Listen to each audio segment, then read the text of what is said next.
to, you know? Taking that from Tough. formats and bringing it right back into Regulation D because of how powerful it is.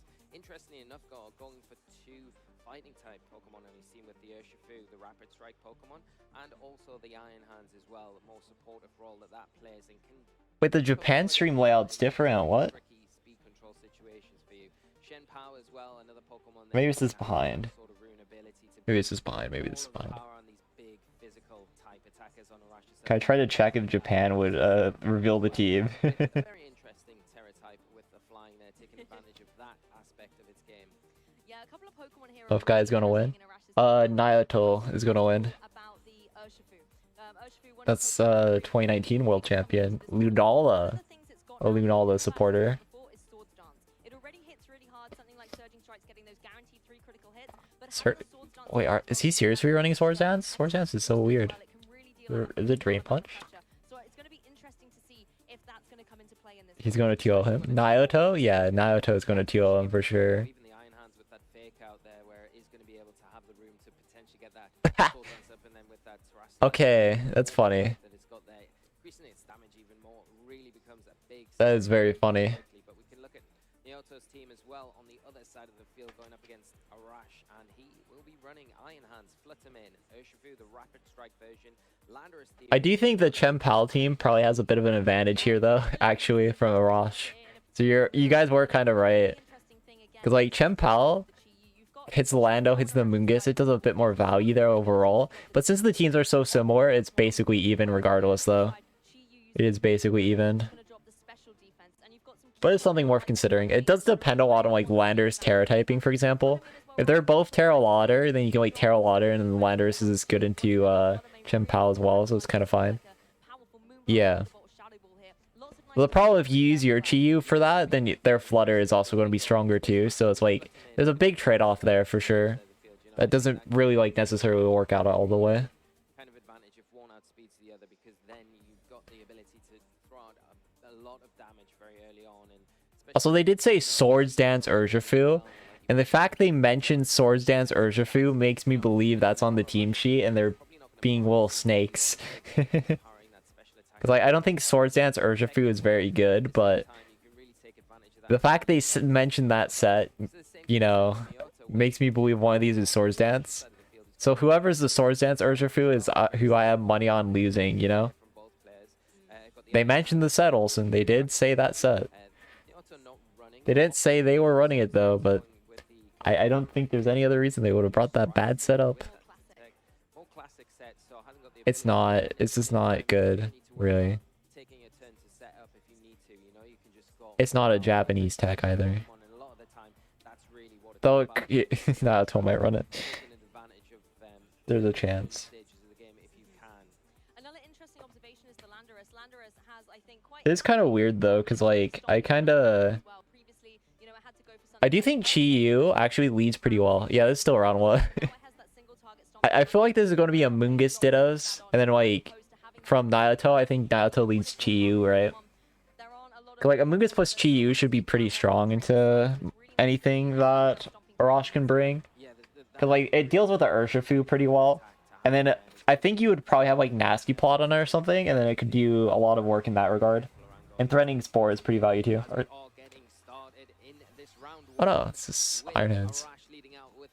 Okay. Well, this is a pretty simple. It's going to switch Iron Hands into a Mungus. So I'm still not wrong, you know? I'm not wrong at all. And this is a pretty good situation for Naoto. Once you get back into a Mungus. It depends a lot on the Chi-Yu item as well, but it's likely the Chi-Yu this has like safety goggles, I think. If it does, that's fine. You're good here, 100%. Also, this is kind of interesting because, like, theoretically, you could fake out Heat Wave, and if they don't, and you catch them, then they KO the Mungus, but it's unlikely that it's gone for here. I think this is going to be Protect, go to a Mungus, and then start trying to work from there, get a Spore onto the Fluttermane, and then play it out like that. Yeah, that's exactly what we're seeing. Okay. I'm just going to make sure that I'm not taking any unnecessary damage, and it was the Dazzling Gleam going for that spread move. Amoongu's going to have to take a little bit of a chunk, but it is resistant to a great switch in for Naoto as Amoongus tries to get that spore off. Yeah, not affected onto the cheek. Imagine you heat wave here. You don't need a nasty plot. You could nasty plot theoretically, but like heat wave's probably just fine. And then let's go for a spore and a flutter. Seems like the most positive play to me. I do wonder if there's any safety goggles on Arash's side, because that would be like the #1 thing that would change that aspect. If there is just a safety goggles or something. It's very possible. It is very possible for sure. But yeah, I do think this is just going to be a simple spore. And oh, it is safety goggles Urshifu, and the spore's going into Chi-Yu, which probably means this is not a safety goggles Chi-Yu. It's most likely focus sash on Naoto's side. So yeah, the heat wave comes out, but now Chi-Yu's going to fall asleep. And Amoongus doesn't go down. Oh, this is sash Chi-Yu as well, I think.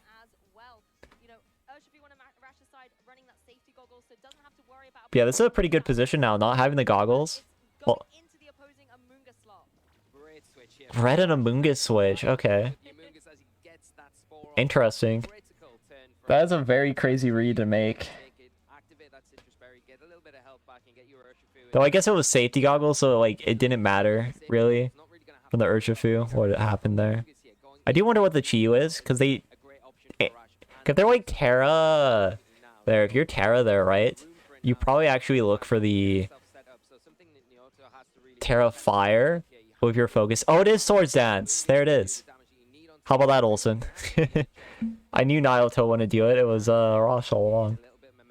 Also, good job, casters, revealing the set while not just showing us on stream. Thank you, casters. Also, no spectator mode either, for that matter.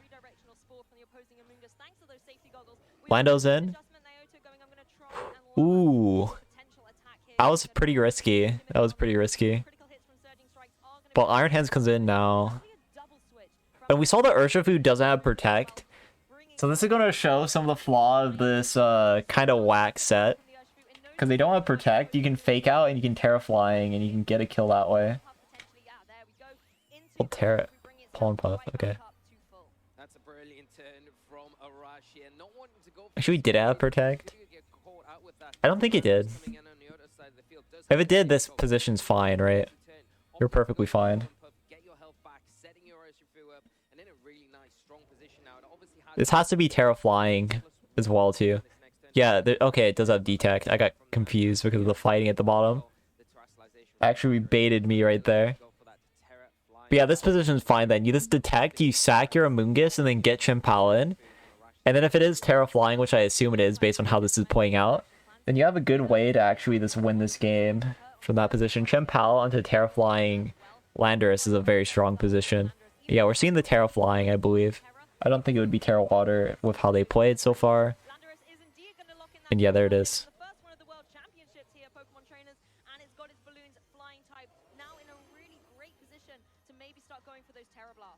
Yep. It's a simple sack.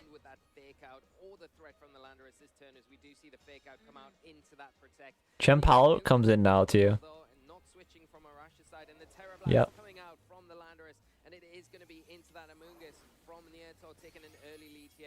I don't like the SD on Ursh. It's very strong here for what it's worth. Because SD Ursh actually will KO Iron Hands. This is a position where it matters quite a lot. It does matter quite a lot here. Because Landorus is threatened by the Chimpao. Urshifu versus Swords Dance Iron Hands probably dies, I would imagine. There's probably going to be a switch to Amoongus though. I had to guess. This double switch. Try to get Intimidate back in.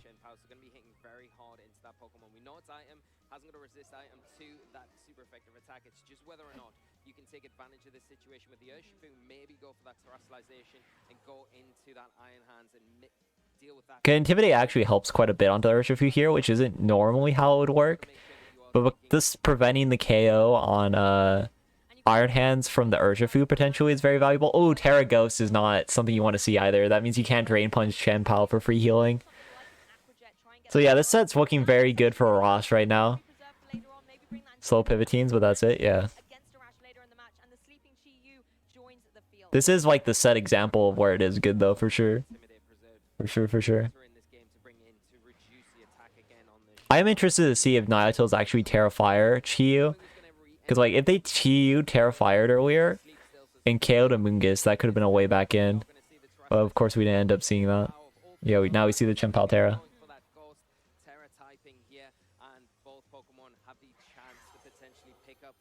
Yeah, this attack. Here we go.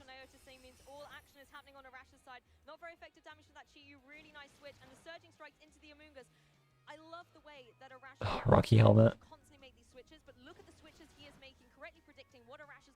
Tough. Tough.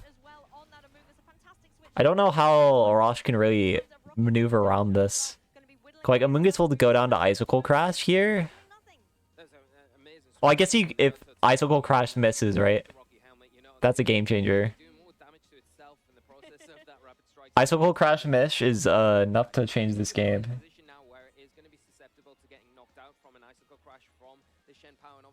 Or even Amoonguss Protect, sack Chiyu. That's another play you can make here.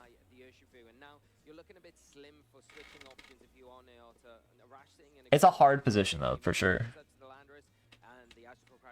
You could even switch into Iron Hands potentially to conserve your Amoonguss for another turn and take the Icicle Crash and then get a round of Landorus in with Fake Out onto Urshifu potentially. Oh, we see the Protect here. Protect as well. Oh, this Heat Wave, yeah.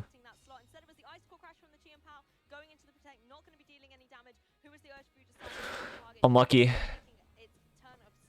Chiyu's faster than Urshifu, which is pretty notable. That's so greedy. That's so bad. That was so greedy. Chiyu's faster than Urshifu, too.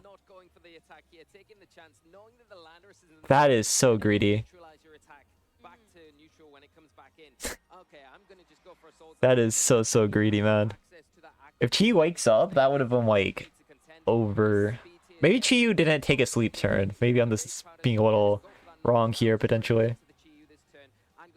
Yeah, Mungus switches Iron Hands now.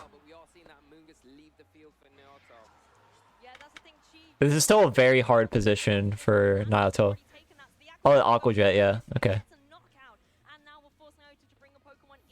Good play. Good play.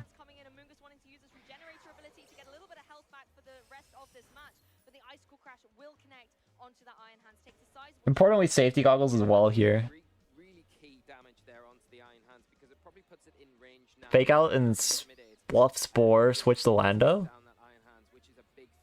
I guess. This is a very weird position. I don't know how you get past this at this point. Like, you can get a Lando switch here. But like, I don't know if that does enough for you.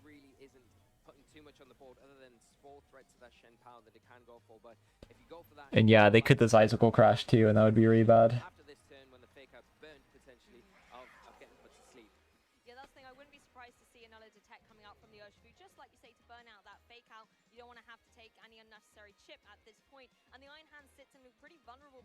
Yep. Spore? They spored. Oh, they die. Okay. That's a case where Chien-Pao's Icicle Crash was very important, I think. But yeah, Ross wins if he connects Icicle Crash on the Landorus, essentially. Because you can Aqua Jet and you can Icicle Crash Lando. I don't think Crunch KOs, unfortunately. So you can't guarantee it through RNG, but it's still very Ross favored because Icicle Crash is very accurate.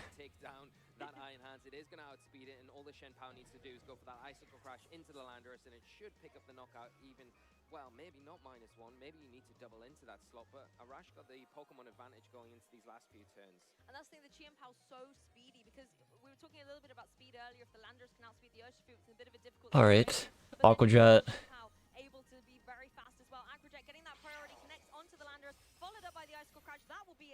Yep. And then it's a very tall amount of an And yeah, game 1's over. particularly when you don't have that fake out I do think game 2, Naruto has to find a way to actually put up leverage, because I don't believe Naruto has like safety goggles on anything, right? So Arash is always at the advantage if he just leads Amoongus in general. So it's going to be on Naruto to find a combination. Maybe bring Flutter Mane this time to better answer to the slower Urshifu. And then try to find a solution through that.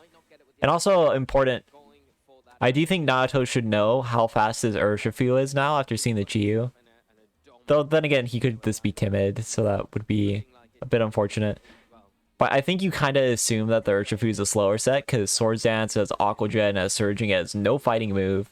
You can kind of assume it's slower, so if the Landorus on Naruto is a faster Landorus, then Landorus could still be bringable if you, with the assumption that it is faster than Urshifu, because if you're slower than Urshifu, then it's a little bad, but overall that is an option to consider. I do think Flutter Mane's pretty great too, as well. Potentially. I do think Chiyu, if it's Terra Fire Chiyu, and you're showing like Sash, Terra Fire, Heat Wave, I do believe the Terra Fire allows you to KO the Amoongus. So that could be another thing that could go get the game back into Naruto's favor a little bit as well, and potentially change how things go in that regard.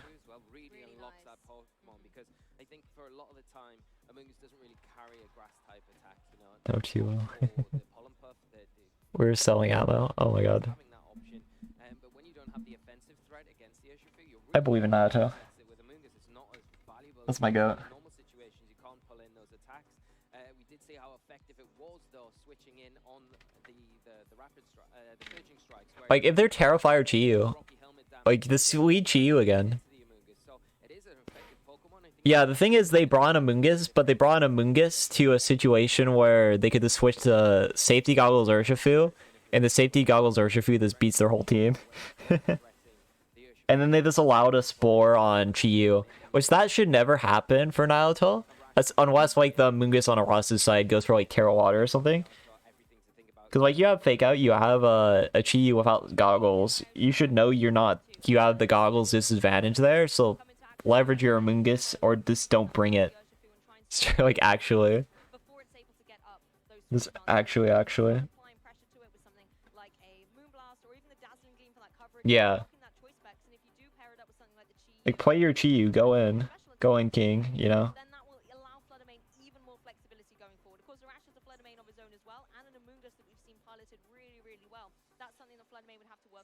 I think really, like, when you look back at that first game, you make a really good point about the Fluttermane, because I think where the Amoongus survived on about 20 HP, if you've got the Fluttermane out beside the Chiyu, you've got the ability... I honestly feel Naruto could lead the same too, for that matter. I don't even think it's necessary he has to read a lot. Because, like, Arash is the one who has to read a lot. Naruto just needs to not bring his Amoongus out early game into a situation where, like, Urshifu comes in, right? Because here's the thing, we saw game 1, Naruto just let Urshifu come in for free, and all the presence his Amoongus had on board was a Spore, but it's goggles, so it didn't matter. And Naruto didn't have goggles, and he just allowed him to get Spored for free. Yeah, this lead's fine, You can just attack. Since we know he's Focus Sash now, I'm assuming he's Overheat. Well, I guess we don't know he's Focus Sash, but he's not Safety Goggles, I'm assuming he's Focus Sash. So I think he just Overheat now. And if you have a Heavy Slam on Iron Hands, which you obviously do, then you just Heavy Slam, Overheat. This should just be a... Wait, Arash is attacking. Yeah. This is an Overheat. Overheat Heavy Slam right now. Do it. Do it. Don't switch. This attack. Maybe Terra, because I don't know the Chiyu specs calc. Oh wait, it lived! Oh, it lived. He overheated! Game 3! It's game 3, baby!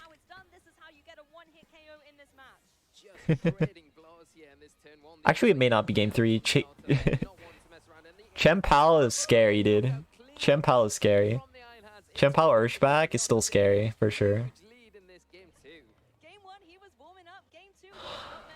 Oh, Chiyu has Sash. Chiyu has Sash. No, Chiyu is not ignorable. It is not ignorable. If Chiyu breaks Sash on Chempal, that's really bad. Over heavy swap. True event. I think everyone's adjusted to that. This is interesting. Well, yeah, you can attack though, unless you Ghost Terra. It's Ghost Terra. We don't. Chiyu is probably Fire Terra because the focus sash shut. That's the assumption. I guess you could technically still be Terra Water this for Surging Strikes, but that's a little weird if you ask me. But yeah, this is a tough position for Ross because like you don't want to lose your sash on Chempal. Because like I think Naoto surely has Flutter Main back. Naoto should realize Flutter Main back is like the best case scenario here. And if that's the case, then it's like you just attack here, sack your Iron Hands, and just get the flinch. The flinch. That is a win condition. No!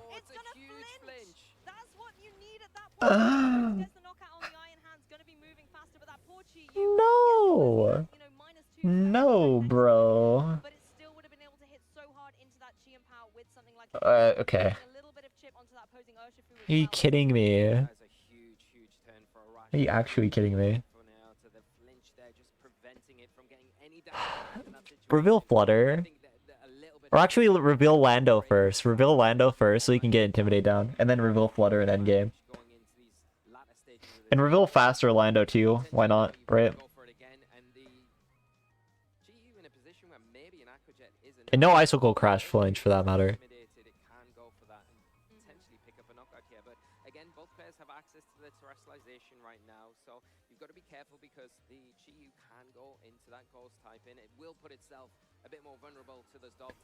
Yeah, it's Lando. But it can give itself the ability to not be hit super effectively from an Aquajet, maybe given it a turn it needs to kind of get in a position again. Well, we'll see if he's Flutter like right now.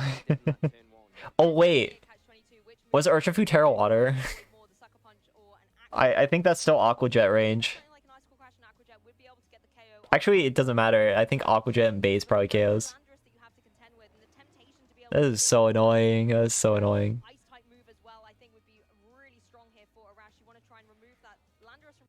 We'll see if it's Flutter. If it's not Flutter, then he's gonna Terra Flying here. Actually, he might Terra Flying. He has to Terra Flying regardless because of Chempal. So I'm wrong there. That's so unlucky for Naoto. That's so unlucky. I do hope he has Flutter back, because like Flutter back is like the one win condition. But even Flutter may not be able to save this because Chempal Sucker Punch puts Aquajet from Urshifu. And I think if you add Flutter Main, you go Flutter Main, switch Chiyu into Landorus instead, and play it like that. So this is a little bad, you know? No. The tech, they just don't allow that, which I don't agree with, but they do not allow that for day one. Arash didn't play this well, Olsen. Game 2, he played it well game 1, but he kind of got lucky game 2. Though I guess going for the Icicle Crash at all is good play. It was clever.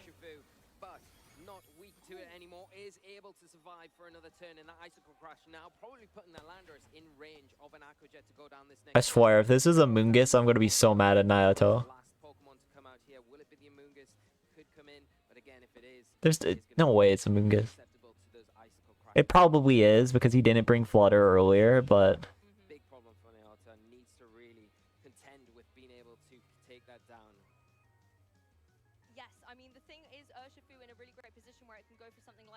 it's a Mungus, isn't it? Yeah, Rosh won.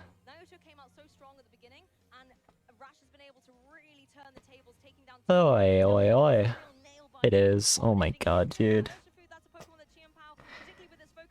I don't think Amoongus is worth there ever, because of you can't really kill the safety goggles Urshifu water easily.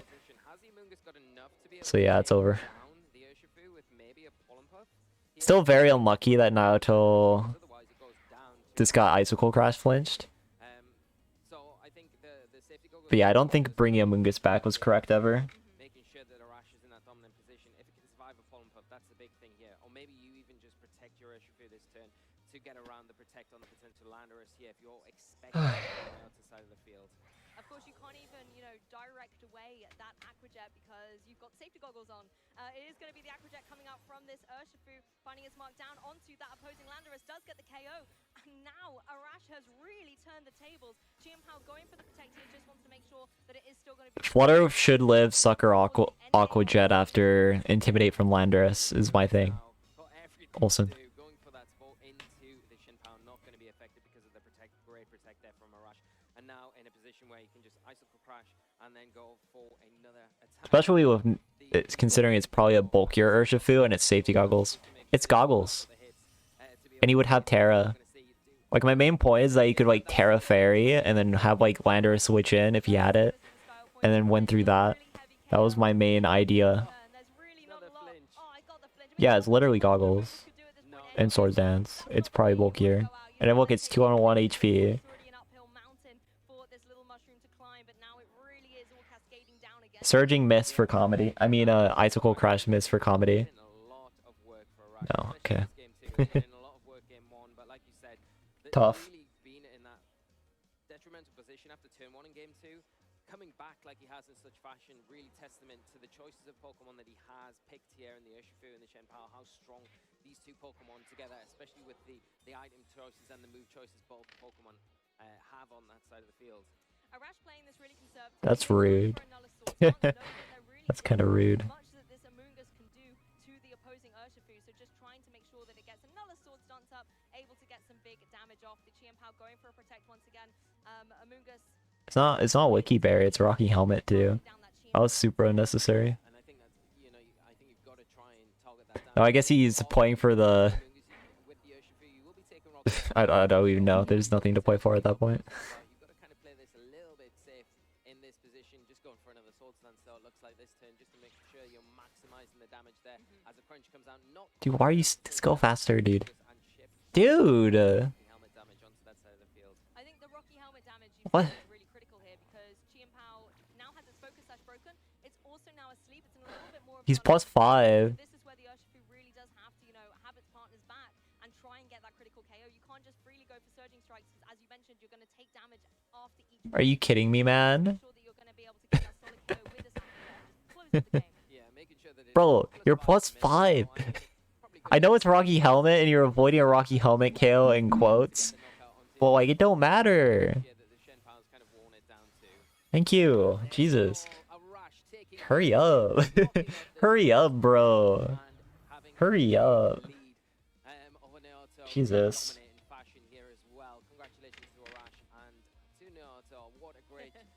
Like, yes. He was already at plus 1. He was already at plus 1 also. It was all unnecessary. It was very unnecessary. Incredible show for us to kick off, and both we said this going into this match. But that was what he was going for, avoiding the Rocky Helmet knockout in quotes, but it's either he's just, dumb or he was taunting, Yeah, I mean, anything. Well, Aquajet wouldn't have KO'd at first. He was going to come back in that match, but again, Arash had that board position with the Chienpao and that Urshifu and really utilized his I will say though, at minimum, the second Swords Dance was taunting for sure. That final Swords Dance, like, Jesus. Prediction stands, yeah, true. And I think that game 2 so commanding from Naruto getting those double KOs, but we talked earlier Wasting our time, man. And I think Arash has really just shown why it was kind of a hot pick that we had and something that was a discussion point because it has such great synergy amongst those two Pokemon and the flexibility you can have as well with Terrestrialization. We saw the Terra Better than you, yeah. Pretty much. Like, I don't care if it'll supposedly for Rocky Helmet damage. Like, man, you KO. You're already boosted. You're good. You're good, bro. Let's go. with the sword stance. I think it's all there, the opportunity, and it'll probably arise in lots of games going forward for Arash as well. Where he's It was kind of funny though, I guess, but sword stance set up, and you don't more this like embarrassing. at that stage. He really locked down those key moments. I mean, he already SD'd once. He's just wasting time. He did already SD, bro. It's so massively played in You can say that with the first one, but you can't just do it a third time, you know?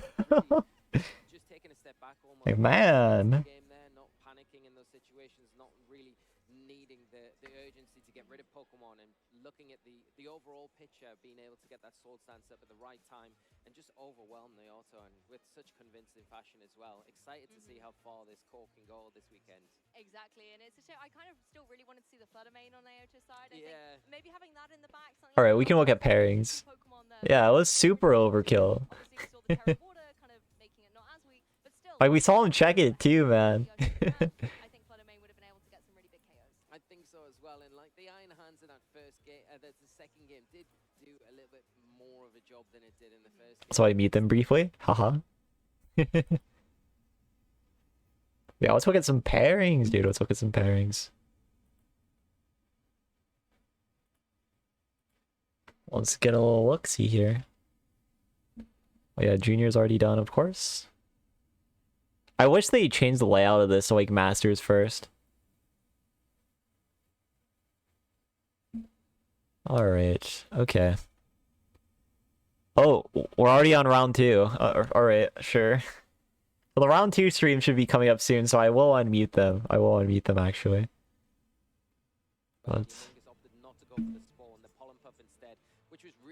Alright, let's see. Who's all 1-0? Dylan beat, our good old friend, unfortunately. Event, did you see Dylan's opponent round 1? That one was pretty great. I'll actually go back. Oh, yeah, I can go back to it real quick. So you see... Oh, shoot. The typing pain.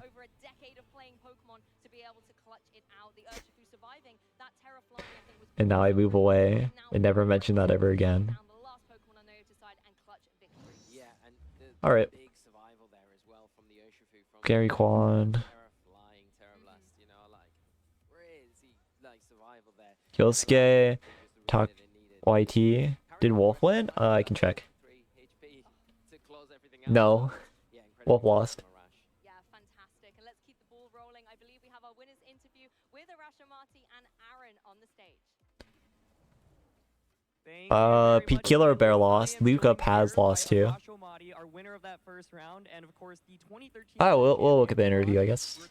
Oh, shit. It's surreal that we're standing here 10 years after Worlds and getting to witness you on the main stage again. How have you been, man? Good. I was really excited to play against one of the very best in the world right now. After Yeah. I took a long Brendan break, Zhang tried to gets get so back this hyped up year. and he hasn't really played. I think I still have to Guy prove has a not bit, really but, played much yeah, Pokemon, those are honestly. exciting games. I think all things considered, I did Top pretty well. level events. Yeah, definitely. You mentioned taking a long break, and for those that don't know, of course you won Worlds in 2013. You got second at Nationals. Yeah, I know, 15, Olsen. First in 16, and then top 8 at Worlds in 2018. But we haven't seen you really been playing. He's probably the most too much in talked the about last few player to years, just not play. Kind of walk us through what you were really up to. Like I think after Worlds 2018, where I got Going back to I bed, kind of, yeah. Like took a step back. Yep, a little Olsen. bit, and like, but I've been missing this. So I feel Olsen has now us I wanna muted, get back honestly. to, I'm like, learning. the top, like I used to, and then we'll see what's next. But yeah, I think we'll see how it goes today. Really, I think even though the prep was a bit rough, like 1 month to prepare, new format, metagame changes every day. But I think the team I ended up bringing, I think, is pretty good. So maybe I can do a deep run with that. Yeah. Yeah, I want to talk about your team specifically because we saw you use a really interesting Urshifu set with the safety goggles and the sword stance. Super dominant, of course, in that very first game. And so, how did you come up He with has the team right in item general? for What it was your though, approach for because team like the whole this morning? purpose is it beats I Amoonguss played, stuff. like, a core of So if you don't have Urshifu, safety goggles, then it's Shape kind of pointless. So he's running the set correctly. I swapped the other three a lot because I thought they were really strong, and like Urshifu used to actually be protective pads, and then like my friend Luca suggested me to use goggles, and I thought it was much better. So I Luca is stuck very with it, smart. and, it was really useful in this match because like I think especially game 1. That I guy's wasn't in head the sure me. best spot on turn 1, Yeah. and then Like I started thought it was a because of his spider. Amoonguss, Like then, what the? I could put myself in a board position where like he was kind of stuck, and like I remember like he kept his Chiu in while he was sleeping instead of switching it out because like Also I could 4 AM, target that huge. slot, peak gaming hours. But then like I just source danced, so it was awkward for him. But he adjusted really well in game 2. Yeah, I definitely want to talk about game 2 a little bit because I think we actually saw the same leads come out, but turn 1 was very different, super explosive. He went for the double KO immediately. So what were you thinking after that turn 1, and what did you think was your path to victory afterwards? I think he got my play really well, and like, but I also thought I could do it even after that turn. Like turn 2, a lot of things could have gone on, and like basically I thought. Like I tried to consider all the options, and I thought my play was good because like the Chiyu could stay in, but even if it stayed in, I had the flinch chance. Also, I felt like he wasn't gonna switch in a Mungus on the hand slot, so I think I felt good about that play. Of course, he made the correct play as well, so I got a bit lucky. Could have potentially gone to a game 3, but overall, like I think I'm pretty happy with how I played. One thing I want to talk to you about quickly is the decision to run Ice Skull Crash on the Chien-Pao. I think coming into this tournament, people have been debating, you know, do you go with the Ice Spinner or do you go for the Ice Skull Crash? Obviously, you can miss with Ice Skull Crash, but you can flinch, and of course, Rocky Helmet does not affect that. So, did you think about Ice Spinner, and what was the decision for Ice Skull Crash? I mean, Flinches, smile. More damage, smile. Icicle Crash is better, but I also feel like Icicle Crash is just better in general because there's a lot of Rocky Helmet in this format because of Urshifu, and Chien-Pao is Sash, so if That is also Sash true. is broken, that's really bad. So I just think it's better. That makes a lot of sense. I know you mentioned earlier you're coming back from a long break, so what does it feel like to be competing at Worlds again? I'm not sure, did you play at Worlds in 2019 or 22? 2019 I went, but it was like more casual. Still made day 2, but I didn't play that season. So like this is the first time I'm kind of trying to do well since 2018. Wait, he's played what? Then wait. Aros didn't have an auto invite in 2019 though, right? How does it feel, man? Being back on the World Stage and to start off the first round playing. Is this bravado talking? I'm confused. This is Like, the first time I win on stream this year. Aros didn't top Worlds in 2018, right? What's going on? That's We're wrong? amazing, man. Well, you know, the next round I don't think he did. But before we say goodbye, do you have any Like, final words is for that really a casual for, season today? if you No, not for now. Maybe, like, pursue a Worlds invite? later I'll do some shoutouts. Like, I don't know, man. Good. Yeah, okay. Locked I in don't for the know, rest man. of the tournament. Hope to see you tomorrow, man. That's Okay. us from here in the interview. So thank you so much for joining us, and we'll be back shortly. Now back to looking at the pairings. Whoa. Thank you so much, Aaron, and to Arash for that great interview and some really good insights there from Arash on the choices, why he made them, and you know, outlining how little preparation all of our players. Which I appreciate that though. I would be the same way. I'd be like, you know, I wasn't really trying that Worlds, you know.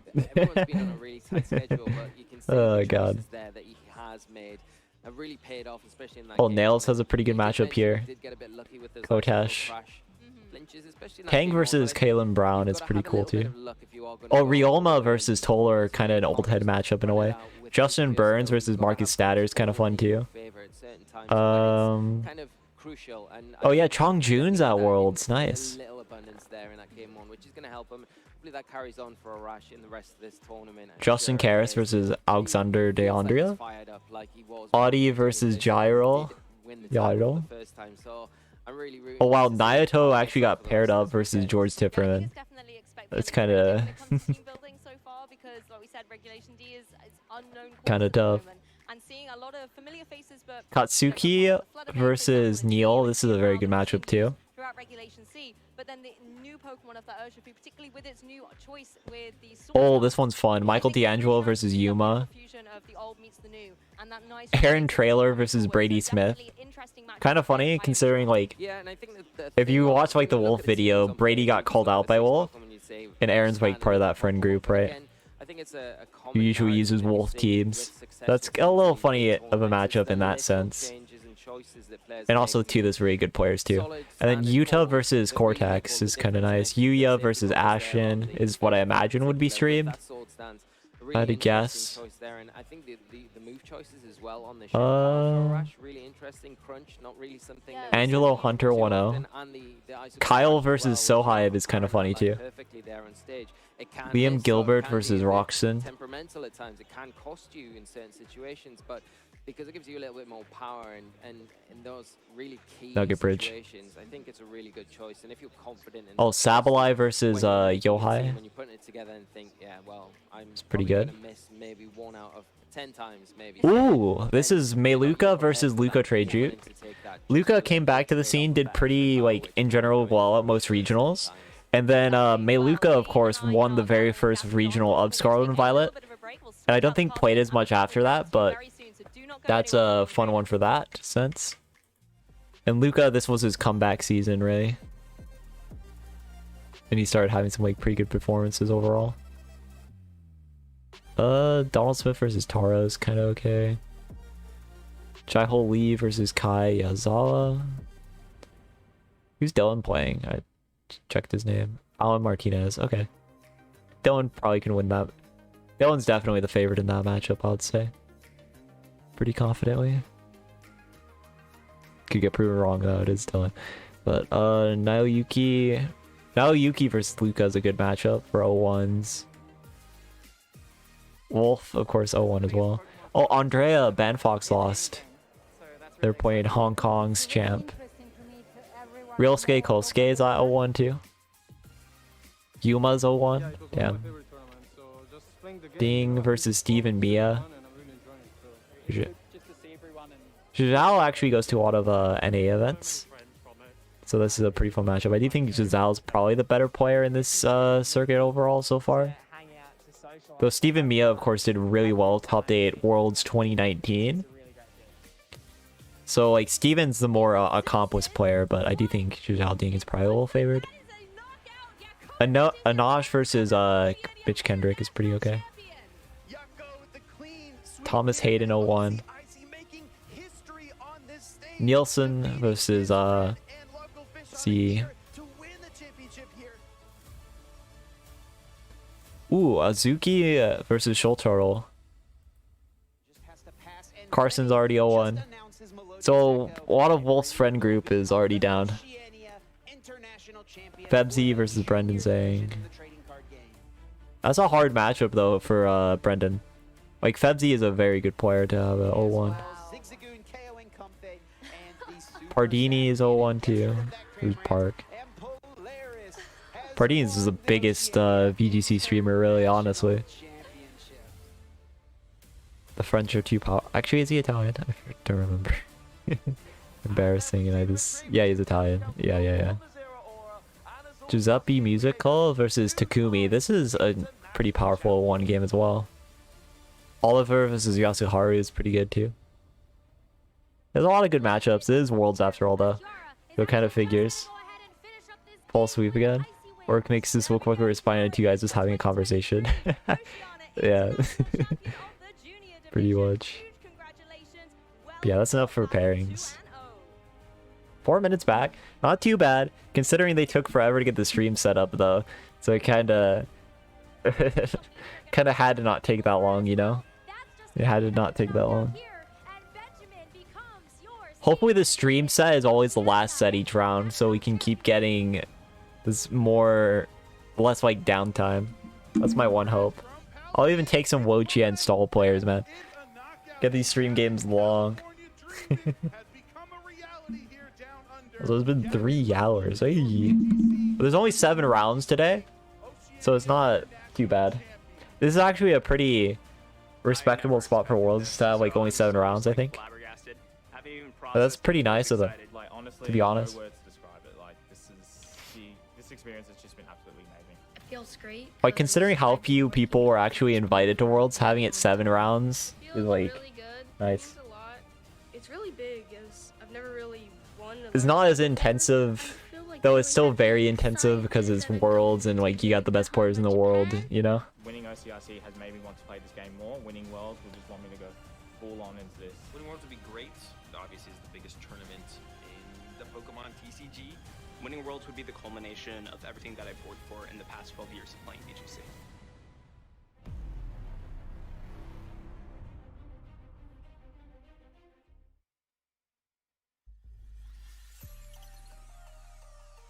My name is Paul Chua and I'm from the United States.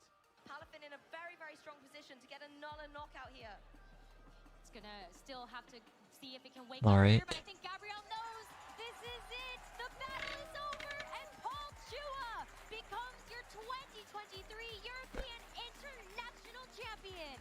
Winning EUIC feels pretty good. It means a lot. I haven't been able to win an international ever. Like the last time I ever made finals was in 2017 and I got second. So being able to finally get past second place is pretty good. Oh. Definitely worried about facing Gabriel Agati.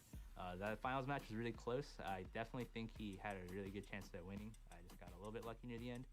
But yeah, he is the main person that I would be afraid about. 2017 second places, huh? I'd be really happy. Who else has done that, right? You know. I ever started playing VGC, so if I ever became world champion, they would mean the world to me.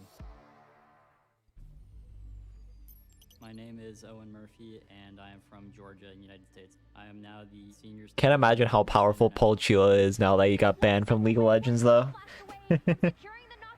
That's scary. Paul Chua, when he can't play League, oh my god.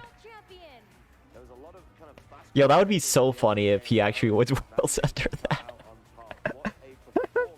It'd be fitting, though. It'd be very fitting. Gets banned from League, instantly wins VGC Worlds. Internationals, it's the biggest event that I've been to, and I think it was really fun being on stream. This victory means a lot to me personally, and It is very fitting that me and Paul both got second at the 2017 NEIC. Me and seniors, Paul and Masters. At in-person tournaments recently, so it was definitely very good to be able to make it on this one. Definitely had some doubt before the tournament. I hadn't been getting the results that I wanted, and so I was not very confident. Definitely helped to. I have a pretty bad. Paul's probably like the only person that I have a bad IRL record versus that I've actually played a lot. Now that I think about it, I've played quite a few times. I beat him in Milwaukee. He beat me NAIC. Oh no, I only played him 3 times. I'm 1-2. Okay, he beat me in 2014 Nats. When we were both seniors and little kids. We were little bitty kids. A very special guest for the weekend, somebody we've not seen in a little while, Ray Rizzo. Ray, how on earth are you? Adam, it's great to be back. I have to go to the bathroom real quick. Playing VGC for the last 15 years, ever since So the beginning. you can listen to Ray though. Let's go, Rizzo. And it's just an incredible atmosphere here. Even though I've been living here the past 4 years, I mean, it's just something special that I think the players and spectators alike here are just not going to forget for the rest of their lives. Is this the shortest journey you've ever taken to a World Championships, Ray? Yes, I think so. You just moved halfway around the world. Now you got a quick, what is it? Just a quick train ride. Yeah, exactly. Tokyo to Yokohama. Super easy, super quick. Yeah, I did it. It was great. It was fantastic. Of course, Scott, thank you for joining us once again. Have you been around as long as Ray? Longer? Where are we at on that comparison scale?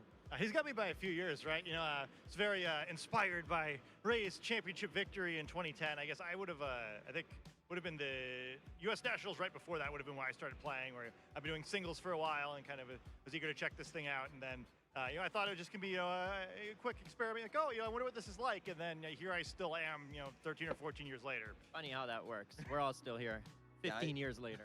I started in 2010 as well, did not make it that far, and then 2011 I actually met both of you, so pretty nice to be back, and obviously fantastic to be here in Japan. Wake up the next round. First impressions, we've had one game, we've been for a little while now. What are we feeling so far? I'm feeling pretty good. I mean, I think kind of coming into this tournament, you know, the main thing I was curious about, like, all right, well, this is the first event on a format, but also it's Worlds, so like, you know, is this going to feel like a first event? Is this going to feel like, you know, normal World Championship, somewhere in the middle? I think, you know, the midpoint is kind of where it's feeling right now, where we're seeing a lot, like maybe a smaller. Gonna go to sleep. Good night. Thank you for hanging out, though. Sort of situation, but I think we see kind of a wide variety of teams. I'll probably still be on when you wake up if we're being real. We'll probably still be here when you wake up. Basically the same thing right now. But I mean, I think everyone looks at. So good morning to future you. You know, I think everyone's gonna have the chance to give their best shot, even though it's an unexplored territory. Yeah. Good night. Good night. Yeah, and seeing round 1 feature 2 former world champions, I mean, as a world champion myself, I mean, even me, like, watching. There's a chance we aren't because there's only 7 rounds for this day. You just can't wait to kick Thank God. It's shorter than it normally would be because, like, usually these events had like 9 rounds, and it's like, oh God. But it's a lot. It's a little more lenient than it sometimes is. I guess is the way to put it. I mean, we did come into this. We knew Regulation D is, as you say, unexplored. Players have been exploring it in their own time. where did that match land on your expectations, and how do you think it sets the tone for the rest of today? How bad is weekend? Arcanine lads? Yeah, I mean, it was kind of nice to see. I Arashi feel looking like powerful there's a ice lot type of Pokemon. things I that they remember, just casting him win his World Championship they're when he came okay. in as very, I don't hate Bambo's them. fine It's like a focused team. 7. So, you know, his new It's ice very type's a little bit, you well, know, I guess a thinner and, 5. more agile, but, you Like know, it's so it's still the right simplistic vibe that for I him, think right? this being neutral on it is like the correct way to scale it. You know, I feel like, you know, in this tournament, the way to win it's kind of like, all right, There's not really like crazy in-depth features with it either. powerful Pokemon in this format, so I can't use Pokemon. Like I would love it if it was like limitless, for example, where I could like click on a name and I would see who they played and stuff like that. Or if they added more like statistics, like, oh, this person has a set record versus this person. Like, there's a lot of data they could collect better. Oh, it's probably this yeah, it lags all the time during these tournaments too, yeah. More offensive, my opponent's expecting something defensive. I think that That's part because there's this like sudden burst of like 1,000 people. That said, I've never had problems with it. I just know other people have had problems with it. But I'm the GOAT, so I haven't. My technical skill is mashing the click register button. I've never lost. Not something we see all the time, but I think it makes a lot of sense, even though initially it seems kind of counterintuitive because the opponent is very unlikely to protect against Urshifu just because of its ability. And so finding room to Swords Dance is often difficult, but Arash had that Amoonguss to kind of back it up, and his Urshifu also had safety goggles. Wolf is right. I mean, Rizzo's right here. He said it perfectly. It is counterintuitive unless you get into scenarios where your opponent has like an Amoonguss, and he just had Swords Dance with it, so it was fine, and it became uncounterintuitive through that utility. I'm gonna make room for it, drop the assault vest and get it going. And I Oh yeah, has looked at that and it makes okay, sense. Well, what if Urshifu had +2 attack? Oh, that would actually be crazy because then you can't protect and you can just knock anything out. I usually use the website for team submitting, obviously though, because like, come on, man. Staying above it. What, looking at that usage, surprised you, or was that exactly where you? I do. It's mainly a thing though. You have to do everything individually, and if you make one mistake, you're fucked. With team sheets. Because like, if you mess up one, if you just don't move the stat bar up this one thing, or you just accidentally mess something up somewhere, or if you save it wrong, then you would get fucked by that too. There's many ways you could make little mistakes. But they're small enough ways that you'll feel really stupid for it. Like it's still generally okay enough where like this, if you make a mistake, you're being a little stupid, but it's like still not the best overall. Pokemon Video Game Championships format always seems to be around somehow, but like Ray mentioned about the Urshifu, you know, I think aren't like quadruple checking, yeah. Because of that, you know, how many Pokemon have the grass terrestrialization is gonna be a really important thing to watch. I think a lot of that's one thing for sure. You should be checking like endlessly. They're going to require some solution, and you know, your team can't naturally counter everything, but one of the fun parts of this Also, round 2's up. Why aren't we? Get around a bad matchup by using terrestrialization to shift the types in your team some. Did our stream game get destroyed for the caster couch? You have Rocky Helmet to try and punish it for using those surging strikes. I think it'll be pretty cool to see what people do because yeah, that top group seems very solidified. Oh yeah, you can. Early, or well, not really early, but for the tactical first tournament of a format. I'd say that's early. It's the first tournament.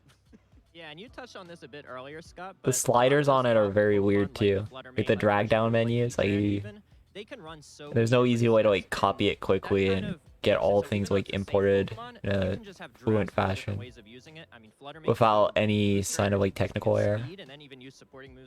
Though it is also still a skill issue. Flat out offensive with choice specs. It could even go Focus Sash and try and get a Trick Room up.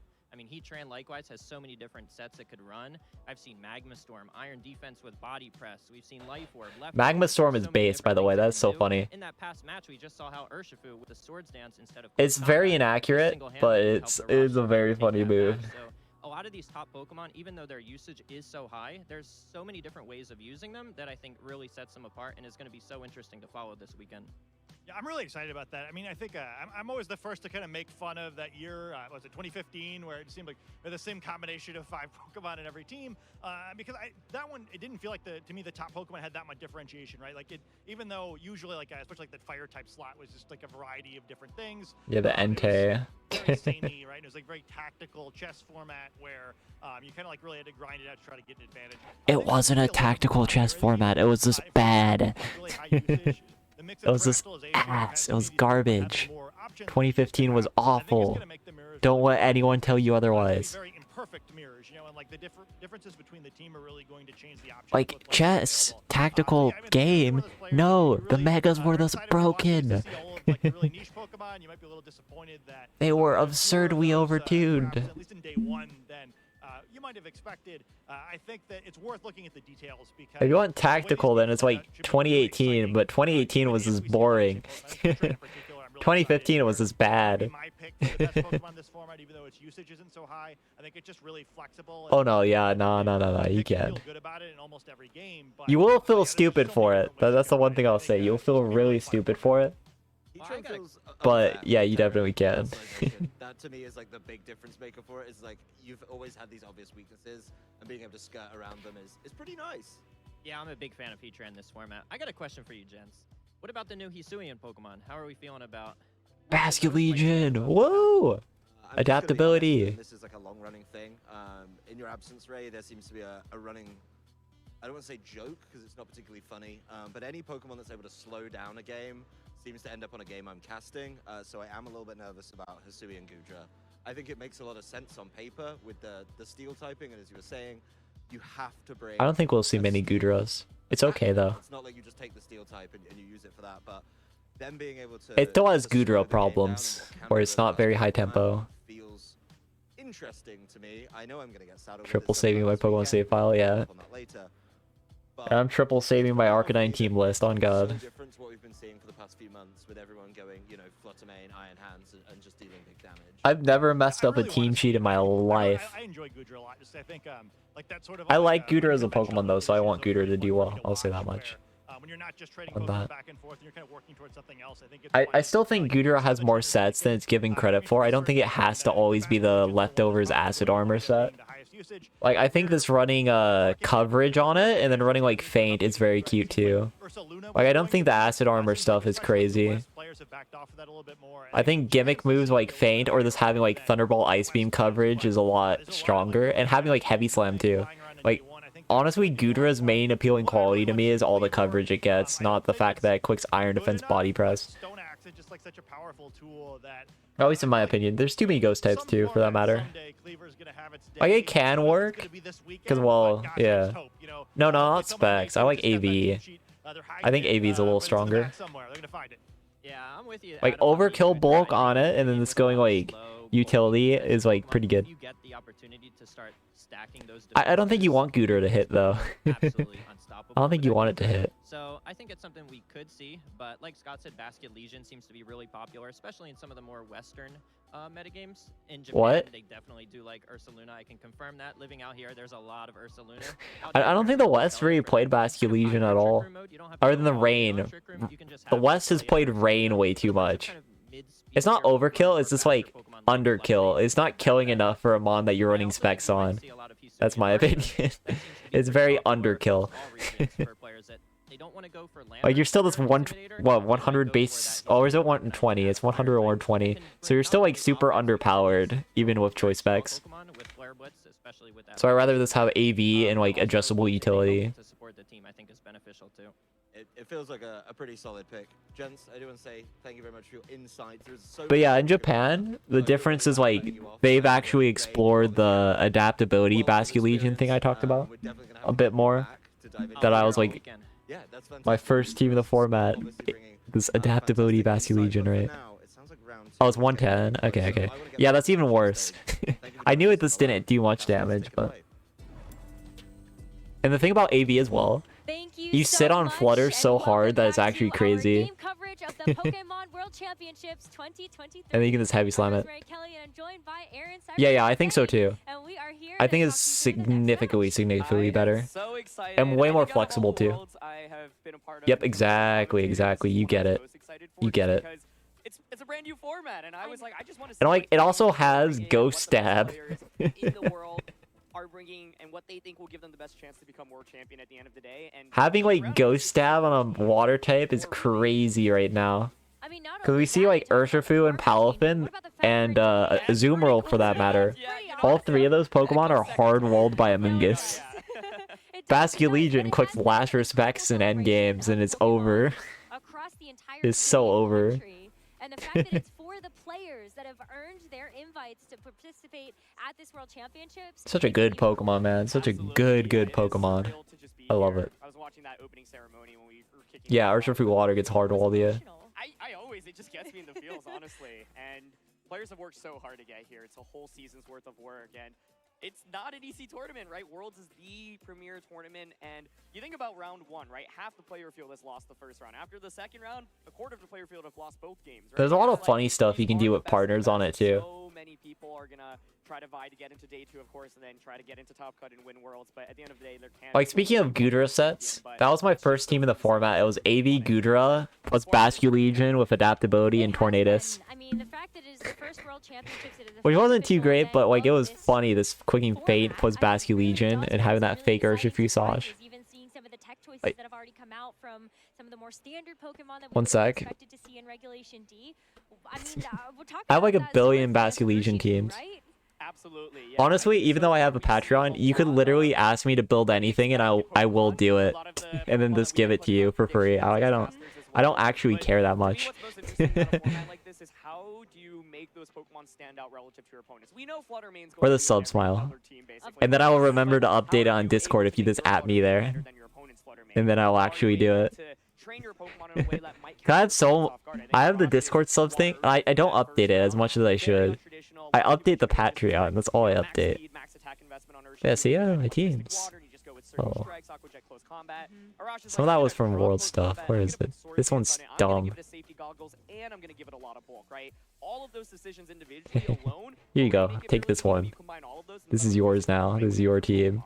Yeah, it really did look Here, that way take as the well. choice scarf But I think Meowscarada more that I that is put we on look this for some forward to the reason. next matches that we Take have it. for round number 2 of Swiss. And Yours. here are some of the matches that we have Yum. just on the docket. I cannot believe some of these names that are going up against each other, sitting at Beautiful. a 1-0 record so far. I think my favorite It's thing more about the Worlds VGC. is True, true. I'm like, I could have I care about Star Rail more right now, to be honest. Finals, a World Top Cup match, maybe even a World's Finals, right? Like that first match we had literally had 2 world champions. It doesn't get any better than that, and so that's what I love Yep. most about Worlds. Every match. Okay, we're is getting Yuta sure to versus deliver, and Ashen. The names on this list, we've seen so many have so much success throughout this. One of the entire teams of season, all and time. Many of them are starting, of course, down 1 game as well, and have lost the first round. I think most of the players on this key match list. So I need won the to first round, but change something just back. Thinking of all the great players that we had thought about going into this tournament, I believe Wolflick actually dropped the first round, for example, and so at the end of the day. But yeah, I do update that stuff more, but if you ever just want me to work, just ask, and I will. Quality, no quality insurance there, but I will in fact do Sure. It's things. still a long day. You think about it being 7 rounds of Swiss, but these are some of the I'm gonna turn this down a bit too for you guys. matches you're going to play all season, so it takes a lot of mental fortitude. Like I said this before, I will never do coaching, Swiss today. but So well, everyone I'll never have anyone pay me for coaching because I don't think I would be a good coach. I think the road But gets harder. I'm more than willing to share any advice ever.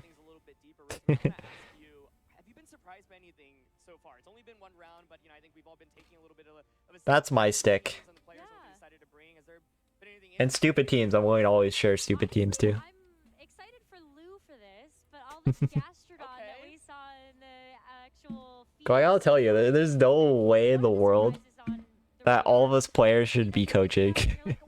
Though I get it, you pay for events somehow, right? But like me, no, I don't think I ever should coach. Oh yeah, I've done that too. Yeah. Basculegion, Landers, Therian, Amoonguss. Whoa. We're crazy with it, you know? Then Iron Hands, Fluttermane. I think it was you, right? Or we talked about that. I mentioned that Jude team, right? With the Roaring Moon and the Gyarados. I was like, hey, what if you just got rid of those two, made it a Landorus, and then replaced the Water type?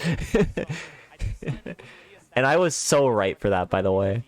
Whereas I think we now get some brand new tricks in this format, specifically Basculegion, which was going to be my answer as to Pokemon that I've been really surprised by in terms of usage traits. A lot of North American players from various different team building groups have opted to use Basket Legion, and So it feels wrong. like every different team I look at has a different Basket Legion set as well. So that's a Pokemon I have my eye out on, and I think you actually put it in one of her 4 Pokemon as well for her predictions. And so I think that is something like I expect a lot of people to try to Yeah. get around. It's not Let's go, Aaron, confirming me. such a powerful Pokemon. You can either use Swiss Swim or Adaptability. Both are incredible abilities. Thank you. Finally, someone mentioned it. And I hope we can get some Basket Legions on stream. Finally. What do you think about sand or snow? No. Do you think those could have a chance of making an appearance? It's funny because when we were in an earlier regulation, at one of the regionals we were at, I think maybe it was Portland, all 4 weathers were in the top 8, and I was like, that's wild. And maybe it was all 4, but point being, it was like, we actually are in a format where all of the weathers are relevant. I think Tyranitar is... Snow's not good until I get paid to go to regionals. That's all I'm saying. But with Urshifu being so prevalent, and Iron Hands being at number 2 usage, by the way, in terms of... I'm a generational snow player. Was expecting to be a really popular pick in this format, But I won't be a snow player until I get paid to go to events. Like, I don't have the balls to run snow at a regional. Even if I win a bunch of online tours with it. And the one format I would have had the balls to play it at a regional on higher level events, right? I couldn't even go. Like the Series 1 format, I would have played snow like all the time. I would have ran up with a new snow team at every regional and probably have done pretty well. But I didn't have any early format regionals. predict whether or not we would see it, I actually say no today. But I'm hoping to be proven wrong because it's always fun to watch weather. I'm really glad you brought up Aurora Veil because I feel like screens have made kind of a reappearance in the meta that's not... Ninetales Alola might be a comeback for snow for me though. Though it's not really snow because you're not going to run a snow support mon, you're just going to run Ninetales Alola, so it's a little less cool. Grimmsnarl is one of the Pokemon I was interested in Regulation D because you can play a little bit more slow pace. I think Intimidate is really good. You have it from things like Arcanine. Grim Lando is busted right now, but I don't think many are running Grim Lando. Parting Shot from Grimmsnarl, just really consistent as well. I don't think you need Parting Shot. T-Way is fine. Yeah, Ninetales Alola is so good. It is so good. It's honestly an Urshifu counter too, because the defense buff makes it so Surging Strikes won't KO you ever anymore, and it's faster too. It's just such a cool Pokemon now. Just in case you missed it, it's going to be Ashton Cox going up against Yuya Tada for Swiss round number 2 here at the World Championship. Yuya Tada. These are both really decorated players. Ashton winning multiple regional championships. I'll say having a player that's banned, that got banned through Japan is pretty funny. Yuya is a very decorated player from Japan. He often competes outside the Japanese circuit and has I wonder why. placed very well there. And so, yeah, definitely. I wonder why that happens. Both players have had tremendous performances this season.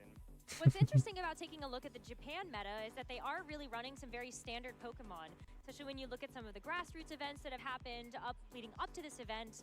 I'm really excited to see what that brings to the table versus a player that is known for being more creative when it comes to the team building. And I'm really glad you called that out because Ashton's... Is this Moonlight, Calm Mind? We were talking about weather earlier. I think this is Calm Mind Crest, if I had to guess. And this Tornadus at the top if you're bothered by the text. You see Cresselia, you see Torkoal, you see Iron Hands, that's a really slow core. Unique. But then you've got the Tornadus, the Florida Remain, and the Yep, 'cause he's banned in Japan, he literally can't. I'm surprised they let him play altogether, you know? That's what surprises me. You'd think if you were banned in TPC, you wouldn't be able to play in TPCI events as well, but it doesn't work like that. It's crazy. Don't really seem to be too surprising. Ashton, of course, really relying on a ton of damage coming out from these attacks. Yeah, we saw it round 1 too. It's just good Pokemon. Really powerful fire type attacks under Trick Room. It is very much an arch type. It is good Pokemon. Good Pokemon.core. That's the arch type. And if you're able to get Trick Room up, then that's going to be a great way to be able to just try to deal out a ton. Yeah, it is most likely Calm Mind, Sword Power. Cause like, there's no reason to run Torkoal with that concept unless you're Calm Mind, Sword Power, I think. Yeah. We saw it round 1 as well. Similar variants of that. Actually, no, we saw that exact team round 1 with full 6 Mons from Arash. Exactly, right? And so the fact that it can hit its... Though I imagine this one won't have the Swords Dance Urshifu. I can be pretty confident on that. them, well, that's a huge lead that you get. So really glad that you called that out, because I think that's going to be a pivotal part in this matchup. To me, what I'm looking at is that Ashton's team has so much just immediate offense. He's running this Choice Spec Slaughter main. He's got Chi-Yu, of course. You've got Sun that you can enable either through Torkoal or through Tornadus setting up Sunny Day. Thank you, Aaron. So my question is, can Yuya really take all that damage? Are you able to actually respond? How are you able to survive? I want to know the crest set. It's probably called mine though. But... You know, his team generally does take Also, thank Aaron for being the one caster who reveals sets for us. fire type attack before a Terra, but the thing is that That's why I turned him up a little bit. the sun is up, your surging strikes aren't really doing as much damage, right? So Yuya actually has Water Terror on Iron Hands and Amoonguss, and I think both of those could be potential responses. Thank you, Aaron. Pure amount of fire type damage that Ashton has. Not only that, but Amoonguss and Iron Hands would be amazing brings if Ashton decides to lean into the Trick Room mode that's available on his side Thank as well. you. So not only is it great responses from the defensive type, but you also have the ability to maybe withstand some of that damage as Iron Hands is holding the Assault Vest, which that's also been kind of up in the air in terms of how trainers are actually putting together the Iron Hands set. Totally. I think Ashton can take two approaches here. One is just go really offensive, like Flutter Chi-Yu maybe as a lead, and you can go like Torkoal Tornadus in the back. The other is a Trick Room mode where you can go with Iron Hands, Cresselia, Torkoal, and then one of Chi-Yu or Flutter Mane to close things out. And I think for Yuya, then the question is, okay, how do you respond to either of those modes, right? I think his Flutter Mane is also going to be really important. So let's get started. We're going to get into the game, and we're going to see Yuya Tana lead off right away with such an offensive pressure duo. You got the Qianpao right next to the Urshifu, and Ashton's going to have the Flutter Mane and the Torkoal. Oh, sorry. Go ahead and set the sun right away for that Flutter Mane. One thing that's critical, of course, Torkoal lead. Wait, Flutter speed. Okay.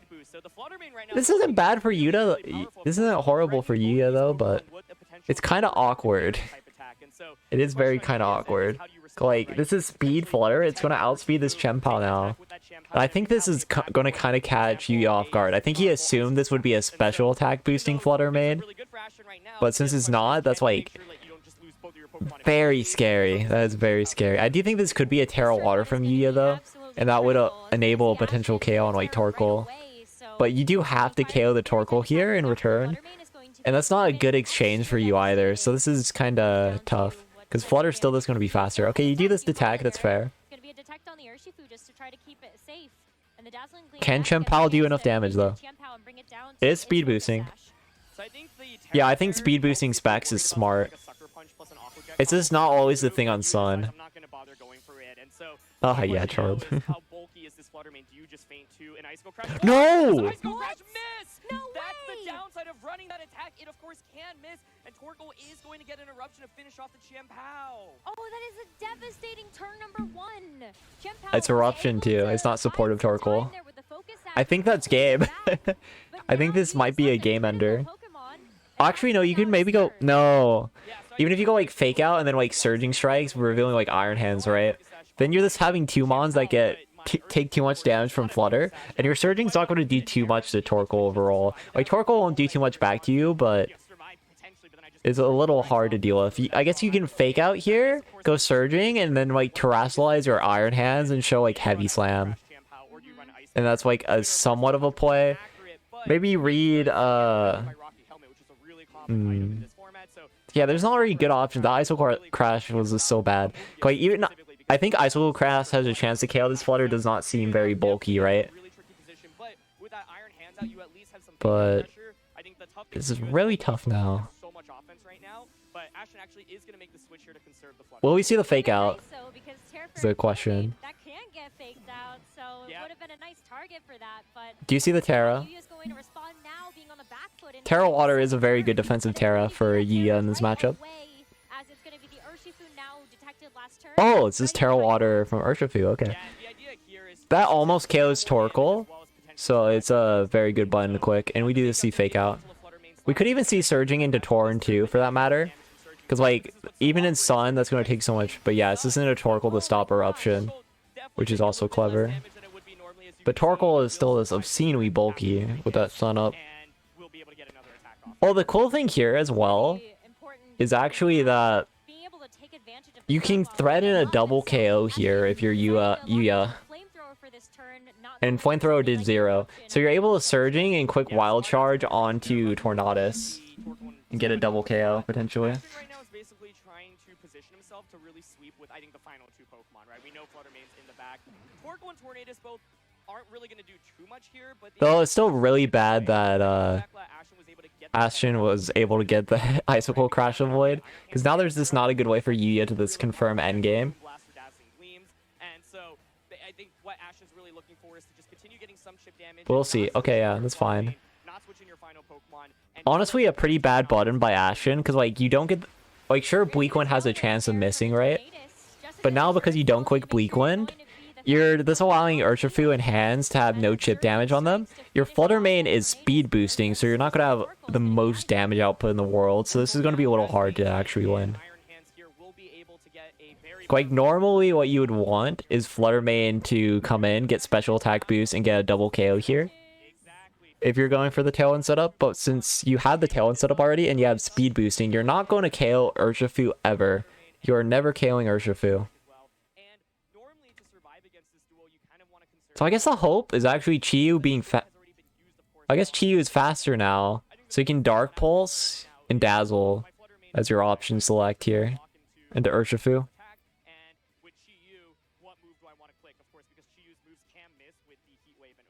Yeah, Dazzle, Dark Pulse, right? Yep. Not gonna take any chances. Don't take any chances in this situation. This really depends on the Backmon, because you can sack Hands, but if your Backmon's not good enough to confirm the end game, then it's like, doesn't matter. And I'm not sure what Mon actually... Yeah, Hand switches. I guess trying to sack. Or is this a Mungus? Okay. You save your Urshifu most likely here.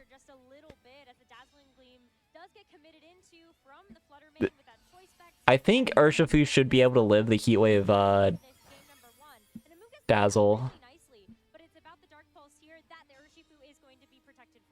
Yeah, so that was a nice move. I think really any other play and you just lose so much, but you can just go Dazzling Blade Heat Wave now if you want, because that gets around. Let's see. Powder, right? So do you live? Everything, of course, Heat Wave can miss, but I think it's just really the best option. And if you don't miss that Urshifu slot, really This is speed boosting.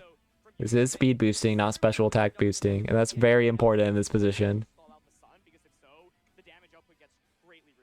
Like if this is a KO, you Rage Powder, or you can. And if you hard read, you could even like protect the Mungus here.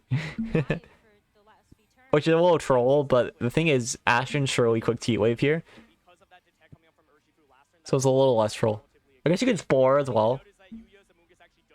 Yeah, he did protect. He read the Heat Wave. Very smart. Ooh, okay. That's good. Still the same scenario as Surging, actually. It's still the same scenario, so that was very smart. Does it live? That just died. Wow.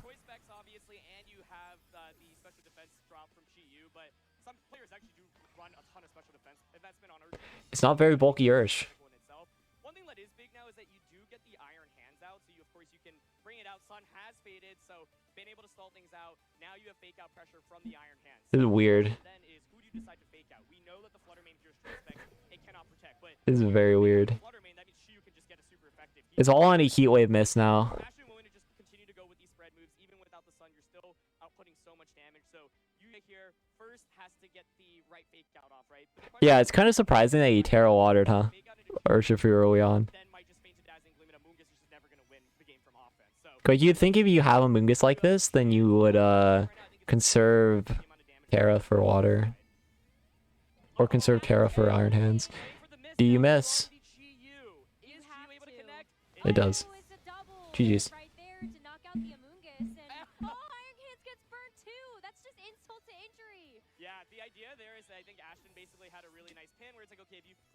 It's just positions like this in the round 1 set where bringing a Mungus in endgame is stupid. Like, it could have been good here if it was like you lived and your Urshifu was bulky enough, but that wasn't the case.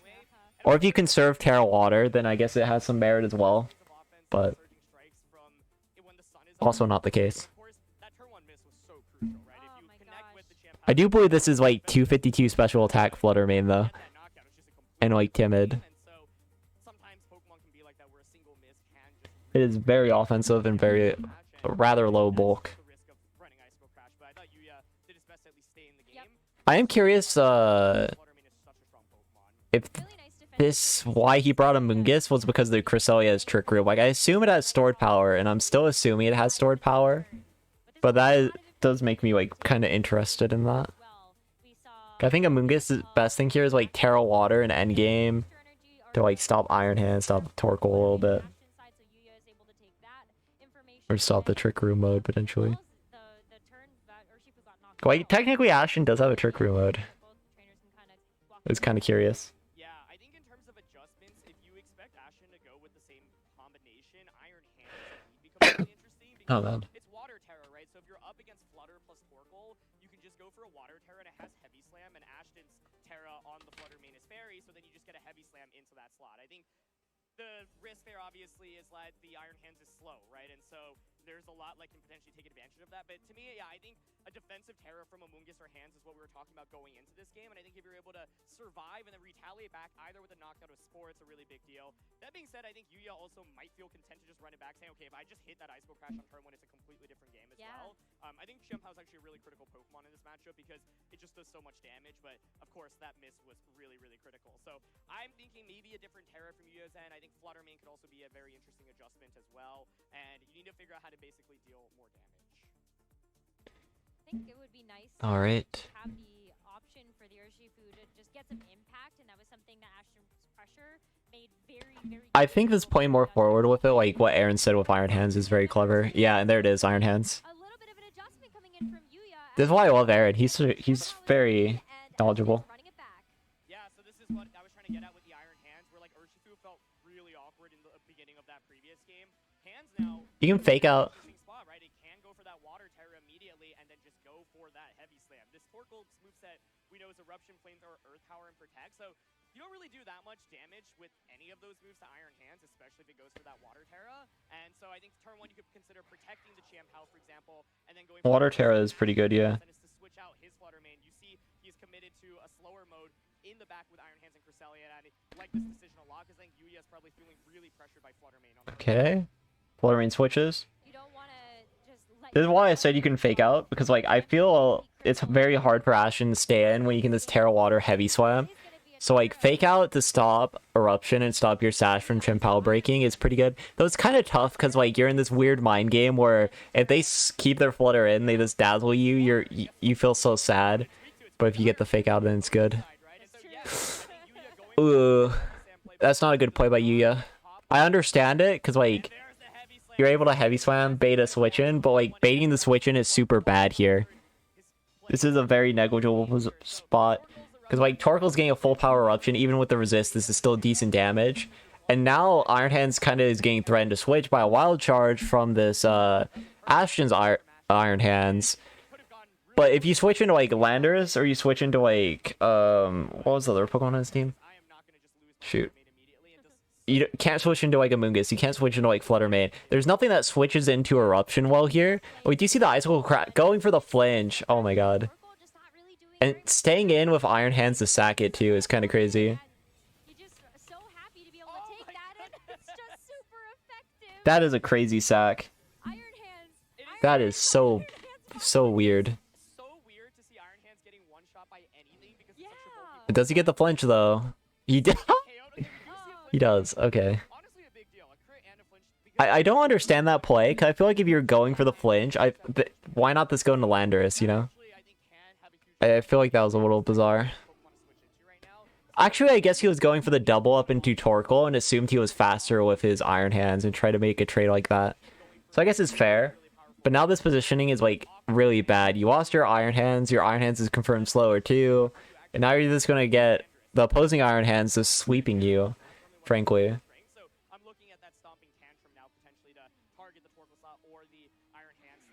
We'll see. I mean, this Iron Hands is very strong now. And Yuya already used his Terra, so it's like Iron Hands can quick Drain Punch.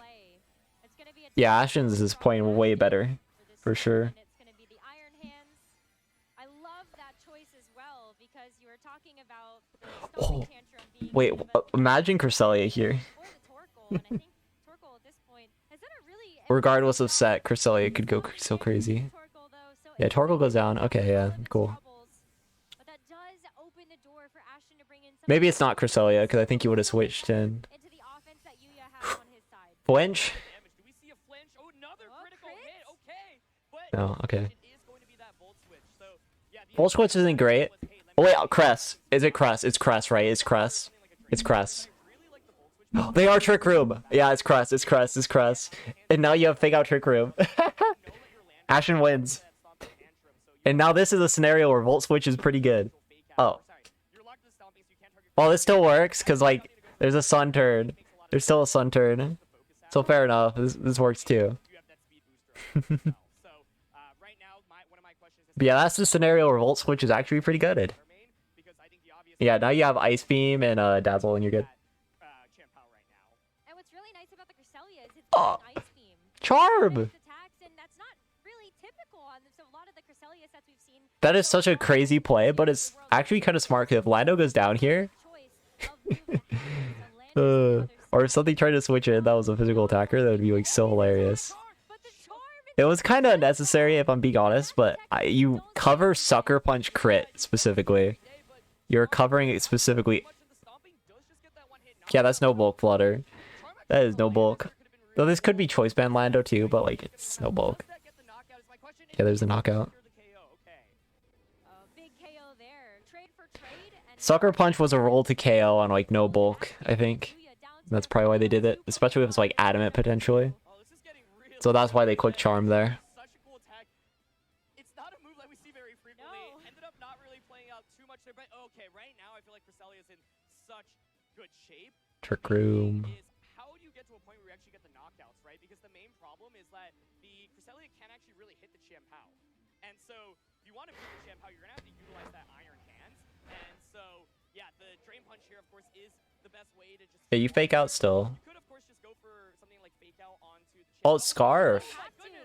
Goes for Oh, I fake out think up to you have to. Urshifu. Oh wait, it's not Scarf. He just made the play. This Iron Hands to be able to That's not good. survive in this turn, so that you could end up seeing this Cresselia actually get some damage down.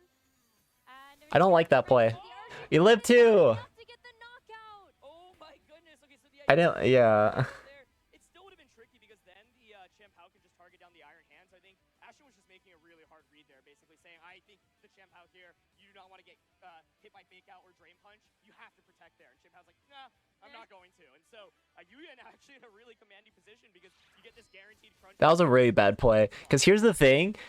Ashen reading for fake out. Fake out doesn't really matter in that position, right? Because Chien-Pao, this doesn't take anything from Cresselia. So like, sure, you're breaking the sash by doing that, but it's like, it's not worth enough. Because like, and then endgame you get double tacked. Because like, with Yuya, you quick CC and you quick crunch into Iron Hands. So then you can buffer Sucker Punch, Aqua Jet to KO Iron Hands. Yeah, it wasn't really safe because of Sucker Punch. But it allows you to click Lunar Blessing plus like Fake Out. So you have the priority of Iron Hands and then you're a little more safe. But it's still really hard. To be blunt, it is still really hard. None of the options were exactly safe there, though. None of them. It was a very hard position for Ashton. Though he did make, like, probably the worst play on a hard read that you would protect. I think the Trick Room play is, like, better, because, like, you still have Lunar Blessing, right? So it is better, but it's, like, tough.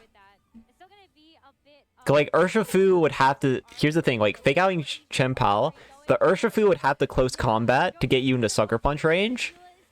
And because of that, you're able to quick Side Shock on the Urshifu when it gets the defense down.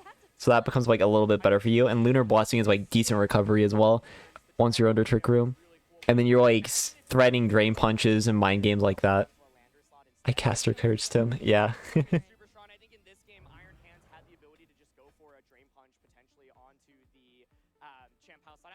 Really, the key point was he was not getting Trick Room up earlier.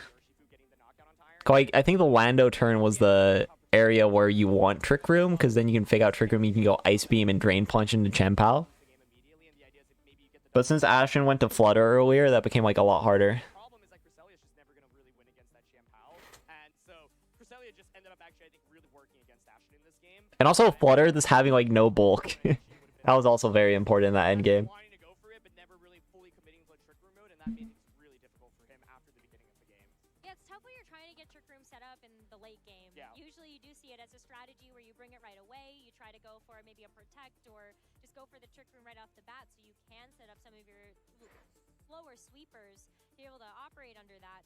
But I still like the 3 core... I like Yuya's lead approach though. I hope he does it again. Lean into that a little bit more. He will be able to find success, but you also... Like the Iron Hands lead was good. It was very good. Iron Hands and Champao, like you were saying he might want to try to do, really worked out for him. Yeah, definitely. Ashen probably leads Flutter though, if I'm being honest.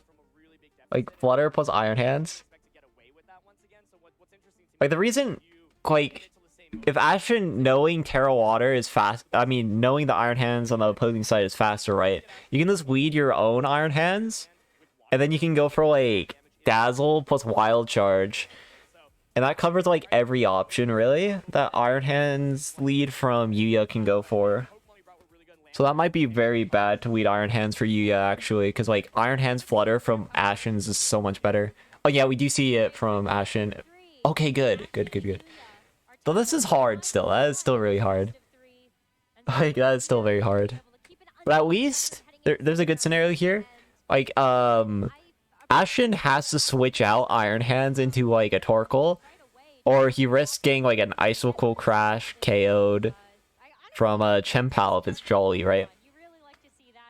So there is some scenarios. And we... Like, Icicle Crash is very scary. And that's gonna... impact that a fair bit. You can double protect too to stop fake out. Let's see. Double protect? Yeah, double protect. Smart. We're gonna see the protect from Champao though. Okay. Is it a double protect? It is. Okay. No fake out anymore. A little bit about what's going on, and if you're able to bait out the Terra, then it gives you a huge advantage to be able to move forward through the rest of the turn. Urshifu threads a lot of damage into Torkoal. It won't KO though, but that is very cool. Unfortunately, Yuya cannot KO. No, not really, but it is pretty common to have a non-attacking fourth move on his Flutter main, so you don't have to deal with Sucker Punch. There's like Parasong, some people even run Trick Room. Oh, the double up! Does this KO though? I don't think it does. Oh, it does. 63? Yeah, it does. Cool. Very good play. But the problem here, though, is now you're getting Volt switched on Chen Pao and Flutter Main comes in. And we already saw that the Flutter Main from Ashen's side with Terra Fairy actually KOs Urshifu. But there's no Chi Yu this time, which is very notable. But Yuya, of course, does not know that. So, like, if Chi Yu theoretically comes in... Like, Ashen goes to Iron Hands, obviously, but... There's the fear of, like, a fake Chi Yu coming in. Because, like, if you Terra Water and it is Chi Yu in the back, right? Then you switch out your Iron Hands to Chi Yu, and now the Urshifu dies to the Dazzle like it did game 1. But since we know there is no Chi Yu in reality, that changes that mind game a little bit. Ooh. Ashen has to go Iron Hands here. That's for the sake of that mind game existing. That's for the sake of that mind game, you go Iron Hands. Because, like, not having the bluff of Chi Yu is so... Oh, no. Ashen, I think Ashen loses. I think Ashen actually loses now. Well, not loses yet, because, like, it's still pretty favorable, right? Flutter is still strong. There's not a way to break it right now. But you can kind of chill. You can protect in this position. Well, I guess protect's hard because Ashen bluffs switch into Iron Hands, but I think it's so unlikely that it gets clicked. So I think protect is fine. But the hard read for that would be Trick Room and then switch to Iron Hands. But I don't think Ashen will... I don't think Ashen would ever do that, so it's like fine. Oh yeah, and you can this Terra Urshi now, actually. I do wonder how much Terra Surging does here to Flutter. And I don't think Dazzle, without Dazzle, you might just be fine.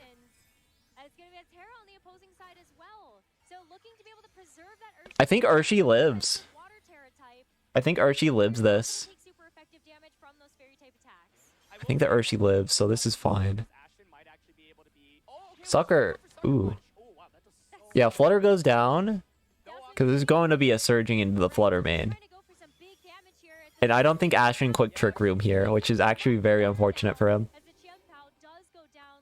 Actually, quicking Trick Room might have been bad there, because, like, if Yuya has his own Iron Hands, Yuya's Iron Hands is slower, I guess. Now that I think about it. This is weird. This is a very weird situation. Oh, Ice Beam! Oh, that's so bad. That is so bad. I think that confirms game. Because Lando comes in, right? And you can quick, like, U-turn, get another layer of Intimidate on the Iron Hands, and go to your own Iron Hands. And then quick Fake Out, and then start rotating a bit. It becomes, like, really hard. At least the sun is still up, but I think you just fake out the Landorus here because you're hoping that that water Terra, like the sun is going to be able to help you just enough through the water Terra, and maybe you're able to get the Trick Room up for Iron Hands. Actually, I guess you can't afford to U-turn because of the threat of because of the threat of the Ice Beam, actually. But you can still, like, protect, switch to your own Iron Hands, and then go to your Landorus on Urshi, and then fake out the Crest. So it's still, like, fine. But yeah, Trick Room will go up here. So the game's not over yet. And yeah, we're seeing that, exactly. Oh, wait! Does Lando have Protect? Oh, it works out, because the Trick Room, yeah. But yeah, fake out stomps, you're good. No Ice Beam was the read.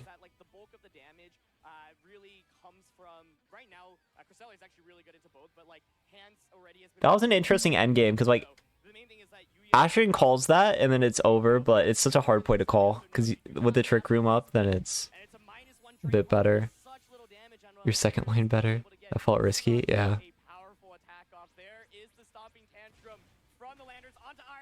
Oh, this KOs. Oh yeah, because Fake Out doubles the Stomping Tantrum power. That's very good. Yeah, he just had a quick Ice Beam. That was such an interesting endgame, though. Like, Ashen auto wins on that position if he gets Ice Beam on the Lando. But it's so hard to click. And Yuya quick the I win if you ever quick Trick Room play. And the play I was saying was, like, Yuya hedging for between, oh, Ice Beam can happen and, oh, Trick Room can happen. Which is pretty hard to do when you have so many ones that can, like, sack, and I don't know if it's, like, AV can live. But yeah, really well played by Yuya.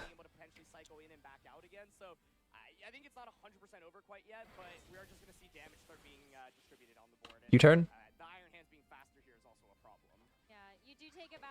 Iron Hands lives, because Iron Hands. Yep. That's so little. Choice band? Okay. Choice band Lando, alright.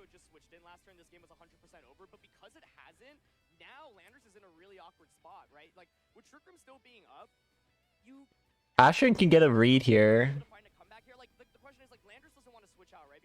Like, if Lando switches out, or she gets KO'd on the switch, then Ashen wins.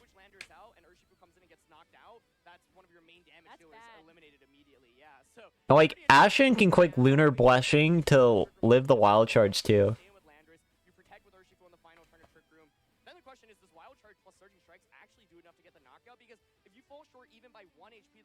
Oh! Oh my god. Yuya might lose here. What the hell? Drain Punch for healing is smart. Interesting, because maybe Iron Hands is now out of range from being able to get Psy Shocked and just knocked out. Ashen might win. Oh my god. Now that's HP recovery that's just off the board moving into these next few turns. But here comes the Psy Shock. Okay, okay. Never mind. I think it's fine. Wait, there are 2 turns? Are there 2? So you could just ice beam the Landorus slot. Yeah. But then of course if you ice beam Landorus and the Urshifu does not protect, then that's just Surging Strikes. It's a 50-50. Close as to whether or not Surging Strikes will KO. So yeah, the debate here is, do you predict the Urshifu is just not going to protect, Psyshock it, and hope to survive 2 potential attacks from the Landorus? Like if it protects and you target Ursh, you lose. If you target Lando and there's no protect, then you win. Oh wait, or does Trick Room end fast enough? Cause it's Choice Band. Choice Band U-turn does enough damage. Oh, there's a Trick Room turn. There's another Trick Room turn. Okay, yeah. Yuya wins. Yuya wins. Yuya wins. Yeah, Yuya wins. Yeah. Damn. U-turn KOs. Yep. Jesus. That was a good set. That was a really good set. Oh my god. Between 2 incredible players. But Yuya Tada making some smart adjustments in game 2 and game 3 to be able to get the victory. Oh my goodness, Cresselia was doing so Wow. much work offensively in that endgame. The problem is that Hands just was eliminated immediately by the fake out and then the stopping tantrum in the subsequent turns. Ooh. That was such an exhilarating set. I feel like there was so much going on. It was really interesting to see Ashton win with the fast voting game 1. Well, literally anyone could have won that end game. Both game 2 and game 3. That was wow. His trick mode was a lot stronger in this endgame. The problem was Yuya finding this really unique pin where it's like, okay, you click fake out into Landers, now I get that stomping tantrum into your opposing Iron Hands to just get that one-hit knockout. But I feel like Yuya must have been sweating a little bit in that endgame. He was like, okay, I got the knockout, it's 3v1, I should be good. And he did play it correctly as well, but that was definitely scary. Well, especially when your Landers is just stuck on the field, having to hit a levitate Pokemon with stomping tantrum. Gary is one. Super great, but to Go. have the patience to wait for making that pivot at the right time. Taro's 2-0. So clean and really well done. One of the things I Dylan was lost. was that drain punch, because you called out you want to get that recovery. YT lost. To Psyshock anyway, so I'm like, okay, I wonder if you would just wild charge in that position. Ooh. Luca Trejut beat Jiseok Lee, which Krellcroc won the... No, Meluka won the first regional. That's their tag. Why did I say Krellcroc? I'm so embarrassed. I know Krell too. But yeah, Hippolyte. Puerto Rico. Yohai beat Sableye. Rusheld Dakar is 2-0. Not too familiar with them, but... Kyle beats Sohaib. Mikeldad Besta 2-0 over Enrique. This is their first world championship, and they're the online grinder, by the way. Which I can pull this up actually.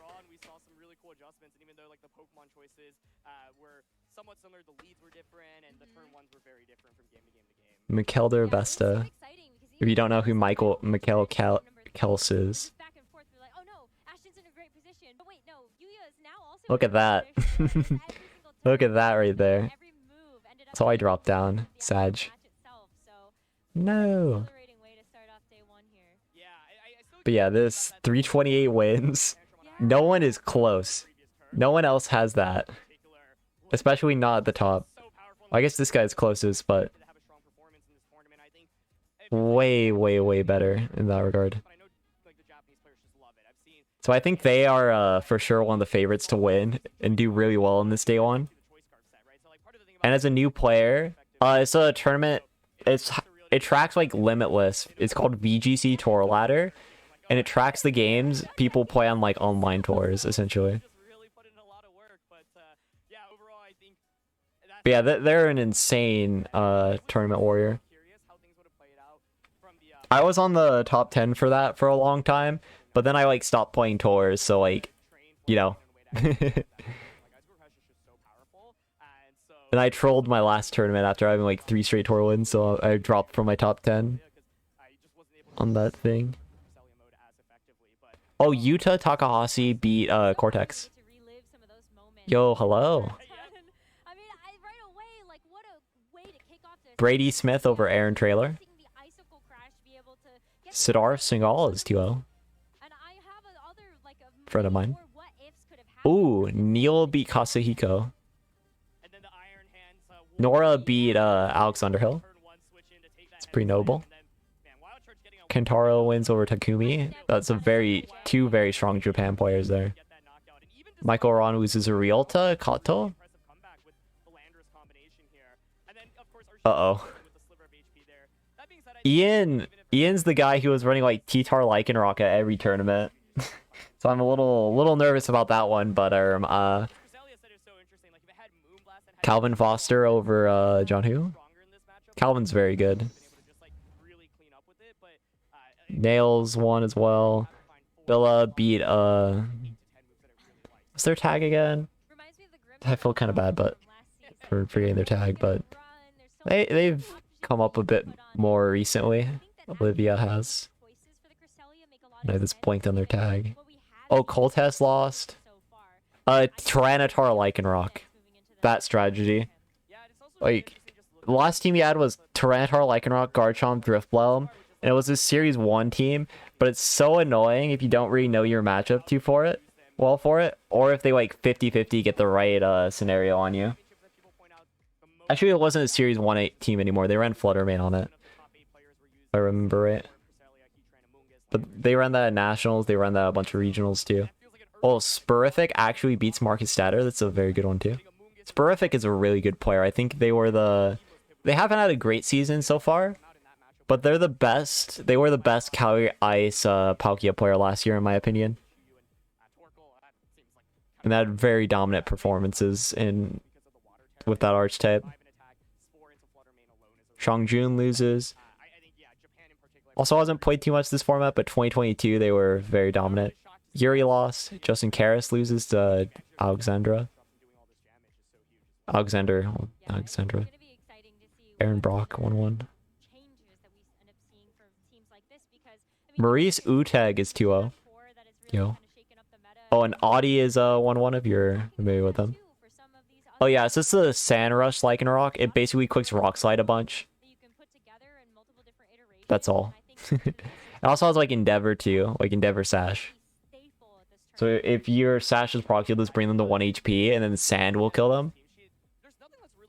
So it was a pretty funny set. And if that you just mean a quick Rock Slide. And you flinch people. That's the strategy. Kind of toxic, honestly, but you know.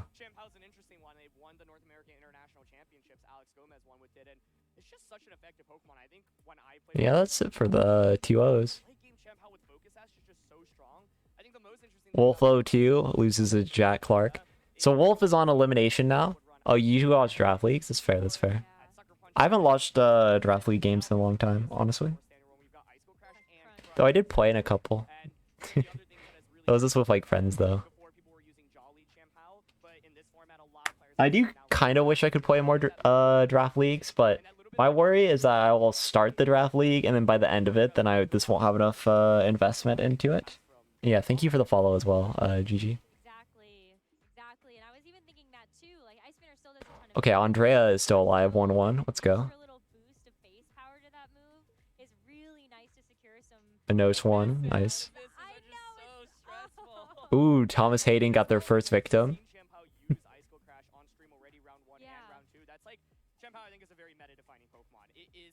Ooh, Brendan Zhang over Febzy. Febzy starting at 0-2. It's pretty big. Oe is 0-2. Very dominant player. Takumi is 1-1 over Giuseppe. Giuseppe also 0-2 is pretty crazy. Thomas Chen. Yotam's 0-2. Yotam's been is a newer player, but they were very dominant with Great Tusk offense team early on with like Great Tusk, Talon, Gothitelle, similar to like Justin Karras. Yeah, OE. Mr. OE. The reason Milwaukee doesn't exist anymore.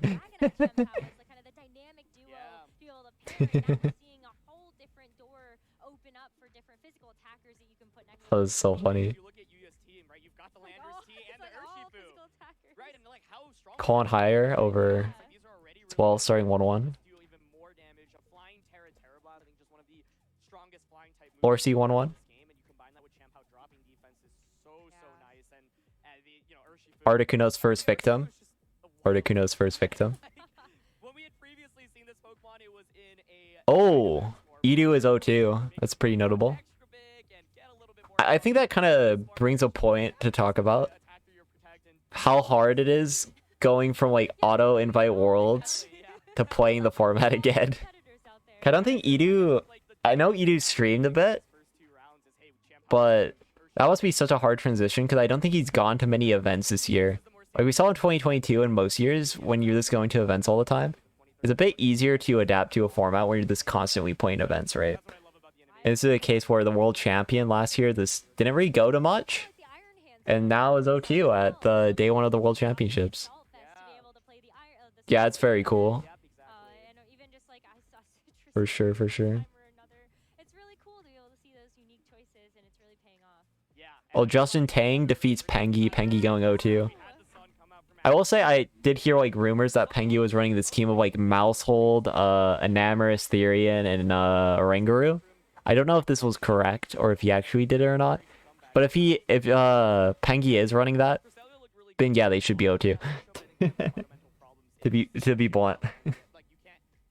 I don't know if that was true though. Hirafumi's 1-1. Brian Hume's 1-1 now. I heard Brian Hume had like major team sheet errors. I don't know what happened with that though. Oh, Takumi Soma's 0-2 now too. Tough. Yeah, that's it for round 2. We should have round 3 up after all this talking I've done. Yeah, we do. Okay, cool. Well, Michael Kels versus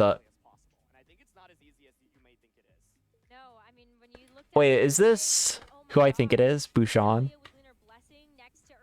Wait.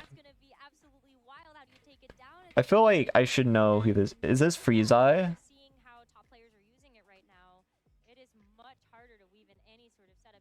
I think this is Freezeye, right? Bouchon? Yeah, okay, cool. I was right. That's pretty notable. Ooh, this is a great match. Maurice versus Guillermo Castillo. Maurice got this, by the way. 3-0 Maurice. Ryoma versus Scario Fuchi. Nick Navarre. Tang versus Bowman. Oh, Justin Burns versus Akatoki Sakamoto. I wish I knew the romanji of these names, because that would help me guess these Japan players. Yes, it was very intense at the end of that game. Were you sure you were going to get the KO on Cresselia with the U-turn? Yeah. But the thing is, with Casti, he played the format. He played the format, you know. Oh, wait, you mean this year, yeah. Is he even... Oh. I think he's doing pretty well, then. Let's dial back to game 1. You missed an icicle crash. How important was that to losing game 1? It isn't that much different then. Though I will say Cassidy played the format before though, at events, before his ban. So it is still a little different. Well, I guess technically it should mean a little less theoretically, because we all have the same amount of prep time. Like I think in a normal year what I'm saying is a little more impactful. But now that it's just a brand new format, maybe what I'm saying this doesn't matter, actually. Because no matter what, every player would have only a month. So I guess in Edu's case, he doesn't have as much, like, Scarlet and Violet tournament experience directly. So I guess there's still, like, an argument for what I'm saying. Bit weirder, though. Also, a little bit weird about it. So this combination is very good, I think. Yeah. I think that's a great identification by you. They work so well together, and we saw you play them really well. My last question for you. Obviously, you're here at the World Championships. How does it feel? Are you ready to try and get that title? Yeah, in World Championships, in in all year when I participate in, always I move to day 2, so 100% I will move to day 2 4 times. Yeah. I love that confidence, and I know your friends are out there as well rooting for you. There's people on the broadcast rooting for you. Best of luck in the competition. We'll be keeping an eye on you. Of course, Pokemon trainers, there's more Pokemon action coming, so we're going to throw it back to the casters. Okay. Don't go anywhere. I will say it'll be very funny if Yu-Gi-Oh wins. Because speaking of players who were banned. Right.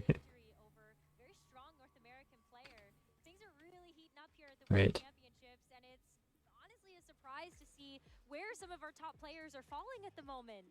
I was looking at the rounds and how the players were doing after this last round, and Worlds is just so intense. Like, there's so many good players that are at 1-1 and 0-2, including 2 previous world champions. I believe Eduardo Cunha, the defending world champion, is 0-2 to start. Wolf Glick, 2016 world champion, also 0-2. But it's about getting to those 5 wins. So even if you've lost your first 2 games, if you win your next 5, you're still good. All right. When Naoto won Worlds in 2019, in day 2, I believe he started 0-2 or 1-2 and then literally won every single game afterwards.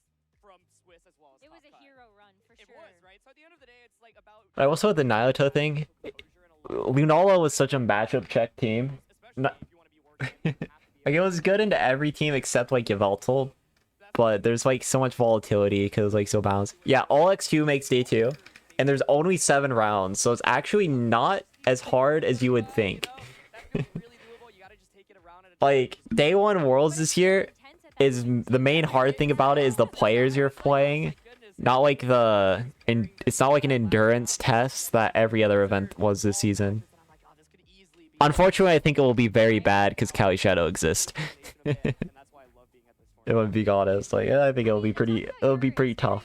I'm a Lunala enjoyer, but But you've been at those tables before. So what is that pressure really like? it'll endure a little bit, but now there's even more dark types, and you're like forced to Terra with it. It always finds a way. It always does, but it's like it's even harder now, and it's only getting harder. Oh, I will say there's some funny stuff like Terra Rock Meteor Beam. Or like Terra fighting Lunala, yo, dark types, what are you doing? What are you doing? Terra Fairy, yo, Moonblast. Moonblast finally a viable Lunala move. But yeah, I think Cali Shadow is really this V-Mon still. For sure. And once again, I'm going to take a second to get a drink and refill my stuff while we're in between matches. You can listen to Gold there, and I'll be back. I think there are some players where the pressure really gets to, and I know when I was competing at Worlds... Yeah, don't expect Lunala to be too dominant without a Dynamax partner. Or without the metagame like being too crazy. Really blew up, and so I think that's one of the toughest things about playing in this game. It's a long day, and you have to have so much mental endurance.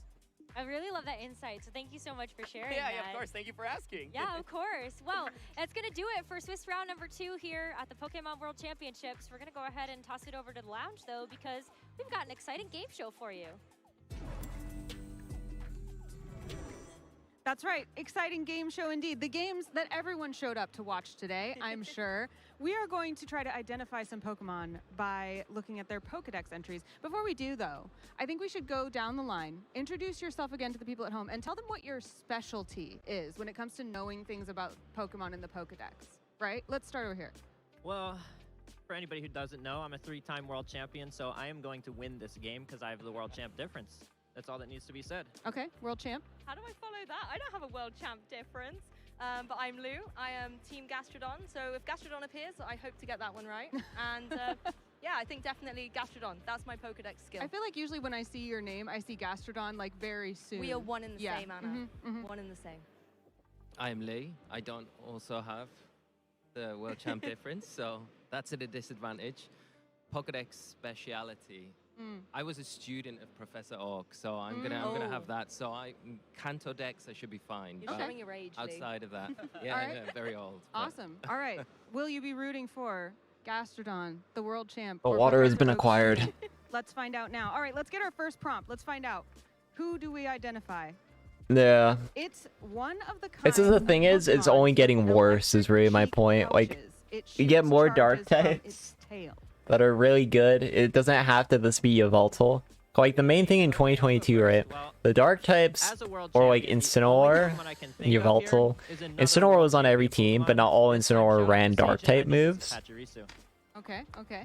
I mean, it looks And like then like, I feel like that's it only being Incineroar also meant you had the benefit of kinds of Pokemon, and Pikachu was the original. just being able to rotate around it. But that could And use stuff like Groudon and Kyogre to just OHKO it. I think, yeah, it could be Pachirisu. For Lunala, particularly Groudon. Lunala, Kyogre, kind of a horrible arch type. All right, all right. I also think it's Pachirisu. Okay, just in case. So it is I will definitely a go victim for of it. Pikachu, Kind of only gets just worse So, you know, we don't get caught by the like gotcha there. All right, who the is it? farther we go. Is it Pachirisu? And also Fluttermane is a good Lunala counter too, for that matter. Now that we're thinking about that stuff. Good job. Pikachu is on the graphic though, so I feel like we were covered all around. Yeah. Good job. Especially world champ, obviously, since Wait, what are they doing? you said it with a world champion in your answer, so yeah. Let's get our next prompt. Let's find out.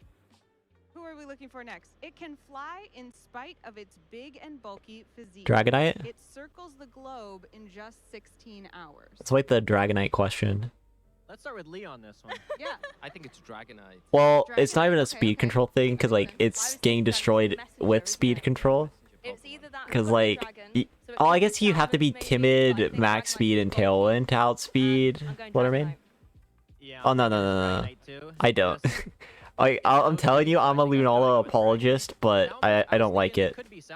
I don't believe in it as much anymore. Which I felt the same way in 2022, to be real. And then in 2022, it gets second at Worlds.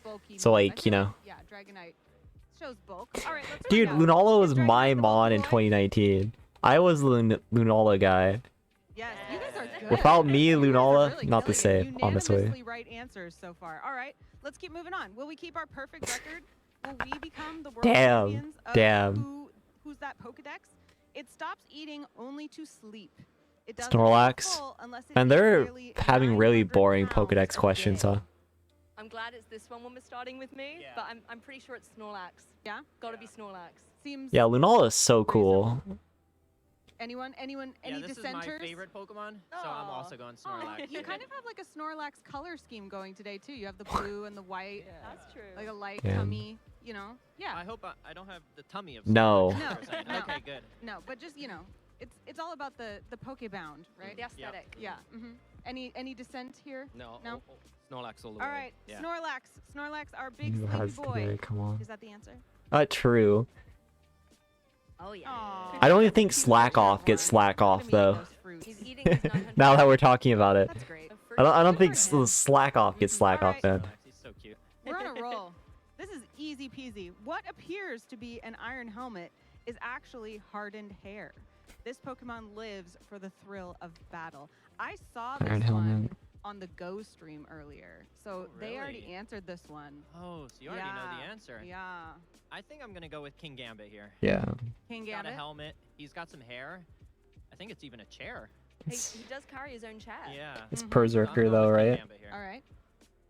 I mean, I first thought of a Alolan Dugtrio, just because of the word hair, but it doesn't look like a helmet. It's Berserker, right? Mhm. Because the little Viking helmet thing. Yeah, it could be King Gambit.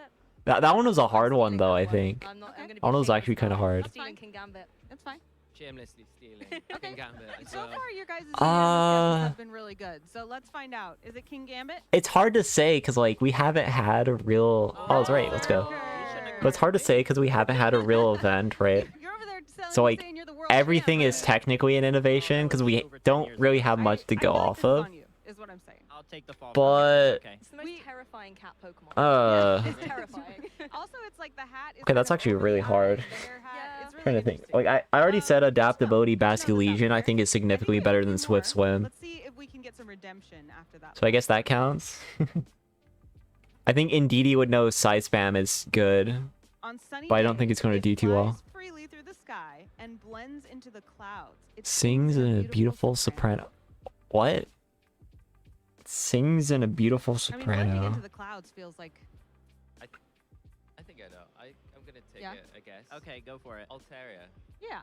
Oh, it I is? think so. Yeah, that makes sense. That's what I thought too, but I wasn't confident, you know? Then Altaria. Oh, the clouds. Yeah. Okay, it's Altaria.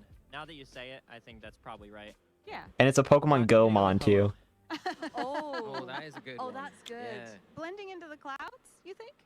Yeah, in the very first episode, he was Yeah. he was It's a easy to rainbow. miss, Okay. but Ash saw it. And Okay. rainbows are in All the right. clouds. Let's so that find could out. work. Who Yeah, is you it can. blending You into the can. clouds in front, I'll look at flying it. It sings, freely and though. singing in a soprano? Yeah, Altaria. You guys got it. Okay. It was the cloud bit. The clouds. Yeah. mhm, Clouds. Yes. Our cloudy. I need to bird. be confident and All right, actually that's say the awesome. I answers. feel like we did very well. There was only one that none of us got right. How do you feel about that Ho-Oh guess? I got the Berserker one though, that's all I'm saying. Answer. I thought I'd do something a little different. Yeah. But yeah, as soon as you said Altaria, it sounded like the right answer. But it Ooh, started that's out pretty good strong. actually. Got, what, 2 right? I'm confident that's very good. From there, kind of like my VGC career. So I feel like we got like a solid. AV, okay. I feel like that. I will give that to us. Now. Booster energy. We had some fun. Okay, I will give my opinion. I think booster energy isn't correct on Iron Hands. I think it's better off being the Salt Vest user. That's my current opinion. Amazing. You know, the first round, a Rash. Or being like Citrus Berry or Rocky Helm. Two former world champions going Oh, and I think Drain Punch is better too. For that matter, I'm not a CC fan. well. Sometimes it can be really. Huge nuke, yeah. No one wants to really kind of put themselves in a position. CC. I'm trying to think of like theories if CC is better or not. And the way that Arash kind of dominated that match with the Urshifu. And do you really need all that attack investment too? Yeah, it was really nice to see. So Real drops so to far, CC, it's Varela. my favorite part Huh. of the day. That's awesome. What about you? Lou? Yeah, I'd have to agree. That match was legendary. It was awesome. I do think Sucker. I mean, I think Swords Dance Urshifu is bad on this. I think the Urshifu is probably like the worst slot there. I don't feel like Swords Dance is worth it. A really, really privileged position to be in. So Well, yeah, it's just more damage. I'm just more of a fan of Drain Punch in general. So this is definitely like out of my comfort zone. Like I'm not a fan of like Nasty Plot here. I'm not a fan of Swords Dance here. Those are like the two things. Like you're not really facilitating with much. Like sure you have fake out with Iron Hands, but the thing is generally you're gonna want to like fake out TR, right? And you're not gonna want to switch out your Iron Hands because of your booster energy, which is why I instantly like gravitated toward AV. Like the main value of like having setup like that is when you actually have a way to like, you know, get it up. It's wild. It kind of feels like either you So I don't think that's like worth it. It's just The Nasty Plot. and yet like real life size. It's so cool. And that big drum. But it's like fine enough. The big thing is I think Swords Dance on Urshifu is just bad. Like I think that's just bad. That's probably my main opinion. Back here, backstage, getting ready to go on. Hell, I would even say like there's an argument to drop Urshifu, but There are so many people from all over the world. let's run CC or something. Is another solution. Them to the be defensive and Giraffe can plot up. Yeah, I mean you can do worse. The main issue is with the Swords Dance on Urshi. If I'm being real, like that's my main issue. I had the opportunity just now to go out on the floor and. And also, notably, you don't have a Mon that resists Fairy, which is pretty bad too. Like, if that was like Heatran, Amoonguss, those would be better options there, I think, than Urshifu. Just so you have an actual Fairy resist. Because right now, I think in theory, Fluttermane blows up everything. Yeah, Fluttermane kind of blows up everything, doesn't it? How the rest of the weekend plays out. For me, it's the junior and seniors out there as well. Like we were wondering. I don't think Brute's good. I think Amoonguss has merit. So some of the matches on the rows can be viewed by spectators. So you know. Yeah, but like, it's not good enough. It is not good enough. Especially when your main way to hit is like EQ or Terra Blast. Like, it's not... Like, you're not this... Well, I guess you could Scarf Terra Blast it, right? But I don't think that's reliable enough, and if someone has like Iron Hands, they have like their own partner with like anything else next to Flutter, then it becomes like really bad. Or if we see like that Flutter Chempel team that was on stream earlier, that doesn't seem like a great matchup. There's a lot of like little things like that where I don't particularly like it. Or like Flutter plus an Intimidate Mon, because then the Landorus doesn't get the KO with Flutter. the Basque is a pretty cool tech for that in end game, but it's like early game, right? Where Flutter's just clicking buttons into you and you have to deal with it. That's where I have like more of a problem. Though I do think it actually does have an answer though, because you do have Terra Scarf Lando with like Tailwind support. That's like a counter to opposing Tailwinds, and it like kind of works out well. It's just a matter of like reliability. But yeah, really my only problem is I think Swords Dance on Urshi is just bad. That's like the really big problem I have. Everything else I'm neutral against, but it's not stuff I like, you know? That's really the thing. Player Chi for the TR mode, if I can catch that. Lando Torn always happy, yeah. That's fair. Isn't it great to have Ray back? I guess I think he's a little more quick-witted than I remember him being. He's pretty funny out there. Yeah, he's done better. The boy done good. Like Flutterilla, Chimpao, stuff like that. I'll look at events team now though. I feel like most of what I would say is just like we have very different styles at that point, you know, instead of direct analysis. I don't think you checkmate enough though. Like I think you're always in the position where you're this not too favorable, and you don't have the tempo, and Swords Dance is awkward. Like how many ways do you actually have to deal with dark types? Well, you have Fair Draft, Dazzle, Iron Hands, Drain Punch, well CC. Well, I guess you don't really need it for Chempal, but it's helpful still. Quad resist sucker, yeah.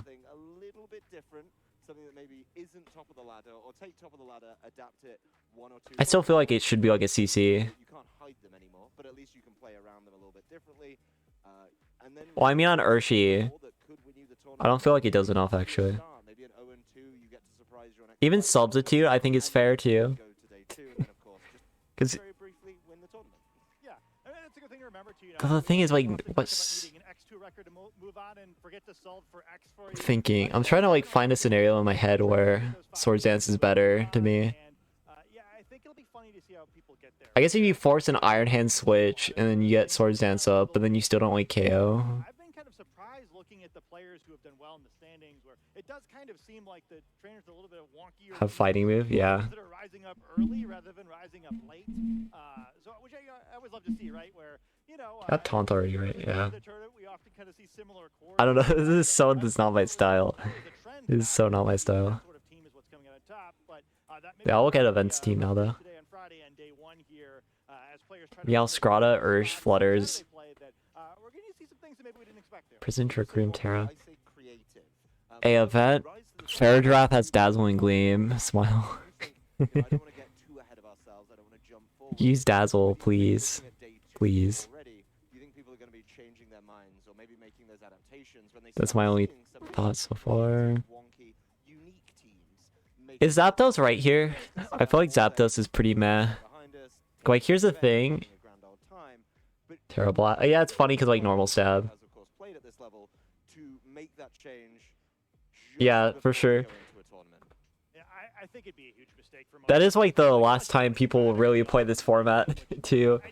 Right before Worlds, so that's the optimal time to get it.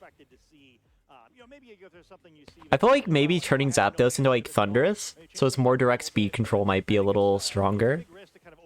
Because, like, Zapdos is slower speed control, and the fact that, like, it kind of doesn't... And the team doesn't really have, like, the bulk for it to work quite as well as you may want, right? So I think a more active speed control mon, like Prankster Thunderous, where it's clicking Thunderwave, might help this a little bit. It has Thunderwave. That's the active speed control I'm talking about. Oh, Scary Face or Scary Face. Both of them work. That was awesome. Oh, that is very nice, yeah. The other thing is I think Flash Cannon could be dropped for Terra Blast, but, you know, it's fine. Colorbell Talon made vids. But yeah, I do think Thunderous is definitely the mon here. For sure. The rest I think is fine. Overall. You could change Urshi to Goggles if you really wanted. You could change Flutter to Specs. There's options. And you could change like Fair Draft to Rocky Helmet. There's a bunch of little things like that that are like small changes you can make. But I can't say like for sure which is optimal there. I do think Urshifu probably should have some bulk attached to it though, especially if you're going to like Thunderous as a supportive option instead. A little shocking to see him down there, but I think we've seen a lot of these top trainers manage to pull this off the regional level. Since we you're guaranteed, you get the 2-loss record, you move on. Yeah, that's about all my thoughts, really. Bulkier Urshi. Maybe changing Flutter, but it's fine. Oh, you could have Icy Wind on Flutter too, actually, as well as active speed control. Like Icy Wind puts like a fast enough Urshi with Adamant, and then have Icy Wind puts Urshi Surging Strikes, or Icy Wind puts Meowscarada Flower Trick into like other offensive teams. That might be a decent enough speed control option to make that work.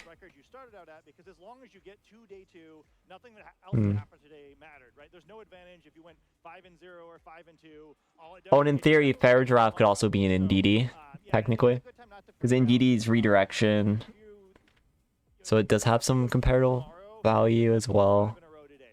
And hey, all these trainers are great players. That's why they got here to begin with. They qualified over the course of the season. So really, that's all preference, though, Ndidi versus Fair Giraffe. But actually, no, if you run Thunderous, you do not want Ndidi.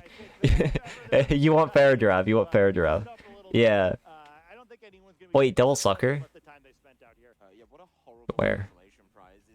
That's just the ones. You mean like Aqua and Sucker. Okay. But yeah, Fair Giraffe is correct. Ignore that. I just said stupid midnight. I'm tired. And Spike move with Modest and DD spamming E-Force, yeah. But yeah, you're right. Fair Giraffe is fine here. Let's try Thunderous, is my opinion so far. And like, adjust Flutter set, adjust Urshi set, bulk around. Maybe Goggles on Urshi instead, Rocky Helmet, Fair Giraffe potentially. Thunderous could also be like Citrus Berry, it can be Mental, it can be Rocky Helmet. There's a lot of good item choices for that. Ah, that's it. That's all my thoughts there. I think we went over all the pairings already.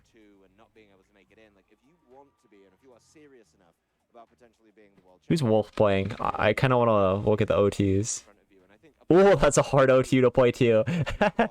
Damn. That is hard. Cunha? Where is he? Where did he go? That's a lesser known matchup. Edu probably wins that, probably. But Wolf isn't a hard matchup though. That is a player who did really well at Japan Nationals.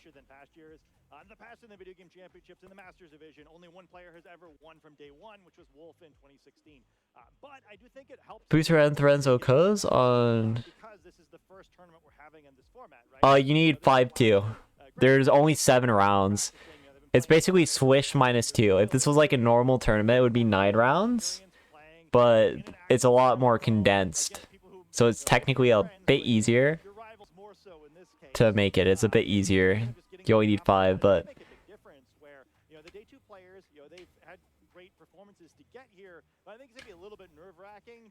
you were playing 5 against the best players in the world, so it's tough. Yeah, exactly. 5 straight.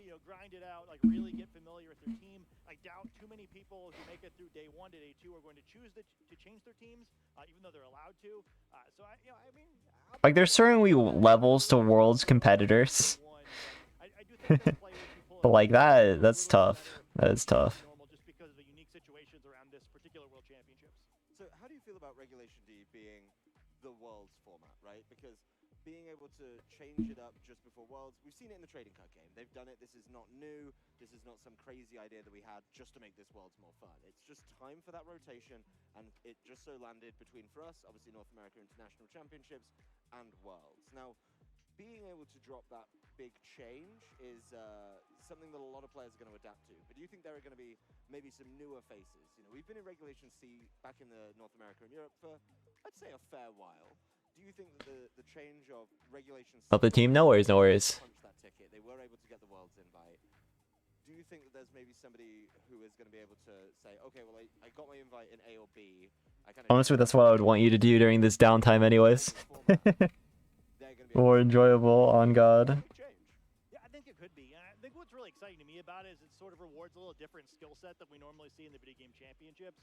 I know some that, well, actually, almost everyone I talked to about TCG doing this in the past to kind of get a feel for what we were in store for, we're pretty high on what happened in the trading card game. I think what's really cool about it, especially if you look back to last season, where the players who really innovated the best Man. in the format.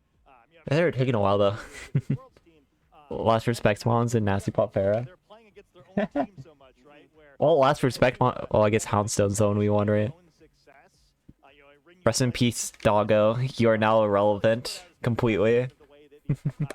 World Championships of last year worked. I think this year's pretty cool, where the players who are really good at team building, maybe who figure out the right composition of Pokemon, really get rewarded in a way that we don't normally see in the. It's kind of a shame no one really experimented with Houndstone early on. Experienced players really respect because it is so hard, especially at an unknown format. I feel like I remember that team somehow.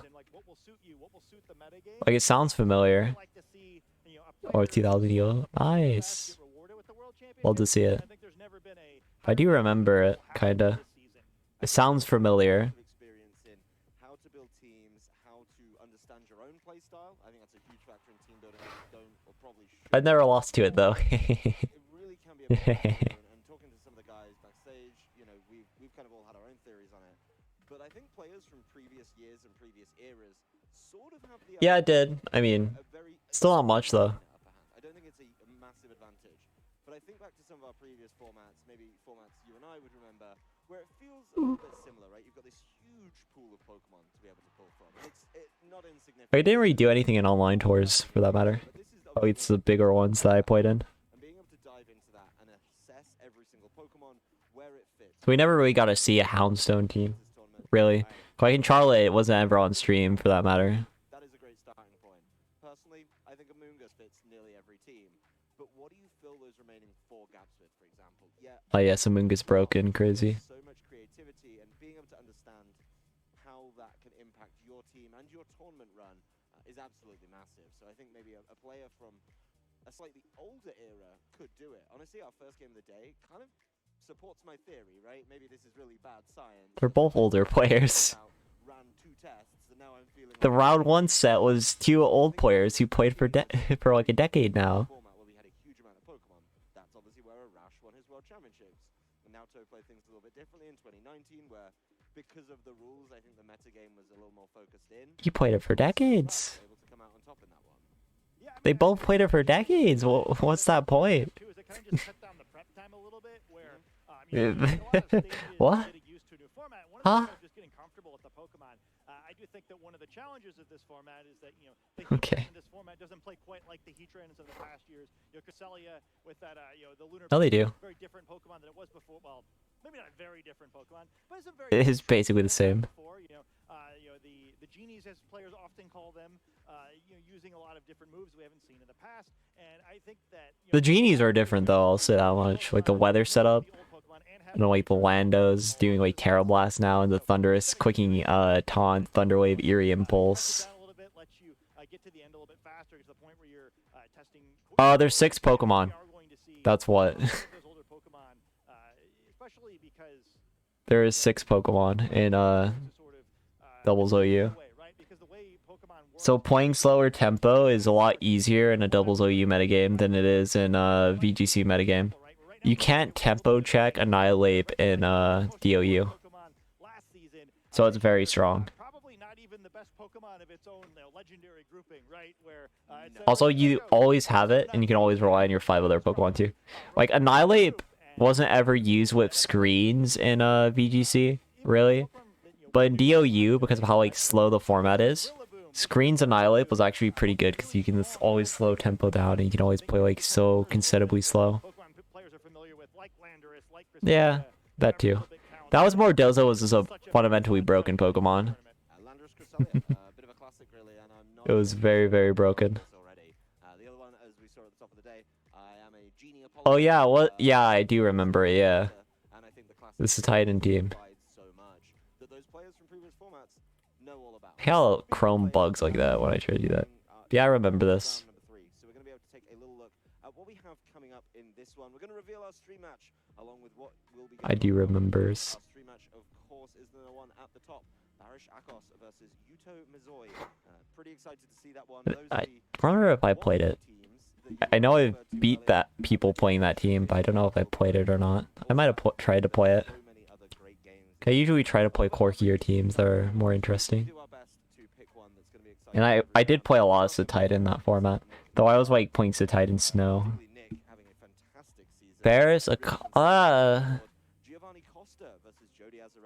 was a weird game to choose if you ask me, but okay. I think it's taken a little bit of time off, but coming back with an absolute vengeance, starting off 2-0. Abdullah Moyhaddin versus Luca Traegut. Very exciting to see a lot of North American players starting out strong, right? Being able to take that regionals experience. I mean, we had 10 regionals this year, and being able to learn all of that. Shiliang Tang versus Nora Bowman out in the field. Also, except my friend used it. No, I used it too. I think I did. I always like experimented with it because I was like, oh, yep, Houndstone, and I remember seeing it on Limitless. Half of them are going to be 3-0 at the end of this round. That is just how that one works, and that's putting yourself, you know, you only need a 50% win rate from that point on to be able to qualify for day 2. Yeah, I think it's a huge deal in this. I think the key thing that Houndstone's very bulky too. Round 2 or whatever, and you know, there's like approximately 8,000 It's very, very bulky. players. Like, oh yes, they're doing it. These are Yeah, that's how I remember it. But this time I think it really does matter, right? So I probably did actually play it as well. That is great buffer. You know, As I said, I never lost to it. championship, especially given the stakes here, where you know it is all binary, right? You know, it doesn't, you know, 9-0 doesn't exist in this tournament, right? Yep. 7-0 doesn't either, even though there's 7 rounds. You just need the 5th win and you're done. Were people running Palafin at that point? Well, I guess it only took like one regional, so probably. Each win matters so much when you only need 5, but also where, you know, 3 losses. We were weirdly slow as a community to running Palafin. We were very weirdly slow about that. Absolutely fine. But being able to see a lot of trainers from around the world, right? I mean, I think there's been a little bit of discussion already on. I did run Palafin pretty immediately, but I didn't make it in game because I was lazy shit. So I didn't play it either. And maybe that is standing the players in good stead. But of course, day 2 completely throws that out the window. A Series 1 would be a bad format if we went back to it, I think. We'll see who makes it through to day 2. But excited to get to day 2 where the best of the best just get dropped in the tournament. We open it up and say, okay, you guys skip day 1. You're in. I feel like I said Palafin was broken. I don't remember if I did or not, though. I know that was why first team of the format was a team with Choice Scarf Palafin with Flip Turn. And like Tauros, Paldea, Blaze, and Grimstarl. That was my first team. Oh, you said it was broken? Did I say it sucked? What? That was my first team. No way I would be that honest. Okay, maybe I would. That's very in character for me. That was actually my first team, though. Oh, okay, cool. It was so good. It's not very good anymore, but... Which, you know, I did say that I thought it would be better when we get to, like, Instant. But now that we're in, like, a Basque Legion format, and Basque Legion is just stronger than it with no switch outs, it's, like, crazy. Oh, yeah. Meowth's Grotto was so good. I think it was overrated at the start. Well, overrated at the middle of the start, but, like, at the start, it was super underrated. When it's literally this Urshifu Light. And it was faster than the whole metagame at that point, too. Might not be so early format this time. Might just be an early world championships instead. Basque Legion Kyogre? I feel like Slip Swim is so bad, though. I don't think it's good enough with Slip Swim.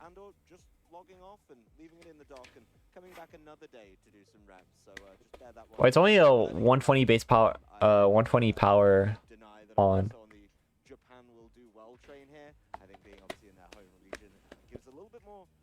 It'll be the best Swift Swim on, but I don't think it's worth it. Being able to innovate early is something that Japan are very, very good at. They understand what is the basic team as we have known it in previous years, not an official term, but the big 6. What is going to be the option that a lot of trainers gravitate to? Kind of that entry-level team that you try and play around. Be interesting, though. It is the best physical Swift Swim user, that's for sure. Rest in peace, Foltzel. You will be remembered for exactly, like, 2 minutes. I miss you, Foltzel. Seeing what they come up with puts us in great stead No. In Rain, yes, probably. But at base, no. Kawi Shadow's so bulky. Do that and, as you say, skew the numbers in their favor. Yeah. Yeah, I mean, I think, you know, the whole like, Big Six. Like in Rain, it's questionable, but I think the year that originated maybe it was base, no, no shot. I hear some variant of the Big Six every season now. When I start counting the Big Six Pokemon, I've got to use all my fingers, take my shoes off, start using all my toes. I need to grow an extra limb because there's like 20-ish Pokemon. Even in Rain, it might not. Big Six most years. It's like the What's your Big weight? 16 maybe. Let me check. Adapt, Terra Water, Rain, Sort of pick from these buckets and have a good Life Orb. Yeah, it's like, you know, yeah, you start playing, oh, I see the same Pokemon, you start listing them. You hit the Yeah, no. but, yeah, I do think Not even close. Not even close. Not even a discussion there. Kawi Shadow beats that. Between a dozen and 20 Pokemon that are pretty high percentage of the total usage. You know, Flutter Mane, Adamant, Terra Water, Life Orb, Basculegion in Rain does 60%. Well, 70% to Kawi Shadow and no bulk. Not that guy.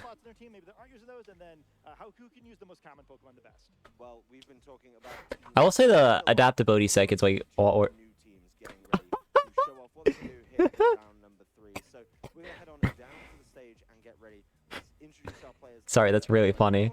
Also, he got hack checked. He lost early. Damn.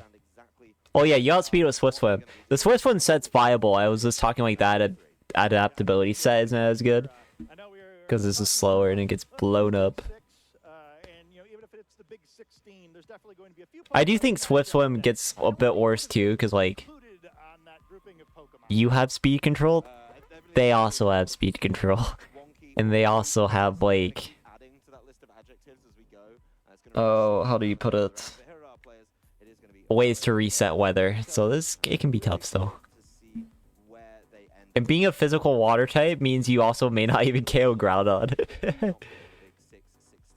Since Groudon has physical bulk. And then Koraidon walls you too. And Miraidon still walls you as well.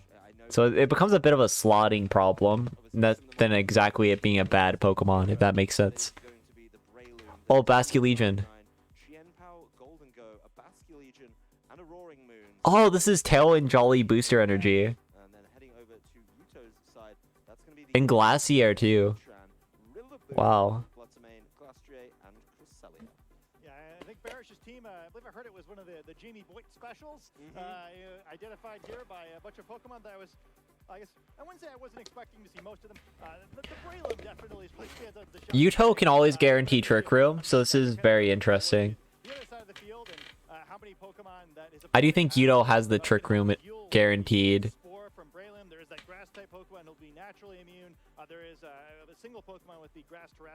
Well, you need it to be 150 base power though. And you need it to be 150 base power, and you're ignoring the fact that we're gonna have like Intim out the wazoo because of like Incineroar and stuff. And like it's harder to get a rain last chance sleep because like you're dealing with faster Pokemon, and Miraidon is probably gonna have like E-Terrain. There's other weathers like Sun with Groudon or Koraidon. Like there's so much stuff that makes going for that a little less reliable. It's overall, and then like you have to conserve your Kyogre to a certain extent too. Like it's still decent. It's still not bad, but not something you can expect too reliably. Though it's always cool that Basculegion is the one Swift Swim Pokemon that has this huge advantage early game by clicking Wave Crash on everything, but also late game is pretty good because you have last respects for it. But and also it's worth keeping in mind that Swift Swim Basculegion has way less offensive power in a metagame that's gonna have like all restricteds and all bulk. Oh no, I know you're not claiming that. I'm just saying. You know. Booster speed? Oh! It is booster speed. That's interesting. Heatran is probably Terra Grass too, but it's hard to Terra Grass in front of... Ooh, Breaking Swipes. Wow. That's very interesting. This is a very interesting position. Like, Terra Flying Tailwind. You will get the Tailwind up guaranteed. Breloom has Sash. Yeah. It's honestly good, because like you have Tailwind plus speed, and you have Spore. How this anti-meta pairing decides to try and wiggle out of this one. Yeah, I mean, anti-meta to extent, right? And you're like baiting Heatran to Terra, but it's so hard, because like if Heatran Terras, then you get Terra flying Acro, and it's like, oh, that sucks. The cool thing for the Flutter though, booster speed will outspeed Breloom in Tailwind. I think he does attack though. Yep, it's attacking. Heatwave Dazzle or Heatwave Moonblast. Oh, it is Icy Wind, I was right. Before I actually changed my thought and said they were this quick Dazzle. Super effective hits. The Roaring Moon takes it pretty well. Will lose some of its speed as Roaring Moon makes up for that pretty promptly. One drop isn't going to be. The Icy One's pretty irrelevant actually though. Because of the Tailwind and the booster speed on it as well. Heatwave Burn? No, Life Orb. Ooh. This is a bit of a read scenario because you can like Moonblast Roaring Moon. And if you get like Terra Grass on Heatran, then you can Terra Grass around Breloom Spore. But if the... Alternatively, if the Breloom goes for the Bullet Seed, or goes for like a Flutter target, right? Then you could just lose your... You could just like Protect, and then Heatran could just do a lot of damage on both. Or Flutter could just KO Roaring Moon in exchange. So this could be a double tap. Yeah, it is a double tap. There is not going to be any Terastallization though, as it is the Fluttermane taking the Roaring Moon acrobatics and going to sleep right after. So A quick Trick Room. on the field to both of them to begin the game. It's now being Flutter quick Trick Room. There is of course going to be time for the Heatran to do What the hell? That's Trick Room, Icy Wind, Flutter. Big misplay by Yuto though in that situation, because like you could have had the KO on you could have had the KO on Flutter. I mean, you could have had the KO on Breloom as well. That is crazy, the Trick Room reveal. AB! Oh, they're running AB. This was a set I tried so much, but I never like quite found the scenario to get it to work too. Which it makes sense here, because like you have Focus Sash on Breloom already. Oh, this is so cool. Oh, it's Terra Water as well. Oh my god, that's the exact set I was running on AB Chien-Pao.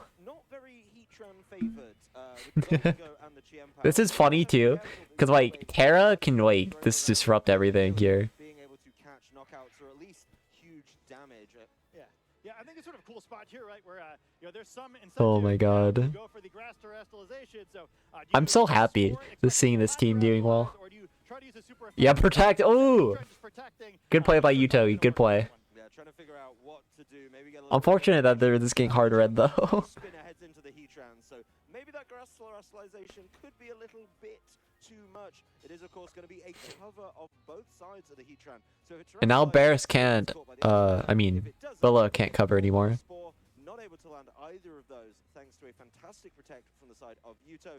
And Fluttermane just still asleep. Yeah, it's really scary though, right? Where you know, that was the first timer could have waken up already. We already saw it move or fail to move the previous turn because Breloom's just so Yeah, Bella can't reliably cover anymore. It's risky because Flutter can wake up. Things are pretty devastating now. I think in this turn, unlike the previous turn, Barris really needs to make the call right? You've got to pick one or the other. Are you going to Spore or are you going to Ice Terra Spinner? Grass? You kind of have to hit it. No. Well, it's Ice Spinner into the Fluttermane, not leaving Damn. that one alone anymore. Scared of that one waking up and picking up a potential double knockout. Something that could cause a lot of problems. Like Oh, water. It's water. calls it right too. No terastallization on the side of the Heatran. Yuto holding on to that one, trying to save that for later, and Heatran will be heading to sleep for now. Yeah, so excellent play. I'm glad I don't have a webcam set up because I'm gritting like a maniac. Kind of just out of game one. Excellent move by him. But we do see Heatran. I don't like that play by Yuto though. I think you had the leverage to this quick Terra Grass. And I really wish Yuto took advantage of that scenario. Critical in this situation. One of the things that's great about Cresselia now that we hadn't seen any past years is that Lunar Blessing move that it never had before. Water is also a better defensive typing as a part of it too. Sleep status status condition. However, unlike many of the Cresselia we've seen, this is holding Rocky helmet. Safety guy It lived. put to sleep itself. Well, It lights up. that is going right into the It connects. but it doesn't get the knockout. And Chempal lives. Will respond in kind with a heat Wow. wave. Breloom getting knocked out. Also, it's faster than Breloom, which is crazy to me. To, of course, cause those problems. But the light bulb will come back to haunt Heatran as he trades itself. Actually, for that Breloom got icy winded, right? There is, of course, going to be the No, it didn't. Cresselia It got heat waved. So yeah, Heatran's faster than Breloom, which is very unfortunate, actually. Glacier hasn't Terra'd yet, though. Glacier not known for being the speediest horse in the stable, but man, Surging calcs by 40%, yeah. perhaps without that, you see a spore getting on the Cresselia, and things just start looking very, very, very bad. Instead, now we still get a very interesting game. These two Pokemon Very true. could definitely pull this off. But That's a very bulky Chempal, though. It's 187 HP. The It's a decently bulky Chempal. not the fastest one. Not going to be winning the Grand National, but if only there was a move, Scott. Trick Room. Maybe Terrestrial. give that Glastrier a little bit more that it could do. There is finally going to be I think this is Yuto's game, but there is some inaccuracies that could happen that could change the tide completely. But this is pretty advantageous. One miss changes the dynamic quite a lot, though. which is not going to do that much. Golden Go knows it's got a lot of work to do. Yep. It's going to have to put down a lot of pressure, so being able to get that nasty plot up is big. Icy Wind, what? Icy Wind once again from Cresselia, so controlling speed, not in the way that maybe we were Icy expecting, Wind. but seeing exactly Why? what it can do, both the speeds going down. What? It's going to be a body press. Chiempao knocked out, and now everything. Wait, what? What's this Glacier? And win the game for Barish. Is this body press? Iron defense? yeah, this Cresselia's only attack is the Icy Wind. Oh no, it's body press iron. It can't hit Goldango. Glastrier's not going to have the same problem. We see the chilling Nay boosting it up. But, you know, this is not the world's greatest type matchup. Oh my god. That's so bad. Goldango wins. Probably. You can get flinches. No, it might be Icicle. It's still faster though. And it's dead, yeah. So if the Trick Room was coming through, something that he was basically preparing for. Yeah, it is Crash. From the side of this Glastrier. I'd say it took a pretty while, a not very effective Icicle Crash. What was the plan here? What was the plan? Still has the speed advantage. I can imagine it's just going to start throwing Shadow Balls here and being able to tidy up this game. So Barish has been in a couple. This is weird because Shadow Ball is +2 though. Game one's looking like it's his.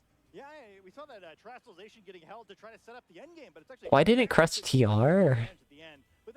For the flinch chances. So at least 2 more going to be required, and there's no way this Glastrier is going to get the chance Crit? to that. No, it's getting one Icicle Crash now. 50 left. Weird. Another one. I don't think this is a super tough decision for Barish. Just needs to be able to press Shadow Ball one more time, and then of course get the knockout on this Glastrier. So really great game, honestly, back and forth throughout. Makes you wonder why they prioritize getting the Chempal KO too.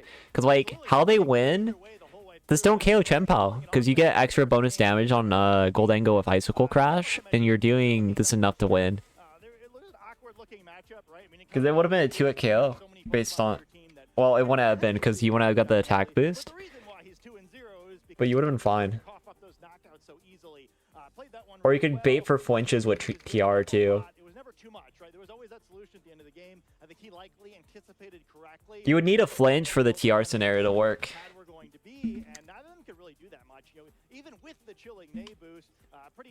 And with what I said about this crashing the Goldango multiple times, it's the same kind of thing. You would still kind of need a flinch. Though at least there you would have a slightly better chance, because in theory, I think that would get your clock 1 turn faster, thanks to Chempal's defense. Yeah, because targeting Chempal's 4 turns, targeting it's 3. And you can click Lunar Blessing to guarantee the Crestals 1. No, that's hard. It's actually hard. But at no point did he have an answer to the Golden. That's very hard, yeah. Was really big here. So while I think You know, looking across the board, it's okay. The Heatran was able to apply. 'Cause, like, if you don't body press Chien-Pao, then the thing is it becomes a read scenario where the Goldango can protect, the Chien-Pao can protect. You need to get it right every single turn in order to win. If you get it wrong one turn, then it's like the leverage is like so bad. And the every little bit of chip matters quite a lot there too. But yeah, Yuto's big mistake was not clicking Trick Room for sure. But even then, it's still like you have to flinch or you have to crit. You know, maybe that would have worked out a little bit better. So it'll be interesting to see in this game now. You know, does Barish try to do the same thing, or does he mix it up a little bit, anticipating that his opponent will make some switch ups? I think it should be interesting to see how this plays out. I think Barish has a lot of options. Really, this makes me think that I think Yuto really had to go for the leverage play on Heatran. Though it makes sense why they didn't, because they just had Glacier in the back. Having to adjust really hard for it can make these future games even more challenging. It's a tough adaptation to make though, if you're Yuto, because my gut says, let's see a little more. If only it was the horsepowers. But you know, there's always that threat of the spore that's gonna be able to shut that down. Oh yeah, there was another big mistake early, because the Flutter main quick Trick Room after clicking Icy Wind. That was the other thing. Because it could have been a KO on Breloom without putting Flutter main to sleep. Like, that turn could have just been a double knockout. Going off there on the Roaring Moon after we've been able to see the booster energy on the Flutter main as well. So something critical to keep in mind here, we've seen the focus sashes on Breloom. It's really the only item we normally see in Chien-Pao. Trainers, you have to forgive me. I'm not super up to date on my Assault Vest Chien-Pao calcs, so we'll have to see how much damage is coming in here. But it is a very interesting setup where you've got to imagine it's not really the sort of thing that anyone was planning on having to deal with. I would also admit, pretty publicly, that I haven't run those numbers myself. I can tell you that it will do less than it normally would without the Assault Vest. So that's something that we can bank on. What's does the Flutter have Dazzle, Moonblast? Is it Terra Fairy? Like, I don't know. It's Terra Fairy. Okay. No, it's not. Never mind. It's Roaring Moon. You get Trick Room here, potentially. You get Trick Room here, potentially. Ooh, Helping Hand Moonblast. I think Chien-Pao. Crit. Chien-Pao lives. Not enough. That is definitely an interesting amount. We'll talk about that in a minute, as it does get caught in response with the acrobatics. Honestly, I'm impressed, Chien-Pao. The Flutter's like full bulk. It's Dazzle, Icy Wind, Trick Room. I thought it would be bigger than that. You know, I think maybe without the Helping Hand, that's closer to what I was expecting. I really thought. Like, that's bold Flutter, by the way.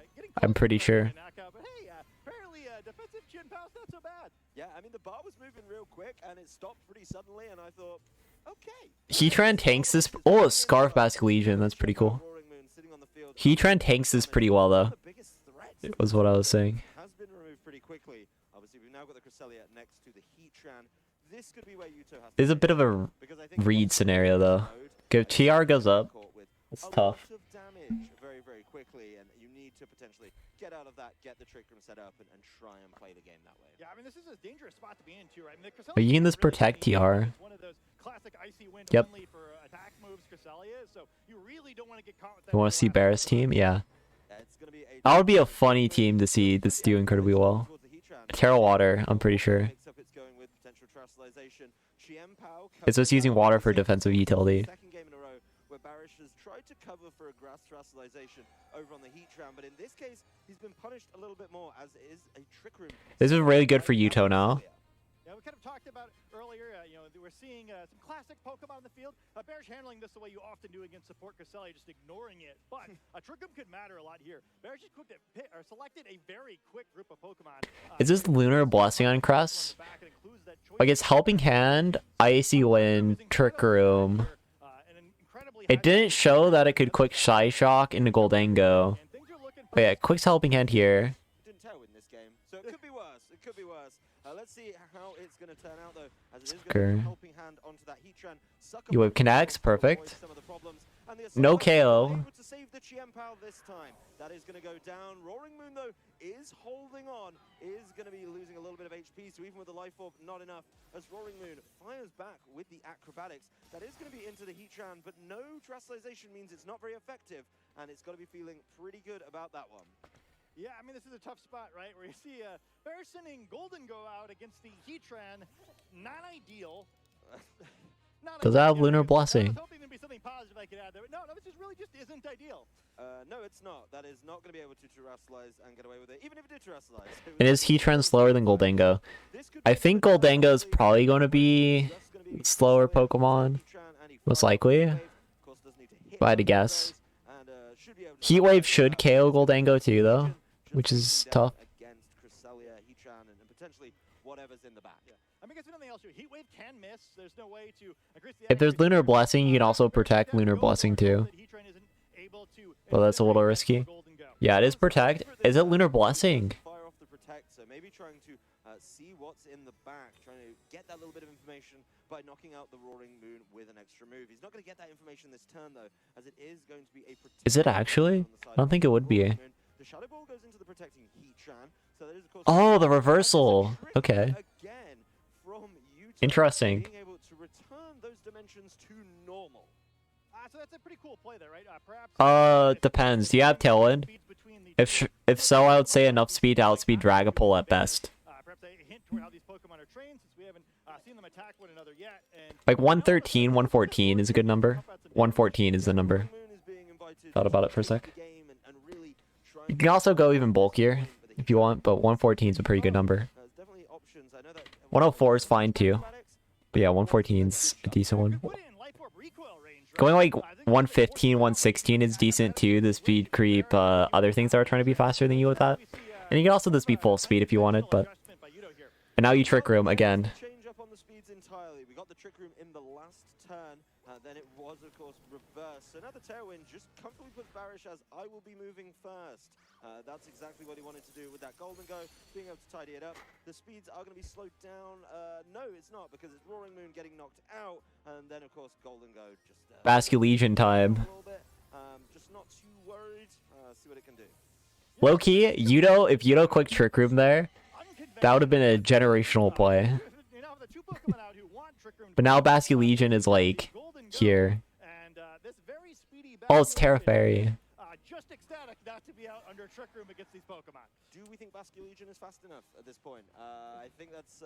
I think it's so quick it may actually be moving first in both the Pokemon Go stage and Well, the Pokemon TCG stage as well as this one. Yeah, this is going to be a rapid Basculegion, as you may have seen in the selection.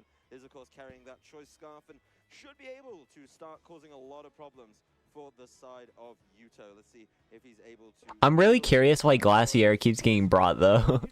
Like, it's good into the Chien-Pao and the Roaring Moon, but... the body press set gets completely walled by Basculegion and Goldango. And we're seeing that here. The plus side for Yuto is these Pokemon are so sturdy that it's not like it's actually that easy for Barish just to clean this up. You know, as much as like perhaps the speed control has been a little bit fumbled here, the game is still complicated, and you know, one misstep is still going to cost Barish the game. Well, there's the Terastallization from Yuto. Crest, yeah. Icy Wind. And it is going over to that Cresselia. You just spam Icy Wind, basically. You protect Glacier. Well, no protect. It lives, right? No. Yeah, Metal Coat. But it does get an easy knockout on that Glacier. The special attack will fall, but I really don't think Golden Go minds at this point. You've got two Pokemon just ready to try and cause as many problems as possible. And with the Tailwinds up, well, we're able to get a Trick Room up, but now a lot of... Yeah, this was super misplayed. This was so misplayed, actually. It's the Goldango. Man, that was so much damage. If the Cresselia had not Terastallized, it would have been knocked out. I just can't handle the Shadow Ball. ridiculous with the steel Terastallization hat on. The Shadow Ball, man. So now Barish is kind of a cool spot, right? Oh, Tailwind's still up. Based on the way that, But you can't Terra Blast, so it doesn't matter. Trick Room were to expire, Golden Go would probably be slower than Heatran. So if Tailwind were to expire, the odds of getting You can't Terra Blast or anything, so it doesn't matter. I'm not so certain that there's really an option to knock Billow out wins. Legion one hit, just a bunch of moves that it resists. The Heatran is available. We see the helping hand. Is Heatran able to pick up some knockouts here? Let's see what Heatran can do after it's got all of the assistance. Helping hand Earth Power crit is the play though. This steel type Cresselia as well. That is going to be a flash cannon, not going into the Golden Go. Basque Legion, not even Crit wasn't saving that. So the Heatran getting a little bit of recoil from that life orb as there's the last respects. An easy tidy up on the Cresselia. And honestly, So bizarre. Legion feels like at some point it's going to be able to deal with this Heatran, or Heatran's going to deal with itself if this life orb. I want to go back actually. Yeah, it's an awkward situation here where We'll see the final turn though. you know, the Heatran's going to pick this up because we need, like, I think even a double crit heat wave wouldn't have been enough. What was his other mons? Why was he bringing Basque Legion? I mean Glacier over and over again. I'm genuinely curious. I think that may be the standout. Quite a thing to Like, was I missing something? I think whenever you see a Pokemon like that, you kind of have to look forward to the other side of the field. And Glacier's bad into everything here. What? Glacier's like bad into everything now. Except Chempal. It's good into Chempal, but Chempal is Sacred Sword. So it's not even like great into Chempal. Breloom's still a fighting type. And can Quick Spore. It's good into the Roaring Moon, because Roaring Moon only has Acro. But Hisuian Arcanine beats it with Flare Blitz. Chempal's strong into it, Basque Legion strong into it, Goldengo. Yeah, that was very weird. I don't agree with bringing Glacier there at all. I thought it was fine at first, because I was assuming they were high horsepower and Terra Water, right? But I don't think that was worth. Like, if they had high horsepower, it's like, okay, sure, that's fine. But their body press, it's not doing much for them. The new format for Worlds is fantastic. As a player, it sucks if you're bad at theory crafting, yeah. you might get all of the stats in the world if you're doing it that way, but sometimes Very true. stats you can win through strategy, right? I think especially that first game, you know, Barish is like a very risky looking strategy. It's a shame I couldn't go to this, because, like, I think theory crafting and day one metas are where, like, I'm absurdly strong at. I think, honestly, the game one play from Barish was really impressive. I think the lead looked treacherous at best, and being able to fire back. And mainly because the later the format goes, the more crazy I go in my head, and I just make really bad teams. More so than me being necessarily really good at early format. The farther a format goes, the more lost in my head I get. At the beginning of this tournament, Heatran is scary and it can do a lot. So covering for that terrestrialization, covering for it not terrestrializing and being able to be put to sleep, just made a lot of sense. And even though Heatran had that short sleep game one, even though it was double targeted in game number 2, it just wasn't able to do enough when it was. Oh no, Brady was 2-0 and DQ'd. Damn. A lot of help with that trick room.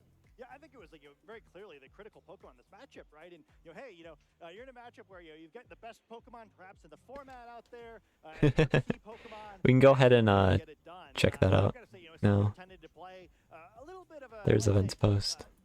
More conventional teams when I was a player to give myself a little bit too much credit for. Oh, he's using the Goldengo team I was talking about. That's kind of funny. Like the one Barish issues are just the worst to play against. It's just so complicated. You're really on the back foot the whole Though he's using Swords Dance. Screw you, you're lame. You're so lame. Though honestly, this is a team where Swords Dance Urshifu kind of makes sense. I'll say it. I'll admit to it. Even though I hate this set so much. Also imagine that though. Brady spent like $4,000 to go to Japan, right? Just to get DQ'd after starting 2-0.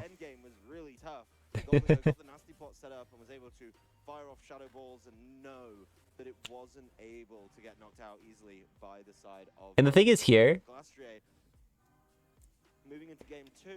hack check doesn't get stuff unless you're really bad.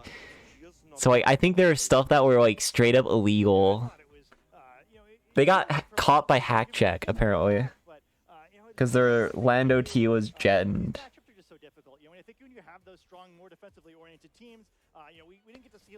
Which, the thing is, if it works on in-game ladder, which in-game ladder is up, then it will probably go through hack check generally. So this is like monumentally stupid, to say the least. But that said, tough, you know. The Lando thing. The rest, you know. And it's 230% usage. Just going to keep getting bigger every time.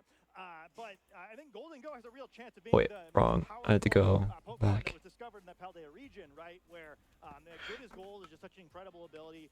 We a little bit saw it helping out in that game, but Well, no, I feel bad for them in the sense that it's really funny that they lost like $4,000 off of Japan. I just love to see it. Like, what a great team. For doing teams. Oh. KC with a tactical gamer play like there. Yes, no, yes, no. We were not the ones piloting Golden Go. We can talk about it all we want. But what we really need to do is I'm kidding. out from Barish himself. You know KC doesn't even know Brady. His third win of the day on stage. So we're going to have an interview with him right now. Also, this is karma for using parting shot. Anyways.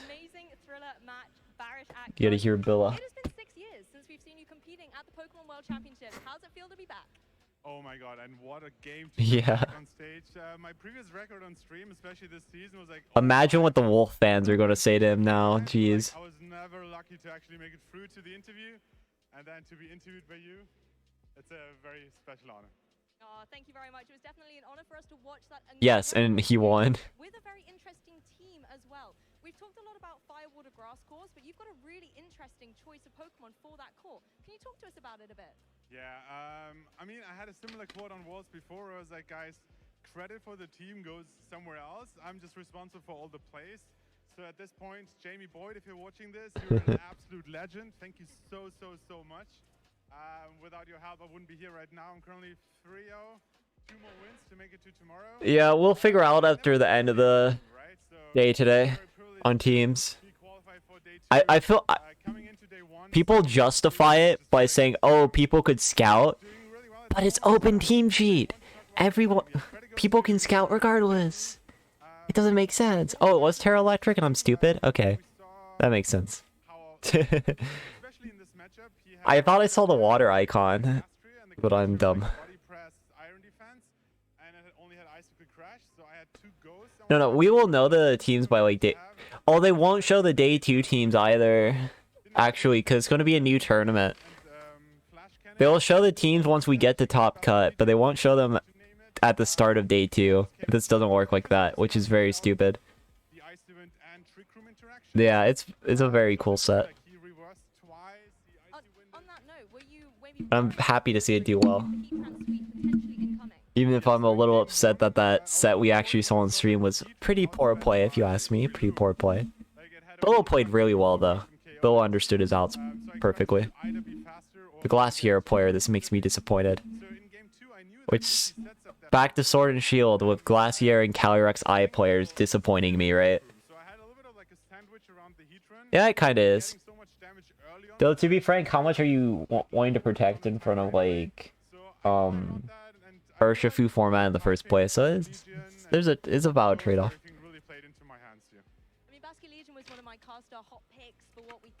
And also it opens up Sash on Breloom, which is nice. Absolutely. Well, how's Jamie Boyd doing since he mentioned he copied Billa's team? I mean, Billa copied his team. Oh, Jamie's not day 1, or he's just not here. Oh no, I'm looking at juniors. Oh, you didn't make it. Okay. Didn't do too hot at Worlds that year, but overall, like, I have a special connection to Mega Kangaskhan, but also the special. Yeah, true. So when I was considering which team to use here for it's mainly the Flutter thing, but you live Flutter, so it's like not as bad as it could be. To potentially use Breloom, I was like, no, this is calling for me. I have to use Breloom. Unlikely. I think they just hack check more at Worlds in general. And Brady was playing at Austin Acosta this round, not Aaron. No, Aaron won it. Like, Aaron won it, no. The thing is they just hack check more, and he was 2-0, and he played an undefeated game. It's just lucky that the judges caught him early instead of later. Though I kind of feel bad for Aaron Trailer, though, because, like, his opponent shouldn't even... His loss, like, really shouldn't exist, you know? Yeah, he played the round before. Oh, and Aaron Trailer lost again, too, to Alex Underhill. Yeah, no, it doesn't work like that event. But still, like, just Well, technically it can, but no one really does it like that. meta game really helps me coming back, and I'm really grateful for all the friends I have, all the support in the crowd. Thank you so much, guys. And yeah, I'm looking forward to the next rounds. Of course, also thank you like to the whole team setting up this tournament. There's this random hack check, which they do to undefeated people sometimes. Wolf still in. He has survived.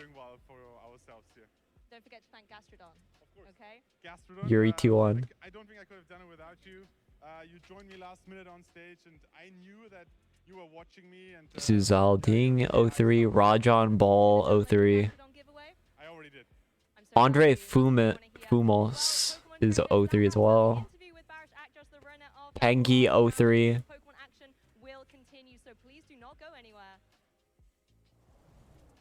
I'm gonna be honest. Yuma Yoshida 03. Ryosuke Kolsuke is 03 too. But thanks to Barish, now I am. Yeah, I did think he played that so well, though, right? Because yeah, I was like furiously checking the team sheets to try to figure out the stats. Like, oh, I see what he's doing here. Yeah, like Pengi dropped, yeah. Trickery was got him. How great is it to see Barish back on stage? By the way, I feel like it wasn't. Tell me when Pengi shows what his team was. If it's the Namorous Therian team, just say I told. That's a big. Nathan told you so that he was going to do really poorly. Yeah, I'm really glad we got that moment. Also, yeah, how fun is it to have him get interviewed by Lou? You know, that's a moment That team was so bad. That team was so bad. Actually.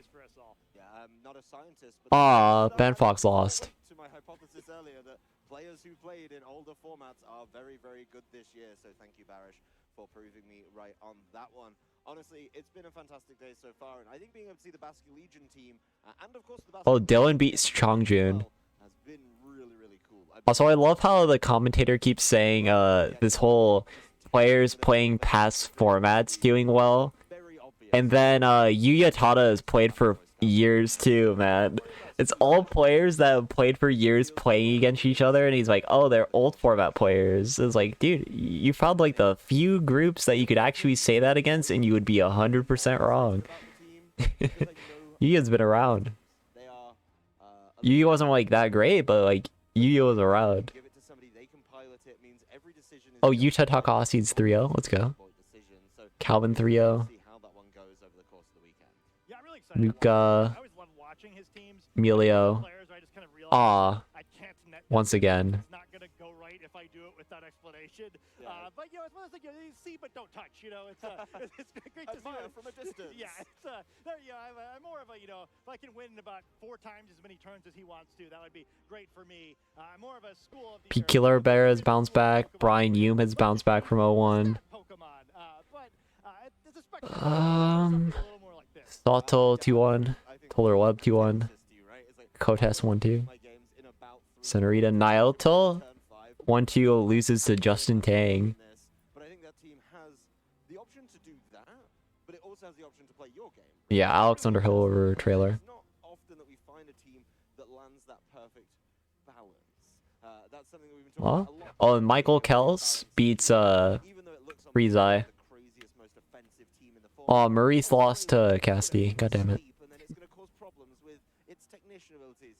It was actually such an interesting pivot. It absorbs a little bit of pressure. It gives a little bit of pressure with the spore. And I want to mute for a sec. justified to me that Breloom is a better user of spore for a certain team.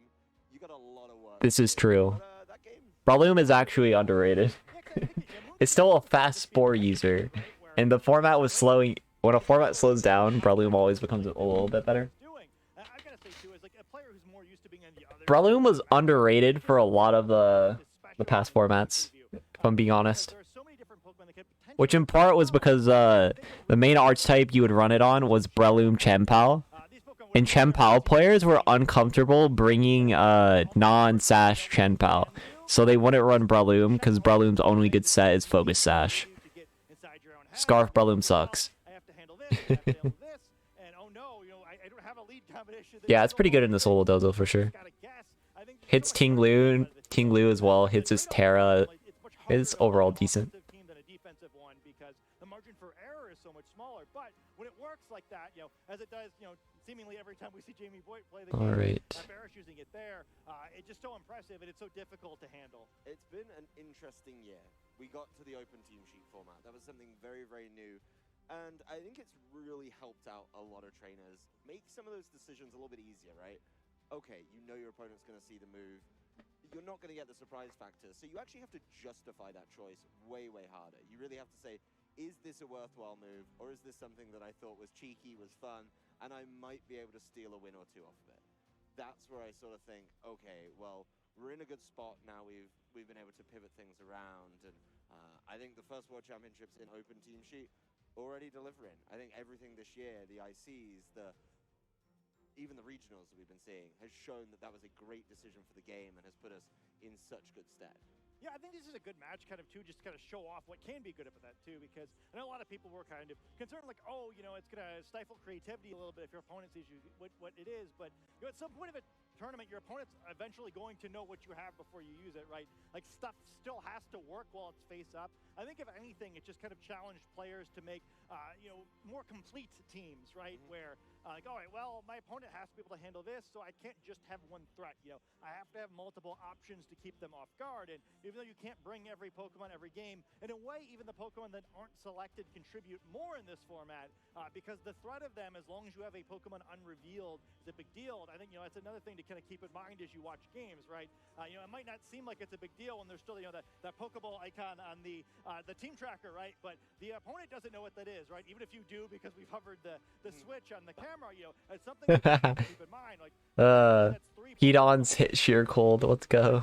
Clues, like, oh well, based on these 3 Pokemon, it's probably not that final one. But I thought one of the main stories of the game was, Who did Pedon's play actually? Hold up. So I know I went black screen for a second. I think I'd have guessed wrong both games for Barish's 4th Pokemon, right? I would not have gone with leaving the Basque Legion at home game 1, but then when he wins without the Basque Legion, he's like, haha, well, I'm going to bring it this time, have fun. And honestly, the Glastrier really struggled with both of Barish's final Pokemon, right? Let me see. Like, what are you going to do? Not much? Cool. Like, I am then just going to win the game with this Pokemon. So Who did Pedon's play? I heard a sheer cold happened. I think there's still a lot more that we can see from it, and I think 2-1. Articuno lives on. Articuno lives on. Gee, why does it always go to juniors when I refresh? It's so lame. But yeah, there's an Articuno at 2-1 right now.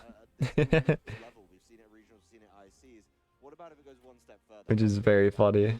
Yeah, I think it's pretty cool too to keep in mind. I mean, first of all, he's only 2-1, right? It's not like he's out of the tournament. He only has to go. Yeah, he has to go 3-1 from the rest of the way in order to make it in, right? I think that's a very achievable. That Glacier guy does get rocked by Articuno, though. That's all I'm saying.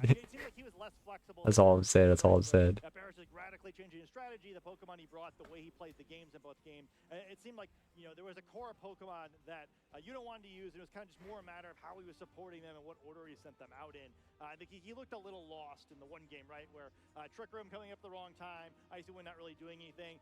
Barrish, as he noticed in the interview, like really identified well how he could. Oh, hey, bro. Being a little too critical in that matchup, but yeah, in games where the Glastrier is a little more effective, and instead of kind of just being that Pokemon who shows up to get knocked out at the end, instead is a more pivotal member of the team. It's easy to imagine how it can be strong. There are a lot of teams in this tournament that are built around the more conventional, physically attacking Pokemon. I think the Glastrier. I'm not gonna lie, the exhaustion's starting to kick in a little. It's a match you can learn from, right? Oh my god, it's midnight. It's almost 1 a.m. Jeez. Okay, God. so we're talking about best players. We all know that out in the hall, there's a little bit of a lunch break, right? So why don't we see what some of the best players could do? Now, how would you determine the best player? I think it'd be the players who haven't had achievements. I'm gonna go for a second, so I can make sure I stay awake for the next round. Won Worlds. Would you say that's one of the best players? I guess. What if they had done it twice? I mean, we're starting to narrow down the pool here, Adam. Okay.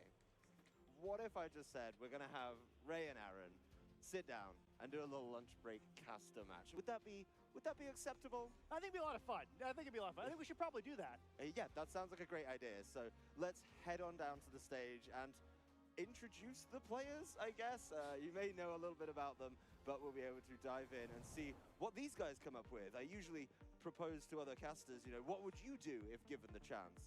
And now we get to see if Aaron was to play or Ray was to play, both of whom could have done it this year, definitely got close to that opportunity. What would they have done at Worlds? It's been a while since I have seen either of these guys on stage. I think the difference in stage size since they last played is significant. Yeah, I'd say so. I mean, something to keep in mind, too. I mean, Aaron did qualify to the Pokemon World Championships this year. He didn't play a whole lot of events, but he was actually very effective at the events he played at. I really got to say, I think it's much more difficult to bounce between casting and playing than you might think, because, like, the type of knowledge you need is a little bit different. Up here, we need a breadth of knowledge, right? I don't need to know any player's team as well as the players do, but I need to know enough about all of the teams and all of the Pokemon to, kind of guide you through games. You really need to know your calcs, the way you need to select Pokemon. I mean, kind of like, the intricacies of team preview we saw in the last game. So Aaron's really impressed me this year when we've seen him out in the field. Well, let's start with a rundown of the teams. That is going to be the Grimmsnarl, the Galarian Moltres, the Spectrier this time, Hisuian Arcanine, the Gastro. Wait, what? So Lou and Lee will be excited about that one. And the Golden Go as What the hell? Then, of course, we're going to have a bit of a mix-up from the side of Ray. That's going to be the Tornadus, the Chi-Yu. Oh, he's running the Grim team. Another Basculegion. And Ray is running... Oh, he's running the Japanese team, yeah. I did double check. I thought that was my team, and I was like, what? When did Rizzo get my team? No, it's another Japan team, so it's a battle of Japan teams. I'm really glad it's what he chose to bring. It sounded really strong when he was talking about it. I'm probably less excited than some of our friends backstage at seeing Gas. Is there a lunch break? Is that what's happening here? I can't believe they're letting people eat lunch. Oh, this is so stupid.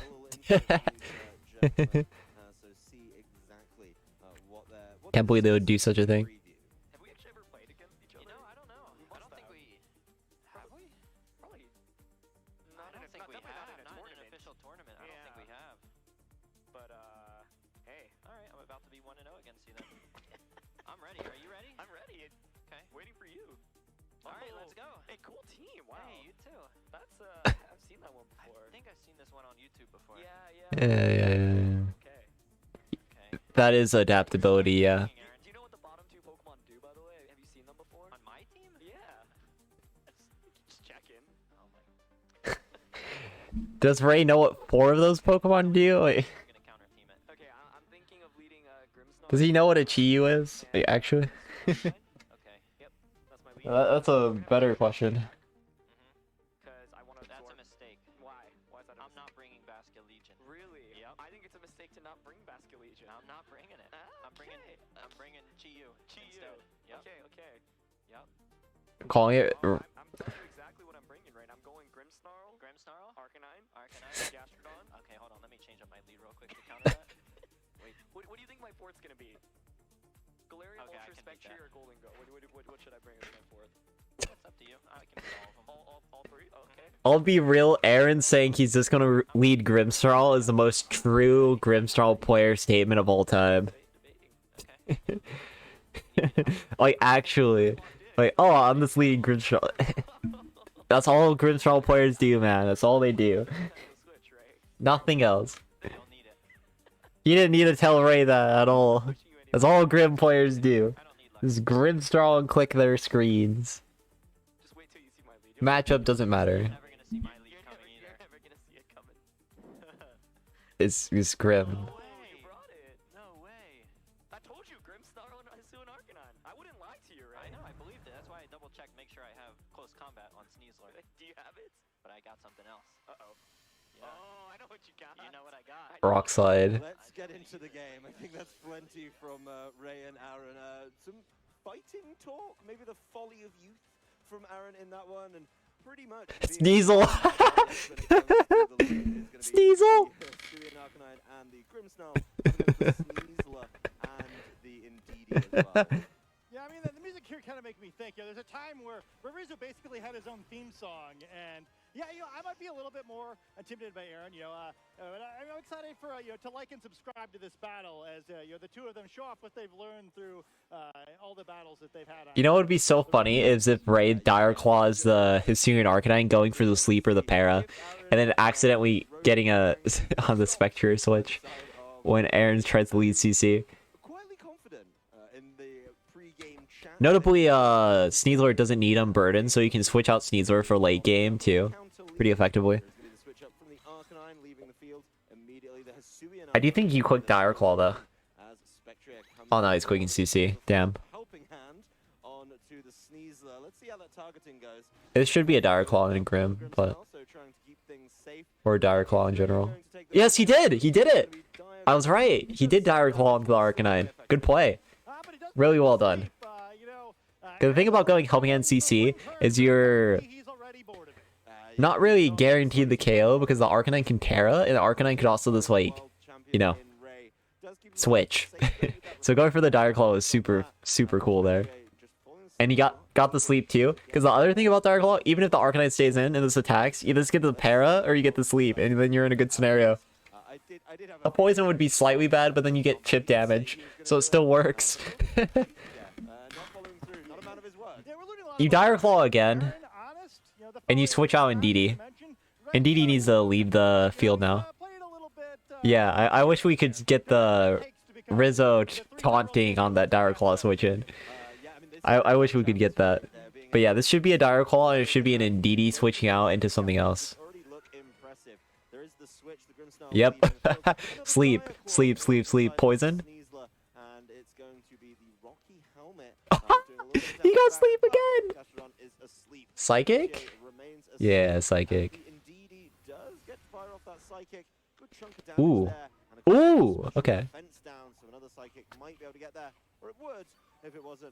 So this is going to be a Rock Slide Psychic now, I think. Or you Dire Claw again, but probably a Rock Slide.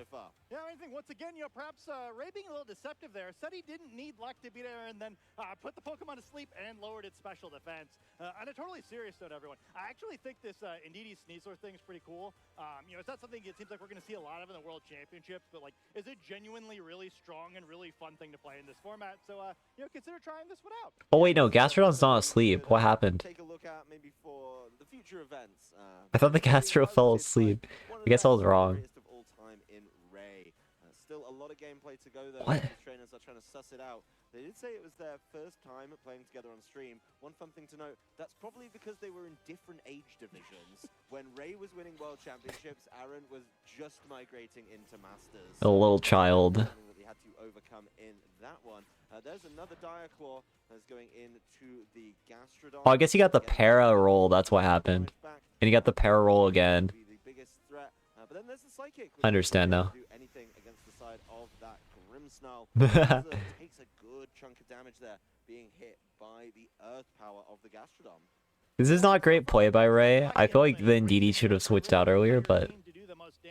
And Dire Claw and Gastro is a bit bad, to say the least. He's trying his best to play to the timer. Unfortunately for Ray, not really so much of a thing anymore. But it looks like both of our trainers are struggling here. Perhaps a good time to maybe play a little Zelda. What is Chestoberry too? Yeah, that's the Rest Moltres we talked about before the stream. It's the whole same team. Come on, kids. And he had the gumption to challenge Ray on that one. A little bit audacious, but you know what? It's Aaron. I'll forgive him. The Sneasler does decide that it's time to protect. Good play. Worried about what may be coming in this following turn. You're wasting screen turns by doing this. You are wasting screen turns. It is Chip. Chip is Chip. You can follow me now as well. Here. Because nothing threatens damage on Ndidi. You can Dire Claw the Grim. There's Ndidi some choice specs because wow, it's you don't see too many games where it just poor Ndidi there just slugging away while it helplessly looks over at Sneasler doing whatever it is that Sneasler is doing. Honestly, Sneasler could switch into something too, because like, oh my god, he's putting on no presence, right? There's no pressure going on here. But Dire Claw still does enough damage where you can just quick Dire Claw on a Grim, and it's like, okay. This is a longer game. I mean, I don't know if we're going to be able to jam in win the full set in this one if Ray keeps playing at this decidedly 2010 pace. Yeah, it's you know, things were a little bit slower back then, but it's okay. You know, maybe he'll ramp up. He's just waiting for the free switch. And we see that combat finally. He really does have it. He definitely does, but it's not able to threaten the knockout that Reflect from earlier helping out. Play good click. Defenses are dropped. Sneasler definitely not minding that because any attack. Oh my god. With the Rocky helmet damage as well. Wait. There's the follow-up psychic, still not enough. Special defense is down. Chiyu comes in and wins, right? About the fact that Ray is really targeting down that Gastrodon and is not able to get the job done. It is finally taken out by the side of the Grimmsnarl. There's Earth Power. This is fine, though, for Ray. As the weirdness disappears from the battlefield, so no more psychic. Parting shot can come in now. Yeah, I mean, the weird thing is Ray Let's left find the field Chiyu. for 5 turns, so excited to see what else he has. Maybe pick up the tempo a little bit here. We're hoping to show you a best of 3 during this lunch break, but maybe Ray is looking for one of those more like you know, TCG style best of 2s. Yes, the classics that can be a bit of a problem. Which, by the way, TCG sucks because of that.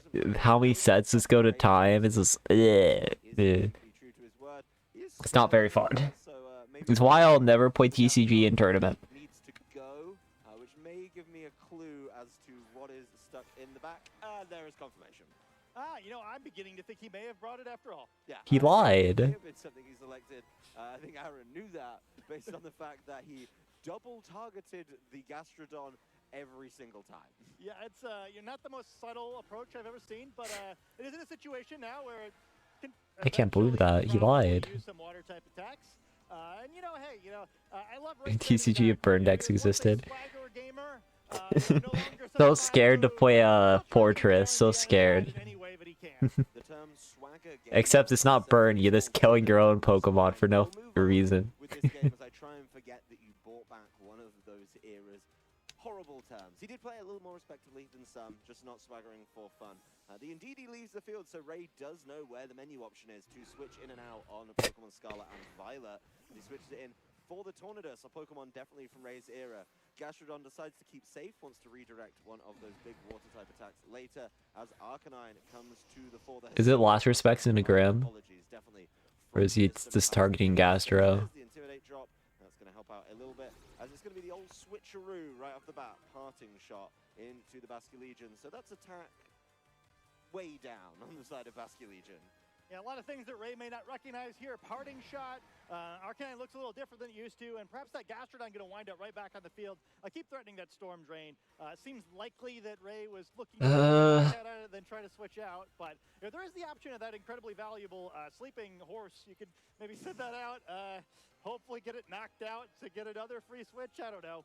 Let's see if Ray has taken the bait here. Or if Respects? Yeah. It is last respects, but it's going in towards No damage. Oh, Life Orb. With all of those pivots being done. The Reflect and Light Screen are still in play as well. So that Grimmsnarl been great value for Aaron. He told Ray he was going to bring it. Ray just seemed to neglect the option to stop that. Yeah, we do see it as the Life Orb Basculegion rather than the Choice Scarf we saw in the last game. Could be critical here. You know, perhaps the Tornadus can move first, knock out the Gastrodon, open up a knockout in the Arcanine. You know, as much as we're making fun of Ray for not doing anything, Zhang has also approached this game with, shall we say, a measured pace. So if you start losing some Pokemon I mean, you here, Terra. You're still fine if your Gastro gets KO'd. Wants to go fast, you know, really take the game at a gallop. Though I guess you don't really want to yet because of this Torn. For now, you just protect though, of course. See the switch. Not its time. It has been intimidated, it has been parting shotted. So it is back to the Indeedee for the Torn might Terra too, for that matter. Just to avoid the Rock Slide knockout. that he was trying to get those knockouts with earlier. Psychic Terrain comes back into play as Gastrodon Tailwind probably goes up here too. of this game. Yeah. We're going fast. Yeah, we're finally going fast. Tailwind is getting set up, being able to make sure things are going well. No Terra though. Does live. Very well actually, yeah. But not being able to get the knockout on the Tornadus does activate its Citrus Berry, so that's going to be back up. Nice. Taking this Bleak one Psychic, I guess. He can finally get the job done when it comes to dealing with this Gastrodon. And it does want to make sure that it can try and cause those problems, but outside of that, you know, realistically, what could the Tornadus do? Tornadus, you know, well known for setting up Tailwind, and in a lot of You can also just hard switch out the Basculegion, low key. No, taking chip on Basculegion here is like pretty bad, so it's like it's a little tough too. But that could be like a interesting play. Spectrier hasn't taken any sleep turns, which is pretty notable. Actually, no, Spectrier took one sleep turn so far. For any length of time, perhaps even worse, to fight something else with the Gastron on the back because they have to keep playing. So that's something worth keeping in mind. Still looking for his first knockout on stream since 2014. Maybe one of these turns. It's not going to be the Gastrodon, as it does leave the field in place of the Grimmsnarl, which is nice and healthy. So Is the Basque Legion? No switch. There's the rain dance being set up by the Tornadus, so getting control Very of the useful. weather as the Psychic once again. The second time, Ray. When will we learn? Can't get the Grimmsnarl with that one. There's the follow-up Rock Slide. Indeed, bought very, very low. Crit. Tornadus taken to a knockout as well. That's actually pretty okay. The problem is Grimm's just gonna quick reflect, so it's like whatever. Which can't use any of its water type attacks right now, even in the rain. Yeah, I mean the crit mattered, but I mean, did it? Ray not so much looking like the final boss of the Players' Cup any longer. No, Aaron looking to take him down in a 4-0 fashion as well. That could be forthcoming. Of course, there is room for some extra antics to be done if maybe this Basque Legion could gamble, right, and just say no, you're not going to bring the Gastrodon in. I'm sure Ray is going to ask Aaron if he's doing it or not. It's really up to Ray to call that bluff. As they have been pretty communicative over the course of this game. But we'll see if Ray can get that knockout done. Arcanine leads the field. What do you think it is, Scott? I think it's like, I don't know. It's impossible to tell. It's Gastrodon. I found it. Yeah, I remember that one. Let's see if he's taking Wait. it here as it's helping hand into The last respects, right? That is going to be last Yeah. respects. So he's done it, Scott. He got the knockout on the stream. Ray back in the game. You know, it's looking a little bit better for Ray here. At least he has removed a single Pokemon. Another one going down on his side. So, you know, It's 150 base power now. just right where he wants him with this Basque Legion, his key Pokemon facing down and into Okay, so Aaron just needs to forget to click reflect here. And that will be insane. I may have jumped the gun on that one a little bit. But I'm going to stand by it, right? Ray just needs to knock out a Pokemon every single turn without taking much damage in response. And he's got the rain set up and the Gastrodon removed. Aaron's gonna remember to click reflect now, damn. his 2012 team in the back. He has Terra too. Because I don't think these first 6 Pokemon are going to be enough. No, I do not. Basque Legion crit time. Let's go. Oh, he's switching. So that could help. But we'll see how much this Gastrodon, this Basque Legion can get done. I've spent so Feels many like it should still be out here, right? Right, it didn't deserve to go down like that. Lou and Lee in shambles somewhere backstage, upset with Ray. We invite him on as a guest, and this is what he does. But the last respects into the switch-in from the Spectrier. That is a beautiful call by Ray. 2v1, it's Basque Legion. Yes, there's a reflect, but there's also rain set up. Now Hisuian Arcanine comes in, clicks Terra Blast. GG's. As Basque Legion is trying to take Oh man. all 4 of Aaron's Pokemon. It is an Arcanine, does get to Intimidate, so Aaron, all right, playing it by the book, making sure that the Intimidate lands. Really, really important there. But let's see what the last couple of turns of this game hold. They did definitely fill our lunch break. We'll give credit to both of our fantastic players. As, yeah, terrestrialization becomes a factor right at the end of the game. Unfortunately for Ray, he perhaps forgot about this feature up until this turn, but you know, the water terrestrialization theoretically looking good, going to increase the potential damage. Is it faster? Can put out. However, It's faster. Last respects crit right now. Please, please, come on, come on, come on. Imagine Aaron is switching to a type that doesn't care about this water terrestrialization. That's a good one. The grass type Hisuian Arcanine. Last respects crit right now. Being able to Come on. a little bit better, but he's not banking. No. Water type attacks, he does follow up with the last respects. There's going to be a drop in HP, but Arcanine gets access Man. to Terra Blast. Also, let's talk about how much damage -2 last respects did in reflect. He's been stopped pretty comfortably by Aaron Zeng in this one. yeah, it's interesting. It seems like every time he stops at nothing, something stops him. In this case, it was Gastrodon and Terra Grass Hisuian Arcanine. So, our undisputed champion so far in the combination caster battle is Aaron Zeng. We'll see if we're able to continue this set. I don't know what that answer is going to be, but the players look ready. Yeah, I mean, hopefully you'll be ready to dish out a little bit more damage this time. Pretty defensively oriented game 1 of in a question mark game set here. But it's great to see these guys out there doing their best, I might say. It's great. Aaron, I think we all wonder, we're so fortunate to have him on the stream casting, but one of America's best players. Would have been interesting to see how he did out here. And Ray somehow, through all the trials and tribulations, has found himself battling at the Pokemon World Championships as well. Yeah, not what I expected about 2 weeks ago, to be honest. This has been a fun one, being able to see Ray and Aaron. Ray did kind of get trolled because he didn't he deleted his save file for his Switch, made a new cart, but then on that cart he wasn't registered properly, so he kind of lost his his Japan Nationals qualifications, which is incredibly sad.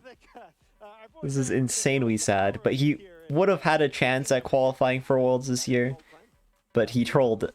He trolled it, to say the least. We're gonna see where they are in Team Select, and we'll see if the honesty is the best policy once again. Yeah, I do think the way that game played out is pretty interesting. We spent so much time making fun of our players here that we neglected to analyze it too much. But one thing to keep in mind, Aaron's really big on the power of that Spectrier. We didn't really get to see do anything in that matchup because it was deep and then knocked out the whole time. I do think that makes this slightly more disconcerting for Mr. Rizzo here because Aaron really couldn't use the crux of his team at all and still won very decisively. But I do think it's a very cool thing. I hope he gets the chance to show off here.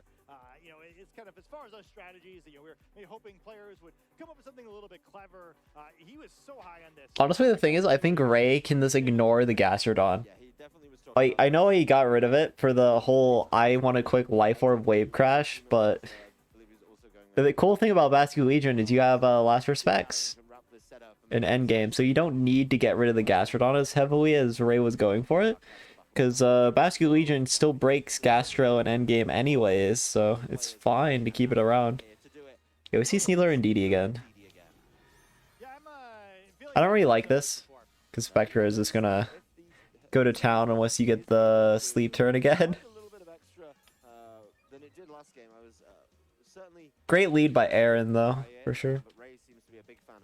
Yeah, he did get the the turn 1 sleep last time, so it's hard to imagine things going too much better for him from this point. And we all remember how that last game ended. So perhaps Ray can switch this up a little bit more. Maybe not use Ndidi as his primary attacker this time. That seemed a little sus. I think maybe a little more from the Sneasler could be important. If poison happens on Sneasler into Spectre, the game's over, so I think you just reflect Nasty Plot and you're good.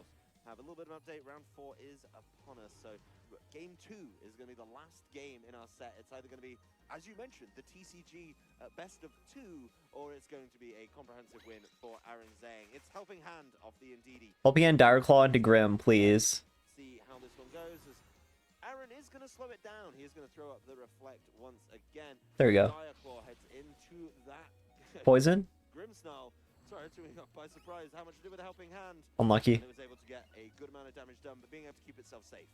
And the Spectre is going in the offense this time. I'm excited. As much as that's a bunch of damage to the Grimsnarl, and now is the opportunity to get that second screen up, maybe be conveniently knocked out. Now you need the sleep turn. And maybe this time we'll get to see this Pokemon do what it does best. Yeah, I'd love to see a Spectre just start causing problems. Not seen that for maybe a couple years now, and I'd really be excited to see how that one goes. He did get the Nasty Plot set up. He's not asleep. You Nasty Plot again. Solid position. There's the light screen. Aaron is taking this one seriously. He can taste that Caster Battle non-existent trophy that we do not have in the back. As Rock Slide Double miss. Not really connecting. Aaron pumping the fist right there. This is greedy. This is the. It's not even greedy. This is over. I have seen it. This is audacious. This is a good play, man. That offensive Ndidi once again going on the offense there. I feel like this is the regulation D version of watching the Amoongus slug it out. But Draining Kiss time. The defensively trained Ndidi swinging away on Psychic Terrain versus this Spectre with what feels like a totally ridiculous amount of Nasty Plots. I believe one of these Pokemon is about to dish out a great deal more damage than the other. Let's see. Not quite. It's Draining Kiss. To lock in for that attack. Also, I believe this Pokemon normally uses Draining Kiss, which is really going to limit the effectiveness of this chip damage. Yes, that is going to cause a lot of problems and it is being able to do a lot. I do think 2 nasty plots is too many. I think thou shalt count to 1. 2 is absolutely ridiculous. That is going to be the It's not going to do any damage though. It's still draining kiss. So it's time to leave, and Gastrodon is back. There's the Dire Claw. Not very much damage. Let's Poison? see. Yeah. That is probably the best effect for the side of Aaron, at least when he saw it. But Draining Kiss will Yeah, get 2 KO. TD able to take that one. But it's a lot of health being given back. Yeah. The Rocky helmet, let's go. But this Psychic is going to need to do a lot right now. Does bring it back to where it was. And there's the berry. Health bar goes down. Health bar goes up. Health bar goes down. You know, it's going back and forth here. I think we're going to pretty much end up the turn right where we started. But, you know, Gastrodon's out in the field now, going to threaten some damage. Potentially. I think you go to Torn. Quick follow me. I'm not sure how much Aaron really cares. Steelers kind of just hanging out here. But this situation's pretty screwed. I'll be real. Ray this kind of let the Spectre do whatever it's wanted. Draining Kiss things, you do a ton of damage, you heal a ton. Can't really do that in front of a poison type Pokemon, so a Gastrodon here actually has a Could Rock Slide as well, I guess. Flinch it, right? Aaron to, oh no, not again. Yes, he has gone for the Rock Slide. It will connect with the Gastrodon. That's not the premium target. There's the Draining Kiss. There's the TD being knocked out. Of course, the Gastrodon does have the opportunity for the secondary effect. That would be a flinch. But if it is not flinched, I imagine Aaron is going to start really applying pressure to Ray here, taking out this lead or bringing it to a pretty despicable... +5 Spectre Air. It now means that it is a monstrous special attack. But it's okay, Gastrodon flinched. You know, I do remember from Ray's era of playing that Rock Slide is the best move in the game. It seemed mostly so far for the best move in the game for the opponent, as Sneasler just throws rocks everywhere but at Aaron's Pokemon, but doesn't get that crucial flinch to keep itself on the field for better or for worse. Yeah, I mean, this is so over, man. Still not really threatened that it can still fire out the Earth Power, so I think it's still in a pretty good position. That's it. Yeah, it looks like things messing around here. We got a Yawn locked in. We got a Kiss locked in. You know, maybe not taking this caster battle seriously. It's gonna be a tail.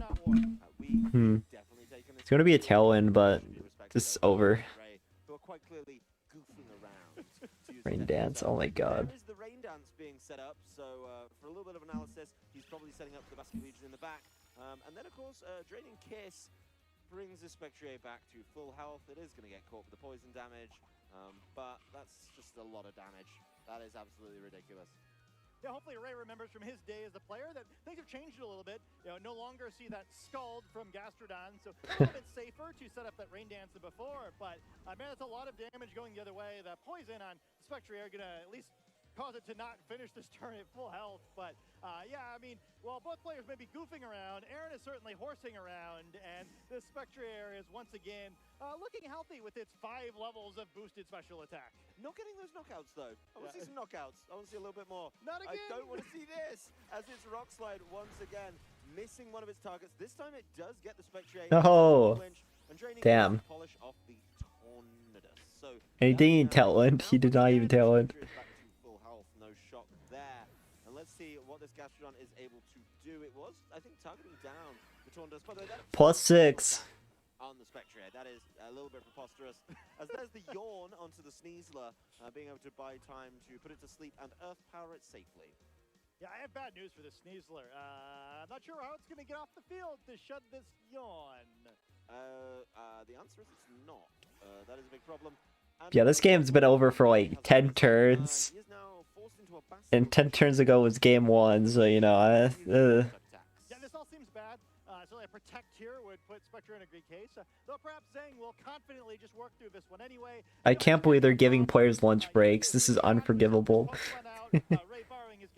So upset. Switch back in Tokyo, and yeah, I think it's probably the trainer if it's the problem. That is.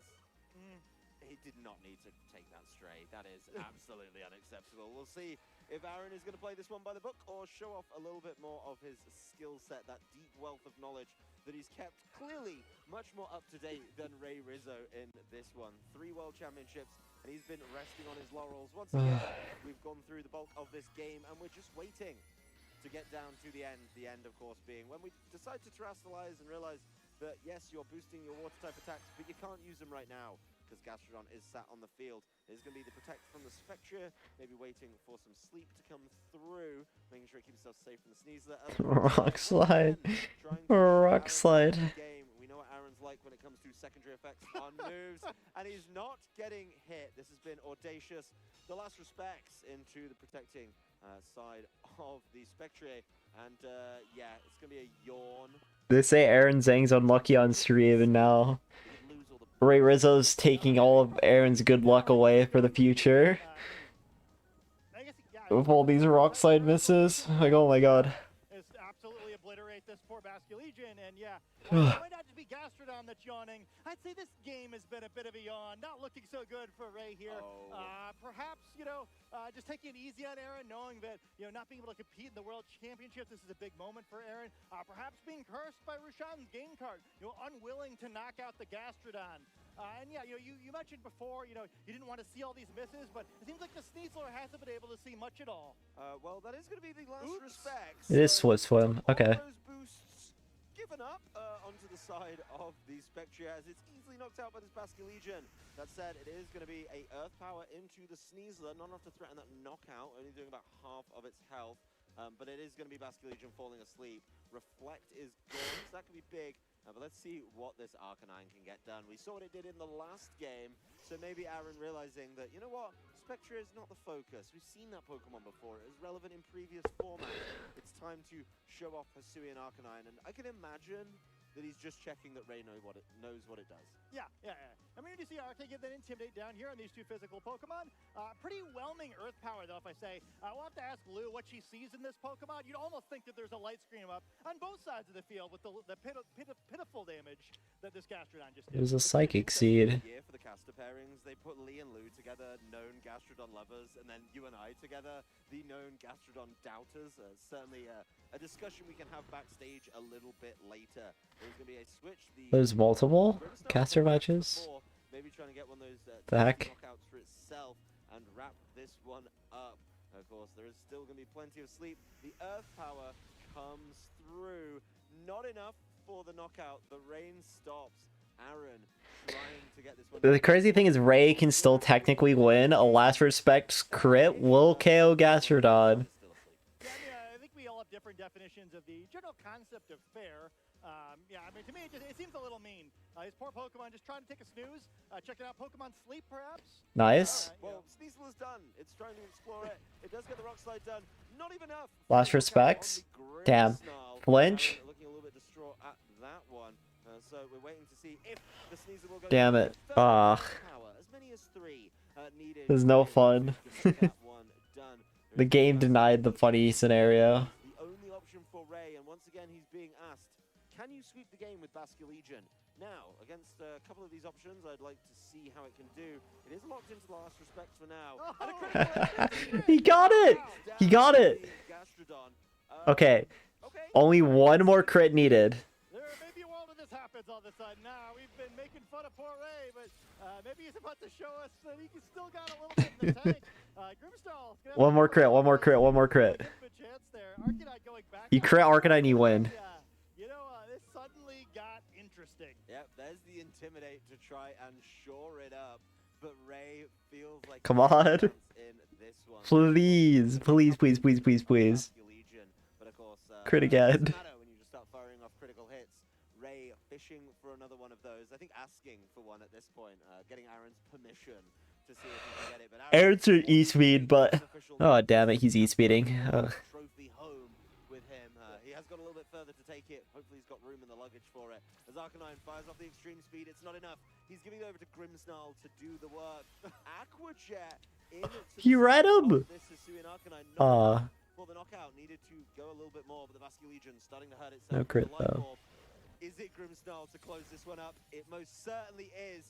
Ray Rizzo extends the hand, and years of experience, not enough to take down the youthful, more recently practiced Aaron Zhang. Yeah, not quite the water type move I was expecting to see there. Maybe we'll have to teach Ray about the priority tiers in the back, but you're an excellent game there. Thanks to both of our caster battlers for putting on that match for us there. The lunch break has concluded, so we'll be getting soon. We're free.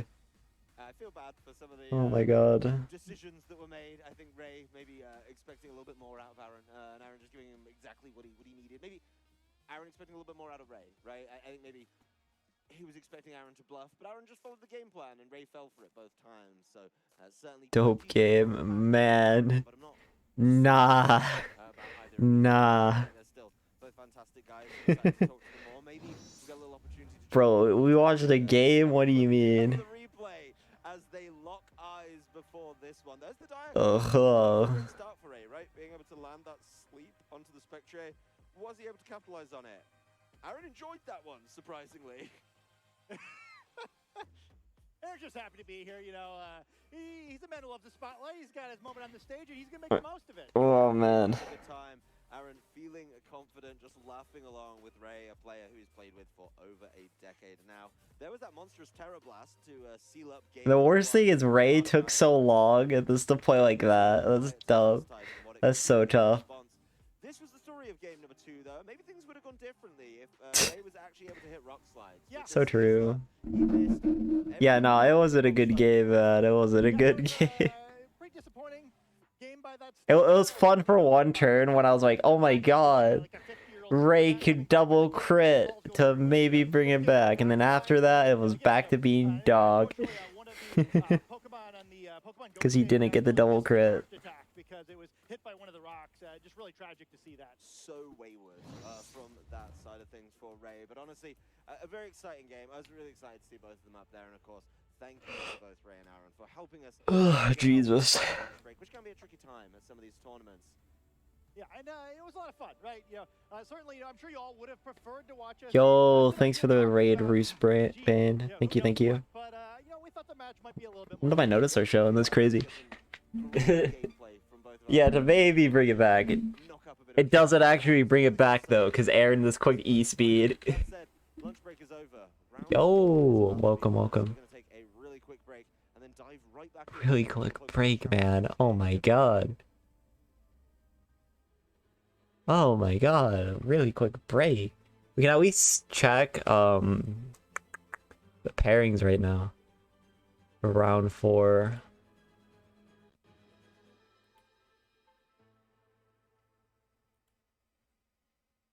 At least check the pairings. My name is Alex Gomez. Oh, juniors again. I'm the new North American International Champion.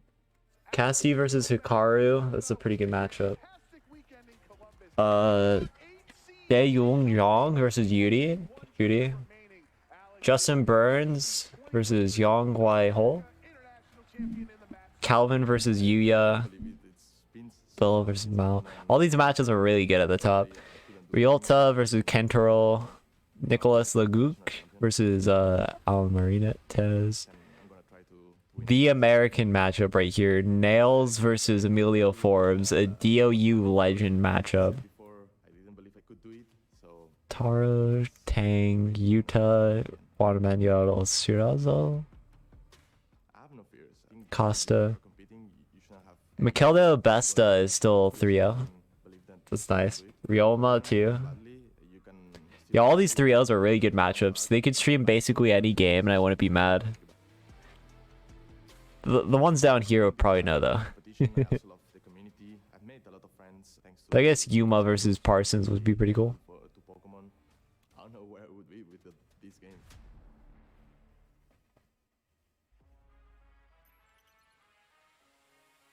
Ooh, this is a big one. Hengwei Zhang versus Aras, but also Freeze-Eye versus Yuri at 2-1. It's pretty crazy.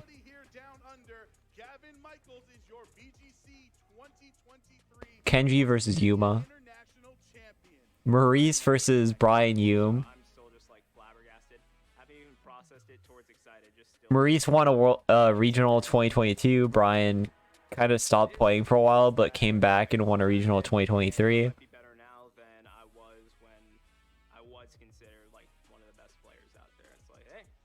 What the new era holds. Winning Worlds would be the culmination of everything that I've worked for in the past 12 years of playing VGC. I've had the regional results. Let's find Wolf again. Oh, Ben Fox 1-2. Still hanging on barely, but I know Wolf is 1-2, but they're the 1-1-2 that's always going to be interesting. Versus Leandro, it's okay. Also, Edu is playing an insane matchup here versus Giuseppe. That's a very good European player right there. Kohai versus Aaron Trailer is a hard matchup too. Wolf probably getting the relatively easier matchup. I'm hesitant to say easier, but relatively easier comparatively to those other two. Luca Paz is a 1-2 as well. Michael D'Angelo 1-2, Michael Ron 1-2.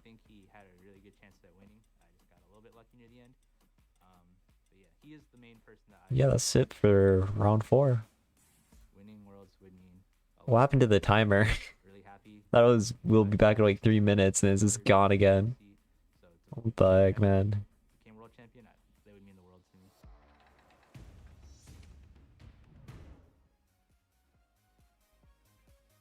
Welcome back, Pokemon trainers. My name is Lee Provost. I'm joined on the desk again with the Bwiser Actos Chromie, and we are getting ready to go into round 4 here at the Pokemon 2023 World Championships in Yokohama.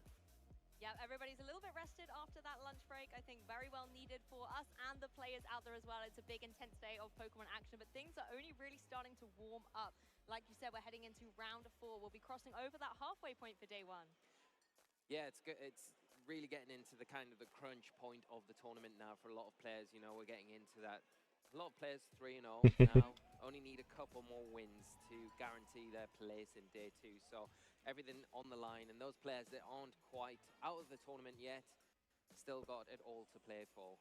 That they certainly do. You want to try and get that X&2 record, don't you, in order to try and get into tomorrow's elusive day 2, where those day 2 players who are able to get those top brackets of championship points are waiting in the wings. And no doubt they are, you know, surveying the field at the moment, checking out what teams are doing really, really well, maybe seeing if any of our top picks, any Gastrodons potentially, are rocking the field. And, you know, Aaron, we just saw a fantastic caster battle between Aaron and Ray. Yes. And I just want to say Gastrodon won. So to those doubters, doubt no more. Gastrodon did. Aaron put on a great show and beating 3-time world champion Ray Rizzo. What a treat to watch. What a great though. match though between Aaron and Ray. You know, it's not often we get to see, you know, the legends of the VGC scene kind of have a little bit of a fun playoff and like an exhibition match like that. It was really fun to see. Exactly. It's not every day you get to be able to witness Ray Rizzo and his marvelous Pokemon, you know, skills. We did get to have a little bit of a chat with him when we were on the couch with Anna, having a little bit of competition about Pokedex. And I don't know about marvelous and what that said though. That's all I'm saying. Pokemon knowledge. He sees a Pokedex entry and has that world champ difference, as he liked to say. So shoot, I have to go to the bathroom. I'll try to hurry before the set actually starts. I know, right? It's just the wisdom. Yeah, the wisdom beyond wisdom. Yeah. Well, hopefully we see Ray come back again next season and have a go again. It would be great. We're seeing a lot of older players as well this season kind of come back and have some phenomenal results. You know, earlier in the season we've had Marcus Stadter have incredible regional win. You know, we've had a Rash on today, former world champion. He's had a great start to the tournament as well. So it's great to see these old players that had great achievements in the past coming back and still keeping up with the current format. But that's the thing, that's what I think, particularly the 2023 season has brought to us. I mean, if I think back to December when we weren't in the tournament mode quite yet, we had to wait till January for the VG things to kick off. The anticipation was building then about which veterans were wanting to come out of retirement and which new faces were going to be there. And a player like Justin Tang really stands out, coming to his first ever regional championships over in the United States and was able to win. And then I believe out of his first 3 was able to get another regional win there. Fantastic achievement, definitely one to watch, and there'll be lots of names out there today who are competing in their first couple of seasons. Yeah, and I think that's the nice thing about the World Championships as well. You know, you can come into this big prestigious event and you might not be as well known as some of the characters that we've already mentioned today, but you can really make your name for yourself at this event in particular because you have a standout run or a really unique team. You know, people will remember that, and that's what I think really immortalizes you in these events and makes you really known within the community for certain things. So I'm looking forward to seeing all of the new players that we do have to feature this weekend. Exactly, lots of history to be made, and history already, you know, being carved out. Let's take a closer look at what the round 4 matches are going to take a look like. Our amazing feature match on the screen there. All right. Simone Sanvito, a previous European international champion, versus Camilo. Oh man. Yeah, very exciting match. You know, Italy versus versus Chile. They are. Very strong regions, both of them respectively. It's going to be a really good match for us to go into. And then you What a weird match to choose. I'm gonna be real. What a weird match. That is not a stream game in my opinion, but okay. But both having a great start to this tournament. Another one there, Tola Webb versus Marcus Statter as well. Another really hot match, really heating up this tournament coming into round 4. Oh, definitely. I think Marcus is X&1 at this point as well, so it's taken just that one loss. But what a fantastic match to be up against Tola. So one to be watching out. If you're in the crowd, possibly it's going to be on one of those little side streams that are being set up. And I think that's one of my favorite things about this event at the moment. If you're here in person, not only have you got the amazing broadcast on the main stage, but around the venue as well. Why don't we get that at home? Ah.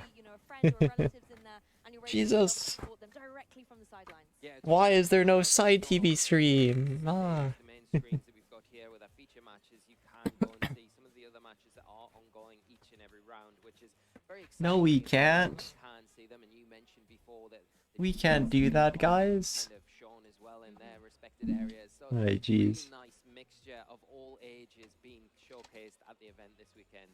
Yeah, and it's amazing to see the kind of the innocent approach that juniors and seniors can sometimes have to Pokemon, because sometimes it's like, hey, let me bring my favorite Pokemon, let's build around this, but then actually the amount of skill and nuance that these trainers are able to bring, because they see the game differently to the way This is interesting though, because like the players on stream right now only need to win 2 more games and then they make day 2. interesting what the different team compositions are that make that grand final. So it's actually not too intensive anymore for any of these players. It's gotta win 2 out of 4 sets, you know? Got it simple. Straightforward right there. Nice to see when those players are using their favorite Pokemon and they're having success with it. You know, at this event as well, it's where else are you going to use your favorite Pokemon but at Worlds? So, and having success with it is just an added bonus on the side of that. I mean, mine, to be honest, a favorite of ours is, of course, that Gastrodon. And I'm always here for all the Gastrodon support. There are actually 19 Gastrodon in Masters Day 1. We haven't, I believe, seen one on the stream yet, other than, of course, Aaron piloting a Gastrodon. It was West Sea Gastrodon, so we'll, you know, reserve a bit of judgment on there, but at least it was one here on the world stage. Yeah, we'll overlook that one. Yeah, it's okay. Aaron gets a because pass. it's Aaron, yeah. We'll forgive him, I'm sure. On the set we're getting on stream is Simones and Vito Sanvi and his opponent. But we, for our next match, we haven't got a Gastrodon, unfortunately, but we've got some very, very interesting picks and some Pokemon I'm very excited to see in this next match with Simone and Camilo. And I think one Pokemon that's really stood out for me so far has been the Urshifu. You know, Urshifu, particularly the Rapid Strike variant, we've seen quite dominant so far, particularly with Terra Water, giving extra damage to something like those Surging Strikes or Aqua Jet. But the one that hasn't been showcased as much is that single strike variant of Urshifu, the one that's running that dark and fighting type. It has Conkle Donk is 3-0 and 6-0 in games right now. but for me, it's all about that Sucker Punch, particularly if it's You know them. like the Chi and Pao. It can deal Insane so much damage performance. with Swords of Ruin activated on the field. It's so strong, and yeah, I think that's the big thing. We've seen its counterpart, the Rapid Strike version, have really good success here today. It's overwhelmingly good, and the players that are piloting it, choosing different options on it. You know, we've seen item choices, different move sets, and they've all performed very well. But we haven't seen the single strike yet, but we have got it featured on Simone's team coming into this next match. Oh, it was Pengi who made the team sheet error. It was Pengi. Because that is the combination that Simone is going to be kind of piloting. They got to the venue early to try to fix the team sheet issue, but ended up getting a round 1 loss. And then went 0-3. Get a closer look at our players so we can discuss the team in a bit more detail as well ahead of this match.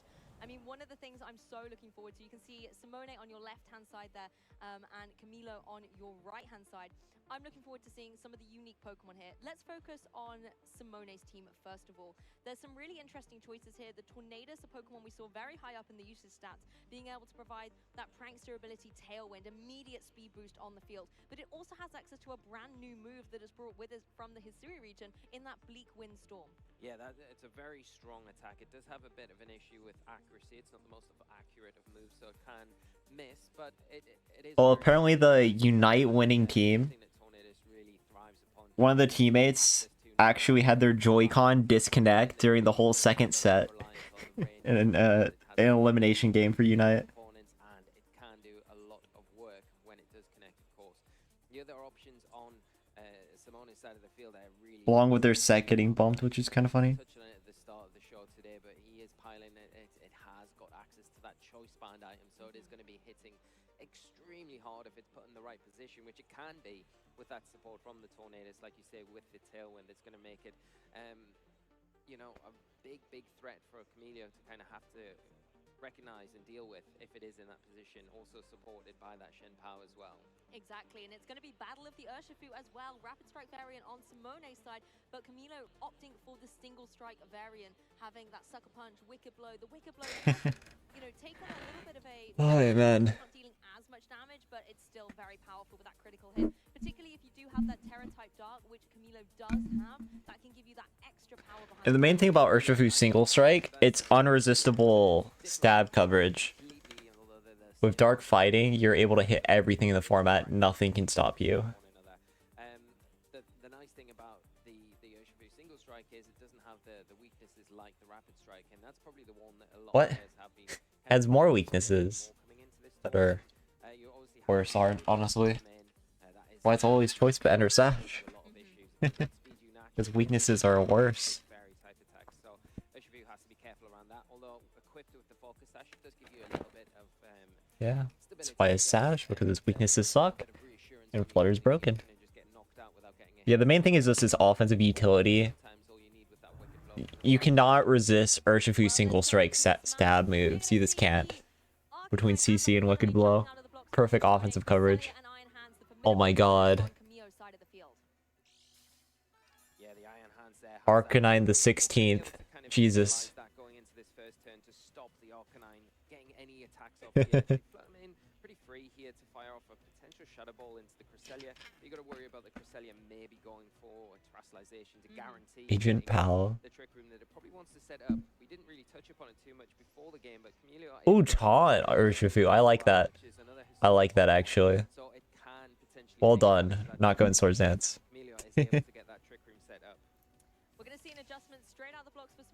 Camilo guarantees TR here though, which is tough. Heavy Swam? No, no Heavy Swam. Unfortunate. That fake out from the Iron Hands, however, as the Fluttermane can follow up with a Dazzling Gleam. Not dealing too much damage. Cresselia very safe here to go for that Trick Room and environment the Iron Hands really likes to be in, and something Fluttermane does not. Yeah, and I think a pretty nice switch there for Simone, kind of just knowing that the Trick Room's coming out, knowing that he's got nothing to stop it, doesn't want the Arcanine to take the fake out. Unfortunately, the switch in... It's a very weird position. Which, you know, it hasn't got that focus dash, so it's a nice Pokemon to bring in just to take a little bit of chip. I don't think Urshi will die here unless it gets doubled up on. I don't think the Flutter will die unless it's doubled up on. So it's probably fine to do this, but it's very scary because, like, I don't think you really want to lose a Pokemon here into a match with Iron Hands and Caress. And yeah, we see the Terra too.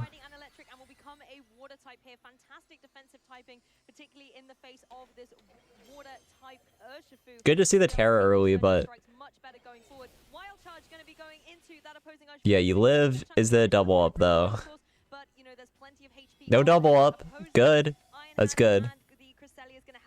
And this is where it really sucks, because you can't afford to protect to stall Trick Room when they're just healing this much. So you can't fully stall them out here. And Crest is taking 0 damage too, which also sucks. Yeah, the Lunar Bless is a great move to kind of support your partner and Pokemon as well as you recovering. Yeah, that is insanely good. Oh my god. That Fluttermane and the Cresselia in a position now where it can just go for the Lunar Blessing again, heal off the damage done to the Iron. You can't really protect because of this too. You cannot really protect safely. In a little bit of a precarious position now where the Wild Charge is going to be able to pick up the knockout. The Cresselia, interesting enough, doesn't have Head Smash, okay.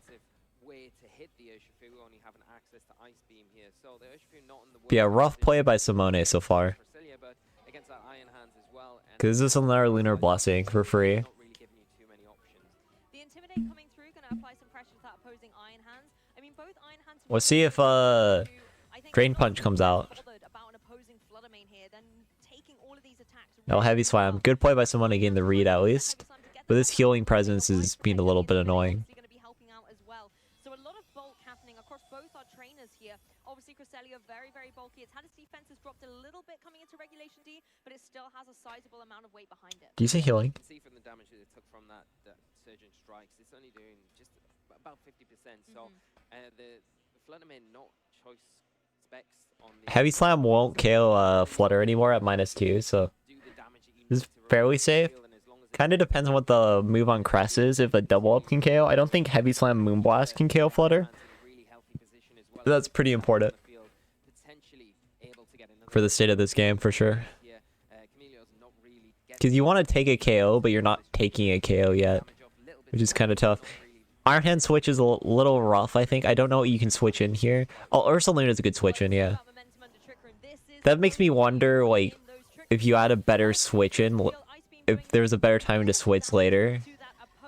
I mean, earlier, because, like, if you were able to get Ursaluna in for, like, Cresselia there, right? That would have been such a good position. Because there was no wild charge, your Iron Hands is kind of safe. You could have kept your Crest, and then it's gone into Ursaluna pretty easily. So I'm kind of confused why the Iron Hands chose that slot to switch out on. Especially when, like, Heavy Slams and Drain Punch are such good chip, right? Because now you can't even Earthquake safely here, and they can just get through the Trick Room now, so it's just not very good. You can KO the Arcanine, though. You can KO the Arcanine. This is this KO Arcanine, I guess, this turn. Iron Hands is good here because you can just Drain Punch as well. Facade Drain Punch into it. Yeah, there it is. Drain Punch as well. You won't get much healing. Oh, that's a big misplay. That is bad. Giving Arcanine turns when it can just Intimidate switch out later is not good at all.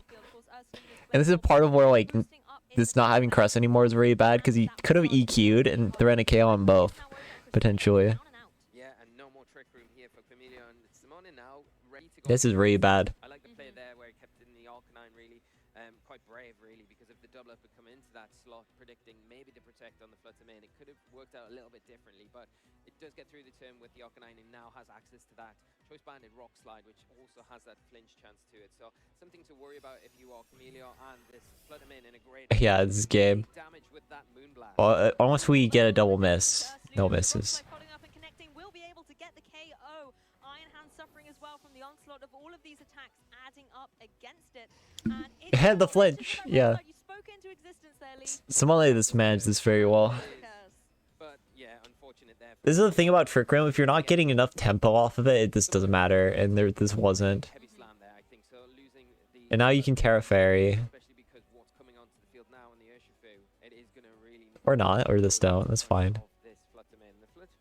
There we go, Terra Fairy. Now you quick E-Speed. Or quick... Oh wait, your choice band. You had the quick Rock Slide, yeah. Yep. We are going to see the forfeit and Simone taking game 1.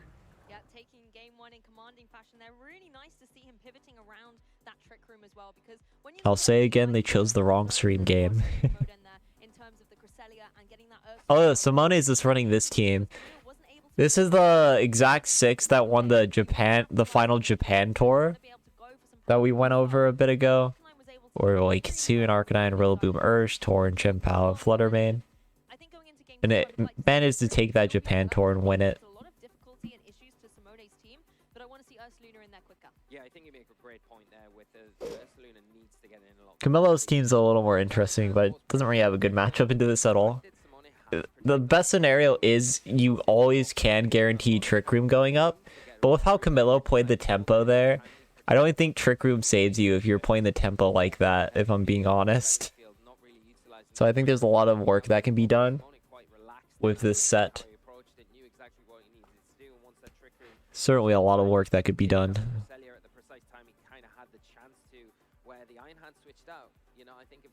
Crest also showing Ice Beam makes it likely that there's not a way to hit the Urshifu on Simone's side with that Cresselia, which can be pretty important potentially for how you can play this game out, because you can have Urshifu taunt into Crest relatively easily.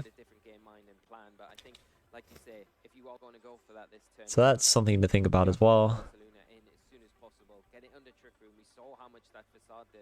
But yeah, again, it's just Ursa Luna is the key, as the casters are saying correctly. And get that damage onto your opponent as soon as possible to really overwhelm them, so they're not in a position to make the comeback when that Trick Room expires, and you're in a better position to maybe... You can technically play for your own Flutter a little too, but it's a little hard. Good to see that Ursa Luna come in earlier. I think as well, you really have to credit the Flutter main on Simone's side. I mean, Camille brought out the Cresselia and the Iron Hands in the lead, and I really like that. There wasn't a lot that Flutter main could really do, but Simone preserving it in the back to come back in and deal that big damage later on, I think did allow him that momentum towards the end. The issue you've got when you lead on Camille's side with the Iron Hands and the Cresselia is, yes, you're really bulky, there's not a lot that your opponent can do to you, but then there's not a lot of oomph behind your attacks as soon as Trick Room is set up. That's where you want to bring that Ursa Luna in, and sometimes with the Iron Hands, going for that one turn of fake out, yes, it can be critical, but you're not dealing a lot of damage. No, you're not, and I think then you're stuck with it on the field, and you have to switch. I think I almost like the idea of kind of pressuring the fake out from your It's side. taking a second. There we go. Flutter D-Knight. But we're going to see a completely different change of Flutter field arc. then, with the Fluttermane and the Dragonite coming out on his side of the field with that Hisuian Arcanine and Fluttermane on Simone's side. Yeah, really nice to see the Dragonite as a shake-up here for Camille. The Dragonite Booster. But here's the thing, Hisuian Arcanine auto wins this position. able to apply some good pressure with something like a Stomping Tantrum into that opposing Arcanine 4 times. Super effective damage against it, so Arcanine's definitely in a bit of a precarious situation. Yeah, he has to be careful going into this turn because you don't want to lose it too freely without getting much return off there. You can already tell that it is in a focus, so it hasn't got that multi-scale ability, which makes it a lot easier to get the damage that you need onto it. Like this, I don't think this is a good trade. I'll be honest. Where you can potentially get some big damage off with your Fluttermane and then follow it up with a Rock Terra. from that Arcanine and What? maybe even remove it because What move is it? Quicking Stomping? we are seeing come out the traps straight away from Camellia. Okay. Reducing that weakness, you're obviously going to get... Oh, Icy Wind. Icy Wind Stomping Tantrum? Wait a second. That's a big play. If you can actually threaten a KO on Hisuian Arcanine, that's so huge. It is! Oh my god. What a play. Well done. That's a huge turn here for Camellia, pulling out the That's really good. You sack your Flutter for that, which isn't great, but... Actually, you may not. Yeah, you live. Well done. Well done, well done, well done. Good to see the training that Camille has put into that Fluttermane. Normally a Shadow Ball from one Fluttermane. 2 Pryomons though, which is unfortunate. But a fantastic turn in this game. But you can Shadow Ball and you can go for Terra Blast on Urshifu. Yeah, and what a great comeback turn, first turn from Camellia here, just putting himself in a really dominant position. Dragonite in a great spot. You could switch to Iron Hands even, honestly. Just to troll them a bit. But yeah, no, this is a Terra Blast onto Urshi, I imagine. Or on Flutter. You could go on to Flutter too. Either slot's a good target. Oh, it's Choice Banded. That's not good. That explains why the Stomping KO'd Arcanine, I guess. That was inner focus too. So it's Choice Band. No, I think it's probably just outside of range of being knocked out. Iron Hands, okay. You have access to that fake out where you can kind of stop. Dazzle goes in. I think Simone wins, yeah. I was hoping it was like AB and then D-Knight somehow KO'd, but that wasn't the case at all. And inner focus doesn't help there either. So yeah, that was actually a good play. It felt like a good play in the moment, but long term wasn't a great play, it seems. Yeah, you can just fake out bait. You don't have to worry about anything. Their choice band locked. Urshifu going for protect, Fluttermane going for protect. A very defensive turn, but I think it was key here to not only burn that fake out into the Urshifu, but also just protect that Fluttermane because the Stomping Tantrum was just... Reveal Dragon Dance, even though you don't have it. Yeah. You are slower than that Dragonite. We've seen it come out, and it will just be a free knockout. So you kind of want to just delay that as much as possible here and give yourself the best chance if you are trying to knock out this Dragonite with your Urshifu. The Urshifu probably does outspeed the Dragonite, to be fair, so you can go for the Surgeon Strike into that. Jolly Dragonite right now. You don't really need to rely on Damn it. the Aquajet. There we go, able to get 1 Surging Strike, 2 Surging Strike, able to get the KO on that Dragonite thanks to the speed of that Urshifu. So we know the Flutter is bulkier on Simone's side, considering that it undersped Urshifu after the Icy Wind. Or the Urshifu's faster. Those are the 2 points of info. Potentially. Which both will obviously, right? But Not quite enough. Hanging on with 21 HP. I'm tired, so I said it anyways. Strong position. Still got a Pokemon remaining in the back, and Camilo now down to his last 2 Pokemon. With that Iron Hands taking one big Moonblast there. Did he clone Flutter? Oh, or she? Now this is where things Yeah, this is over. Urshifu on Camille's side is that single strike variant. Running something like the Sucker Punch is going to deal some big damage. Fluttermane in a difficult spot, though. I wouldn't be surprised to maybe see it switch out, avoid something like the Sucker Punch, and then you reset any speed drops you've got previously. Yeah, it would be a nice play, but we're going to see that, and we're just going to see that wicked blow come out. Just pick up the knockout onto that Fluttermane, and Fluttermane doing a good job, though. I think Simone has Surging? Yeah. from it. Surging Strike going to come out and be enough to pick up the Iron Hand, so it is Urshifu single strike versus Urshifu Rapid Strike, but Simone still has 1 Pokemon remaining that we haven't seen yet in this battle. All to do, though, for Camille's Urshifu. Well, I mean, it's still doable, technically. Still the focus session. The Curio's not, never mind. But that was Terra Blast. Unfortunately, Urshifu was able to get the better of it. And who's the best partner for the Urshifu? It is indeed that Chi and Pal that's out here on the field. Terra Grass, okay. Sure that Urshifu on Simone's side's going to try and hit as hard as possible. An interesting Terra type to note there as well. Yeah, the grass Terra type, very interesting. Got a sucker here. Often there in the Shenpao, and does have access to Terra Blast as well, so can really take advantage of that terrestrialization. Still winnable. You've got a feel for Camilo here. He's just not in the best of positions. The single strike Urshifu has a weakness. And by winnable, I mean it's not winnable, but there's Sash Shenpao. I don't know why I keep mentally thinking it's like AV Shenpao. But really, that's only the Jamie Boyd team. That's Assault Vest. Oh, I'm being stupid. Well,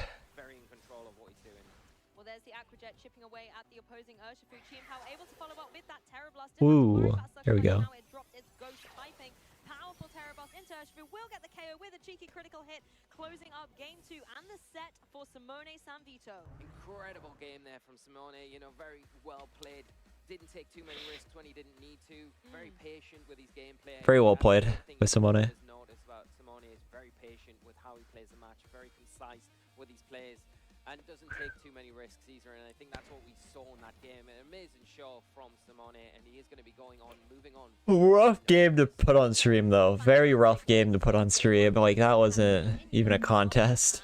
He just needs one more win now to be able to get through into that day 2. Yeah, and I love the surprise terrestrialization on the Shenpao right at the end there. Didn't need to go for it, but just showing this is what I'm bringing, and kind of just getting the last blow. Oh, man. We always see Ghost Terror on that Chi and Pal for things like Fake Out and things like that. So actually really nice to be able to get rid of it. I think at one point I was saying, getting confused with that and saying, oh, it doesn't have its Ghost type anymore, it's got its grass, doesn't have to worry about Sucker Punch. But in a way it's still correct, because if you want to go for that Terra Ghost, you're then really vulnerable to something like a Sucker Punch. But going for the Terra Grass means Articuno's 3-1. Articuno's 3-1. and Terra Grass really strong for all those water types, and Terra Water's running around. I was just about to say that, pick up on what you mentioned earlier in the broadcast, where you were I'm talking gonna confirm this. the increase in Terra Water as a choice for trainers and a lot of Pokemon. Whereas if you've got that Shenpao with the Terra Blast and the Terra Grass, So we have an Articuno at 3-1 right now, I believe. really good option. It gives you just a different outlet to deal with these terrestrialized Let's Pokemon. check. What better Pokemon to have it on? We have some sets finished too. You know, it doesn't necessarily need. It's more of a defensive Terra typing the Ghost. Oh! But if you Ah! necessarily Oh wait, that's juniors. Never mind. on there, you got the Focus Dash. So putting the grass on there is a really I got really confused for a second. But all the cross out means there is that they're done with day 1 swish and they're auto invited to day 2.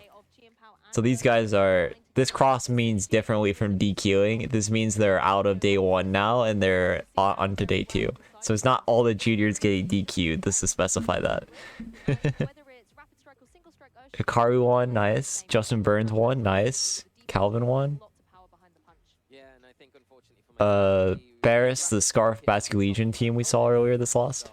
Unfortunate for you, fortunate for me. Yes, very. But I also really like the Flutterman, how his choice of, you know, we see so many Fluttermen. And yeah, this confirmed. Articuno is 3-1. Where it's relying on that choice specs, and it never really has the option to have protect. And we see it as a more of an offensive. Articuno is in fact 3-1 right now.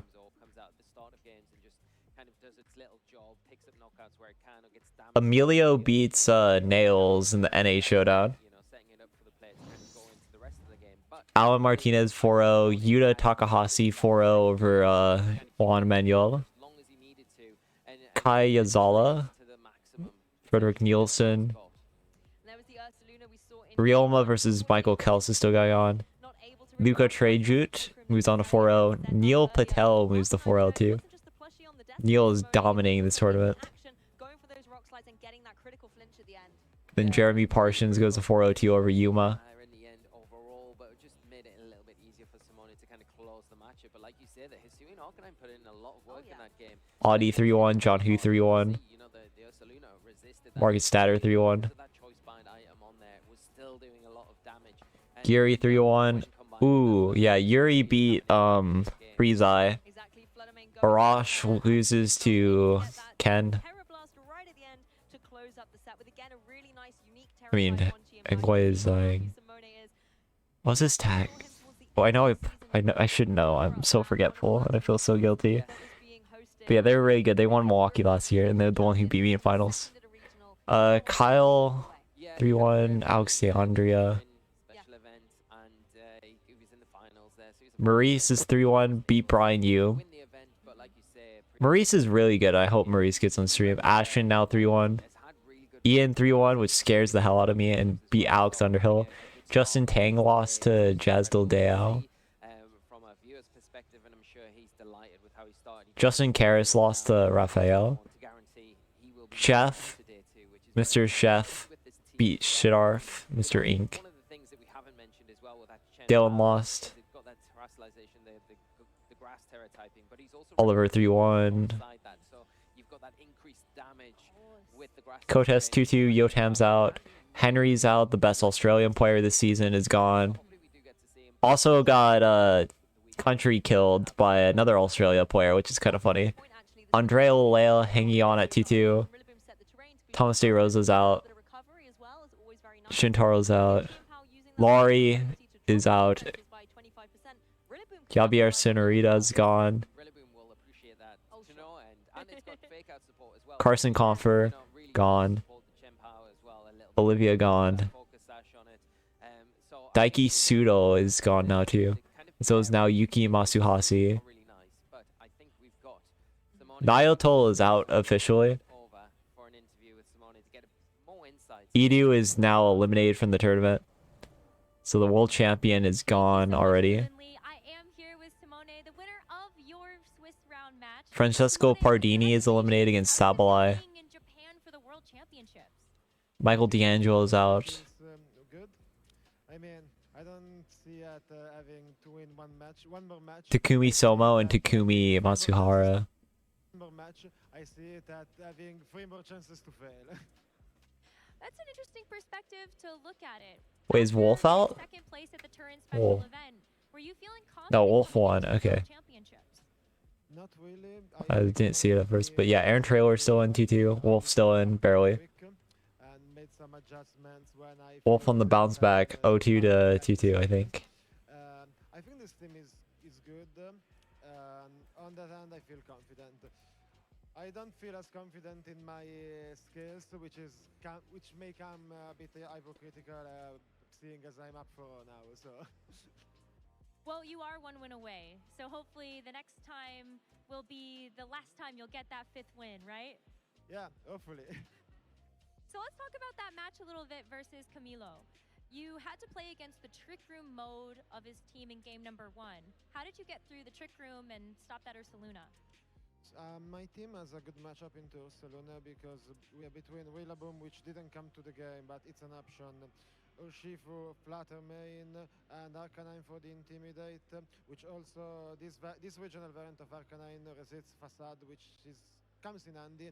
I mean, you're also weak 4x2 Earthquakes, give and take. Cantonian Arcanine wouldn't survive that either, so... my team has a great matchup into that, I think at least, that my team has a great matchup into that mode, that Trick Room mode, the Ursaluna mode. You looked like you had a very strong handle of things in that game number 1. Talk to me a little bit more about the Hisuian Arcanine choice that you just mentioned. Why that one versus the Kanto one? So, because Rock Slide, of course.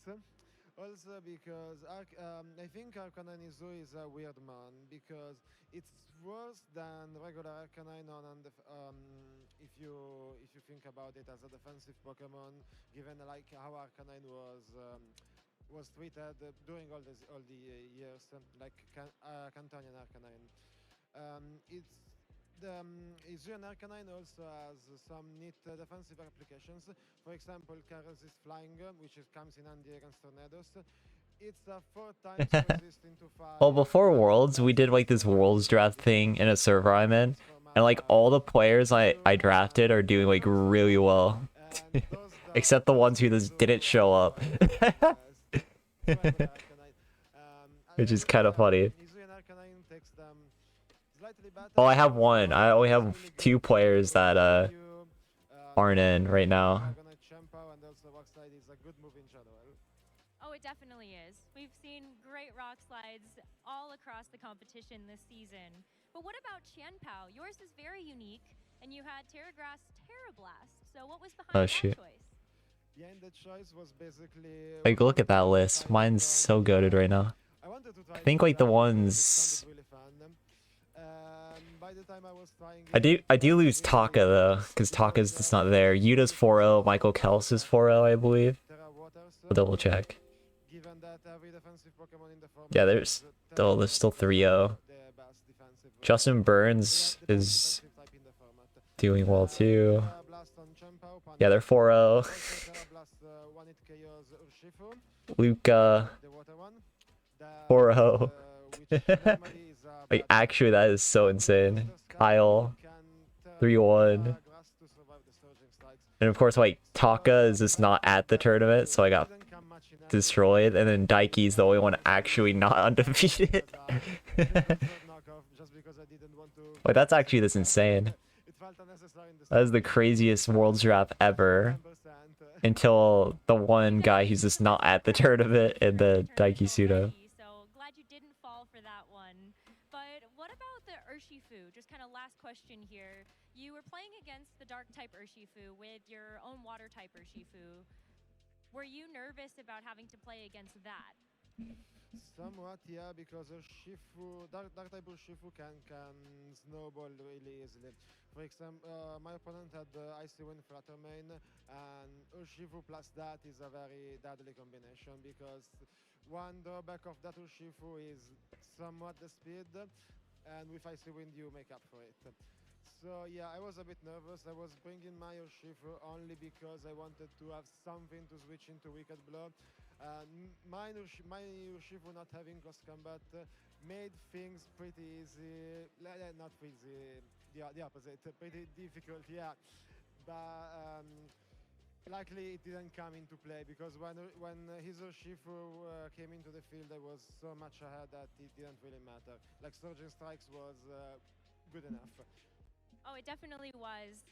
Simone, I wanted to give you an opportunity to talk to not only the people here supporting you, but also the people watching you at home. Is there anything you'd like to say to them?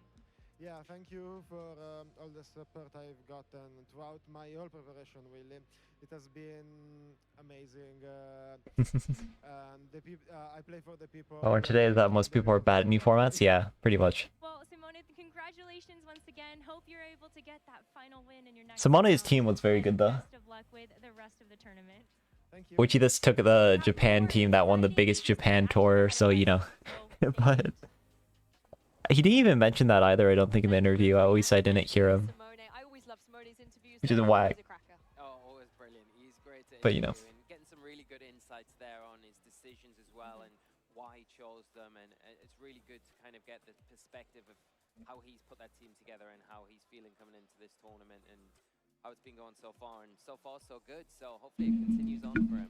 I think that's been a very strong start from the whole Italian VGC community, actually taking a look, obviously Arash kicking things off in round 1, Yeah. Simone now here in round 4, and we're past the halfway point. There's only 3 more rounds of broadcast for today's day 1 action. Yeah, not long to go now. For a lot of players, it'll be a relief when they can hit that 5-0 record, or get to that 5 wins mark without having to get to the end of the day, because it gives you a little bit of a break. You can take a bit of the foot off the gas, so to speak, at that point, which is always nice, because then you know, on the other hand of that, you've got the players that are going right to the wire, those players that are X and 2 that have to go to that last round to get that winning in for tomorrow with everything to play for. So both sides of it, lots of action still left in the tournament, which is great for us and the viewers and the players as well. You know, the more games that we can get to feature, the better, I think. Exactly. Well, myself, Lee, and of course, all the Gastrodon that are in the venue, we're going to find them all, we're going to round them up, and we're going to get ready for the very next match. But we're going to have a little bit of a break right now, so take it away.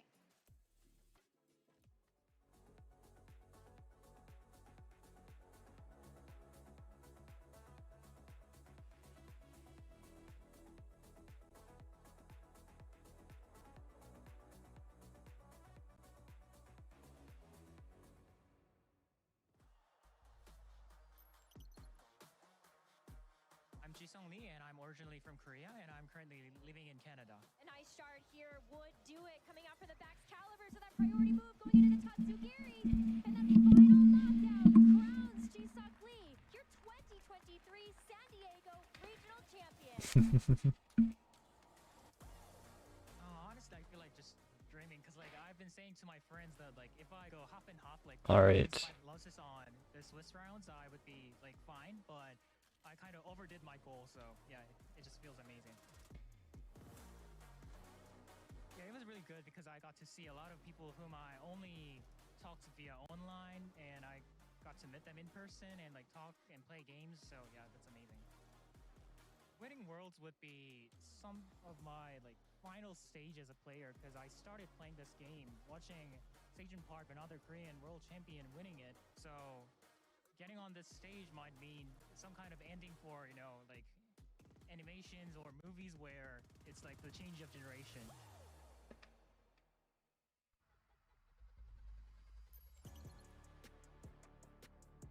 My name is Wolf Glick, and I am from Washington, D.C. Your super effective damage? Oh my god, it's Wolf. It's so much. It's not quite enough in this case, but when the move that you have is that wild charge, that recoil is not enough, so the match is canceled.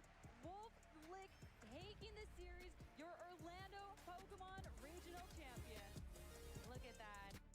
Feels great to win a regional, especially this early on into a game's lifespan. I was able to win the regional with a lot of my favorite Pokemon as well, which feels really nice. I think what's cool about competitive Pokemon is that every year it grows. Like, it's really cool seeing how far competitive Pokemon has come, and, you know, in Sword and Shield we saw huge advancements in competitive Pokemon, despite the fact that we only had one World Championship, and so now that we're kind of back to full force, I'm really excited to see where the game goes over this next, you know, life cycle. I think you have to be a little bit crazy to think that you can win the World Championships, but I am a little crazy. So I don't know. I don't think that my odds are amazing by any means, but I think that I have a shot. And I think every year I have a shot. So I think that no matter what happens, I think that I'll be there and I'll do my best to win.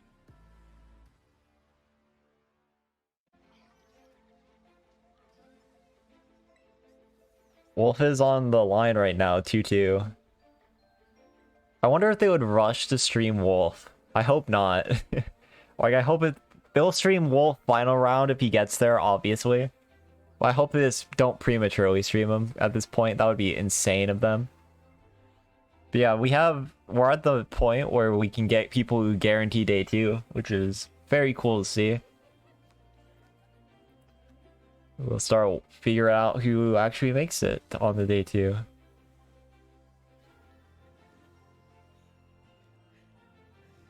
Oh, Colin is out too.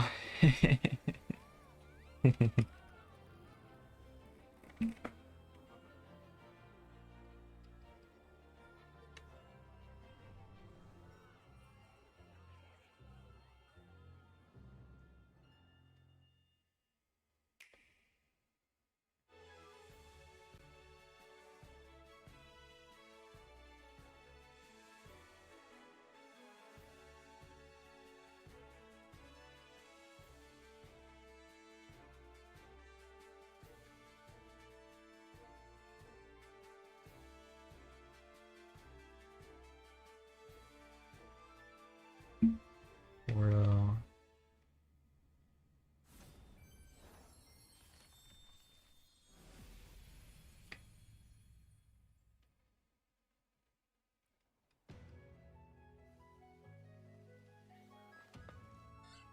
Centret. Yo. Oh, this is the first ad we got where they revealed like no info. I remember.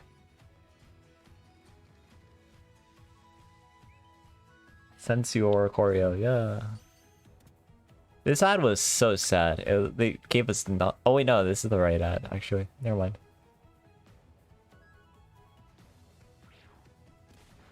Oh my god. Poor mousehold.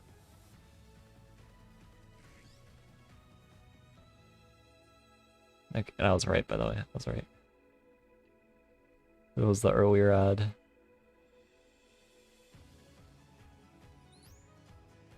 They just showed the mask guy, I think, in this trailer. It's like, whoa.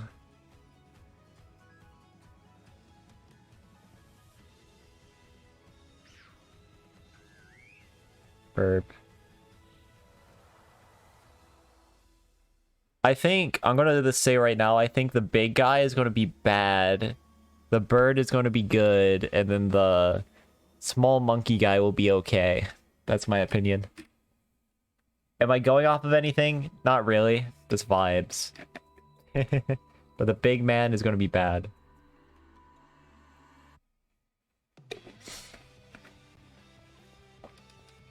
Crazy, I know.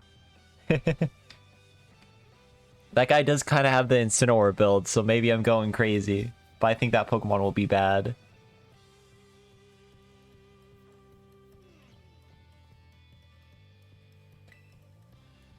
And I kind of want to believe in the poison bird thing, because, like, that's a pretty unique typing. And the small little fucker, I don't know, poison... I have no idea what it is, actually. Poison Dark, probably. Poison Dark is pretty good, though, so that's probably okay. Maybe it's Poison... I actually don't know what else it would be. Poison Steel. No, no shot. Poison Dark. Like, all of them look Poison Dark to me. But I know that they're a poison trio. That's like the only information I have.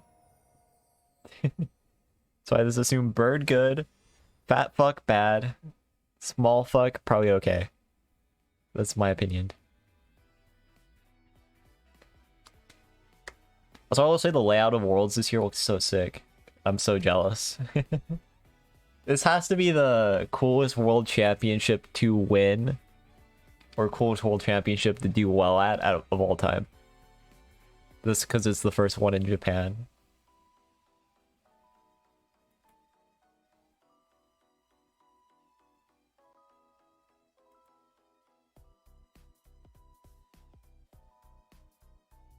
Alright. Not much longer to go. Yep. And we're verge of third with Wolf on the line right now. Wolf do be on the line. Realske Kolske is also out, which is pretty crazy. I mean, they do care. They do care. And Wolf talked about how much he cared. Wolf even did the... Well, Wolf isn't out yet, but Wolf did the whole... hype himself up by saying, like, oh, the last time I was in day one, I was a world champion. So they care. They care a lot. Quite a bit, actually. They just got dogged on today. Which happens. Everyone has their days, and everyone has their bad days. Yo, Zera Aura, Snom, Dragapult, Fido.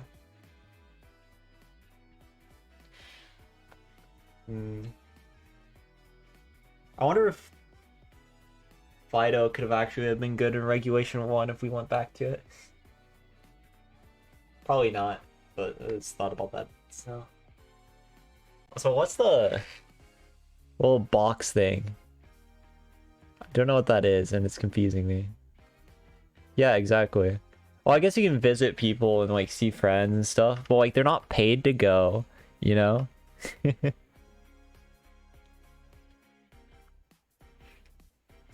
And Edu is kind of a content creator, and he always has like a chip on his shoulder because of like last year and some of the stuff that happened during the COVID era. Wolf is, you know, The other one is just native to Japan. So it's like kind of fair, but he had to qualify through Japan Nationals, which is annoying, to say the least. So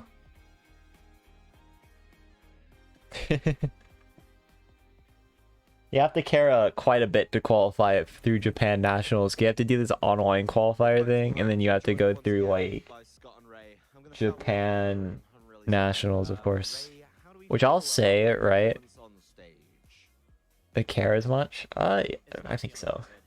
You know, it was a clean 2-0. I think if you ask them, some of them would probably say no, but they would be lying to you. That's my take on it. Like, I think the ones that would tell you no are 100% lying. Yeah, I mean, I came up with some excuses for you, just to try and help. Like, the only people who can say that they don't care and I would believe them are guys like Slim. I would believe them, you know? But if it's most of us, no, I wouldn't believe you for a second. Especially not the ones who go to like every fucking regional, every national over here. Like, if you say you don't care after going to so many events, I don't know what to tell you. I do not know what to tell you. Yeah, it was kind of tough. Like, that's just some ego stuff right there. Like, oh, I don't want to admit I cared because I did poorly, and I don't want to say that I did poorly when I cared. Which I get. I understand that. I'm not someone who would be against Johnny overall, but I mean that's just how it is, right? They care. I have a vague idea on where we'll be going with that, but let's zoom out and look at the real tournament. Obviously, we've had a bunch of fantastic games. I think the last game we had was. I have to go to the bathroom real quick. So I don't want to linger on that one. But I've probably said that so many times, but you know, Crohn's about it. Wrong and carry, that just shows that you're committed. Yeah, exactly. It's just a thing about like Johnning, right? Because like I think like Arash did this a bit when in his interview he talked about, oh, I didn't care about 2019 Worlds, right? Like, dude, you went, you played the whole circuit, and then you just go, you don't care? Like, come on, man. Come on. You care. It was pretty funny. I was confused when he said it, because I was like, wait, did Ross have an auto invite? And like, no, that not at all. He did not top 2018. Yeah, stuff like that's so weird to me. He's a competitor too. Nothing against him though, but I get it. Yeah, and it was also a good chance to get to see the Cresselia Ursaluna that we talked about previously. Even though it wasn't successful in this round, it did show the potential that that duo has for any players that are able to kind of figure out how to pilot that team and build that team successfully to take them into Day 2 of Worlds. Bro, it's like 2 a.m. and someone in my family is using the bathroom. Ah. It's safe to say that Trick Room is an archetype that grows No. towards the end of the season. Now, we've seen it come to the fore a little bit. This is so tragic. Had great Trick Room setters, and then we got given back Cresselia, which historically, as I think both of you can attest to, is a really good Trick Room setter. So Okay, he's out. I'll go now. Enjoy your time with Mr. Norpod. I'll turn him up a bit. Go and watch Worlds from a previous year, and you'll So that see there's depends always sponsorship. in the top cut, in the top. You know, funny enough, I actually did get a sponsorship. Oh well, not really. Kind of sponsorship DM, and I just didn't respond. It's strong as it's been a long time, right? I think In classic me Cresselia fashion. kind of, took a Because it was like to this drink company, basically like ghetto G Fuel, I think. It's not actually G Fuel though. I was like, you know, I'm just not responding because like I would never drink that stuff ever. Some would say that's So I was good. like, nah. Not Hell as no. good, perhaps, as winning the tournament. But yeah, I mean, no, I think it's looking pretty good. You know, it's I think we saw how powerful Amoongus has been with Pow and Puff, giving the option of healing its teammates. Now Cresselia can kind of do the same thing. It's less effective healing, but it does heal itself. Also, it's like the one viable Pokemon in the video game championships that can heal status effects from its partners, which I think is pretty cool. And then yeah, I think I like the Trick Room thing. I think we'll see a lot more of like the Trick Room Icy Wind combination, which give you some flexibility. To me, the thing to keep in mind that kind of we saw kind of go awry in the matches we saw that could go well also is that I think that the Trick Room strategy is going to take a little bit more aptitude maybe this year, right? Where I think what makes it tricky to use Trick Room is that it's not like we're seeing teams that have like 5 slow Pokemon, one of which knows Fake Out, one of which knows Rage Powder, and then the Trick Room setter, right? I just don't think that's going to work anymore, and like frankly may never work again. Instead, you've got these teams where you've got some fast Pokemon, some slow Pokemon, and you've got to use Trick Room when it's appropriate. And I think the trouble with that is we've seen a lot of teams that can sandwich that really well, right? Where they've got largely a team full of fast Pokemon and some slow Pokemon to make it difficult. I think kind of like that hybrid Trick Room thing is really strong, but it's very positioning based. And players are kind of going to have to figure that out as the weekend goes along, because you're not just going to get a freebie where you win the game because you can have Trick Room and suddenly be faster and everything against this type of field. Yeah, and you mentioned, Adam, too, that at the end of a format, those kind of hybrid style Trick Room teams really start to take off and have success. But even though this Worlds is the culmination of the year-long play, this is a brand new format, and so it's maybe not the same as being, the end of a format. This is actually the beginning of a brand new format, because we haven't had any official tournaments yet with this rule set. So it's going to be interesting, like Scott, you mentioned, if anybody is able to figure out how best to utilize those kind of hybrid style of Trick Room teams, because if you can, they're incredibly powerful and incredibly tough to deal with. It gives you so much flexibility. Yeah, legit. I've gotten like 2 sponsorship things, and I've never. Well, not really. I don't know the proper term. It's always something people focus on. It's not quite a sponsorship. It's like a level below, but I got like 2 messages on that before, and I ghosted both of them.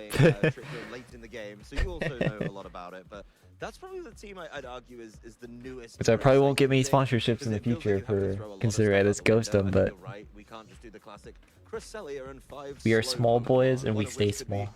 A Hariyama in the modern version. So it wouldn't be worth it anyways. Iron hands now. Ah, thanks for that, Adam. Yeah, Oh, just making bake? sure we know what we're Yes, talking yes. about. Let's I go, know James. you're obviously familiar with Hariyama, but I think being able to That'll be fun. play both modes is absolutely huge, and I do wonder if That is there's super maybe some other fun. players, maybe a Barish, for example, who understands that a little bit better than some of the players that maybe really peaked during the Sword and Shield era that we had. Yeah, I mean, ironically, we're making fun of Ray here, who, by the way, is by far the youngest of the 3 of us. But it's, I think it's actually his 2012 Worlds team that kind of like it was the exemplar for that sort of archetype, right? Where he has the Trick Room option where you can go under teams, but also you had the Garchomp and could outspeed teams too, and kind of just a matter of brawling with big. With high stat totals. I think that's kind of what these teams are doing, right? It's like Iron Hands is the second most common Pokemon at the tournament, right? It's not like you're just going to underspeed everyone by using Iron Hands, right? But having enough of that sort of thing where you can go slow when it's appropriate, but just generally be strong, right? Where, you don't need speed control every single turn, because if no Pokemon's going to be knocked out in that turn, then it usually doesn't matter what order So you true. act in. It's kind of a very opportunistic playstyle, but by having high stats, you can always have those opportunities. I think what made me particularly excited about Barish's team is not having those options and still kind of keeping control anyway. We've seen for instance Ursaluna, which is not the world's most flexible Pokemon, but I mean, Barris had a choice card for Legion, Chempao. to see what players come up with. I think He had a lot of ways to force trades offensively. I would have run that, but I didn't really see anyone come up with a skeleton for that team before the tournament I thought would actually work. It just seemed Same. they were all, a piece or 2 away. And who knows? Maybe something we've seen already is going to be the team that wins Worlds. But to me, For me, Ursaluna teams are cheese comps right now. Or they cheese with Ally Switch, and if they don't, they suck. Flexibility. Cresselia feels like one of those Pokemon that can do so much for a team, but the flexibility really comes with how you train that Cresselia, what moves. You have to force your Mon next to Cresselia to switch for Ursaluna to be goated. You can also use Icy Wind to get speed control that way. You can also support the So it's tough. damage with the likes of Helping Hand. That way Cresselia becomes a viable threat both in and out of Trick Room. So if you have it next to one of those fast, high-statted, strong Pokemon, like an Urshifu, like a Fluttermane, you can boost that damage with Helping Hand, protect it with an Ally Switch. But then if Oh, that's a lot of good matchups. Yo. ability to Trick Room to then, maybe help your Ursaluna or Iron My personal favorite here would be Michael Kels versus Taro Okada. I just like taking out Landorus. I think that's a great trade. But as you Calvin Foster versus Burns is kind of fun too. Kentaro is a good one versus Emilio. stage where, in the old days, 100% of the time, your My cursor is bugged out. form is trained to survive the ice Ew. beam, right? But why would it be nowadays, right? Not only is Cresselia not what Cresselia used to be, but almost never knows ice beam. Jeremy Parsons. I think more frequently I used ice beam with There we the go. Trick Room stuff. So it's interesting to me to see it again, where it's a little bit Jeremy versus Judy's kind of funny, but Hikaru versus Kai, great matchup. Taro versus Michael Kels is my favorite though. Mal versus Neil is nice. Yuta versus Al and Martinez is kind of cool. Yeah, all these 4-0 games are pretty fun. Not gonna lie.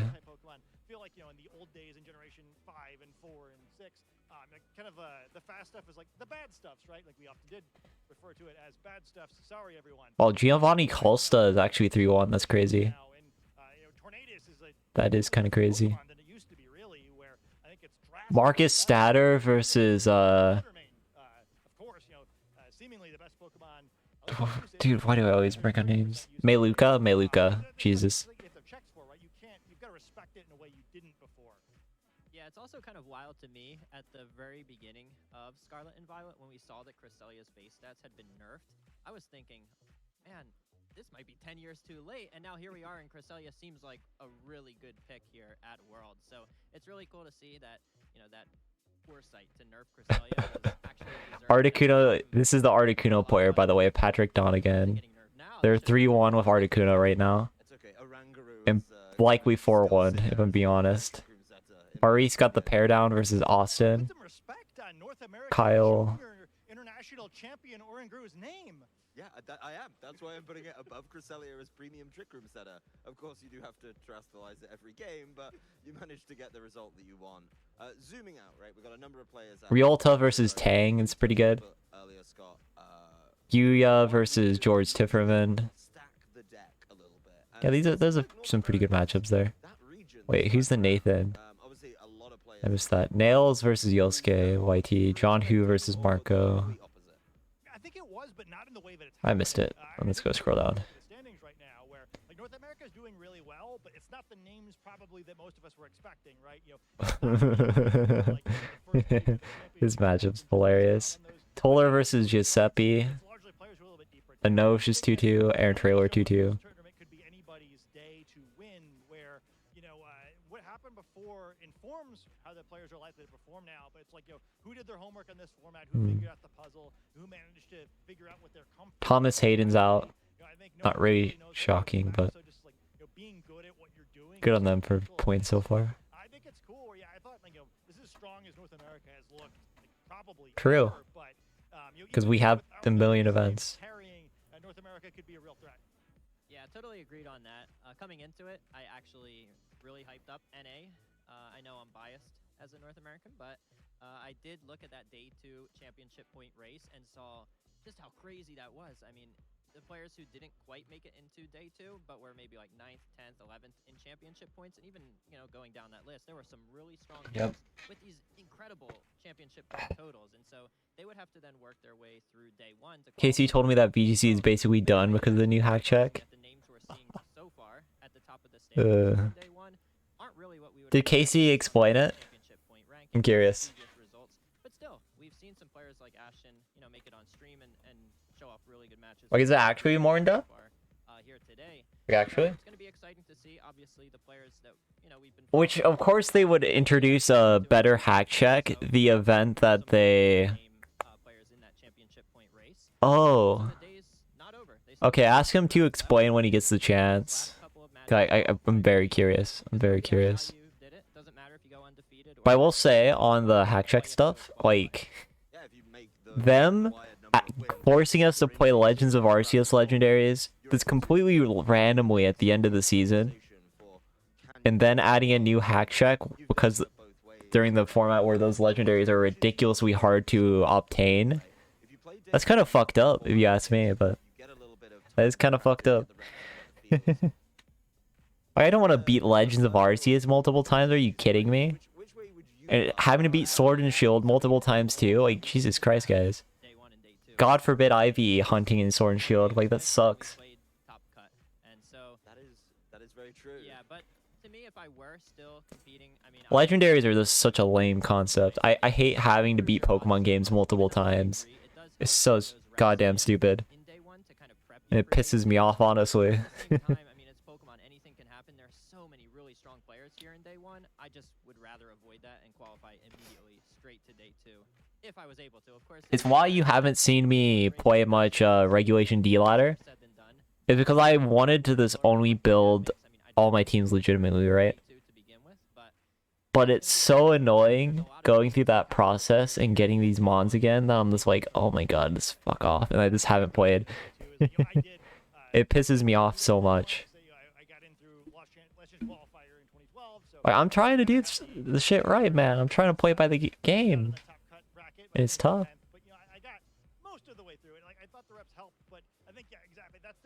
Oh. Do they update? Really? Huh. Weird.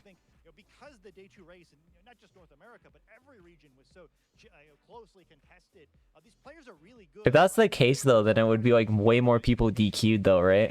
Players versus the day two players, and I don't think it's a sure thing that the day two players would win. So that's probably an exaggeration, I would imagine. You kind of have to win 2 tournaments to get through it that way, right? I think you the players who are losing these matches, I think it's really important to keep in mind when you're at home just how good they are, right? Like they didn't get here by playing mediocre Pokemon all year. Yeah, we've seen multiple world champions on stream already. There are a lot of world champions here in day one, so it's just going to be an incredible remaining couple of rounds here to follow just who is actually going to qualify for day two. I'm excited to see. Speak what I heard. Oh, yeah, fair. Yeah, that doesn't sound accurate. At the end of the day, we get to take a breather. We come back tomorrow and we dive in with some really good Pokemon action. Before we get there, though, I think it's more reasonable to believe Brady just did something incredibly stupid than it was this robotics. this one's from Leonhardt. And for those of you that aren't here, At least that's what I would assume. distinctly missing out. I managed to catch a little bit of this thanks to a friend giving me the tip off. Oh, man. This is a Pokemon drone show at Pokemon Worlds, and it is What the fuck? Why? How? What? So many players wanted to make it here this year. Are you kidding me? That was incredible, absolutely amazing. And we're still getting paid scraps? Like, oh my god. There are more? Yeah, I know. Like, you know what I mean when I'm saying that? I mean, like, the whole field could, about the whole field could get DQ'd if that were the case, you know? If it was super hard hack check. So it's better hack check, but it's probably not, like, completely good yet.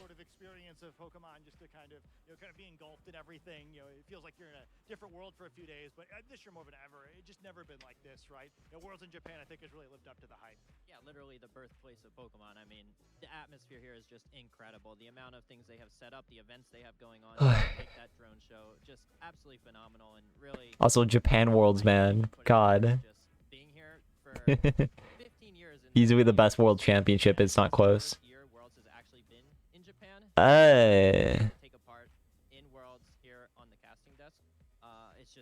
That sounds so weird. Oh, Justin Burns has qualified for day 2. So we have some round 4 matches finishing. I mean, round 5 matches finishing up. Yeah, okay.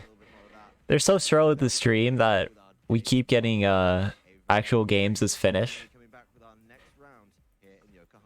And of course, it was one of the ones I actually wanted to see on stream, right? But what can you do? But yeah, Justin Burns won his set already. Where is he? Yeah, Justin Burns beat Calvin Foster at this point. It's not updated yet, but we saw this on Twitter. Wow. Isn't that crazy? I would be totally scared to face Gavin again. He's a super amazing player, and the last time we played was back in 2015 when I had Keeps moving me back to juniors. my first Masters Regional, and it was best of 1. He's an incredible player, though, and I'd love to play him again. I've been playing Pokemon competitively for about 10 years now, since 2013. I love the community. I have so many lifelong friends from playing Pokemon. After getting second in 2018, it was super heartbreaking for me and like the most devastating I've ever felt playing this game. Also, wouldn't it be using PK hacks to hack check people be like technically illegal in Japan? Now that I'm thinking about it. Would it? Because like Japan has very strict laws about modifying the games actually. Also, man, you have to have a lot of balls to go up and have a full hack team in Japan. That's all I'm saying. Jesus. Players are very close to locking in a spot for tomorrow's competition, and this match is a match, of course, between two 4-0 players. So they just need to win one of the next. I don't know. It's weird. This will immediately advance to day 2, and that's so nice. You don't have to play anymore. You can decompress. You can really. I should just not think about it. To be honest, I should just not at all think about it. Even across the board as well, we got a chance to talk to Simone after his win as well, and he had also a very interesting take on that. It could be like one win away, but it's also 3 potential chances to lose. I thought that was really a unique approach to that. I've seen a lot of players at Worlds across the last couple of years who went undefeated and then lost 3 in a row to get eliminated. So Oh, I see what it is. That makes more sense. Those transfer IDs. Because transfer IDs are easily trackable even without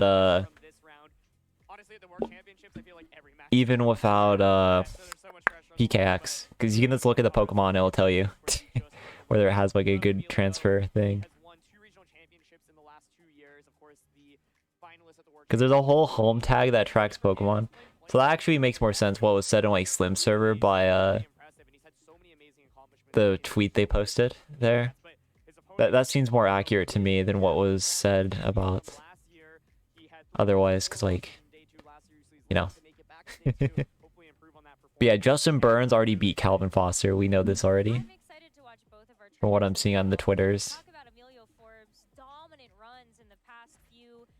Surely that wasn't a premature celebration by him, but... Wasn't he on something like a 35 Swiss round match win streak? something like that. I know across like 2022 and 2023, he had maybe dropped like 4 Swiss games total out of all the regionals he went to. He notably won the Secaucus Regional Championships in 2022. I think many would consider that top 8 to be perhaps the most stacked top 8 of any regionals history. And Emilio won that whole tournament undefeated. He won the Fresno Regional Championship, earlier this year, just a couple of months ago. And I think he maybe dropped like 1 game of Swiss in day 1 and maybe in like or between day 1 and day 2 combined. It was something ridiculous. Games, not matches, but the individual games of each set, and that's absolutely wild. Yeah, he is truly just on another level. It feels like he's locked in so frequently, and I remember I think last year he had a pretty early Yeah, I was right. One, and so he's definitely looking to make it back to day 2. But of course, so close to winning the World Championships back in 2018, and I think his team from 2018 was easily one of my favorites from that entire season. It was a really unique team that featured. They're going to talk about the other player though. Components, but also had a lot of efficient damage on it, and so Okay. Eager to see what he's brought here, and we actually have a sneak peek. There's one Pokemon in particular that really catches my eye, Rose. I Bergra? talk about that, especially when we look across the Basque Legion. let's talk a little bit more though about Kentaro Matsumoto. Kentaro is a 2022 Japan national champion. 2022 Japan Nationals winner. Isn't very accomplished otherwise, actually, but I think people were expecting to do pretty well. It was Zashi and Kyogre core for the restricted pair, and then he coupled that with the Landorus, Amoonguss, Kartana. the Kartana, and the Ink team. Yep, and he's actually bringing Tornadus to this tournament as well. So even though we're playing completely different formats, clearly really loves the priority Tailwind in particular. And I think one thing that's always interesting is looking at the performances of the... Also, thank God Aaron is streaming. I mean, Aaron is this. We can actually listen to this and figure out the movesets from Aaron. That's why I like having Aaron commentate, because like they're not giving us graphics to tell moves on stuff, but Aaron will just say the moves while all the other commentators just avoid saying anything, and it's so stupid. And then they'll just say like Swords Dance randomly, and they're like, oh wait, they're saying Swords Dance could be a set somewhere, and then you just figure out, oh, it is on this set, and it's like, please just say it, please. Day 1 today as well, but Kentaro last year obviously made it to day 2 automatically, but didn't have a strong performance. So I think he's played. Kentaro was 1 win away from top cut, I believe, last year. Yes, I'm super. They were one of the lower seeds though, so it might have been an early elimination. I'm not sure. National champions. I think all eyes are also on Kaito Ari for the same reason, getting the first place at the 2023 Japan Nationals to get a day 2 invite. So we'll get a chance to see him tomorrow. But focusing back on the match at hand and maybe some of these Pokemon choices. All right, so we've got Tornadus on Kantaro's team. We also have Cheat you know, kind of standard heat wave stuff. I saw spill the tea. Let's just Say spill the tea it. already. Emilio's got Bramble gassed. I think I'm so excited for this matchup. He because did they it! actually have fairly similar team compositions. I think one of the big Bramble Gas isn't a bad mod because it's Tailwind and you can like Power Whip and you have Shadow Sneak and shit. And it can get boosted, but I didn't think anyone would have the balls, the audacity to run it. And he does. Oh my god. And he's 402. I feel like every time I click Bleak Windstorm, I'm just like, wow, how am I doing so much damage with this move? Like, this is absolutely wild. And then Bramble Gas is immune to Bleak Windstorm too. Yeah, this is the first like Emilio team where I'm like, damn, though. This using Bramble Gas is crazy. Cause like, there's a lot of people who acknowledge what it could do. I said that was good, pretty okay myself. But everyone was like, yeah, it has a niche, this format, but it's stupid, ugly, and bad.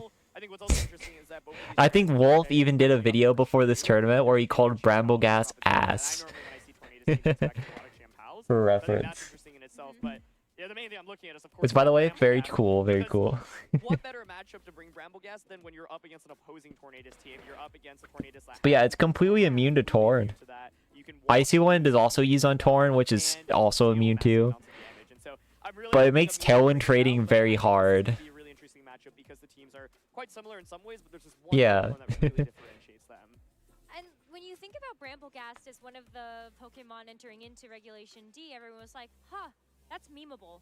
Like, that might be a Pokemon that could be good, but it still has some Flaws, yeah. disadvantages that it kind of suffers from in the meta itself. It doesn't The good thing about Bramble Gas, Phantom Force, Shadow Sneak, Power Whip, it has all the moves it needs.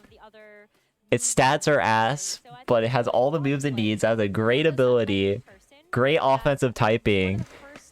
Glamora users in Scarlet and Violet has always looked at some of these more interesting I Pokemon picks Aye, aye. on a team. So honestly, if anyone can make it work, I think it's him. It just makes me so excited. I really don't give Emilio much credit as an innovator, though. A lot of the top players and favorites to make it out of day one throughout the course of the day, and I think I'm used to like Mega Gengar Emilio, man. but this Bramble Gas, That's what I'm used to. But even I have to give credit here. Even I have to give credit. That's crazy. 4-0 with Bramble Gas. Wow. With not just a match win on the line, The but balls on that one, dude. The balls. day number 2 of the Pokemon World Championships. Yeah, both players obviously have to be feeling great. You're 4-0. You're 1 win away from moving on to day 2. What's the 6th Pokemon, though? Or what's the Bramble Gas set? Is it the Sash? I mean, I assume it's Sash. His stats are ass. And then not have to stress for the rest of the day. If you lose here, you know, then it starts being like, oh my goodness, like, okay, I have 2 chances, but like now I'm really feeling the pressure. That last round didn't really go so well, so it's a great spot for both players, but I think the matchup is going to be really, really dynamic. As we mentioned earlier, both Yeah, players Tailwind mirrors, and it's hard to Tailwind on this. similar core. Tornadus, Chew, and Fluttermane exist on both teams. Ooh. Kanaro, on the other hand, has Amoonguss, Single Strike Urshifu, as well as Iron Hands, whereas Emilio has the Bramble Gas, Golden Go, and Water Urshifu. So the teams, I would say, play in a similar manner. Often the idea is to just get up Tailwind and deal. Emilio has the advantage, though, if you ask me. Multiple different pieces. The matchup may look very unique. I agree with that, and I think one of these Pokemon. It depends on items, though. If that's like goggles on Urshifu, then the matchup is completely Emilio favored. If it's not, then its potential Kintaro can come back a bit more. Then Amoonguss is still like hard to bring, though, into any of this, for that matter. Bramble Gas isn't that great here, but in a Torn mirror, a true Torn mirror, then it becomes pretty good, actually. So it's not the worst thing you can do. Ends up being a problem for the Golden Go to have to deal with, but it can still do some damage. I think my main question in this match. In Torn, Kintaro trying to Torn mirror Emilio is inherently harder on him. Bring Tornadus to match your opponent's Tailwind, because if not, then you're just going to lose speed control and you might get overwhelmed with offense. Because in theory... One of my main questions is, do you just both lead Tornadus and go from there? Yeah, Tornadus Dittos. Then I think one thing that's going to be a really big deal in this matchup is who just has the fastest Pokemon, right? Both players have Fluttermane. Who has the faster Fluttermane, for example? I think it makes a lot of sense for both players to just lead Tornadus immediately. And I would love to see Aaron matches are weird because I feel like I don't have to say anything, you know? His insight's just that good. Rose, you and I were talking before going into this battle, and you're like, hey, Bramblegas in the back is really interesting because if then You can switch in. leads Tornadus, I can switch in, get an attack boost immediately, especially if like you're clicking Bleak Windstorm, for example. So yeah, I think I'm really paying attention to the dynamic between Tornaduses and whether or not they're both led. One thing to really pay attention to in a matchup like this is also players potentially staggering their Tailwind, right? So if you just delay your Tailwind by 1 turn, even maybe 2 if you think you can get away with it, then it creates the situation where when your opponent's Tailwind expires, it can put you in a really advantageous spot. But that's not very easy to execute, obviously. Yeah, like, he explains it so well, dude. Especially when you feel forced. Actually. Talking about how do you even feel comfortable having to bring like Tornadus to match your opponent's Tornadus, and it can be kind of like itchy with the trigger finger a little bit when you see it, and maybe you have to go for the Tailwind, but that's why the Scary Face option on both of these Tornadus. They both have Scary Face. Wow. Maybe you don't have to go Nice. for the Tailwind right away. You can use something like the Scary Face if you're confident that you do have the speed control. Then maybe you just go for something like a Scary Face instead and try to control the speed that Smart. way. Yeah, totally. I think Scary Face I respect caught it. our eyes immediately when we looked at one of the team sheets, and then we looked at the other, and they're like, they both have Scary Face. And honestly, that's not a move I think I don't expect Bramblegas to be brought this game. I expect it to be like a true mirror, essentially. A lot of players in the beginning of Regulation D were opting for Icy Wind because it does actual damage, and you're able to break through Focus Sashes as well. But of course, the thing about Scary Face is you get that priority. So one thing I'm also looking at in this matchup is who's In Scary Face, you can actually Scary Face yourself for Trick Room matchups. has taunt, and obviously that can be really nice if you get that taunt immediately. I actually remember when I was playing VGC 2011, that was one of the biggest dynamics. People were using max speed Tornadus on both ends, and if you manage to get the taunt denying Tailwind, then the next turn you Tailwind, and you're just in such a good position. Yeah. So Emilio has that taunt, but Kentaro here with his Tornadus does not, and I think No. that is really, really interesting. For sure. And Is there a then mental you're really herb? forced into a position where either Tornadus has to leave the field, or you're kind of stuck having to go for Bleak Windstorm, try to get any damage off as possible, and try to That's set yourself interesting, on the though. back to try to bring in I do think that means the opposing Torn is and max that speed. definitely set an opponent back If they're not mental herb, they could still be mental. for you to get set back up. So that's a really interesting component here. I would say the taunt is also nice to have for the Amoongus on Kentaro's side, but I just don't think he's gonna bring it. True. Yeah, Mungus is such an interesting run, right? Because like you know, Chiyu and Goldango, and there's a Bramblegas, I guess, too, if you expect that to cheese. as well. So the thing is, I think Amoongus is just fundamentally such a good Pokemon. Like even when your opponent has like 3 or 4 Pokemon that can counter it, like you might still feel like you can actually bring it out. But I totally agree Yeah, with you. people say it's one of not those that, like, broken sometimes, feel which like is it's very crazy. intuitive to Whoa. bring immediately, right? So what I could maybe see Amoongus coming out in is if Kentaro realizes, hey, I'm not going to win this Tailwind war. So what I am going to do is your team is generally pretty frail. I do have a defensive Terra and a Citrus Berry. So I could see a world in which he's like, okay, you know what? I am going to bring Amoongus. I'm going to lead it. I'm going to Water Terra it. I'm going to Spore you immediately because so much of this dynamic is just both sides hitting for a really hard damage. But if Kentaro feels like he's just going to get outsped and overwhelmed and not going to win this Tornadus war, that's where I think Amoongus makes sense. But the main thing is I feel like if Amoongus is coming out of this matchup, you feel forced to Terra in so many situations because otherwise you're up against, I mean, Chiyu in itself is just so scary, but the Tornadus with Bleak Windstorm as well, right? Yeah, I absolutely agree with you. Water Terra is You so would the nice Bleak to one have. pretty easily, though, at least. And, like, speaking of Terra, that's why my eyes also get drawn to the Iron Hands on Kentaro's side. You've got the Terra Grass as a great defensive Terra type. Ooh, Terra Grass is bad in this matchup, But though. also even just the Assault Vest that it's carrying might be really nice to have against some of the other Pokemon on Emilio's side. Totally, I think Hands. Honestly, Terra Water wouldn't help you that much either because of because of Bramblegas, funny enough. Pokemon, but it's super bulky, right? And I think in a matchup like this where it feels like things can be super, super explosive, having something that can tank a couple of hits is really big. One thing, however, that I find is interesting is the matchup between Iron Hands and then Fluttermane plus Chiyu. Fluttermane often forces Iron Hands to go for that Terra, but because it's Grass Terra, Chiyu is like, Then you hey, get Heat Wave, then you die. ready to just hit you with a fire type attack. But it's also interesting because the Iron Hands, for example, can potentially wall the Urshifu on Emilio's end, so you're able to get like Wild Charge off. So yeah, I think both players now are ready to get into this battle. And to me, the first thing I'm looking at is, do we see Tornadus being led on both ends? I think Emilio having Taunt, to me, it just feels really safe leading it, right? I think one thing that both players are going to spend a lot of time trying to figure out throughout the course of this matchup is just who has the faster Tornadus, who has the faster Chiyu, who has the fastest Fluttermane. Speed is definitely going to be important here, and so we're looking at that. We're looking at Tailwind, who gets it up first or even later on in the match. I do wonder, do you think there's a world where Tornadus just comes in the back for someone?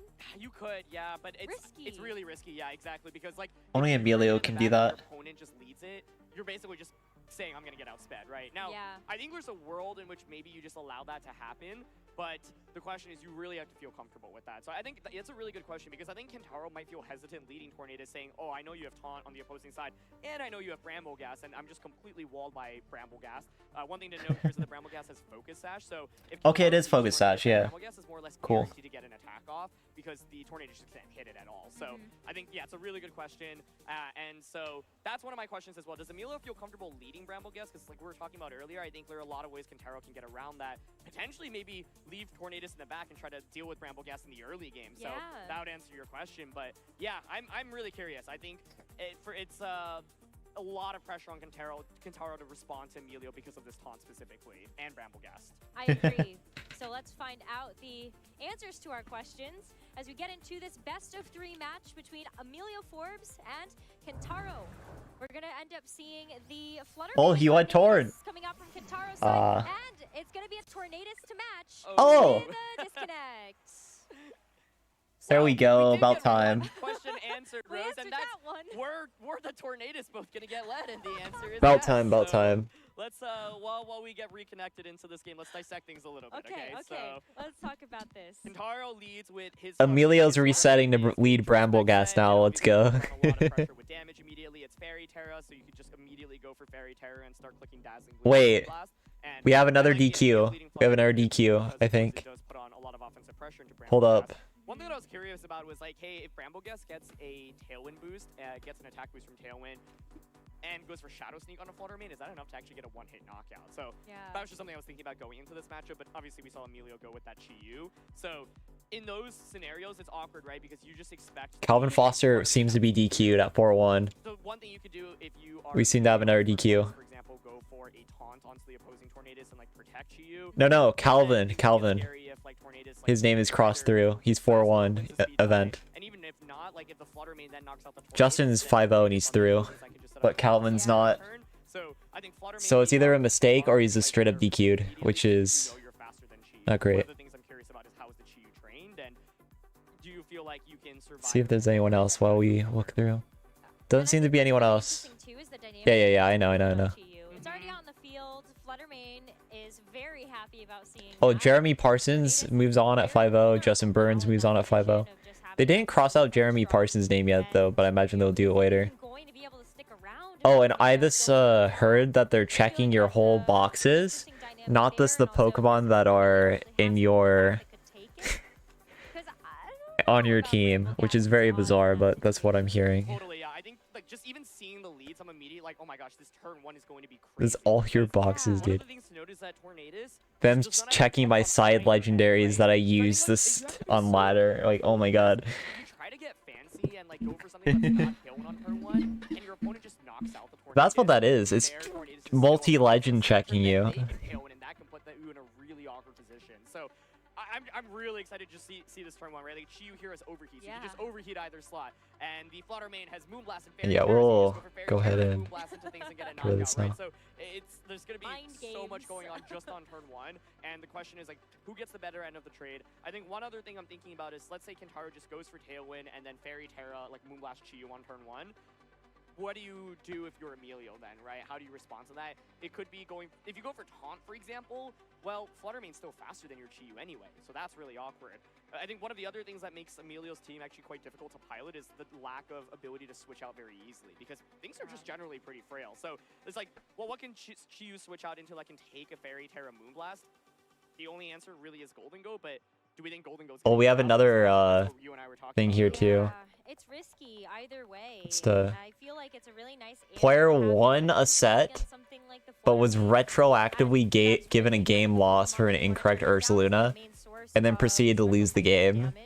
But this is why I think Kentaro's team is a little bit more balanced. So they are punishing it. They are really punishing right now.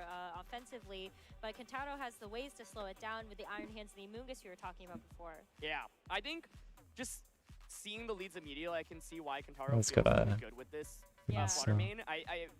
One of the main things that I'm still wondering about is really. I'll see if I see any other situations. In terms of speed, right? Yeah, Fetty Campos or Shaluna got removed. Had a faster flutter main that can apply so much pressure immediately. But if not, then the Flutterman Kentaro. Neil has moved on to day 2 at 5-0. Really big deal because in a matchup where you're both using Tailwind, whoever just has We have another DQ. Oh my god. It keeps going. It means you're moving before your opponent. Another one DQ'd. Sisiol DQ'd at 3-1. This is a tricky one. I just I'm playing through all the scenarios, so it's like, oh, Another man, one bites the dust, man. Another one bites the dust. You know, it's like game 1 hasn't even happened. I'm already thinking about like, okay, what if we see another lead, like following game 1? What's going on? But I feel like the woman that has like all the equations going God, through her another head, one just gone. staring off into space, trying to figure everything out. It's definitely gonna be maybe some. I think there's gonna be some. This went from the best world championship to the funniest to like pretty sad. Oddball strategy that both of these players have cooked up looking at these team lists. Yeah, that totally. they'll figure it out. One other thing to note is just like with Scary Face, Chiyu being dark typing initially, if you don't Terra, is immune to that. So Kotesh is out. but the main thing I'm thinking about right now is that like, hey, Kentaro's applying a lot of offensive pressure immediately. So if you're Emilio, like one play you could make is Tailwind and then just say protect Chiyu. But then if Kentaro goes Tailwind with Tornadus, Fairy, Terra with Flutter, and then Moonblast into Tornadus to get that KO, that's really awkward. However, let's say like Emilio decides to Tailwind and then you just go for Overheat onto the Flutter main, and then the Flutter main decides to target down Tornadus and Chiyu just gets an Overheat off. That's an amazing trade. So I really think if it ends up just being the same. This one's a skill issue. So explosive right on turn 1, and both players are in honestly a Skill issue. weird spot. Let's go, Lochian. Safer for Kentaro to probably say, you know what, I'm just gonna Moonblast you. Your Tornadus with Bleak Wind doesn't really scare me that much anyway. And it does with this quick down on them 10 times, yo. See if I see anything other things. Yeah, Tom Hayden is up. Survive that. I'm not sure exactly how much bulk you need to Aww. attack investment Dang it, Bake. Fluttermane has on Kentaro's side, but that's just one thing I'm thinking about as we dissect this Yuta Takahashi has moved on to day 2. You'll know them as 968 if you know them or not. Japan player. Goes for protect on the Chiyu, and then goes for Tailwind on Tornadus. Then you're faster, then you get the taunt off regardless. I see. I think what's interesting is from Kentaro's side, what move are you going to click on turn 1? And I feel That's like it's just Tailwind. You like, it's just so risky to do anything else. Like Sunny Day, you could use to actually activate the photosynthesis on Flutter main. Yeah, very so true. That's actually interesting, right? Like, if you really thought on turn 1 Emilio's not going to click Taunt and he's only going to click Tailwind, yeah, I think one thing you could do is like Sunny Day, activate photosynthesis. I'm curious also if Fairy, Terra, Choice Specs, photosynthesis special attack boost, Dazzling Gleam can KO Tornadus.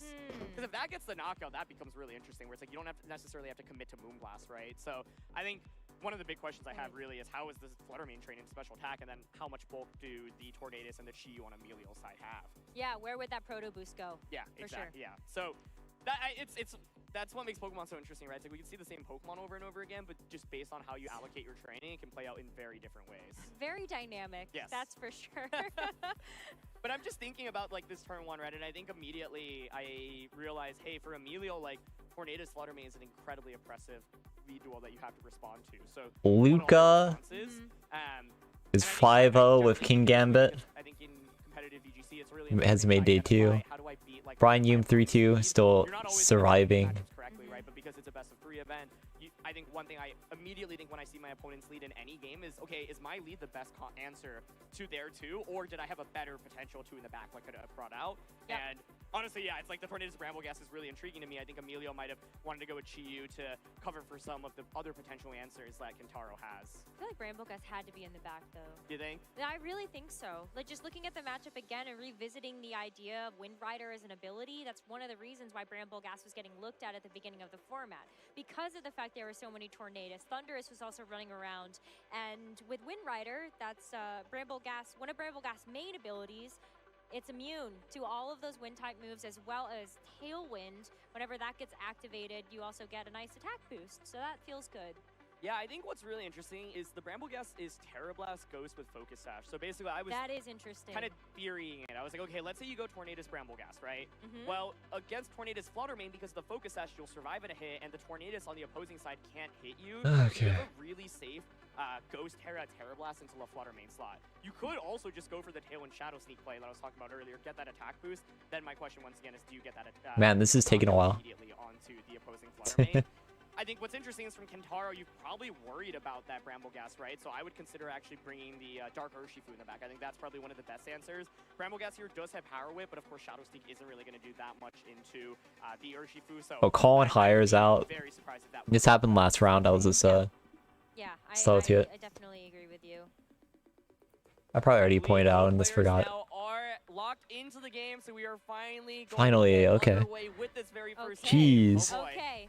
I'm crossing my fingers. That's all I can say is We I'm talked a lot crossing about my fingers. what can happen on turn 1, so let's But see. So many things to play out. There is only one way to find out, and that's to see the turn 1 play out here as we get the run back of the leads. It's going to be the Tornadus and the Fluttermane versus Emilio's Tornadus and Chiyu. And we've got abilities, so let's go ahead and give it up for Chiyu's Beads of Ruin to All right. activate and actually get us into this game 1 of this best of 3 of Swiss round number 5.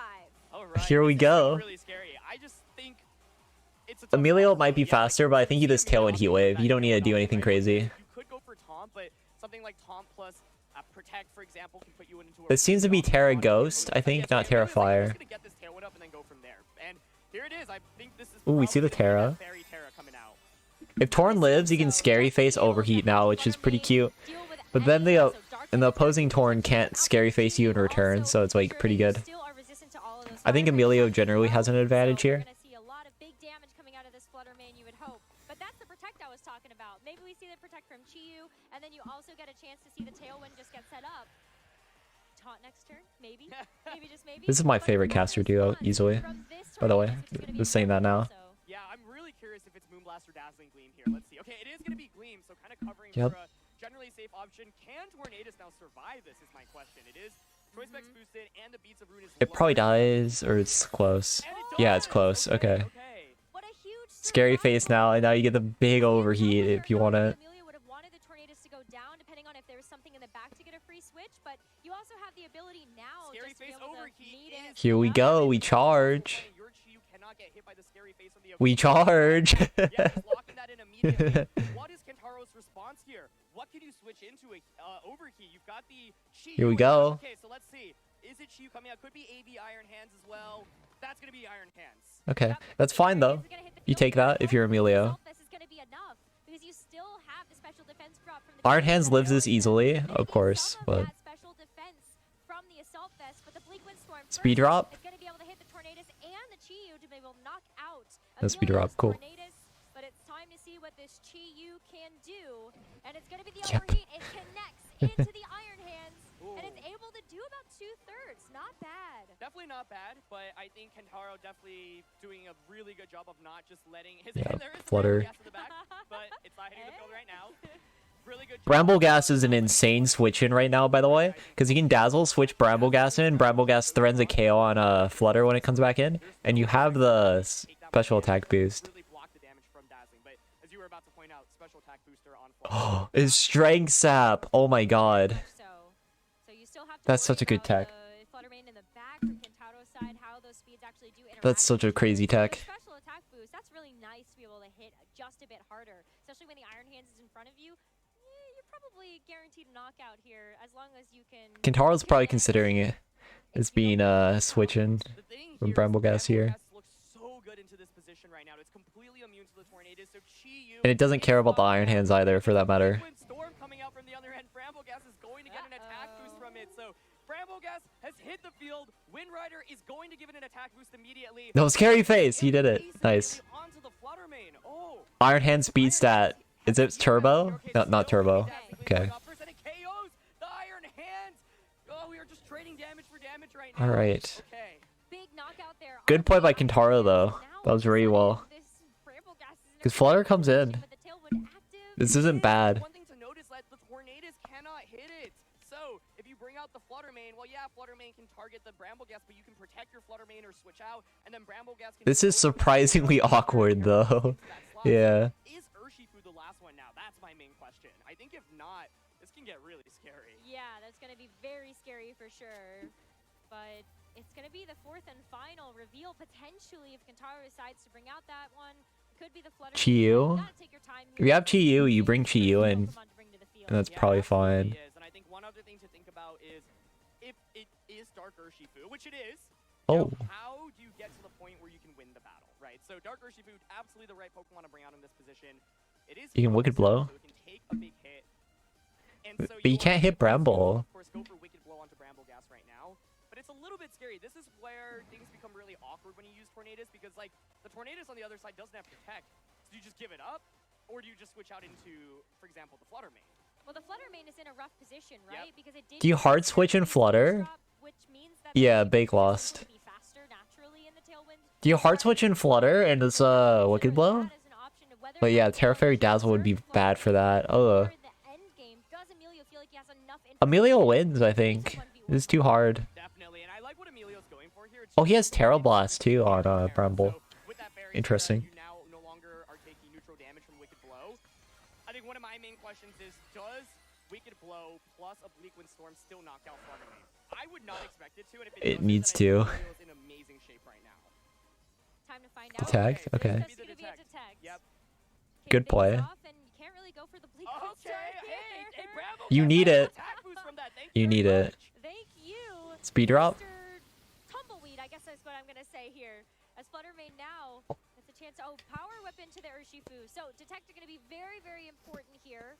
As Flutter Mane now gets a chance to also go for the Dazzling Gleam.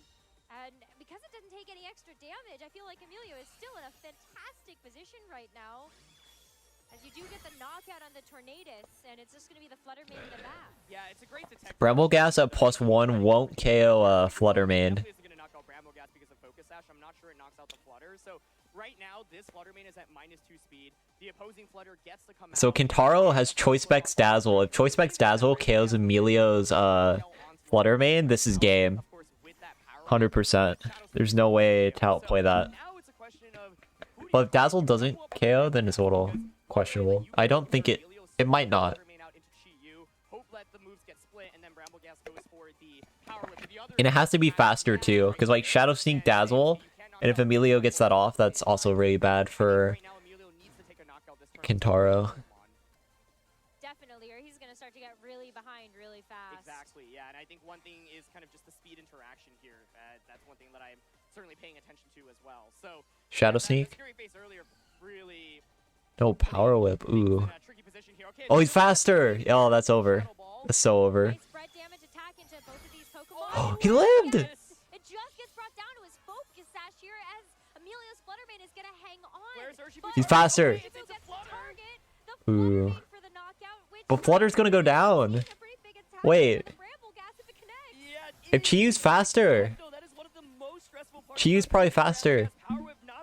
If this is Tim and Chiyu. It KOs. This is Shadow Sneak Overheat.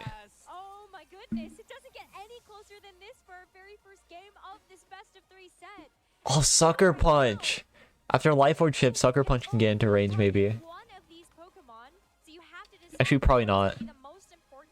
It says Overheat. You overheat here? Yeah, my main question here is the speed stat. Well, Heat Wave. That works too, I guess, but... Is the Urshifu max speed as well? Right.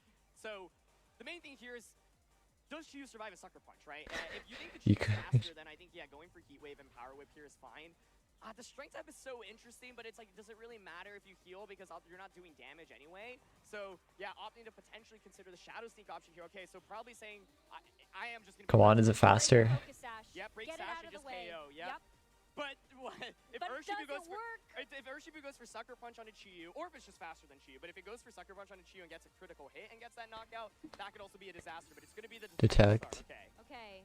Just kind of feeling We're chilling. You got to make sure that you have your wits about you moving into this next turn. Because it could just be over after this one. Yeah, I think the expectation, if you're making that play from Emilio, is that your Chiyu is just max speed. You expect Let's see. So this play basically works if one No miss. by a Sucker Punch and 2 Heat Wave connect. So I think it's looking really, really good for Emilio right now. I'm curious if Sucker Punch even gets the knockdown onto Chiyu even with the crit, but let's see. A miss or a crit here could be brutal. Oh my goodness. I am on the edge of my seat right now because I have no idea how this one's gonna end. Yeah, and I mean the other question is, do you actually click sucker punch? Wait, Oh, sucker punch into the bramble okay, guts? okay. Okay, Oh. that's gonna get that out of the way here. So what's huge about that is that the Chiyu does have life orb, right? So he waits. Life orb chip. Yes, exactly. He missed! He missed! No way! Wow. Now, yeah, okay, Dark Pulse going. Dark Pulse flinch. Dark Pulse flinch. This is a sucker punch though. It's a sucker punch. No sucker! No sucker! Oh, he didn't go for sucker punch twice. Okay. A flinch here would be huge. No. Okay. Okay. Okay. Okay. Okay. Okay. Okay. Okay. Okay. Okay. Okay. Holy crap. First game here, Bramblegas came out and it got to attack boost, but the Flutter going for that Terra in the early game made it so that it wasn't just vulnerable to that Shadow Sneak. What an intense Wow. there. We did confirm Chiyu, of course, is now faster than the Urshifu, and that's not really super shocking in this matchup, but of course. Emilio was one hit from winning that game too. That heat wave miss decided it. So intense, and a lot of questions did get answered in that very first game, number 1. Yep. Dodge heat waves. Respond to this because you feel like Hate your heat waves. that's the forward to bring in that situation. This is where your Golden Go question earlier, Rose, I think is really interesting because if you lead Golden Go and Tornadus, you are not going to feint to the opposing Flutter main, right? So you can actually pressure with a turn 1, make it rain. That'll knock out the Tornadus on the opposing hand very likely.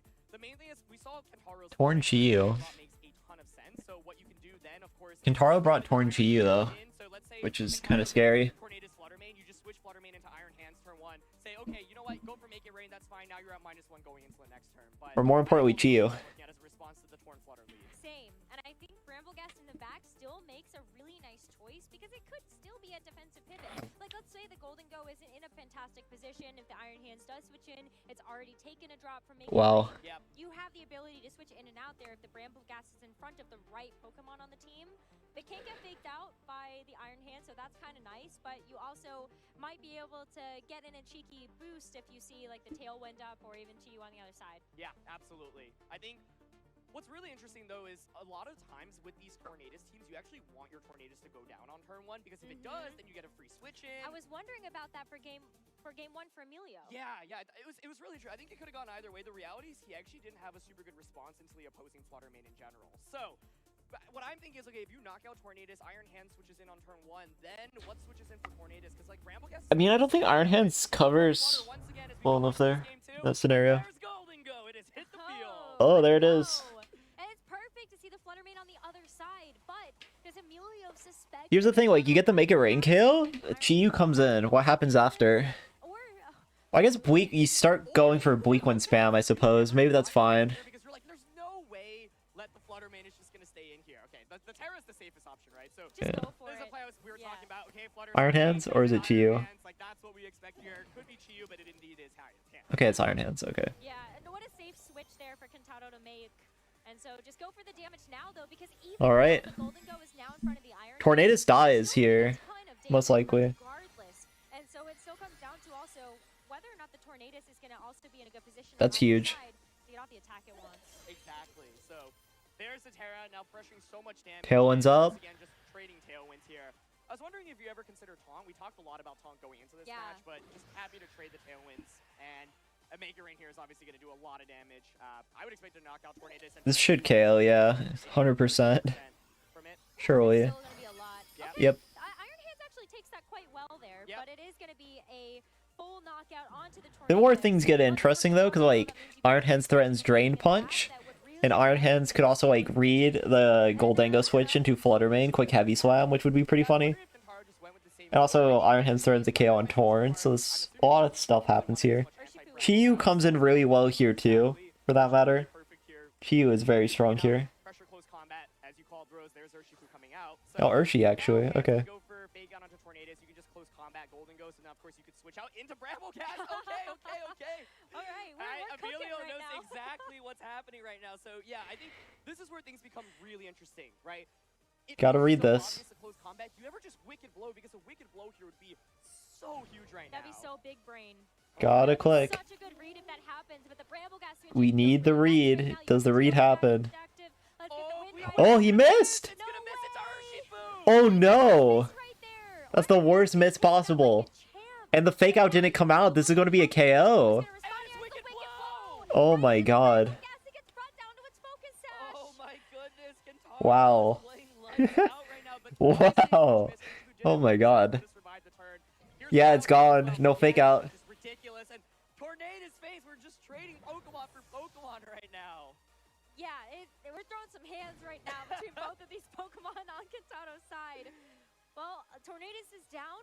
We're gonna see the Flutter Cantera though. Actually no, Flutter Cantera. Flutter Cantera. Oh no. Flutter Cantera. Yeah, that was honestly a huge miss on the Urshifu though. Urshifu Cantera. This is bad. Potentially. What's awkward right now is you have to worry about Sucker Punch obviously from Can it Terra Dark? side, and the other thing to think about is the Terra on Kantaro's side. So What Terra? Tell me, Aaron. damage, but it is going to be the Grass Terra. So I'm curious, with Grass Terra, can you survive something like a Moonblast, right? I'm not. Tell me about Urshifu. Urshifu here, you could just go pretty safely for Sucker Punch onto Brambleghast, but you could also Wicked Blow into it. The thing is, if you Wicked Blow, you give Can't. the potential to go for a Shadow Sneak, and I think Strength Type is a really interesting option to consider as well, but there's a lot really going on. That Strength Chap is so cheeky, but it's so good here. It's actually so good here. That's why I think Terra Dark Sucker into like Flutter is crazy. Attack, yeah, that's good. Emilio almost quick Strength Sap too and all Iron Hands. It was tough. Though actually they went for Moonblast, so it didn't matter. I'm so tired. I'm saying stupid stuff now. Flutter comes in. Flutter is faster too though. Kentaro's Flutter is faster at this point. You can go for a Terra with that, go into Terra Fairy, for example. Emilio's obviously committed his Terra already, and it is going to be the Choice Specs on Kentaro. Like you can Choice Specs Dazzle and you quick Sucker Punch into Emilio's Flutter main. Emilio should lose like almost all the time here. I think the interesting thing is then, do you go for Sucker Punch onto Brambleghast expecting the Shadow Sneak, or do you go for Wicked Blow onto it out of fear of Strength Sap? I think another really interesting. Don't have to worry, you Choice Specs Dazzle, you're faster. We saw game 1 that the Flutter main on the Kentaro side was faster, so you just Dazzle, Choice Specs, quick Sucker into Flutter, and you're good. Lock into Shadow Ball right now. The question is the targeting, right? And so Flutter main here, of course, can opt for a Shadow Ball of its own onto the opposing Flutter, and this is what makes the Flutter main versus Flutter main matchup so funky, because whoever is faster and gets that knockout. Kentaro's faster. I think that's confirmed. Right now you can try to protect the Flutter main maybe, and then it looks like, okay, just going for an attack here. Choice Specs Dazzle plus Sucker. Oh, this is risky. The speed interaction between the Flutter mains is going to be absolutely huge. Choice Specs Dazzle, Sucker. It's simple. Dazzle. There it is, there it is. It's Specs Dazzle, right? Dazzle? Dazzle Sucker into Flutter? Dazzle Sucker, please. Yep, there we go. GG's, GG's, GG's. Yep. Oh, it's a speed tie! It's a speed tie! It's still good though. Kentaro still wins, but that's crazy. That was a speed tie. That means the Shadow Sneak scenario actually mattered. I thought it was like, oh, whatever. If you quick Shadow Sneak, you just Sucker Dazzle and you get the KO on the Emilio's Flutter, right? But since there's a speed tie, if Emilio quick Dazzle, Shadow Sneak there, right? Then it's then Emilio wins. So those games were a lot closer than I thought they were, actually. I thought game 2 was so hard in Kentaro's favor. I think he probably thought that too, and he was like, oh shit, it's speed tie. Very fortunate not to see the Shadow Sneak, for sure.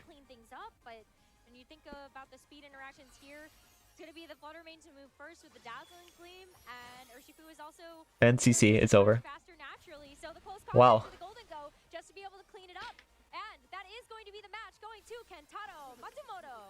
Yeah, that was really intense. Like, I thought you kind of had to lock in a Shadow Ball there, but in the end, the Flutter on the opposing side was slower, but it was still enough to get the win because of the Sucker Punch plus Dazzle. I think, like, the main risk... Speed ties, baby! ...are just not going to beat the Golden Go in the end, but I think what Kentaro... Yeah, that's interesting, because, like, Emilio's 100% well, I guess not 100% optimal. But Kentaro made the optimal play assuming that he was always the faster Flutter, because he saw faster Flutter game 1. And unfortunately, Emilio didn't see that as like he always saw himself as a faster flutter, so he's always just gonna quick dazzle sucker because like that's a guaranteed win if he sees it as that, right? Yeah, and I think Emilio certainly did not have a lot of good fortune. He missed a bunch of critical. Very interesting how speed knowledge can play an effect because like if the opponent saw the speed tie game one as a lost speed tie, I don't think it's probable that they quick sucker punch into flutter main there. I think they would have just clicked a different button.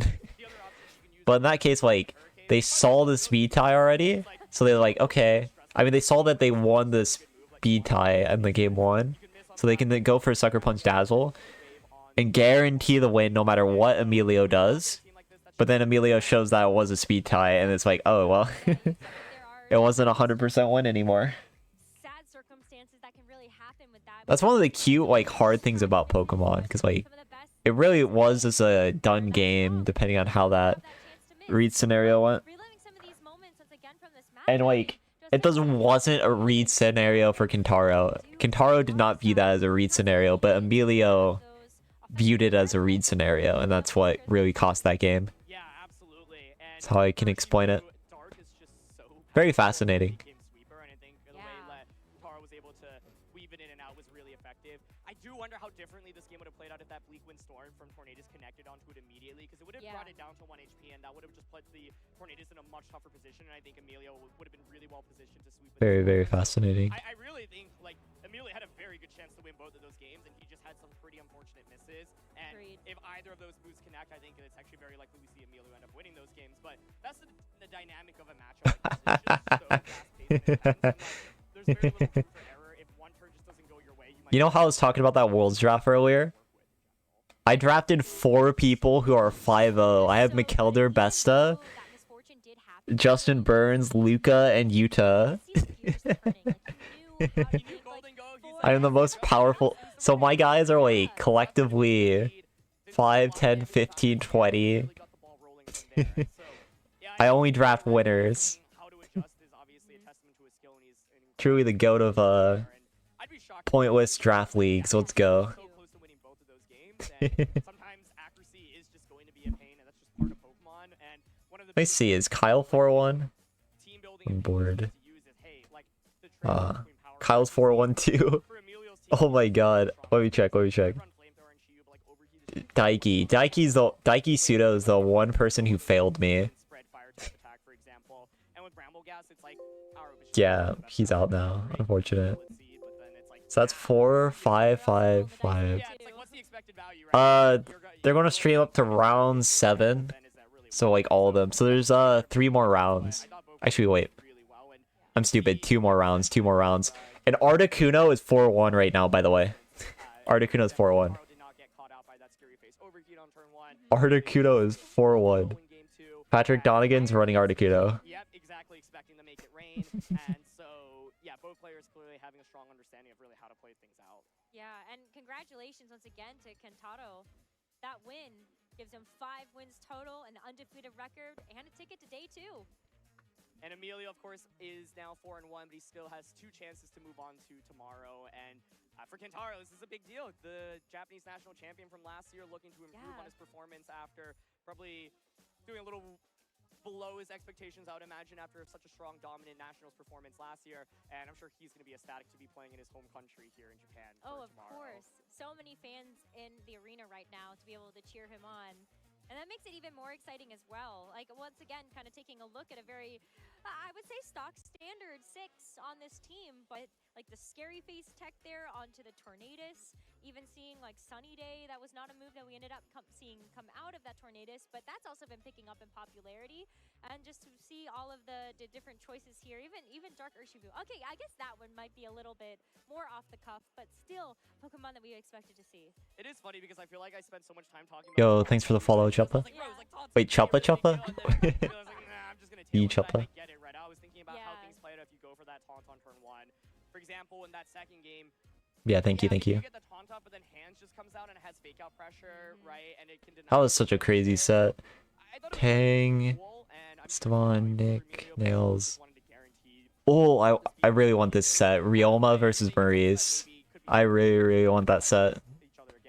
I also kind of want to see P-Dons because like Articuno at 4-1 versus whatever Giovanni's using. That seems like such a bad set that I hope it gets streamed. But realistically, probably like Roberto Parento and versus Taro. Friedrich Nielsen versus Yuma is a good set too, in my opinion. And Maurice Rialma. And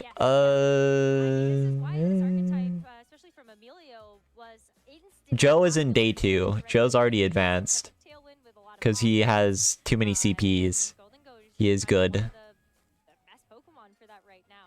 He did not play today. Yo-ho, CJ, hello. Welcome. Oh, Wolf versus Ashen now, dude. Wolf versus Ashen. Just beating up all the Americans now. Damn. Oh, Baz versus Justin Karras is cool too. But I hope you had a good stream, man. I think Joe lost the CP lead. I'm not sure on this though. I'm not sure. I feel like he lost the lead. Someone can probably correct me there. Oh yeah, we can check out for the interview. Aaron Trailer still going strong though, playing against Florian.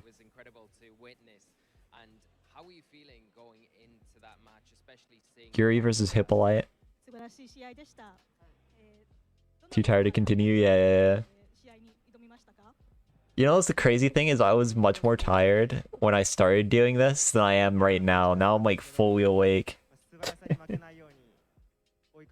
It's very bizarre and I don't get it. And I'm gonna feel awful when I end stream, I can guarantee it. Couldn't talk anymore for the last few games? Fair, yeah.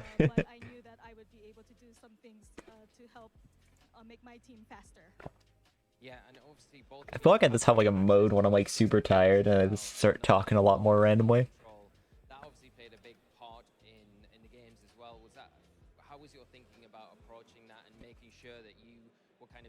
Oh yeah, I want to turn this up.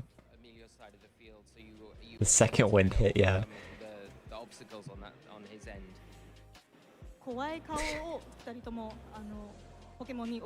The Bleak Wind Storm got me that time.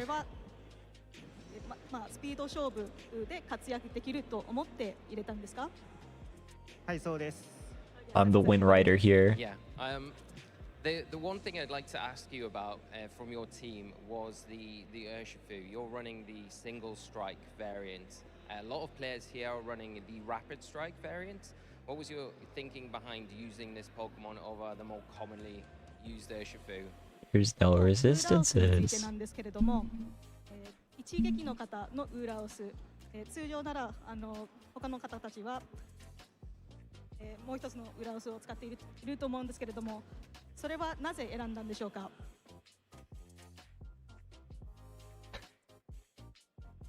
He's thinking. なんか一撃ウーラオス使ってて、自分の考えで使いやすいと思ったからです。Single strike Urshifu was easiest for me to use, and that's why I decided to choose it. That's brilliant to hear, a bit of an insight, and obviously... I'll say the insight's probably that there's no resistances to Urshifu single strike, and you don't have to worry about stuff like Rocky Helmet just self-killing you. So, so I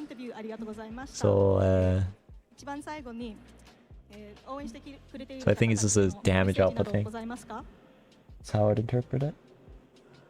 Onto a wider field. Let's all enjoy ourselves. Thank you so much, Kentaro. Good luck in your next rounds. Congratulations on your win, and we'll throw it back to our casters. Yo, he did the gamer pose. That's how you know he's a winner. But yeah, Kentaro's in day 2 now. Let's go. And just the fact that you got a chance to make day 2 already, like, whew, like it's the weight's off your shoulders now. Go relax. You got a few hours, you know. Couple extra hours in the day to just decompress. I think one of the interesting things I'm always curious about is for those players that move on from day 1 to day 2, do you just lock the same team or do you decide to make any adjustments? I think day one also is kind of a good litmus test to find what weaknesses exist on your team. But yeah, CJ, So, if you didn't know, oh, it's either probably way, a sweep, though, but there's an Articuno that's at like 4-1 right now, which is kind of from crazy. day one to day two, are looking then to be like, oh wow, I did so well today. I'm looking to really make a deep run and try to win the whole thing. So Some other weird stuff too. really just get some rest, But my decompress, brain's just on the Articuno shit. I mean, that end game of game two in particular was. Whew. Yeah, I think we all need a And little it has bit in of a break on fact, that one too, 'cause that was a I don't super know intense actually. battle. So we're gonna take a But I do short know break, it cheesed and when someone we with come sheer back, we've cold, got and that's Swiss round beautiful. number 6. Yeah. Patrick Donegan said like he just straight up said I don't know how much I can compete at Worlds, so he was like I'm just gonna use Articuno, and it's working. It's working really well, and it's very funny. It is so funny. And versus a guy like Giovanni, like I feel like that's a matchup. I don't know Giovanni's team, but I feel like Giovanni's gonna run something like interesting enough, or a mono like Articuno could potentially like super exploit him, which that's the player theory by me. That's not I don't know Giovanni's actual team, but that is what I thought immediately during that. Oh, we also got like Wolf playing Ashen, which is kind of wild at 3-2. Wolf is just playing, is going on the American ranking tour now. After struggling versus some other players early on. I am quite in love with this event. The people have been amazing. The judges have been very helpful. Toller. This is truly a good Pokemon Oh, event. Toller versus Nicholas Kahn, and it feels so weird that Nicholas Kahn is in Masters. What the hell? Hippolyte, Yuri. Cortex versus Aaron Brock Clippers. Yuki Zeninovis versus Tan. Sidar Segal versus Antonio Sanchez. So Ink VGC versus Roxon.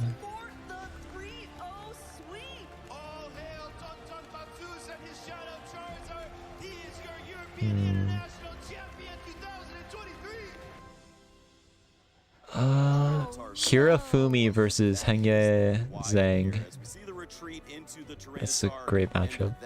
A 3-2. Oh, Z's out.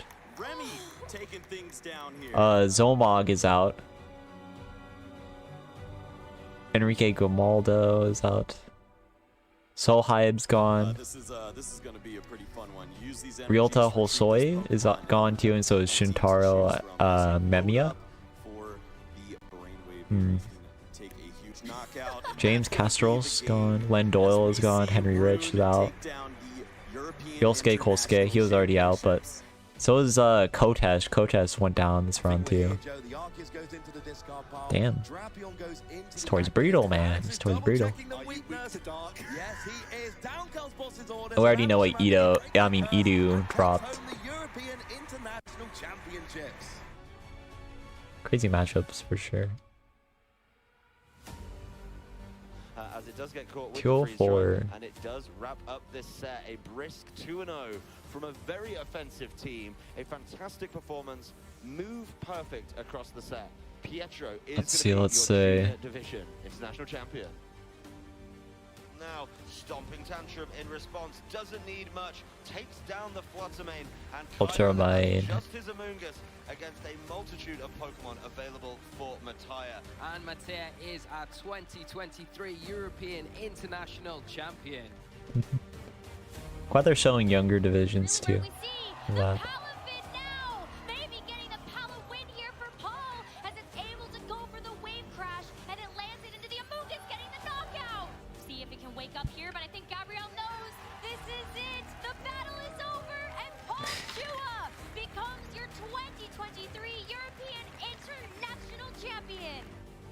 Winning EUIC was pretty good. Definitely a lot more than what I expected, so I'm really happy about that. I'm really happy for winning this top one. Oh, man. It amazed me. It amazed me. It feels great just because I won OCIC. I feel like renewed to be a two-time champion. Oh, Pedons is on stream. Oh my god. Winning a tournament, Articuno. having a title under your belt. This is gonna be the funniest set of the tournament. I didn't really expect it. This is gonna be so funny. Oh my god. A major event that wasn't 25 so it's very exciting. mi sento molto bene perché non ho mai vinto uno e l'ultima volta che ho giocato era in finale. Significa molto perché comunque non è un buon matchup. Oh my god. Quindi sono felice di aver vinto. We're getting Snow Cloak, baby. Unfortunately, I had no influence on this team, though. Bar, I knew they were running it.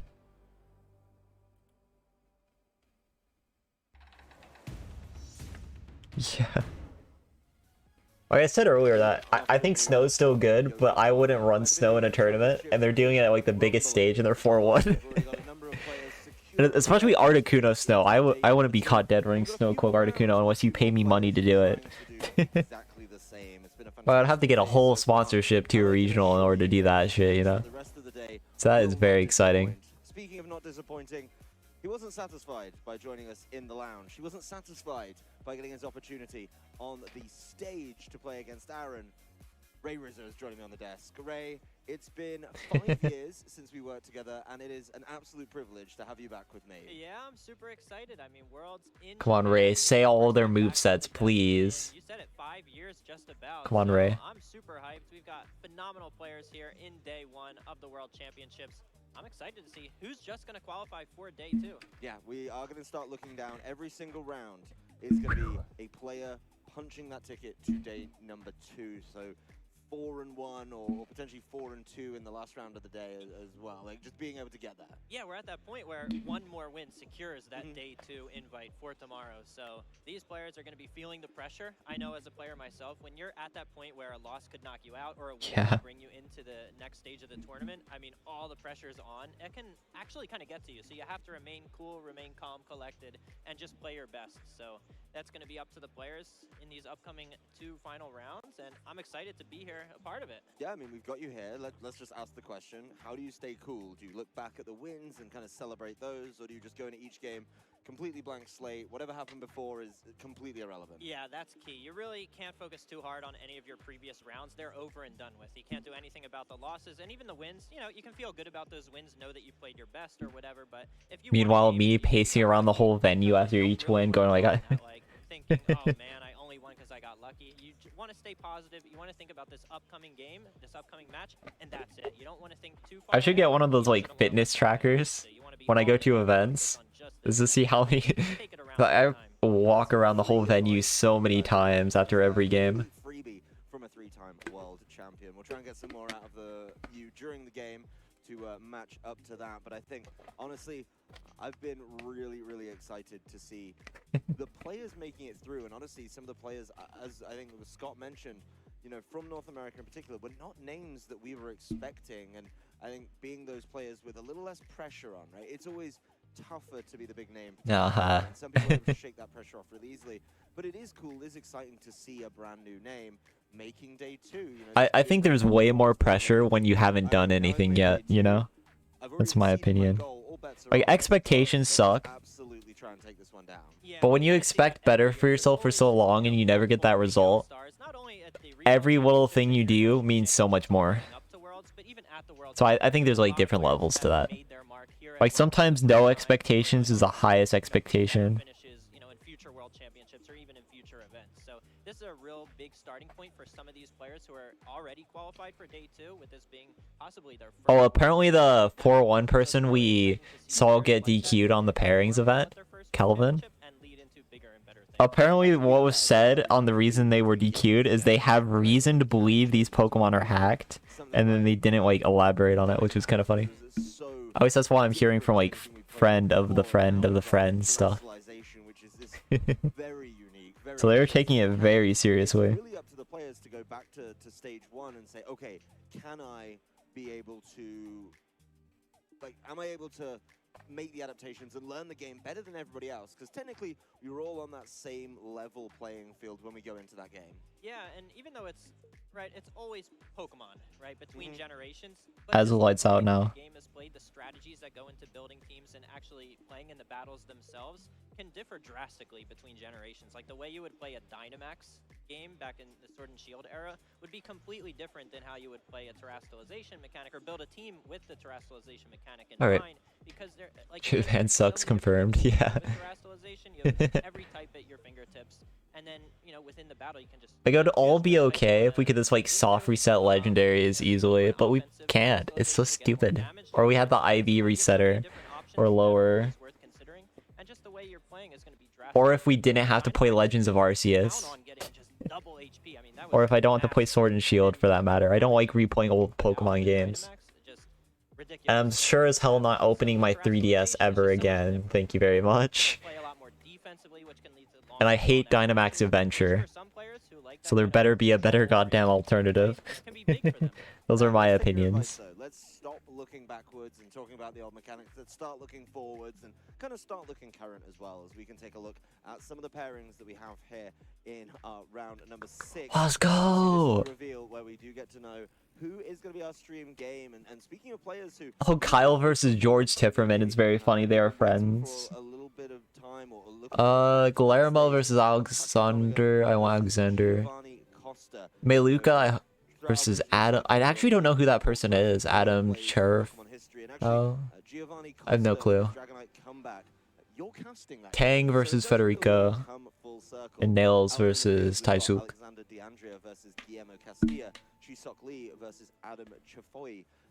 Chafoy. I have no clue who Chafoy is. Taysok Rowe versus Nick Navarre, and Carl Livinghouse versus George Tifferman. So plenty of names that I recognize from the regional circuit, and I imagine most of these players would be names that if they win this one, they get on in to day number 2. Yeah, and really, we mentioned how Giovanni's game has made Pokemon history in the past, right? With that Dragonite just coming in absolute clutch for him, and I was the one who casted that, so maybe we'll see some magic here in this upcoming game. Come on. Yeah, I'm gonna just confirm for everyone already. Geo does have a Dragonite again, so he's giving himself the opportunity. What's a Dragonite 2 at Articuno? Let's go. Terra Blast, which needs to be impactful. But now we know. What's a Dragonite 2 at Articuno, baby? Our players see how they're looking, how focused they're feeling coming into this round, which could secure a day 2 berth for both. That's good. If it's Dragonite, Chempal, or Urshifu, Articuno should have an advantage. Like, actually. Over there on the left side of your screen with Geo on the right. Please, please, please, please, please, please. On the table for him. It'll be hard to, like, Heatran's annoying, right? But it is going to be an Articuno on there. Heatran has a low accuracy move. It's something that really stands out on his team. We're going to take a look at the teams in a moment, but there's certainly a lot going on here. Yeah, Articuno's a Pokemon that you can feel the dread in Giovanni Costa's face right now. That's all I'm saying.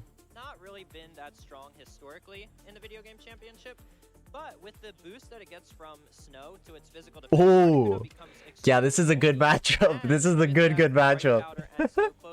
This is such a good matchup. Oh my god. Extremely difficult to take down, so I'm really excited to see how that's going to play out. Of course, there's a lot of ways it can go bad because this is the kind of team it is, but if you ask me what's a good Articuno matchup, I would pull up Geo's team and be like, yeah, Articuno should beat that. Surely. This is mainly a Trick Room team though, which is pretty interesting. But I feel like this should be a good matchup.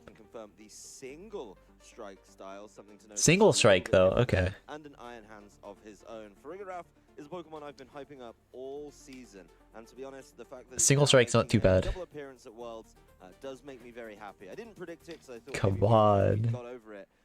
But as you called out, something that could make this game exceptionally. But that's all physical attackers except Bright Powder, a Bomber Snow with its Snow Warning ability.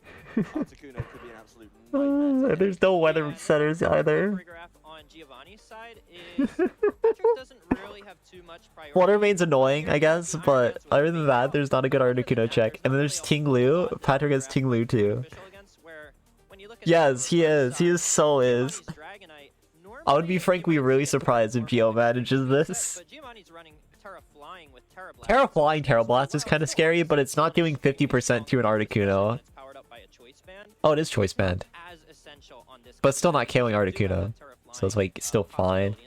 But that does make Flutter Dragonite a little more scary, but bringing Dragonite into like Articuno is terrifying. Because this is a snow team, I definitely think we could see the Articuno Abomasnow combo here. That's what I'm really hoping to see because Oh my god, this is so interesting. because this might be my first time ever seeing Articuno, let alone casting one. I think the big issue with Articuno was always the rock slide, right? Being able to just get knocked out. And its stats just weren't big enough either. But defense and snow makes its stats kind of big, actually. Rockslide not being super present compared to And Snowcloak is kind of cheese, but definitely seems like this. Maybe it's time to shine, and obviously the changes to snow as well helping out, moving away from that hail concept. Just seems to be something that I think we could really start to pick up on. I know Joe Brown, one of our casters that works with us in North America, is a preposterously large fan of snow. He has been a big fan of hail as well, so exciting to see how this one is going to shake out. Sounds like things are getting exciting in Unite. okay, Ursh, okay. That's fine, that is so fine. Is this Terra Fairy? This could be Terra Fairy. Up against Iron Hands and Urshifu from Giovanni. Yeah, this is really interesting because Farigiraf can block a potential fake out coming out from Iron Hands thanks to its ability. However, it is a serious risk here to the opposing Urshifu. Like, that's a lot of damage. You're either forced to switch the Farigiraf out or Terra Water. go for a terrestrialization early, which is a little risky. Farigiraf not usually Switching to Articuno is funny, but terrestrializing. And even if you do go for that, Iron Hands can then target it as well with a super effective electric type move because Farigiraf's Terra type. oh, they're actually tearing. Wow. Go to Articuno and then you quick.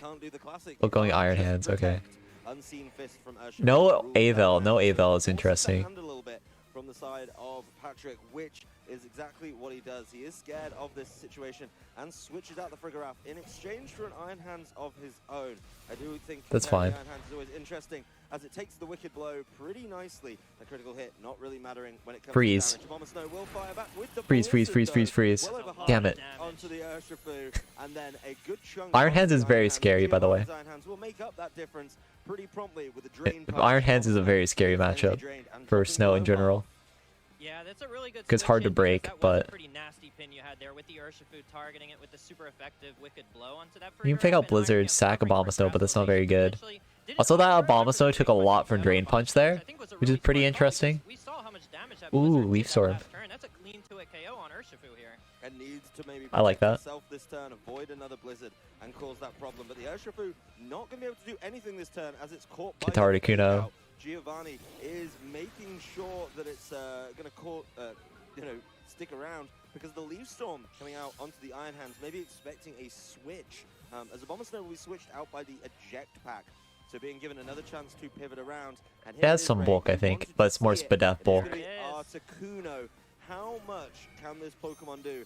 How much wiggle room will Patrick? They Drain Punch the correct slot. Drain Punch from Giovanni's side once again, heads into the Iron Hands, brings it below half.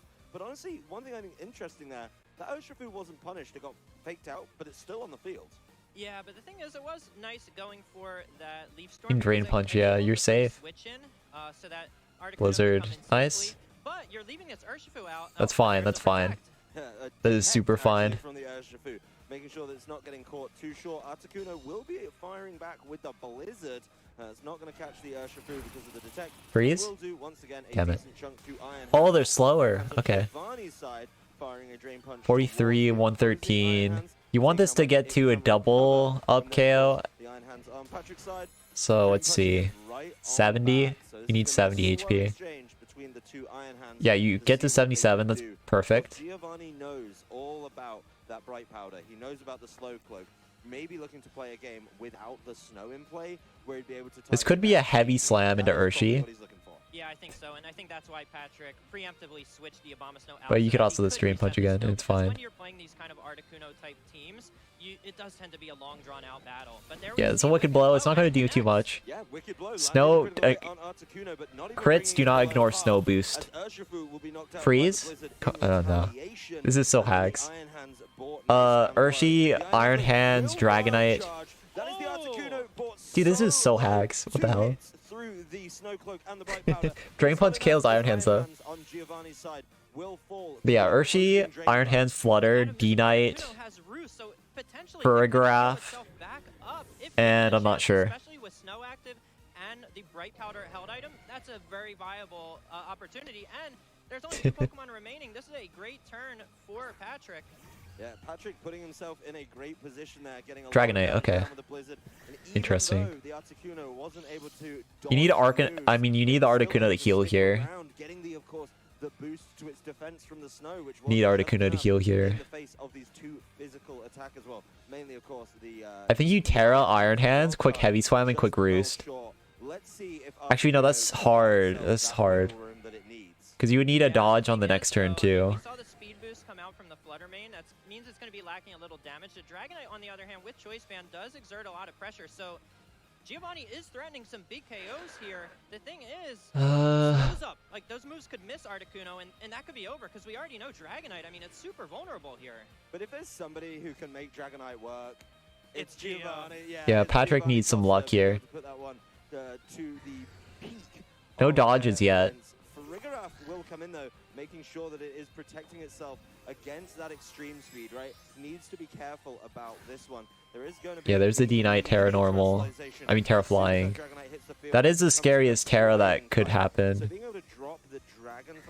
This should be a double up onto Articuno, too. Nice. Step 1. That's huge. That's the first. Ah, that's bad. Follow up from this Dragonite, not Wait, it targeted the wrong thing. It targeted the wrong thing. Oh my god. It's multi-skill though. Freeze! Freeze, freeze, freeze, freeze, freeze! It finally happened. Dragonite is frozen solid. The snow is Okay, snow's gone. You have to go back to Obama Snow though. You have to go back to Obama Snow. You need to potentially get that snow right back. You want Snow Cloak going as well as the Bright Powder. But this Dragonite is in a really sticky situation if it's not able to thaw itself.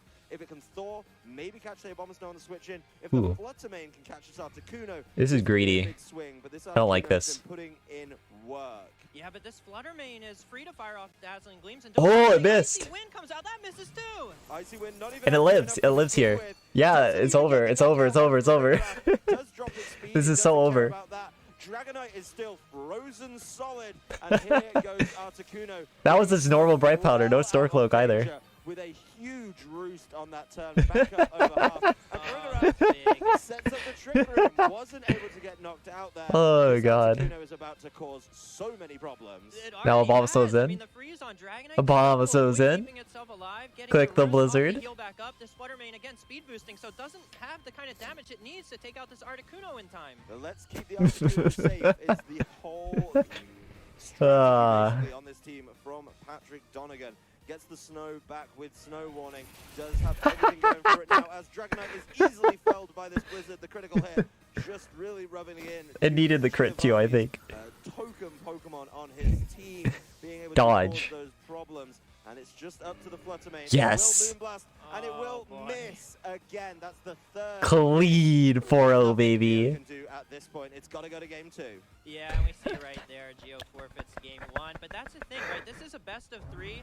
I know being in this kind of situation before, you're gonna get unlucky at times throughout the World Championship. And so at this point, you just have to, if you're On God, Patrick got unlucky. That's my opinion. We've seen already throughout history. I mean, Geo should have been more misses. Legend has come through in the clutch before. Geo can't let this loss get to him. He has to come back in game 2 and potentially 3 my and go god. back to his strategy. I mean, he did get a little unlucky there. We saw multiple misses on Articuno and a freeze. I mean, you just have to go into game 2 again and just hope that that situation doesn't repeat itself. Hope you just don't get as unlucky as you did before. Well, Geo got those 2 hits successfully. Yeah, that's what I'm thinking. That was so lucky earlier. What the hell? 3 misses to follow as well. So Those early hits were crazy, bro. Geo just not able to find Have to alternate it a little bit so he can quick roost. in this following game. Yeah, What can I do? And there's no discounting either what Patrick pulled off there in game 1 because he played it really well. We saw that turn. Obama Snow went for the Leaf Storm to self-proc the eject pack to give him that free switch into Articuno because we saw just how much trouble Articuno was able to give Giovanni. And This is great. the Obama Snow for later because we saw that snow, it did run out and he was able to bring back in the Obama Snow, reset that snow, allow Articuno to... I wonder if Flutter treads lead. At that point it was already, you know, kind of... Like Flutter Urshi. Like that seems pretty interesting to me because like you can't really hit, you can't really get rid of the Flutter boost, and Flutter ignores like snow, so it's more strategy, but we did see Better potentially option, I that think. end game, Fluttermane could have gotten out of hand because a lot of those Pokemon were getting. I want to see Tinglu kinda, but like Iron Hands Urshi is very problematic for Tinglu.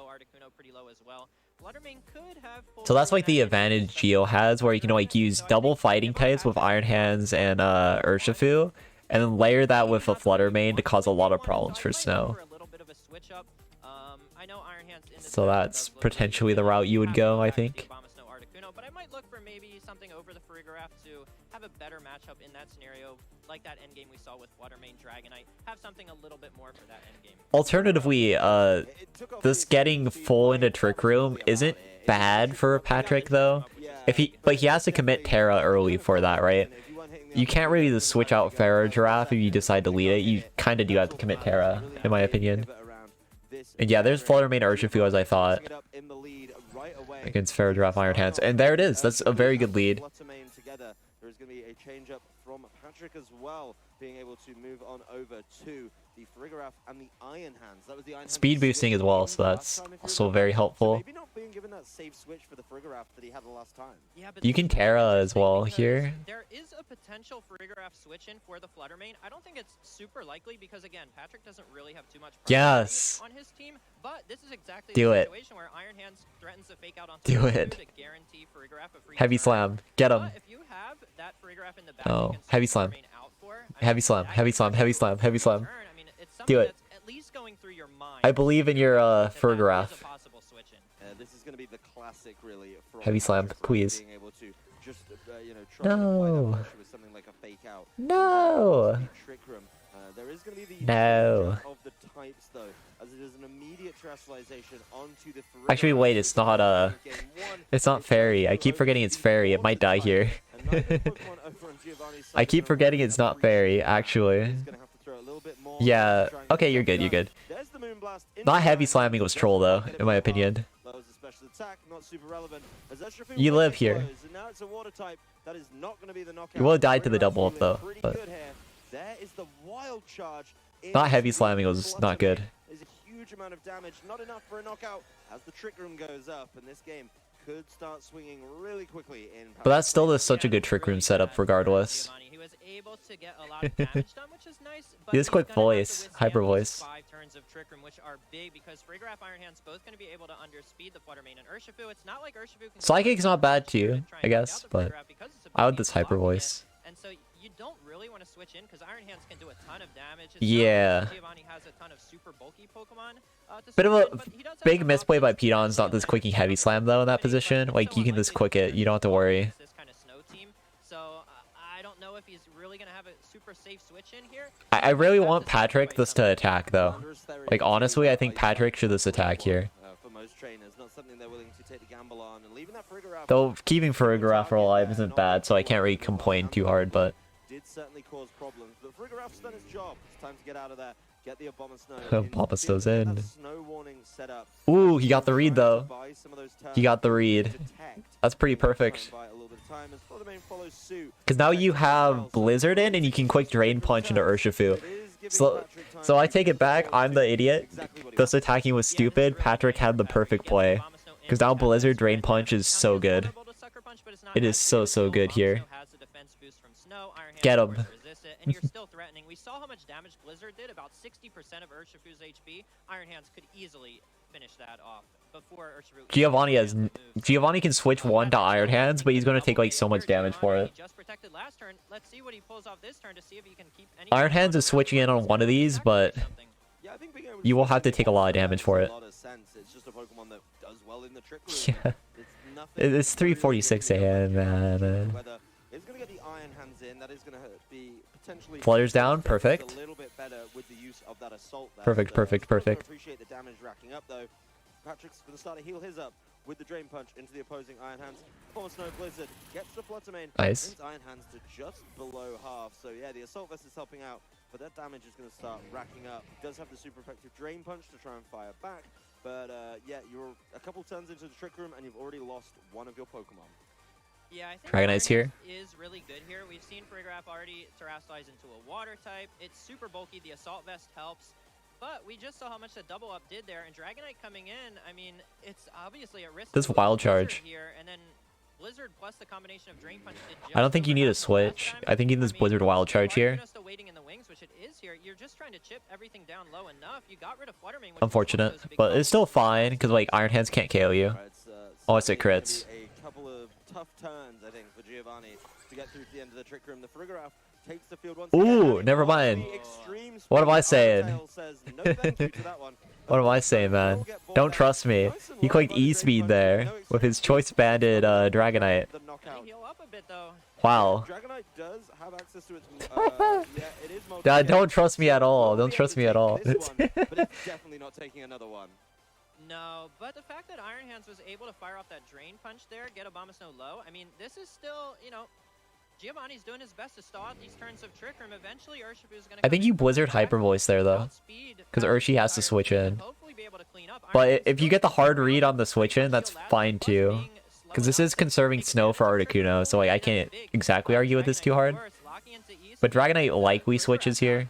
And this is likely a target into Fair Giraffe, I would imagine. Yeah, I would have preferred to protect or double attacking there. But we'll see. Oh, he's slower. Oh my god. And got the read too. Dude. Patrick is cooking him right now. Actually. This is such good play. Trick Room's over though. Fair Giraffe is slower than Iron Hands now. I'm not sure you can. I think it's going to be a couple of turns where Urshifu gets to get a little bit out of hand. Yeah, and I don't know if Trick Room can really go back up here because both Pokemon are threatening KOs on Frigoraph, so whoever you decide Let me think. How many turns of snow is the question, really? It's just going to come down to if Articuno in the back, if you can keep the snow up, because Abomasnow was also kept around by Patrick, which I think is really smart looking towards the end game. I really think this is all going to come down to Articuno because look, we've seen Iron Hands chipped a little bit. Urshifu has also been chipped to a little bit below half. I mean, Dragonite took a huge hit. Iron Hands is in range from Drain Punch, which sucks too. Goes for the Trick Room, but Frigoraph not given that opportunity. Immediately taken out by the Wicked Blow. That is I feel like that should have been a fake out. Like you say, it could be the last two Pokemon that swing it for Patrick. We'll get confirmation though. If snow ends now, then it was fine, but that was very risky. Probably the perfect two for Patrick. I believe this is the turn where it is going to expire, so we are going to then be able to. Snow's gone. Okay, that's fine. I don't think Iron Hands had to be sacked there though. I think that was a pretty big mistake. Yeah, this is perfect timing for Patrick. The snow goes down the moment Articuno Abomasnow comes in and resets the snow. Because now you sack Abomasnow too, which was unnecessary. The thing about this Articuno, of course, Iron Hands having Assault Vest, not really going to take too much damage from Blizzard, and Wild Charge is threatening a lot, albeit lowering Iron Hands' own HP and recoil. But this Articuno has the option to eventually start sheer colding Iron Hands if it gets to a point where you get rid of the Urshifu, the Dragonite, and you can spam Roost, and Roost gets one of your flying typings, so Articuno actually wins the end game versus Iron Hands more often than not is really the key. Because Wild Charge is not going to KO Articuno even without Snow. So if you can get to that end game position, you win. The question is like, is Articuno faster than D-Knight, and can you get through without D-Knight KOing something? Can I imagine D-Knight Terra Blast plus Wild Charge might break through Articuno here, potentially. So you might need one miss from the D-Knight. That's a little too much damage, actually. Jesus. Yeah, this is what I mean. You didn't have to sack the Iron Hands there, and this is backfiring now, because Patrick could have switched out Iron Hands, gone into Abomasnow, quick Blizzard, and then have Fake Out for this position. It can't take a Wild Charge either. And I think Dragonite's faster, most likely. Come on. Come on, come on, come on, come on. Great early game play, but this was... Okay, Terrifier. It's still this. You need to miss this turn. You need to miss this turn. actually fire off a sheer cold on Iron Hands. Miss, perfect. Wild charge miss or freeze. Wild charge miss or freeze right now. Come on, come on, come on, come on, come on, come on, come on, come on, come on, come on, come on. No! Damn it. No dodges this time. It's game number 3. Had to conserve the Iron Hands, man. To get day number 2. Yeah, that was a I hate Iron Hands so much. What a stupid Pokemon. Didn't see Articuno's signature evasion tactics come into play this game. I think that was a big reason for Gio's win. But also, the Iron Damn Hands it. he had, that took massive advantage of Trick Room, which Patrick set up for Giovanni. Like, it was looking pretty bad, where Patrick... Also, how did Iron Hands 2-hit KO that, dude? Stupid. What the hell? Articuno shouldn't be dying to those. Articuno should not be dying to those. No way. Advantage of that Trick Room. Fire off those drain punches, heal back up. It just became an unstoppable threat that could just heal back all of the little bits of damage it took. Because the one thing about Patrick's team, it doesn't do a great job of dealing tons of damage to Assault Vest Iron Hands, factoring in the fact that it can just heal all that damage back up. Because Farigiraf, you know, Hyper Voice, it's not really doing a ton. Iron Hands Drain Punch, yeah, it's doing a nice chunk. The Blizzards aren't really doing a ton. So Drain Punch can really keep Giovanni's Iron Hands healthy and take advantage of Trick Room, which is big. That's honestly the big Pokemon here, is being able to sit on the field for a number of turns. The Assault Vest helping out against Articuno, Abomasnow, Farigiraf, then of course just being able to... Okay, not much defense investment then. Really reliant It's not calced for it. to be able to put the pressure down, right? Oh, Iron Hands does way too much damage to an Articuno and Snow, actually. Wait, what the hell? It's doing like 60 to a 252 HP Iron Hands. I mean, Articuno. I want to see something a little bit different. That's crazy, dude. Patrick, is he going to pivot to something like the Tinglu or the Heatran, both of which have been benched so far in the set? I think that offers a little bit more of a threat towards the Iron Hands, but Farigiraf does have Sight Shock, which I think is going to be pretty important for dealing with this Iron Hands. The thing is, though, like we've seen Farigiraf get into these positions where it's kind of pinned. Like if you don't set up Trick Room, Urshifu is threatening it, forcing the Terrestrialization. If you do Trick Room... I think the key mistakes were as follows: not clicking Heavy Slam into Flutter Mane early, and also like not... Though that one, actually no, so that's not really a mistake since he forced a pin by doing that later on, so I think that's probably fine. The big mistake was this sacking Iron Hands, really. Because like getting that extra fake out turn there gives you a higher percentile at victory with your Articuno. Is really the key. Yeah, something needs to change there. And yes, the Trick Room... That was like the one kind of mistake that game that I think really mattered in the end, because like... Gio reverting back Ooh. to a combination of Urshifu and Fluttermane.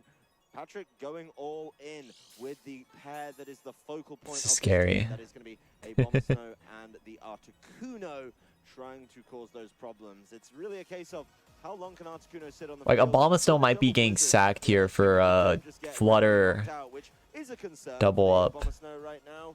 What are you able to do right there? Yeah, Articuno not really threatening the most damage against these two, the Fluttermane or Urshifu, and so usually the strategy is to kind of ignore it, focus on Articuno's partner, especially when you have Urshifu, which can kind of pin Pokemon. Yeah. Protect against it.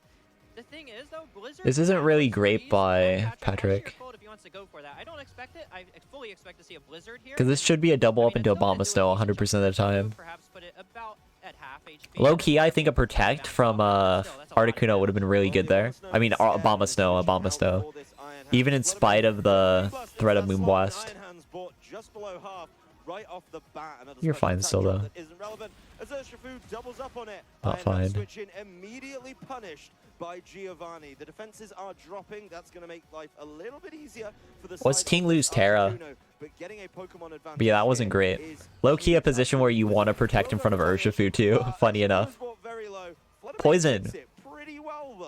Yeah, no freeze, which I think Poison is a good Terra here. Poison is a good Terra here. Like I mentioned, you want to In fact. Articuno, pin that target to that allied Pokemon. You have Urshifu that bypass protects, and so whether Patrick switches, whether he stays in, there's no good option there. Decides to sacrifice a Pokemon, but he has Ting. I think protecting Abomasnow is the best turn 1, by the way. I'll say that again. Like, Flutter cannot hit around the Protect, and the double up was very obvious. So you would just take Urshifu CC, Abomasnow wouldn't die, then you could proceed to switch into Iron Hands, sack it on the next turn. but then Urshifu has to worry about this getting KO'd for that in exchange, so it's like way riskier on them. Fluttermane protects, that's fine. Probably, this could be a Wicked Blow here. Oh, this is a D-tag, okay. But yeah, slight mistakes on Patrick's side so far to start this game, in my opinion. And then it's going to be the follow-up from the Tinglu. Gets to see exactly what it's going for. In this case, I believe it was, yeah, the Earthquake, which is free next to an Articuno. Yeah, this is a great adaptation by Patrick. Not only is Tinglu protecting Articuno from damage from things like Fluttermane, while the snow... I do like the Tinglu adjustment a lot. Especially because it's Terra Poison. Pokemon that was giving Patrick trouble those previous games was that Iron Hands, but with the Terra Poison, now Iron Hands is forced to Wild Charge, which isn't going to do a ton. Like, it'll do a decent chunk, but it's also going to mean Iron Hands can't heal up with Drain Punch, and it's actually going to be taking recoil from that Wild Charge. So this is a great adaptation to be able to deal with Iron Hands, and we can see right here how it's dealing with Fluttermane Urshifu.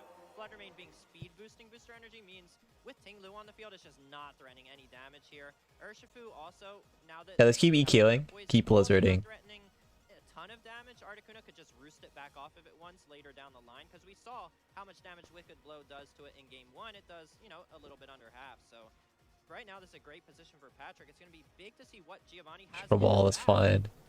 Gonna be a Wicked Blow too. This Terra Poison Tinglu really doesn't care about that. Urshifu will follow up with the Wicked Blow, bringing it below half. As Articuno goes ahead, fires off the Blizzard, and with the freedom to do so, thanks to that flying type. I'm used to seeing this move next to something like Zapdos, but it's actually going to be next to an Articuno in this game. Not affected by the Earthquake, but there's the Fluttermane taken out. It's close. Likely Iron Hands Dragonite again. Pokemon here. So Articuno can just clutch it, and Tinglu also creates problems with EQ, and that's something that Giovanni has to consider as well. With the leftovers, and I think we're going to see a very close end to game 3 here, Ray. Yeah, that leftovers could start to matter, especially with Protect. You get a little bit of extra healing. If this Dragonite's coming Oh, that's so bad for Geo. That is so bad for Geo. That's game changing. You EQ Blizzard all the time here, dude. This is good. This is so good. The Psychic is a little annoying, I guess, but you're still fine.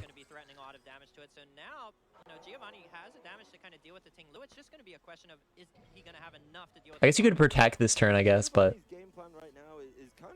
TR is a little scary though, I think. Force the Abomasnow to come back in before the snow is up. Then as soon as that snow's dropped, You could also quick Sheer Cold, but I don't think you do. This quick Blizzard for this freeze chance. and of course the defense boost has gone away. So Giovanni just has to make sure he doesn't cause too many problems as to keep himself safe and keep this Iron Hands around even longer. We're going to see that Terra Fire. So this Articuno... This could be a Trick Room fake out here. Now, this is going to be a lot of work to do as Tinglu does just decide to protect itself. So trying to keep itself as safe as possible. Articuno... No fake out. That is not going to be threatening knockouts right now. Hyper Voice, okay. Hyper Voice, so probably expecting the Protect there on the side of the Tinglu and just seeing how much you can get done. Avoid. Articuno, nothing. It's going to dodge this one. Avoid? Okay. Oh wait, no. This is in the Tinglu. Okay. Going after the Tinglu into that Protect, so a free turn for a little bit of recovery for the Tinglu on Patrick's side. Yep, which could end up mattering. Tinglu could now take EQ Blizzard now, I guess. Hyper Boost, we'll have to see. But with Tinglu weakening Articuno's damage with Blizzard, with Iron Hand... Honestly, Sheer Cold. This quick Sheer Cold here. Yeah. This quick Sheer Cold, yeah. There we go. He has to take it down, and it looks like he might actually go for that. Whoever you take down, it's fine. I'm just waiting Both are good targets here. and see if he's able to get a knockout on an Iron Hands, which otherwise is going to take what I think is about 16 turns to knock out with Blizzard. Yeah, exactly. That's why he has to go for the Sheer Cold on it, I feel like. And he should be targeting the Iron Hands over the Farigiraf because It doesn't matter as much. with Roost, and it doesn't really have to care about it. You got to go for it into the Iron Hands if you're going to. And Damn. No, not able to connect it on that turn, but it's okay. He might have You more live chances. this? There's the side shock you were talking about, as Tinglu is not able to really take that well. Farigiraf will lose some health, but the Wild will follow up. So Oh no, I thought I went to Articuno for a second. My excitement went down immediately. Patrick Donegan, this is his last hope to try and get through into day number 2 in this one. Of course, he does have another opportunity, but perfect timing. That protect bought him enough time. We're getting another 5 turns of snow. That means we're getting another 5 turns of snow cloak, and we're getting another 5 turns of boosted defense as well. And possibly another 5 turns of seeing if Sheer Cold connects, because Come on. Come on. is going to have to deal with this Iron Hands, because we know it can just drain punch heal off the Yeah, that's fine. Double Blizzard's fine. Here you can get a freeze. Freeze stalls out turns as well. Miss one. Will not hit the Articuno. The Abomasnow will not take that. Out of drain punch range. The Iron Hands is now And faster than Iron Hands. That's pretty important. That's going to be the Blizzard. So taking down the Farigiraf, Iron Hands is the last Drain punch. for Giovanni Costa. No wild charge. That's good. That's so good. That's so good. Now you can roost and you can quick protect. Or you can just roost Earth Power. But I think you roost protect here, to be honest. Yeah. Roost protect. Well, let's go. He has it. He has it. It's done. This is done, bro. This is so done. There's no way. Yeah, let's see. Articuno will roost. Yes. Punch, though, will go Yes. of the Abomasnow, so not able to get anything done that turn. Okay, Earth Power? Earth Power. Nice. Blizzard again. Is going to try and land that Earth Power. Another Blizzard being hovered here by Let's go. Single target, baby. ticking down. There's a Blizzard. Not very effective. No freeze. This won't KO. Abomasnow should live here, though. Yeah, Abomasnow lives. I'm a professional snow player, so I know my calcs. And now you KO. Now you KO. Last couple turns of snow, and there is a lot of work to be done. Articuno Bop. will just Blizzard. GG's. GG's. There wasn't Hacks Game 3 either. Let's go. Let's go, dude. You did it. You did it. Oh, Kyle made it? Nice. Nice, nice, nice. I saw he was 4-1.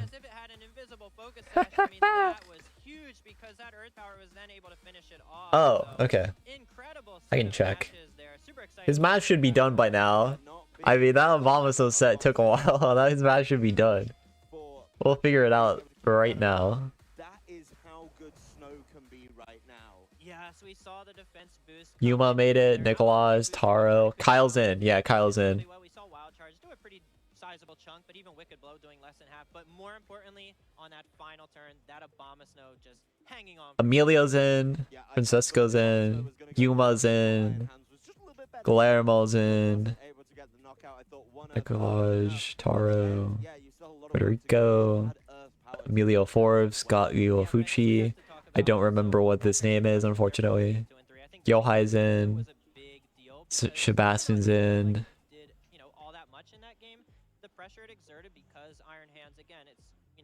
Donald Smith still holding me on. Wolf still playing. Yeah. Shared a bed one time. I remember. We don't know yet with Wolf and Ashen. With Iron Hands attacking it instead of attacking the Articuno. It just gave so many free turns to the Articuno next to Tinglu to just start firing off all kinds of attacks, roosting back up to regain its HP back. Just it took so many turns to take down the Tinglu, whereas Farigiraf wasn't really doing too much. If anything, it was more of a negative in game 2 because that Trick Room just enabled Giovanni's Iron Hands even more. So I really think dropping the Farigiraf for the Tinglu was big, but I mean, that match, if anything, showed off the power of Articuno in snow. Yeah, let's take a look back at that previous game as Articuno was just sticking around for large portions of this game, not able to get hit, not able to get knocked out. Patrick takes a 1-0 lead. It's the same combination in the back once again in game number 2, but a couple wild charges hit in there, making sure that Giovanni sent us through to a game number 3. Starts off with the Articuno. Oh, man. Called out. Bought a lot of time with that Poison Terror, requiring double targets to be able to get there. And here's the kind of 4-2, 4-2, 4-2, 4-2, 4-2. The juniors. I really don't like how it brings me back to juniors so often. I'm like, oh, dude. Come on. With enough to fire off the second Earth Power, was moving before the Iron Hands. And it is Patrick Donegan advancing to day 2 with this Still a bit away. combination of Abomasnow Articuno. Not one I'd considered coming into Worlds. Still a bit away. I've seen it around a decent Bathroom again real quick. Jeez, 9-hour stream, what the heck? Regulation D, of course, previously we used to see it a lot with Iron Bundle firing off blizzards, setting up those really fast Aurora Veils, but this is a different take on snow here in Regulation D. The fact that Articuno has that Snowcloak ability, very reminiscent of the days when I used to be competing and we would have Garchomp with Sand Veil and Bright Powder next to Tyranitar to enable that. Extremely frustrating to match up against. Yep. I imagine Articuno Abomasnow is extremely similar with how even if they seem like Pokemon that don't have the highest base stat total, you never really want to be facing against them because anything can happen. Yeah, it's a little bit different. I think the reason I think Garchomp is probably more offensive was because it just did insane amounts of damage. But Articuno can do the same thing, right? Articuno can take knockouts it doesn't deserve. Honestly, the sheer cold missing there, I was like, oh, maybe this is the turning point. But once I realized the Abomasnow was in that safer spot and was able to start firing off those Earth powers, like, oh, okay. Now that is going to deal with that that problem. And I think, honestly, the Terra Fire, helps you out against the blizzards, but it then punishes you in response because you get Earth-powered. Yeah, exactly. But if that could have been a knockout there to get rid of the Abomasnow with the... Oh, man. Now becomes Thank you, Ology. And good night, good night. Yeah, Wolf won. Okay. Jeez, Wolf really made them run back, huh? He was 0-2, man. He was 0-2. So we're getting Wolf on stream next round, by the way. 100% confirmed. Those blizzards over time, but that's where sheer cold comes in, because if you do that, if you do try and just keep going for Drain Punch, targeting the Articuno to just repeatedly heal back that blizzard damage that it's doing, well, you're just gonna get sheer colded, and eventually it's gonna hit. So it's such a Yeah, he's on stream, yeah. because, like I mentioned, you usually Oh, we don't even need to know his opponent. He's most definitely on stream. Like, if his opponent already played, he's still gonna be on stream, man. has sheer cold to punish that. If you give that Articuno too many turns on the field, it's spamming blizzards. We saw that do a bunch of damage to Urshifu. It can spam sheer colds and just pick up one-hit KOs there if given enough time. So really well done by Patrick and very cool team. Yeah, I'm really excited to see it, and that match definitely came down to the wire at the end. It could have gone so many ways, and what I want to find out is how was Patrick feeling throughout the course of that game? So we're going down to the stage for an interview. Patrick Pokemon's so great. Pokemon is so great. Oh my god. I'm glad I stayed up. Patrick, who now has advanced to day 2 of the 2023 Pokemon World Championships. First of all, Patrick, that set was crazy. How are you feeling, man? Oh. Yeah, honestly, running a team like that, there's definitely a lot of stress involved.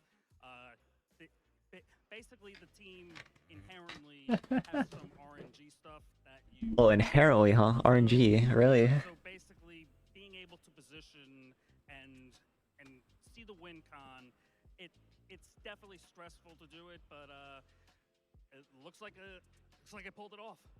Let's talk a little bit about those games. I think game 3 specifically, you made the adjustment to bring that Ting-Lu. You went for the Poison Terra. That end game was so close. Obama still survived with 2 HP. You missed the sheer cold, of course, as well earlier in the game. And so what was your mind thinking in that end of game 2, especially when you saw, or game 3, when you saw Abomasnow survive? When Abomasnow survived, I honestly felt I probably had it, and it basically took out an end game of Wild Charge in the snow versus sheer cold, which I'm glad I didn't have to play that. Definitely. You mentioned that your team has some kind of RNG components. I want to ask you how you really came together and built this team, because I think it's easily one of the most unique teams that we've seen on stream today. So many cool picks. Even Ting-Lu itself has really fallen off in Reg D, but obviously Abomasnow as well as the Articuno and Farigiraf. So how did it come together, and why did you choose it for this event?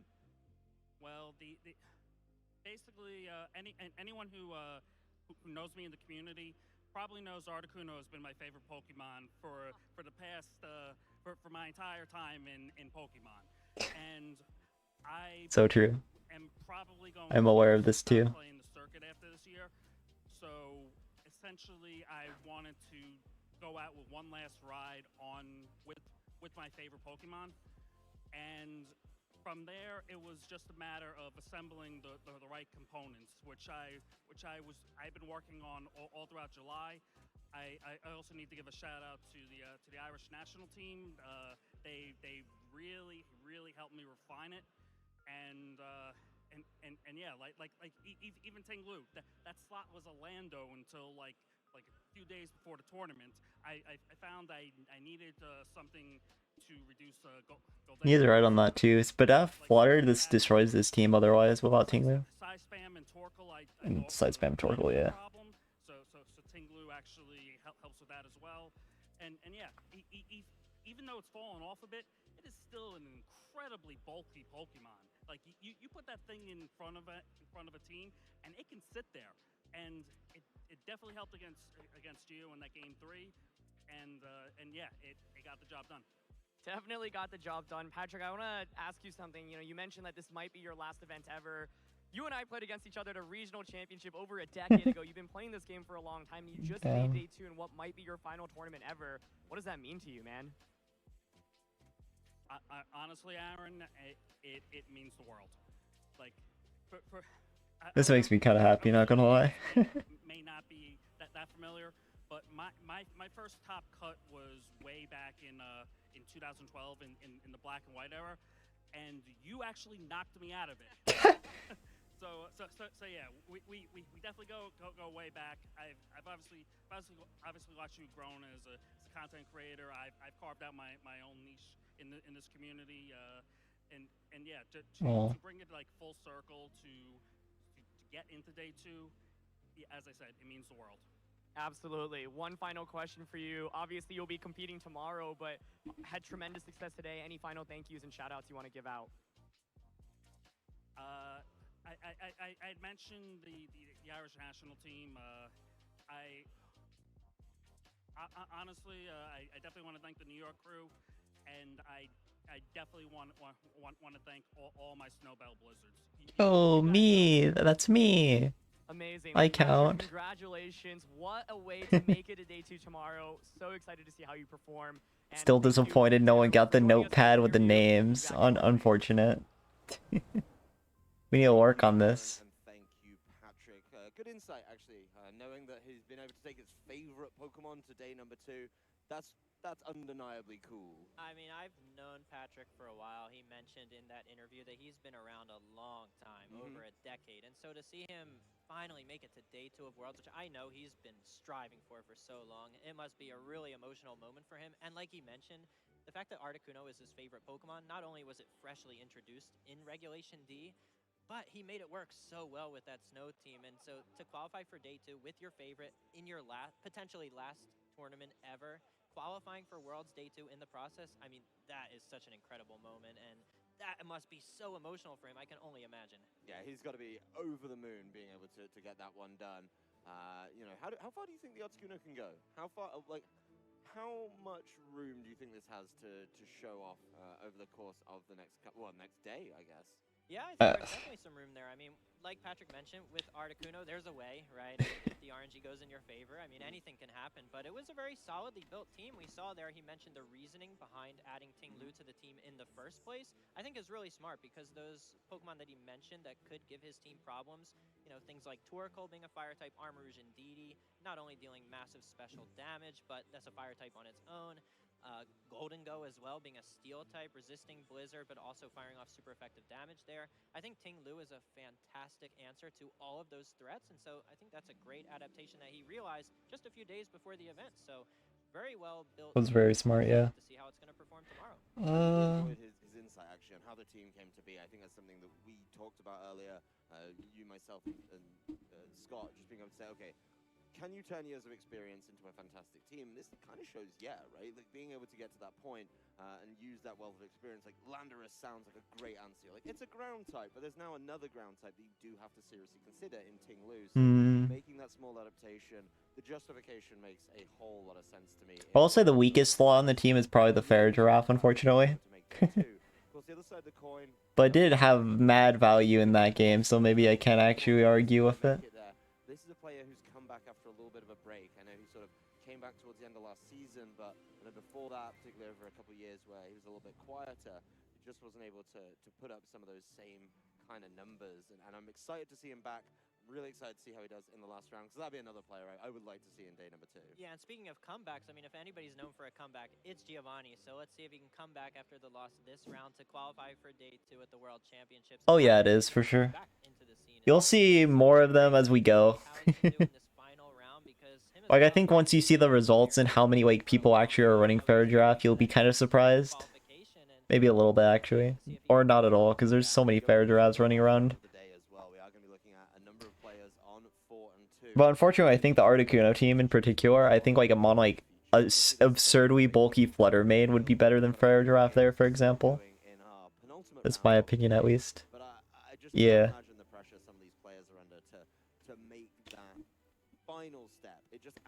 No. I'm pretty sure no. Yeah, and any pressure they might have felt throughout the year pales into I'm not sure. I'm relatively confident no though, because like I think Protect is generally going to be higher valued for most players here, or like Helping Hand for example, and then like Double Stabs or Dazzle. Dazzle's another good move too. There's a lot of moves that can run really. then the pressure just gets even higher. But up to this point, this is going to be the most pressure they are feeling at a Pokemon tournament. And it's going to come down to, like I mentioned before that match even started, you just got to stay cool, stay calm, stay collected. Don't focus, too much on some of the bad beats that you suffered earlier in the day. Just focus solely on what's in front of you. Try and play your game, pilot your team to the best of its ability, and, do your best. Yeah, it's been a great day, honestly. Man. We've had on has brought something a little bit different, and I'm excited to see how that translates into day number 2. One more round. We're gonna get a We're almost done. variety, I'd argue. Maybe something a little bit different. Maybe trainers sitting and watching today, going, okay, I can actually add something different to my team. I don't know if there's an easy answer to Articuno, if you just want to maybe accept that that's going to be a tough matchup, but there's certainly things to consider based on what we've been able to see so far. Yeah, it's going to be really interesting because a lot of the day 2 competitors will get to watch day 1 here and get a feel for what their competition is going to look like tomorrow, because there are going to be a lot of players qualifying for day 2 from today. They get to watch all of these matches, see what the field is like, see what the metagame is like. While I don't think anybody's really going to be changing their team to the extent of, archetype or anything like that. I mean, I think players have had weeks testing their teams, getting comfortable with it. You don't want to make any last minute, rash changes to your entire team, but just watching the matches unfold, seeing the play style of the players that are qualifying for day 2 tomorrow, I think is beneficial enough. And you get the whole rest day today. Yeah. So you don't have to suffer, all the pressure that you're feeling playing through all these rounds. You get to come in fresh tomorrow with a fresh mind, hopefully lots of sleep, and, put on a good show tomorrow. Yeah, I mean, you get to look at other angles, right? Maybe things you hadn't explored in your team building or practice process as well. I think a lot of people do. Oh, man. Maybe a cross between Europe and North America, but I doubt that many people have the same number of reps against like Japanese teams, for example, which they are able to certainly try things a little bit differently with. So we'll see exactly how those reps pay off. And I do think, coming in after day number 1, it does help you out. You are feeling a little bit better on just knowing what your team can do. But that's really, really an interesting one to approach. You don't want to say, oh, you're a better player if you make it through day 1. No, if you're a day 2 player, you've had all year, all season to show you're consistently the best.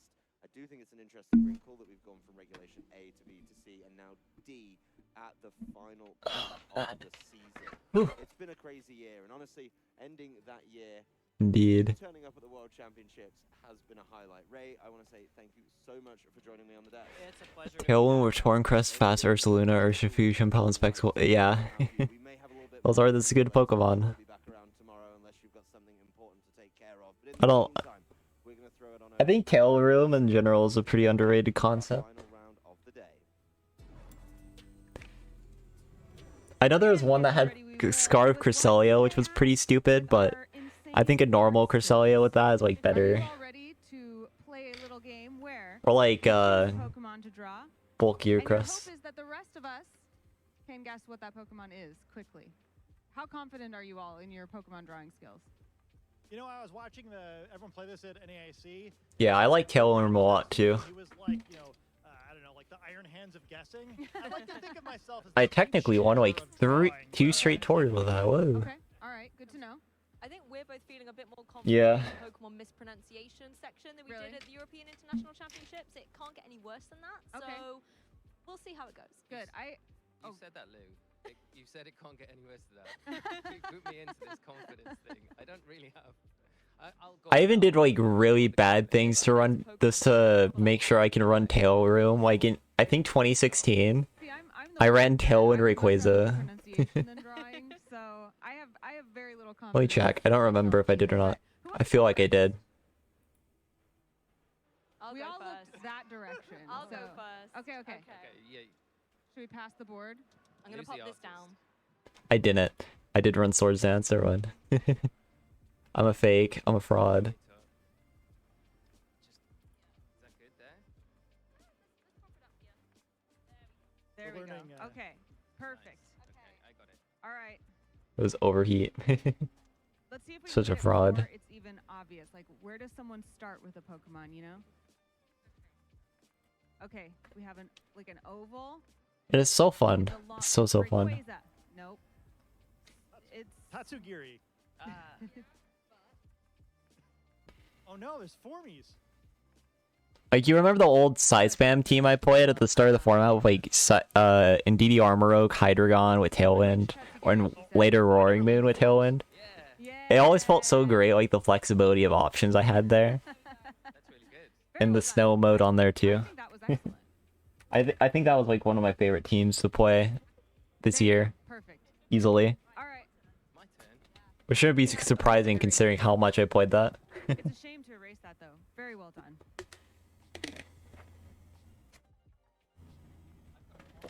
Yeah. We can't hear you guys unless you have the mic. You've but got this. We're saying following this up is going to be tough. All right.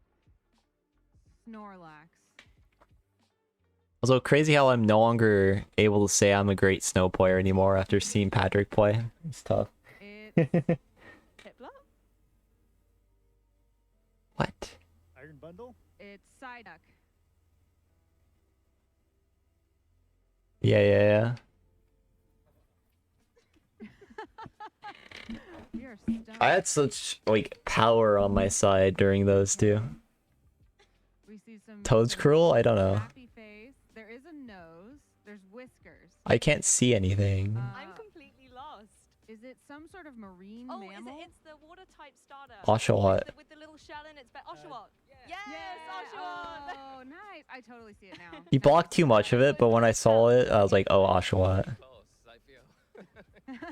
Yeah. Very well done, I actually. think the drawing was strong. Yeah, very, very strong. It was just, it's a throwback of a Pokemon. Yeah. The quicker I remove this, probably the better. Who doesn't? Yeah. You're up now, Scott. You couldn't get away with this. This Imagine Me up there event. This Imagine. I can hold the other side of the board here. It would be so scary, and they're all be like, what? We've had 2 water types. I wonder, Scott, you're going to break the tradition. Let's find out. Drawls Gastrodon. I believe. It's a large Pokemon. It's a little ghost. Little ghosty? It is. Mimikyu. No. Oh, it has I would have thought whiskers. Mimikyu, yeah. It has. Gulpin, yeah, that's a good one. The Yeah. Was that? Wishcash? Was that it? Oh, he's Gulpin is close. close. Swallow. Yes. I appreciated that. Yeah, a that lot. was a good one. That was very good. I think, Anna, you're up next. All right, we need the eraser. When you get the pre-vote, you basically got the answer. They look the same, man. Mostly for not being able to draw you. I did warn everyone. Honestly, the fact that he just thought of Gulpin and Swalot instantly is kind of concerning.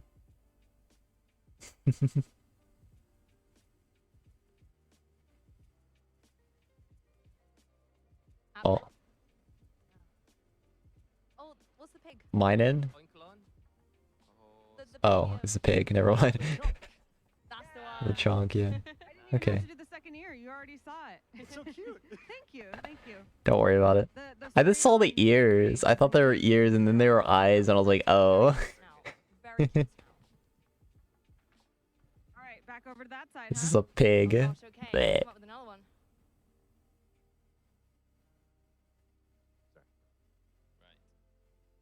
Also, they should have just did no and just said kept drawing as if it was Grumpig.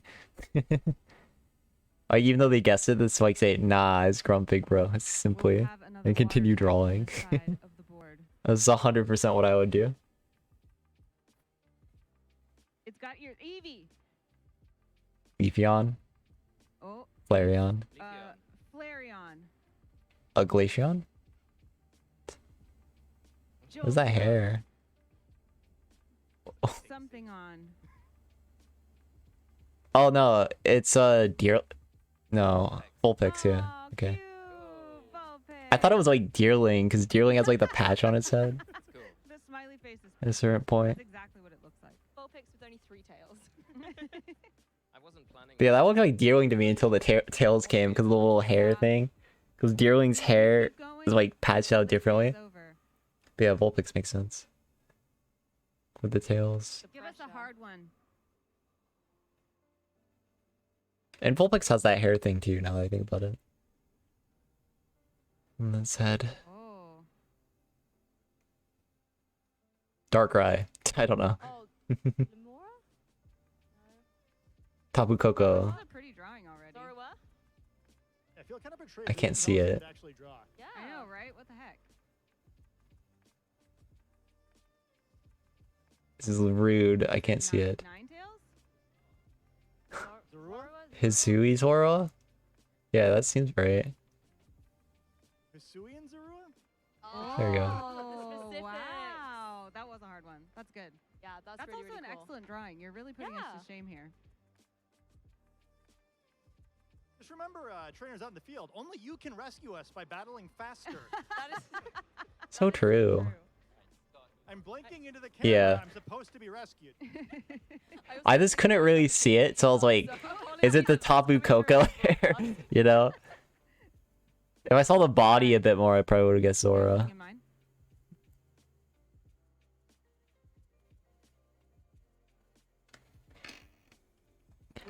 And I think of like the little beard Zora has too. That's usually how I like associate Zora. Solrock. That's a scary face Wait. to draw. Executor? Has a body. It's a turtle. What? Yes, okay. Wow. It's the turtle. Feel good about that. Very, very good. I also feel good about that. Thank you for saving me. Hey, I got it instantly. I got it instantly. Was a good hint, actually. Wait, it was blue? Doing for me what the trainers in the field would not do. Rescuing you. It was actually blue? Yeah. Is this a hint? I'm going to try one that I think will be very hard to draw. That's just so you need to take more time doing the drawing. Please? Ooh. Haunted? No. Ooh. Chienpao? No. It's angry. Gyarados? Ah, nice. Really? I guess Gyarados is pretty angry. Yeah, these are pretty good. And the blue, I think, was a nice nod to obviously being a water type. I've got. I don't think I have the. I got it. Cat. Oh. Yeah, there you go. It's crazy that I'm so tired. It's so late at night that now I'm actually enjoying this. Are we still going? We've got more Pokemon. Yes, more. Matches to draw. Yeah. Think of another one. Keep going. Right. Let me think. That was Gyarados. The little fangs.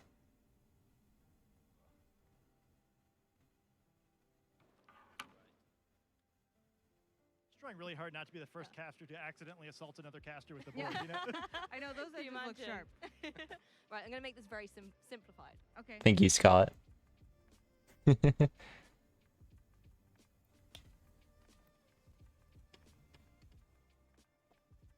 Sprigatito. Hey! Cat. Yeah. I figure we start with the most recent.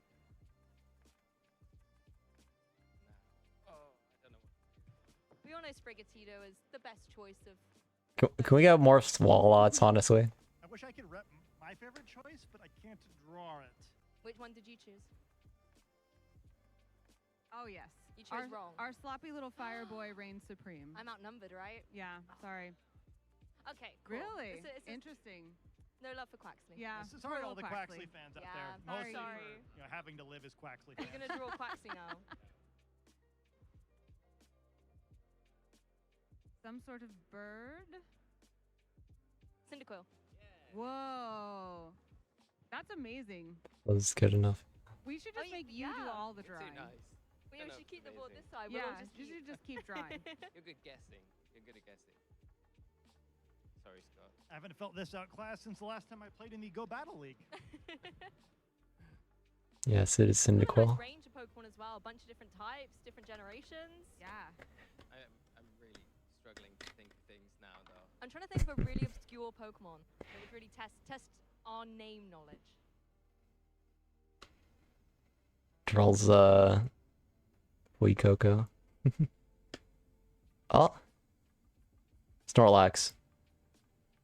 Snorlax? Oh, nice. Good. Oh, the little ears are cute. Yep. Just a big round belly, and you know. Yeah. What Pokemon only consist of small circles? I'm gonna exhaust the list. Okay, I'm gonna do one. Scott is an innovator. Yeah. I'm proud of us though. We're on a roll. We're No one's as bad as me though. That's the thing. Reverum. Oh, Litwick? What the hell? I don't know what that's supposed to be. I thought they were drawing a car at first, and now it looked like a candle, and then I got confused when it's a Rapidash, and I'm like, wow, Galarian. That's the one. Thank you. Like, unironically, I thought the little neck bump was a wheel. I'm so sorry. I know you want to draw more, but you can't. They won't let us. Let's put this on the floor. Yeah. You see what I mean? The little neck bump. I thought that was a wheel. Chatting about the World Championship. Yeah. They have to say. Oh. Scott is the group's me. Every drawing group needs someone who's just really bad for the challenge. Love to see that. You know, thank you, Sierra, for sending in that tweet. There is no pink Gastrodon, unfortunately. It doesn't exist according to Lee and I in our Gastrodon club. There will probably be a better chance of seeing a Slitherwing on that stage. Oh. Gastrodon, Sierra. There you have it. That's the answer. From Steffo at Pokemon World, Steph of Anime, I got to meet Snorlax at hashtag Pokemon World. Thank you, Pokemon, for the hashtag free access. Look at that. Look at that Snorlax. That Snorlax looks a lot better than. Yo, when's Pokemon inviting me to go to for free? What the hell? I think we can all agree it's basically the same. Really only like the shape. Pokemon needs to get me there. That's all I'm saying. Its charming personality. I love the headband too. That's great. Aww. From at Pokemon, we made a friend on the flight to hashtag Pokemon World. So cute. Aw, look at our sweet little fiery boy. I'm glad someone could get a wrap up here. Yeah, Yeah. I certainly couldn't help it. Gorgeous. Adorable. Well, I guess that's all the tweets for us. Oh, Nino died. We hope you did too. And we hope you continue having I'm the last one standing. Let's go. We will go to a break in just a little bit for more action here from Yokohama. See you soon. I'm too powerful. It's all this me now. I'm kidding, but my descent into madness. Yo, Nino was gone 5 hours ago. Damn, no endurance. What the hell? Come on, bro. Come on. So disappointing, dude. I guess his internet crashed. He had a me moment, I think. 5 hours ago. 5 hours ago. Yeah, let's actually check now. I am joined here by two incredible trainers, Trainer Polaris and Trainer Cyrus, as they will be Monka. competing for their opportunity to win as many unique items from this Pokemon Center as possible. Trainers, you have 60 seconds each to run through the Pokemon Center and pick out one of whatever item you fancy.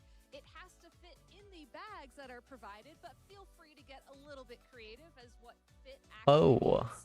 And you have two incredible coaches to help you as well. So Coach Nefra and Coach Spraggles, please use this time to coach your trainers. Wait, this is actually a Pokemon Center. Yes, it's actually a Pokemon Center. This is it right here. All right, so remember, One of we're these. small, but we're mighty, handshake. Let's do this thing. Boom, boom, boom. Nice, we got All right, this. we've got the height advantage, so we gotta get all this stuff on the top shelf, right? All right, so it's TCG cards over here. We got our plush over here. Got the big squishmallows in the back. Oh yeah, I think that's a good plan. We've got the good plan. All right, we have 60 seconds Yeah. on the clock. Cyrus, Polaris, are you ready? Yes. All right, I love the energy. Let's get started in 3, 2, 1. Sweep. It's so funny this looking at the size disadvantage. All right, it looks like our trainers are hitting up the Pokeballs first. I see a Cherish Ball from Cyrus. Very nice. Polaris going for the Funko Pops. Very, very stylish. No, not the Funko Pops. Cyrus has made a beeline for the plush. Polaris is not that far behind, picking up the Togepi Squishmallow. Oh no, Koraidon just fell on the floor, but Cyrus saved him and gave him a beautiful home. Trainers, the clock is ticking. There is 30 seconds left. We're skipping the keychains, it looks like, going straight for the Charmander, Squirtle, and Gengar hat. Oh, we got the Charmander hat and backpack. The keychains. Now that is a very bold play. 10 seconds left. 9, 8, 7, 6, 5, 4, 3, 2, 1. Oh, Voltaria. Trainers, that is time. Please take your items up to the front. Trainers, congratulations. Polaris, let's start with you. What you get? I got here a bunch of playmats, deck boxes. Oh, dump them all out. Let's see them all. The playmats, man. There we go. Blech. Oh, and a Cherish Ball too. That's very special. Unbelievable. All right, Cyrus, let's see your haul. Incredible stuff. Look at that, 2 backpacks. Wow. We've been running this for about 3 months every other day, doing this run, so a lot of great stuff. We kind of knew what we wanted coming in. Oh, I see that. Really big. This was a big one for us. Oh, is that Koraidon? Aw. Yeah, let's see it all. Look at all those plush. I think that kid's the winner in my eyes. Let's go. You did. Are those your favorites? Yeah, and this is how we were planning to win today. Wow. Sorry, but it's huge. Team Cyrus, you drive a very tough competition with that incredible Altaria plush. But Polaris, your love of the trading card game and You. Bulbasaur really shines through. Well, guess what? Everybody is going to be a winner tonight. No, there's only one winner. It's the Altaria. As you can get all of this exciting 2 winners, and please. Pokemon Center. Yeah, same. Same. I love Altaria. I wish that Pokemon were better. Like, the only format it was even playable in was like 2016, and even then it sucked. Well, I guess there's the mega formats as well. Like 2014, it was okay. It was still bad. But it was okay. It was pre-pixelate nerf. I just want to go back to times Altaria was good. Yo, we need a... Oh, I think future art... I'm scared, because if they gave us a future Altaria, then it wouldn't be fluffy anymore. It would have to be like a past Altaria. Because future Altaria ruins it, in my opinion. It really should just have a stat buff and be bulkier. Like, you would think Altaria would have like a certain amount of bulk, because it's like this giant blob of cotton. Yeah, I agree with that too. Yeah, that fluffy would be nice as well. And it has a fire resist already, so the down... As a result, trainers often opt to maximize its attack and speed stats. The downfall of fluffy wouldn't matter anymore. If they gave Altaria fluffy during like series 1 this series, it would have actually been a good Pokemon, because you would have like enough bulk and like this utility to just beat Dondozo. And you'd also have great moves like Helping Hand, Tailwind, right? Yeah, I never thought it was a good Pokemon, but I always liked it. Like, every time I play Gen 3, I catch it, but I almost never actually use it. The only game I used it in was like Pokemon XD, I think. Snarl? Whoa. Chiyu's ability, Beads of Ruin, decreases the special defense stat of all Pokemon on the field other than Chiyu. As a result, it's often paired with strong special attackers such as Fluttermane, Iron Bundle, Lamora, Torkoal, and Goldengo. The combination of Chiyu and Fluttermane in particular is strong, utilizing two of the Yeah, strongest exactly. attackers in the game to quickly overwhelm opposing teams before they get a chance to respond. Following Oh, Chiyu, check. we've got Ting-Lu, a dark and ground-type Pokemon. Ting-Lu is one of the bulkiest Pokemon in the entire Regulation C rule set, and is difficult to knock out due to its incredible base HP and defense stats. Oh, Wolf on final. Yeah, wow. Moves such as Heavy Wolf Slam, streamed. Whoa. Press, Runation, Rock Slide, Snarl, and Fissure. Since Ting-Lu does not get access I'll say that's the round he deserved to be streamed though. He's pulling off the 0-2 to 4-2 last round comeback, so it's always going to be Wolf. Though I will say I'm always the guy who's like, oh, he's playing Tang too. That is actually a good set. But I'm always the guy who believes in, I think there should always be newer stories prioritized over like established stories. So that's where I stand on it. And we got really unlucky that he didn't play Billa or someone. If he played Billa, then there's a chance that we don't get it. Actually, we would have got it anyways. Who am I kidding? They would have restreamed someone this to get Wolf. Wouldn't have mattered. Which is reflected by its most common moves such as Foul Play, Pollen Puff, Leech Seed, Snarl, Giga Drain. It is funny though how people say like streaming Wolf brings viewership when it like it does, but it's never big enough that it like matters anyways, you know? Other than Wo-Chien. As a result, common partners for it include naturally bulky Pokemon and Pokemon that like to increase their own stats, such as Annihilate. All four of these Pokemon have unique abilities that make them valuable to any team. However, it's also Wolf at least it like somewhat matters though, but like if you look at any other top player, it doesn't. Not even remotely. You'd have to get to like Pardini, and Pardini's not really a top player. Four of the Rune Pokemon have great competitive potential and strength. You'd have to get like European streamer guys who also play VGC high level, essentially, in order for it to have like some impact. And even then, they're not very big. Like it's kind of baffling how much like guys like Colin Higher are streamed. Yeah, true. Basically, no player has that kind of name recognition.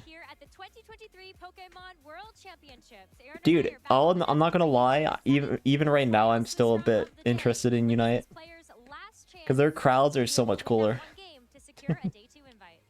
We started today with, I think, 260 plus players, and at the end, we are now down to the final round. Of course, many players have already qualified for the second day of competition. Also, Aaron's going, so I'm gonna let him carry me a little bit, though I'll still try to give some thoughts. He just tells movesets, so that helps. This is your season on the line. This is your dream of becoming a world champion on the line. And Let's see. Oh my goodness, it's gonna be intense. It really is. I mean, we talked about the pressure all day, and this is really the boiling point. Can you make it through when your back is against a wall to be able to find that True. in order to make it forward? Because you And need it's 5 like wins in order to there's make it more beyond personality players to that it are round 5, round as 6, well, just because of round how the 5, game they don't have to play works anymore. But yeah, this is the final hurdle, and it's definitely a tough one. Pokemon World and how they is advertise it too. so difficult. There are so many ex-world champions. But it's more that are knocked out organic in already that sense. Day 1 of competition, including last year's world champion Eduardo Cunha, 2019 world champion Naoto Mitsubishi, and VGC struggles at building personalities. all of those 3 players were competing in day 1, and so it's just so difficult. Even to make it to day 2 is such an honor, but of course, so many. Like the VGC personalities at the top would be Wolf, Aaron, match is gonna be a banger, Rosemary. and then some like European players, and then like Hirofumi. Of just the pressure and like the players that can really overcome that. I'm really excited about seeing how both of our trainers can really accept the challenge. And Seijun. I forgot about Seijun for a second. It's tough to pick a match because everybody at True. this point has earned the 4-2 record, and they're doing their best to be able to get And there. honestly, that's what most games. Us nerds are boring. Titans, Wolf Glick and Shilang Tang, both regional champions from this season. Oh yeah, alone. Joe. Yeah, Joe Absolutely counts. Incredible players, and I think this matchup is also going to be really intriguing. And this one has some history. These two people have some history. It's really the what players who I think could like be on the upper echelon of like bigger events. and I want it, and I would think it would like make sense. Like let's say like Twitch rivals, for example. Shielding specifically was a player that I was super impressed by during the Sword and Shield online era. I think just one of the most notable team builders, always creating very, very eccentric and innovative meta-breaking sets. He was one of the first players in the world that I can recall using physical Dynamax Regieleki, for example, and just constantly built so many interesting sets. And so he's got a lot of interesting Pokemon on his team here as well, and definitely a couple of Pokemon or specific like item choices that I'm not sure I would have really expected to see, including something like Hisuian Arcanine with Rocky Helmet.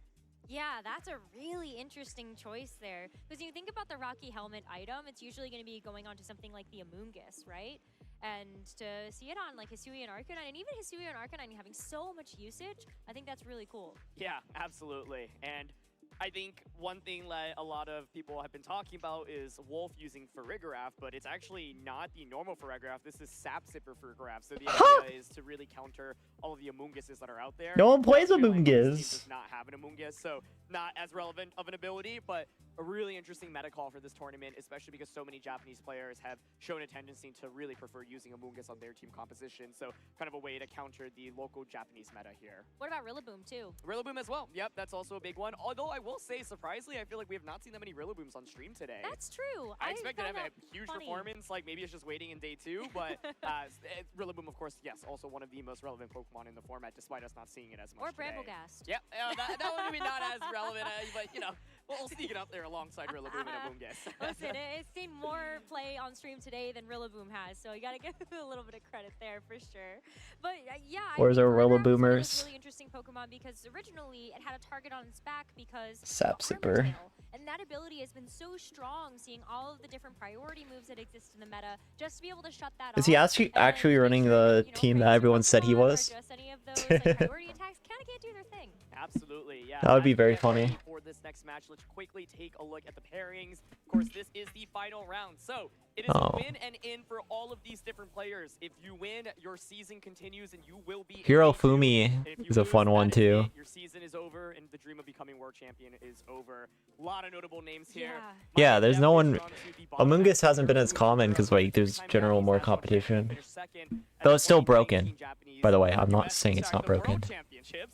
Be clear. Of course, is looking to go for another big run on the home turf here. But so many notable players. Jody Azraelia, of course, finishing second at the 2014 World Championships, almost a decade since that grand finals.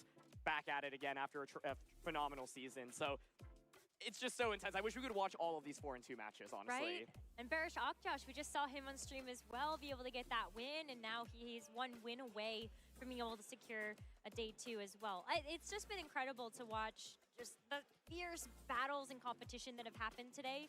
But this one at the top, this one's going to be Ooh, his Sleepermon, yeah, it's quite really literally. interesting to me, I think, because Wolf's team actually is basically a Regulation C team. There are no brand new Pokemon that were introduced from Pokemon Home. No Landorus, no Cresselia, no Rillaboom, no Urshifu, no Heatran, no Tornadus.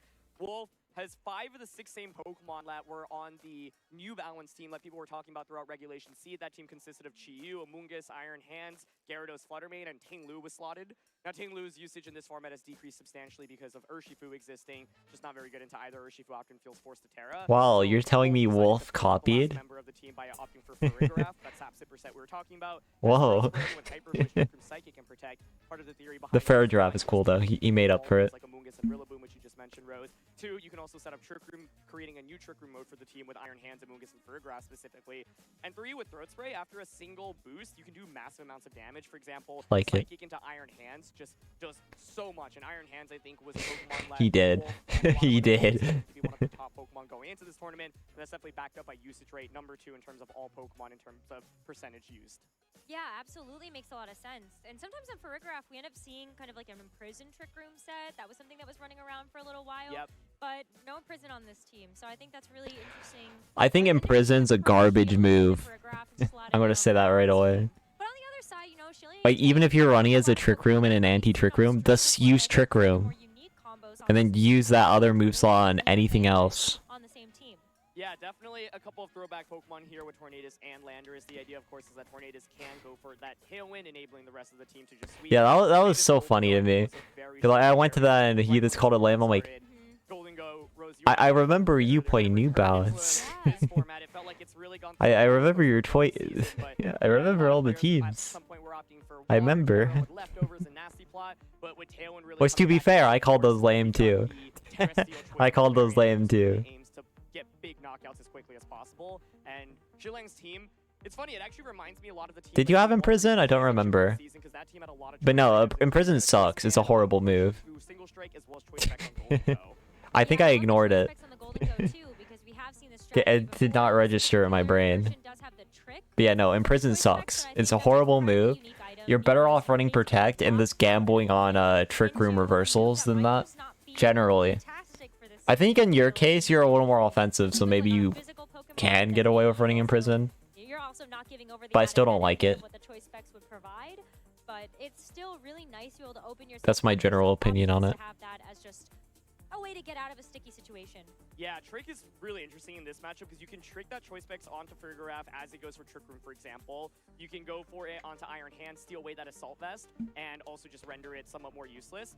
Yeah, it is funny. One thing that this team on Wolf Kinda. did really well was just be able to stay on the field for a really long time. Gyarados is really valuable for Intimidate. You can Thunder Wave. It's really easy to make switches with a team like this. One of the things that I'm looking at is the impact of the Golden Go on Shilang's side, right? Because Golden Go can just really burst through damage, but Wolf does have Wolf versus Goldengo. You have the Gyarados. Part of the thing is that the Gyarados, of course, is weak to a Thunderbolt from the opposing side, so that's one thing that you have to be careful about. And then one of the other questions Once is again. really respond to Amoonguss, right? Golden Go is going to be really valuable in dealing with Amoonguss. There's also Taunt on the Tornadus here, so that can be a Oh wait, it's that team. Yo, hold up. Amoonguss is a really good Pokemon, and there's no safety goggles on Shilang's side.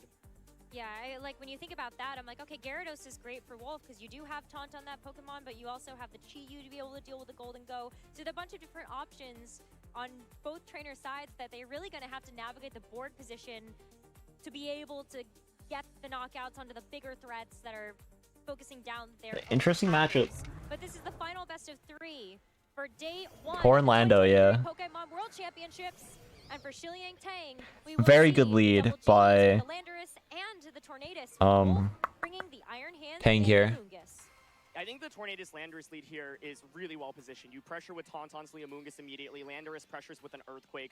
Now, Iron Hands can fake out, so I think it makes sense to potentially pivot in that Gyarados. Gyarados is just Yeah, it's a Gyarados switch, but I think one of the things to watch out for is that it is the Ghost Terra on the opposing Tornadus. So if you're really worried about something like a fake out into that slot this turn, you could just go straight for the Ghost Terra immediately. But with it being open team sheet, Wolf also knows, hey, you know that I know you have Ghost Terra. It's quick Bleak Wind. Might just play around that, for example. So Amoonguss here still has the ability to get a I won't even bother to Terra. I'll just Bleak Wind straight up. I don't think Wolf would have the balls to fake out in Spore on this turn when he's potentially sacking. that much unless you're going for something like a Bleak Wind, but looks like Wolf is just opting to go for a Spore here into Landorus. Yeah, into Lando makes Landorus is sense. going to pivot out. That means no fake out.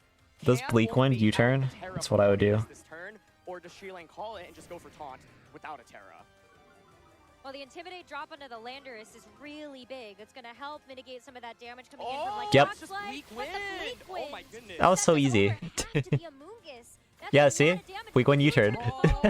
So, no Terra. Easiest call of my life, dude. The Rocky helmet damage. You know what can come in? Golden Go. Yep. If you get the Golden Go out, that's immune to the Wolf is kind of in a really bad position now. here from Shiliang, and let's see what it's going to be.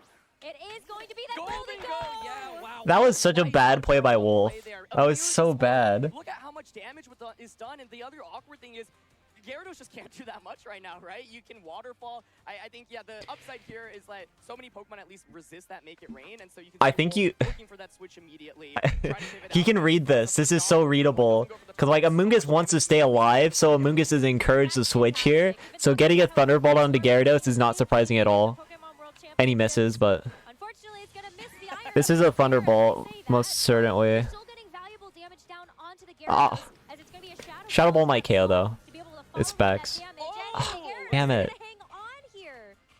Wow, even with that Almost a good punish. testament to Gyarados' bulk. Of course, there was the ability for Thunderbolt to come out there, but I would have wanted to see Thunderbolt, but... of course that slot could switch into Iron Hand. Shadow Ball at this point just hits everything for fairly good. Shadow Ball was fair in that position. So Wolf at least gets the paralysis, but he's really behind in terms of damage output right now. The upside is there is a lot of ability for his team to switch out, and you can see Amoonguss with that regenerator already able to heal back. This is still such a really good position though. Even with a little bit of unluck. Fairly safe spot. And right now, I think the awkward thing for Shilang is, do you want to actually go for a switch, or do you hope that Wolf kind of eventually just targets that slot down for you? Because if you make a switch into what you have in the back, you leave it vulnerable. Like Wolf needs Chi-Yu in somehow, but I don't see how he gets it. Like you can go. Oh, he's doing it now. Okay. Double switch is good. Double switch is good. Yeah, I like double switch. It is a bit scary though, because like I wouldn't be surprised if Torn this quicks Bleak Wind here, to be honest, or quicks Tailwind, but I think this quicking Bleak Wind is fine because you thread more damage, and Shadow Ball into Iron Hands is fine too.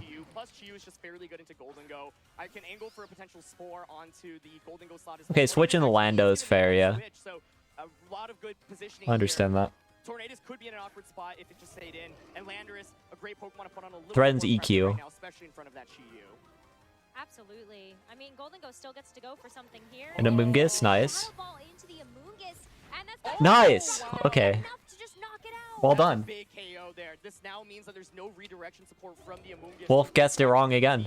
Chi-Yu. Now, what you can do, of course, is bring out that Iron Hands, go for that fake out onto the Landler slot. Chi-Yu now has the ability to go for a nasty plot, but I think it's been an amazing lead for Shilang, but nasty plot Chi-Yu has the ability to really just pick up KOs very quickly if it is able to get set This up. is RNG now though, a little bit. On the Golden Ghost. So yeah, of course you can Shadow Ball with it, but it's not really going to do too much. If you go to Torn and get parried on the Tailwind and Landorus doesn't get his EQ off and Wolf's Chi is faster, that would be like pretty bad, right?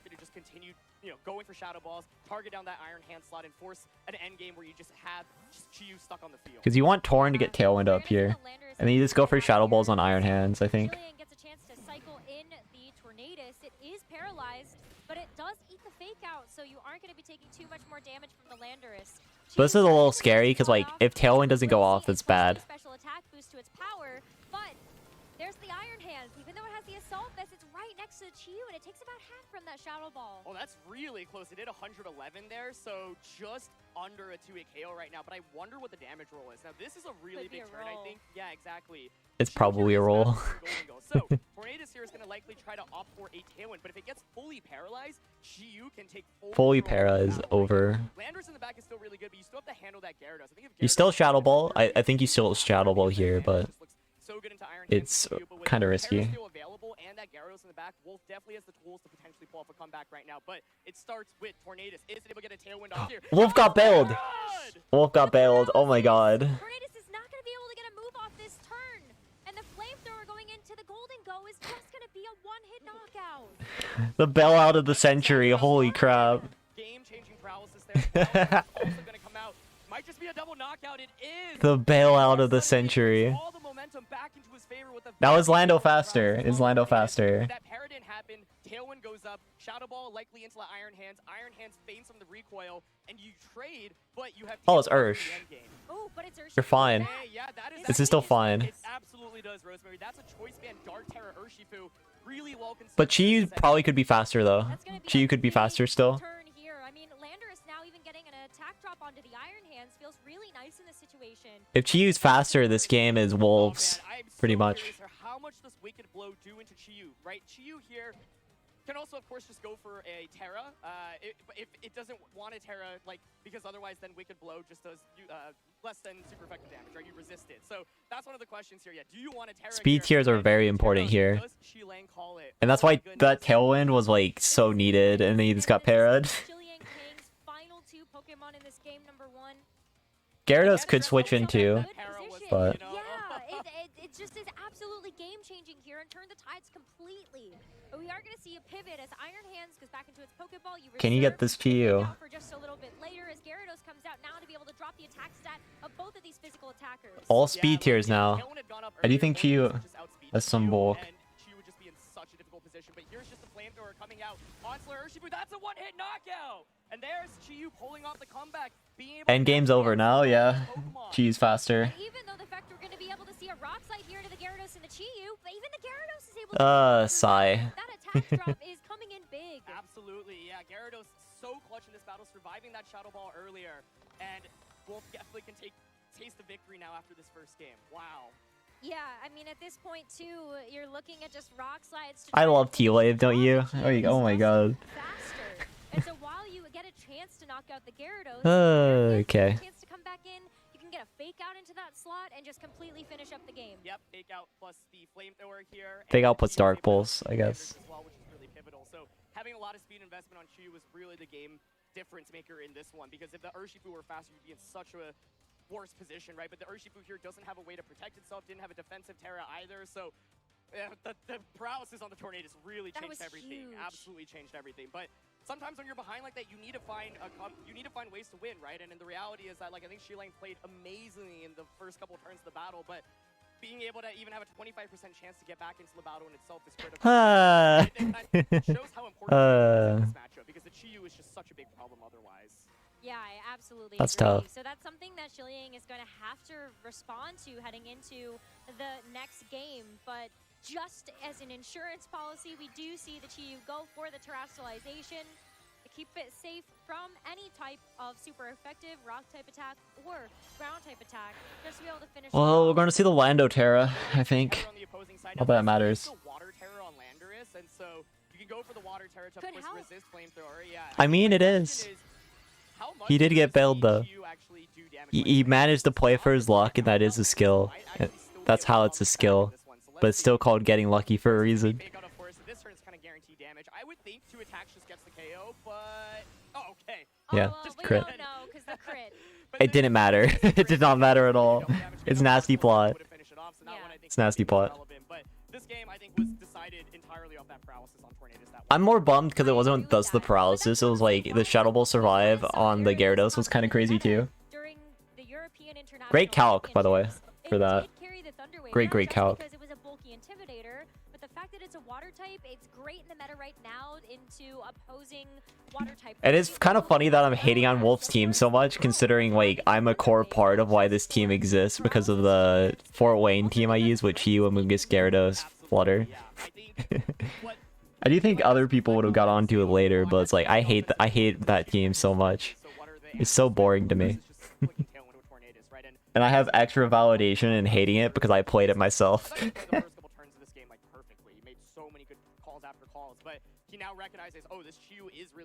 I mean, it's true. It's so true. Isn't fast and the Urshifu just outspeeds and knocks it out, but because Chi-Yu has so much speed investment, that's a really big deal in itself. Hisuian Arcanine's actually really interesting as well, because yeah, Hisuian Arcanines is really good in the Chien-Pao D-Night, and it won a very big Japan online tour this right before Worlds. So Hisuian Arcanine is going to be on a fair bit of teams. Well, I also like that the Arcanine is Terra Fairy, so it's a great way to be able to get out of a sticky situation where you're in front of a Gyarados. You might not necessarily want to take any sort of waterfall from that Pokemon, but that is a very interesting option to consider heading into this next one. And Golden Go as well. I mean, it had so much pressure on it once the Chi-Yu. It's a rock type. Absolutely, yeah. It resists E-Speed, it resists Terra Blast from Terra Flying, and it also less Chien-Pao running Sacred Sword now, and more running like Icicle Crash Crunch because of like Cresselia. So Hisuian Arcanine hard walls it, and it also gets Intimidate down into Chien-Pao D-Night. So it's good into like every part of that ideology of using Chien-Pao D-Night. And also offensively, it's just very strong. Simply put. I think it's Grass Terra though, which is kind of unfortunate. Because if it was like Water Terra in this matchup, then Arcanine would actually be kind of bringable into Wolf. But unfortunately it's not. Getting a little bit more offensive when you just Yeah, Torn Lando again. Few hands. Expecting a big adjustment like that from your opponent. So heading into this game number 2, Wolf Click is up 1-0 in this best of 3. Yeah, the humidity go crazy. They some do, but it's less common now. Yeah, so in this position, you could pretty easily go for Fake Out onto Landorus and just go for a Nasty Plot, for example, but this is really interesting. It looks like Wolf is considering just going on the... This is what you get when you run a team like this, and... Quite literally, that's how you feel. Talking from experience. Trying to decide between the Dark Pulse and the Flamethrower option. I think Fake Out into Landorus is super safe, but man, Shilang's been so good in just making sure he repositions around. Good read again. That has been phenomenal. phenomenal. So Landorus gets a chance to be preserved. You also get a chance to intimidate Cycle, but it is the Urshifu coming in to take its place as the tail went right away. That's a crazy play, actually. Get set up, and Chiyu goes for the Dark Pulse, but it is going to be able to hang on. So what's really interesting now? That is a crazy, crazy play. So even if you you can target the Chiyu slot pretty. Like, you force a KO though. You do force a KO, so it's like it's not bad. There will be a KO here, potentially, and that's hard to like deal with. But it looks like Shilang's actually willing to just stay in here, saying, you know what, I got it intimidated onto you earlier, so I don't think you're gonna knock me out right now. This is very interesting. Yeah, we're getting a KO here. I would expect it to be the Dark Terror. No, it's just slow. It's not a brain power thing. It's just slow. Like, the margins are very. You can be wrong on a lot of turns and still end up in the right place because of how slow it is. It's not a it's hard to find the right moves thing. It's you're allowed to find the right move thing. And it encourages playing a very snail slow pace. I do wonder if this lives because it's intimidated. It lives. Yeah, okay. Wolf is kind of in a really bad spot now. Iron Hands, it does get a chance to heal back up to full, but it's tough in this position. Wolf does have the opportunity to switch in the Gyarados, at least get an Intimidate drop down, but that Urshifu is set up for success. Totally, and it's like, yeah, Intimidate's nice, but Wicked Blow just gets the guaranteed crit anyway, so you can't even protect in front of that. So I think right now, one of my main questions is how This attack. This attack, Tang. This attack. One of the strongest attacks that you can even have in the game. I think you could also consider Tang's only way to lose this is this not attacking, by the way. It's not going to really allow the Urshifu to survive anyway, right? So I think what you're seeing Wolf consider here is really interesting, kind of Or missing, but not attacking is worse. So this attack. Damn it. That's a bad play, I think. Like, you could confirm a KO on Chiyu with the double up. And you confirm Gyarados KO too. Double switch. I completely agree, and That's fine. I mean, it's fine. It's not great. It's fine. It's not bad, not great either. It's just a revolving door Pokemon right now, is that Gyarados is also making a retreat. This is really interesting to me. I think like Shilang recognizes, hey, like you might switch into Chiyu here, so let me get some repositioning. The Drain Punch there. Yeah, that's still good though. It's still good. Now Landorus' position against this Chiyu. I don't hate it. Still up as well. And in doing this, you can cycle and go for another Tailwind in the late game, right? So it's really close because essentially Urshifu is so good into Chiyu, but Wolf has the ability to knock. Does Lando have stomping? Is my question right now, I guess. You know that the Iron Hands cannot go for protect right now, so we're seeing the Water Terror. So yeah, now you're allowing. Yeah, you get this hard T-Bolt actually. This Thunderbolting is not a bad play. Like stomping T-Bolt, double up. If you have stomping, would be a very good play.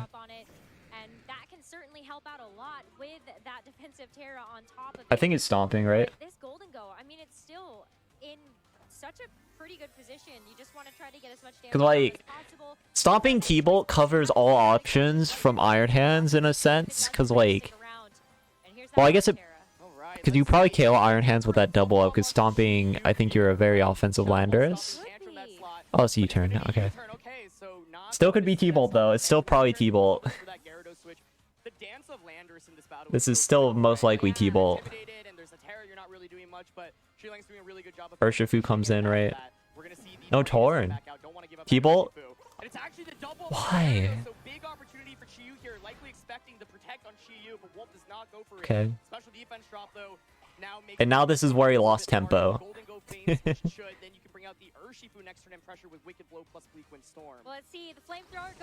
Oh, it's a non-Torn. He's fine. Okay, it's still fine. But now there's still like some mind games because Urshifu's so low HP now.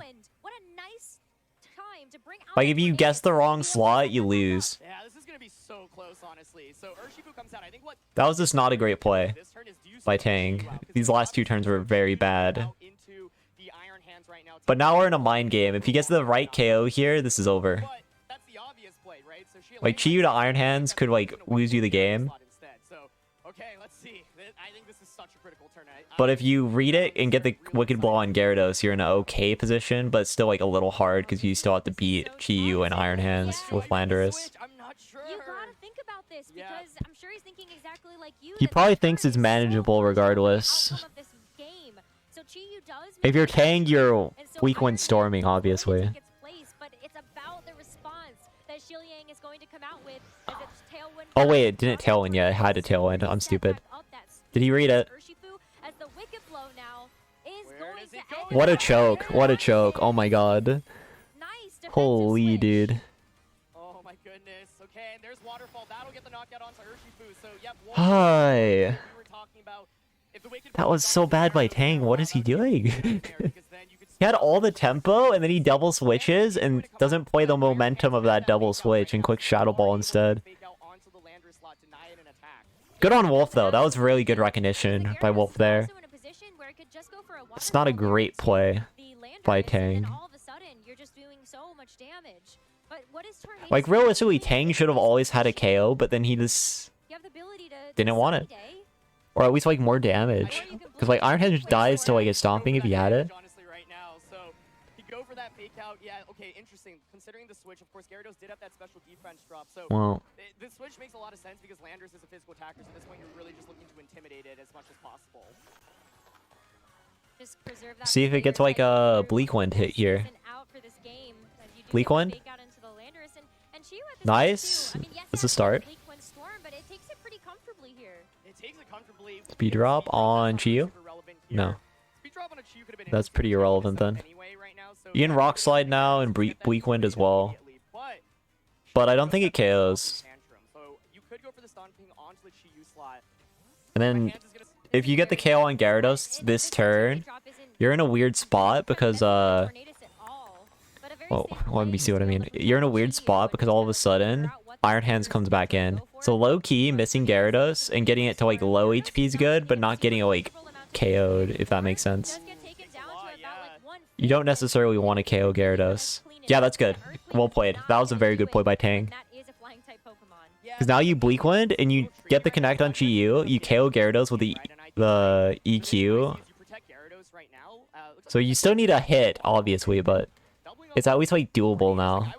Like Bleak Wind EQ KOs. Bleak Wind Rock Slide doesn't KO. I don't think it KOs, at least. So this is still doable. Bleak Wind, he connects. Okay, EQ. This should win. This should win. This should win. This should win. Stomping, or he had Stomping too. I'm a little mad he revealed that. You had Stomping this whole time. You could have been Stomping the Iron Hands, man. Come on. Why did you U-turn? Okay. He did have it.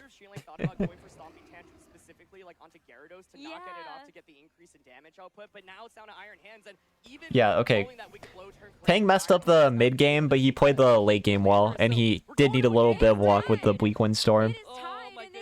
But overall, like, he played the end games decently, so it's okay. Well played by Wolf, though. I'm very impressed by that, even though it didn't work.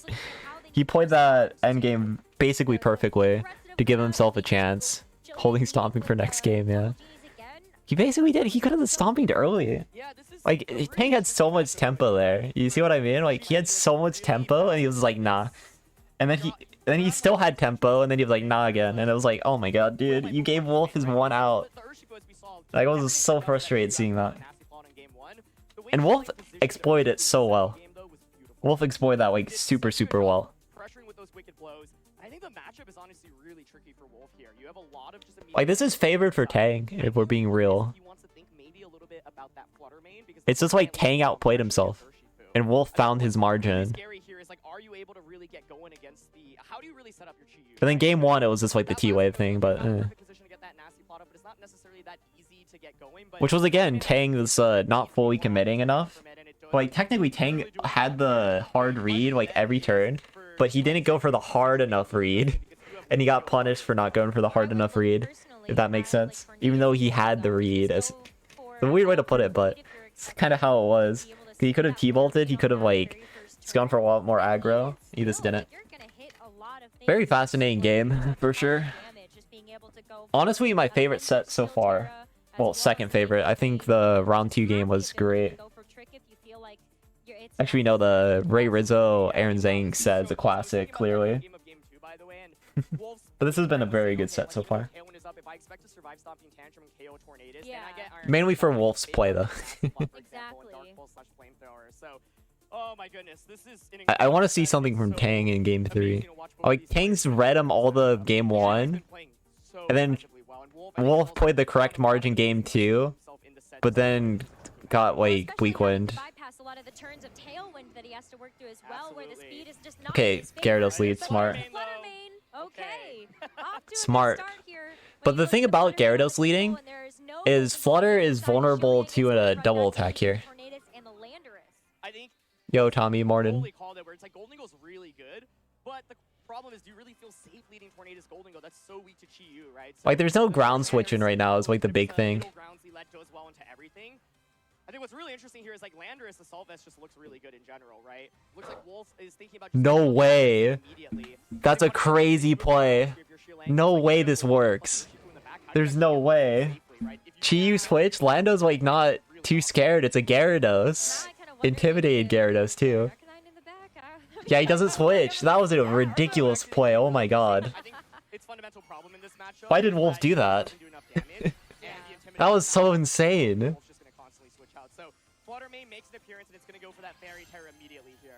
Tailwind? Is this EQ? Or is this Rock Slide? Could this be Rock Slide? It's probably this Rock Slide if we're being real, but... Yeah, it's this Rock Slide. Well played, Wolf. It worked. That was smart, yeah. He always Rock Slides there in front of the Gyarados. Torn's dead. Urshifu comes in now.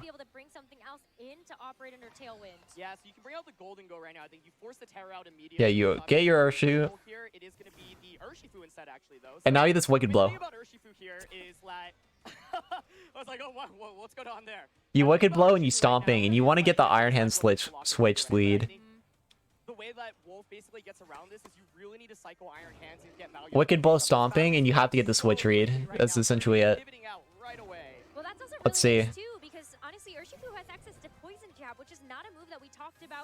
This is going to be Terra Dark here, and you go for the double up on Iron Hands with a switch if you can get it.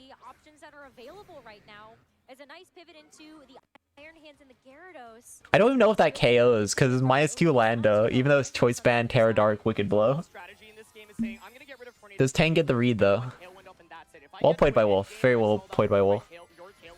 I have Chi-Yu, I have Fluttermane. Those Pokemon are just going to outpace you, and they're going to get those knockouts. So now the question is, can Chi-Yu get enough out of these next couple of turns of Tailwind? Does he read? Is this a read? It's Stomping going to hands, and does it... it's not KOing. No shot. Oh, this Rock Slide. See the Rock Slide into the Gyarados, but that Intimidate drop is really effective to be able to neutralize a lot of that damage when you're gonna see the Urshifu just double up hands again. Sit and duck right now. So the fake out here, yeah, super safe, and I think like the reality is interesting. Contemplated the Thunder Wave onto the Landorus slot. Okay. Wow, that would be a huge read if this Landorus switches out. It really would be, yeah. I think like fake out plus Thunder Wave onto Urshifu is safe, but then the problem is Urshifu could pivot out into Golden Go, right? So that would be pretty awkward. So these next couple of turns, I think, are just such a fine line. Oh my goodness! Oh my gosh, he's doing it. Oh. Okay. Almost. I saw. Well played by Tang. I wasn't entirely sure. Okay. But the Urshifu is going to be traded out. Oh, he brought it! Oh my goodness! Wow. No way! He brought it! Huge Pokemon here. That's insanely good. Big deal in this matchup, especially when it's going to eat the fake out first. That is resisted damage. Oh, with the Rocky helmet as well. Big. Oh my god, what a play! What a play! A lot of damage. Holy crap! Wave, though. I mean, the Landorus is sticking around. It was Wolf almost read that too. Wolf almost read that. He had T-Wave hovered on the Urshifu slide, and he just didn't click it. That was a great Lando stand. Tang deserves it now. I'm proud of Tang for that Lando staying in, 100%. Tang redeemed himself for me. In that game 3, that was such a good play. Arcanine's faster too, most likely. And you have Terra, you should have Terra. So you can like Terra, Rock Slide, and then you Rock Slide again. Oh. I don't like that. Which makes a lot of sense. I mean, Gyarados is still on the field, but the Rock I guess that means Arcanine's slower? He thinks he's slower. Hands is doing very, very little in terms of that damage. Oh! Gyarados, though! You got lucky too. Hands too. You got lucky there too. What a big turn for Shiliang. Wow, It- this is just so Why did he protect Arcanine though? I actually don't get that. I feel like that protect on Arcanine was a little troll. Though of course I don't know the moveset, so like maybe it actually wasn't. This is still a good position though. But now we're in the Gyarados could be faster situation. Arcanine's faster. Oh my so gosh, much damage. that's so much damage, yeah. It's not intimidated, and that's just gonna be a lot. Landorus is faster. As you do see the Yeah, he was under Tailwind and protected. He didn't need to. a little bit of recovery here for the Gyarados, so it's not in too. And he didn't Terra, did he? Did he Terra? Oh no, he Terra Darked. Yeah, he Terra Darked. Oh, he U-turned! Arcanine's dead. That's gonna be now a very precarious situation for the Gyarados. Oh my god. Arcanine's gone. This is so intense right now. You've gotten the Urshifu back out, and now that Iron Hands is eliminated, Urshifu definitely in a better position than previously. And It flips again! Are you kidding me? Whoa! He's just not getting a chance to Dude! that, I don't want to call it quite yet, but yeah, just not being able to attack turn. Oh my god. What? Fluttermane now at least out on the field. Pressures with good damage. I was so proud of him, and then it went away really fast. Jesus. He kind of deserves it. He brought the Arcanine, you know. He brought the Arcanine. Deserved for bringing Arcanine, the best boy. Is he gonna do it? Like, I can't believe that worked. Turned out to be the perfect response to Wolf's game plan in this Wow. game 3. There's still a chance Fluttermane can do a massive amount of damage, but the Hisuian Arcanine is in such a dominant position. Even though Gyarados See me flare to bullets. go for a huge super effective attack. we're playing right now. Does for he get the it? slide miss. You need to miss the rock slide. As Oh, the he didn't even Wicked go for Blow, Sucker Punch. He though. went for Wicked Blow. It's just gonna go right into the Fluttermane to get the knockout. Oh my god. That knockout is gonna seal the deal. Wow, okay. Hisuian Arcanine is still gonna be able to get a chance to the And he went for Rock Slide anyways! So Gyarados also gets Bro! Okay, going for Rock Slide was fair though, because like, if Dazzle did go out, you would get the Gyarados still, and then you do a certain amount of damage to the Flutter, so you cover it. Oh man. What a set. What a set. Day 2 here for Shiliang Tang.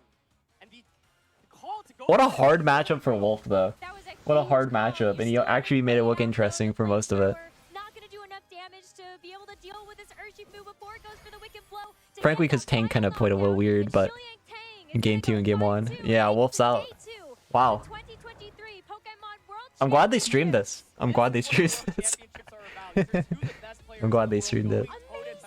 The number of adjustments that we saw was absolutely wild. What a good set.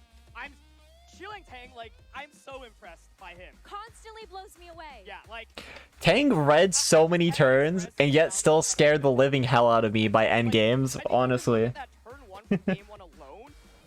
He read so many turns. Of course. He didn't go for that Ghost Terror on Tornadus, for example. He didn't even go for Yeah. Dodge. He just went straight for damage immediately. He was very smart about his early execution, but then his mid-game execution gave me a heart attack. And then Wolf mid-game execution was like perfect too. To go with Hisuian Arcanine here. I can't believe Yeah. that was just such a huge read to be able to go for that in the final game when Like Tang's early game was like near perfect, but then the later we got, it was like, oh my god, Tang, Tang, Tang, Tang, Tang, Tang, Tang, please, please, Tang. But he did clutch it ultimately. And yeah, the flinches. Game 1 was game 1 he played like perfect, then got T-Wave parried. For what it's worth. The other 2 games weren't really perfect, but he still had a lot of like core reads a part of it, which was great. Yes, absolutely. Fundamentally, a team like Shiliang Fun set. is strong because you're able to move before your opponent, and when you have 2 Rock Slide users that are both clicking Rock Slide immediately, you put the odds a little bit more in your favor. One of the things I was curious about generally is the waterfall damage roll on -1 Gyarados onto Arcanine, because the main thing is like Arcanine needs to just survive in that game, right? But I think Shielding recognized, hey, like Iron Hands is a really big problem for my Urshifu, so if I'm able to knock out the Iron Hands, then it clears the path for this Urshifu. What a roller coaster though of a set. Jesus. Immediately with that, absolutely incredible. What an amazing day of matches, honestly, because it's just been so incredible to watch everybody's strategy heading into the World Championships. We didn't even know what to expect coming into this tournament. We had some idea of what players were starting to practice with and starting to team build with, but even to be able to see these minute differences in some of these more expected Pokemon choices has been incredible to watch. And this World Championships is heating up. Day 2 is going to be... Oh my god. I think this is a really What a set. That was so funny. That was such a funny set. I really have to give him credit because Dark Terra Urshifu, I think is Marie's won! Let's go! It is the most common Pokemon. I don't need to say one. Yeah. It's like, what, 70% usage rate today? So you have to dance such a fine line because it's all about positioning. And the way that Landers is able to U-turn out throughout the course of that battle, the way that Shilling was able to, Oh my god. to get these big attacks off once Tailwind was set up was amazing. And I think we talked a lot about Maurice made it? Billa made it over John Hu. This kind of makes me sad. Well, I like Billa's team. Billa's team has a lot of stuff that I was too scared to run, honestly. Like the AV Chempal plus Breloom. I had that on my builder too, but I was always abandoning it. Though that was Regulation C, actually. I didn't make it in Regulation D, for the record. For full clairvoyancy. YT makes it. Kurt Wonka. No clue who this is, but their name is Wonka, and I like that. Rafael, Mikhail, Naves, Maharada, Hippolyte makes it. Nathan Ruby. Ooh, Nick Navarre versus Antonio Sanchez. Yuya Tada in an elimination game versus a Japan player. It was always funny because, you know, Yuya got banned from the Japanese circuit, and he's playing a Japan player for Day 2.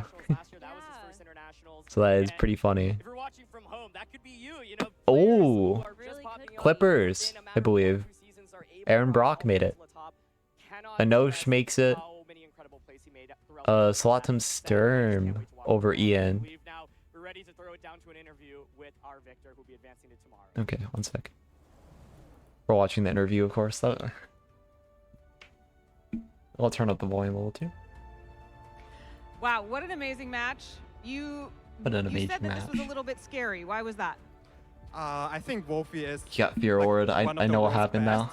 So that's why he no didn't one click his knows what's buttons. going to happen versus the best player in the world. So I'm kidding.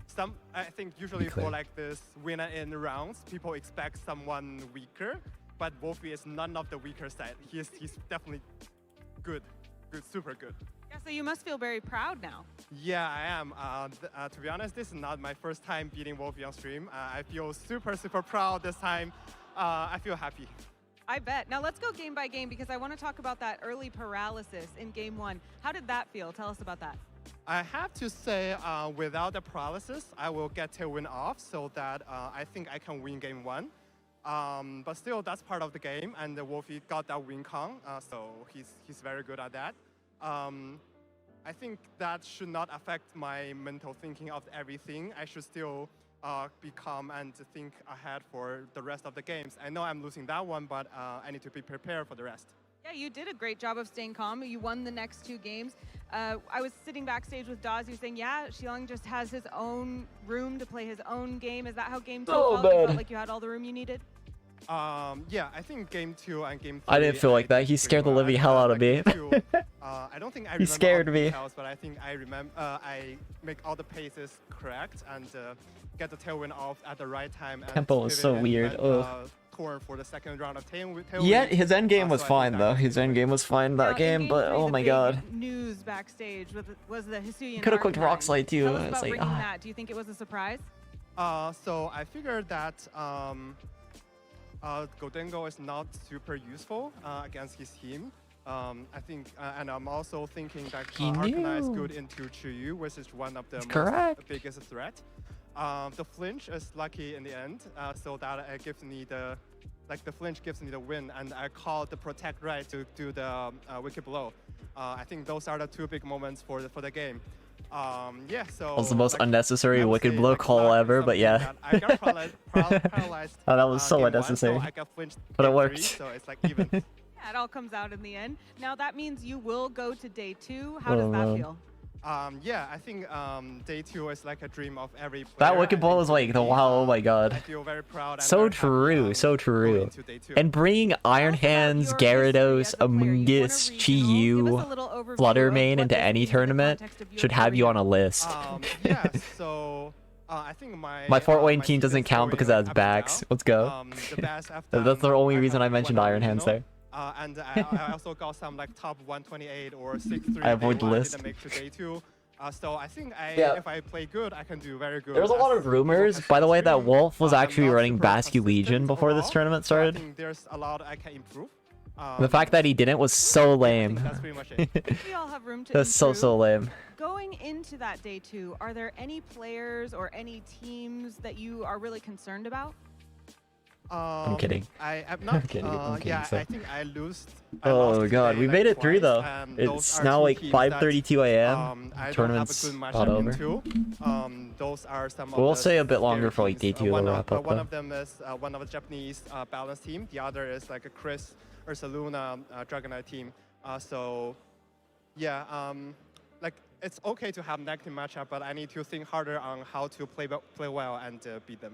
You mentioned that you really had to focus to make sure that you stayed mentally prepared for game 2 and 3 here. You're going to have to do that for day 2 as well. For players at home who are trying to play as well as you, to be as comfortable as you, what advice would you give someone for keeping your mental state good?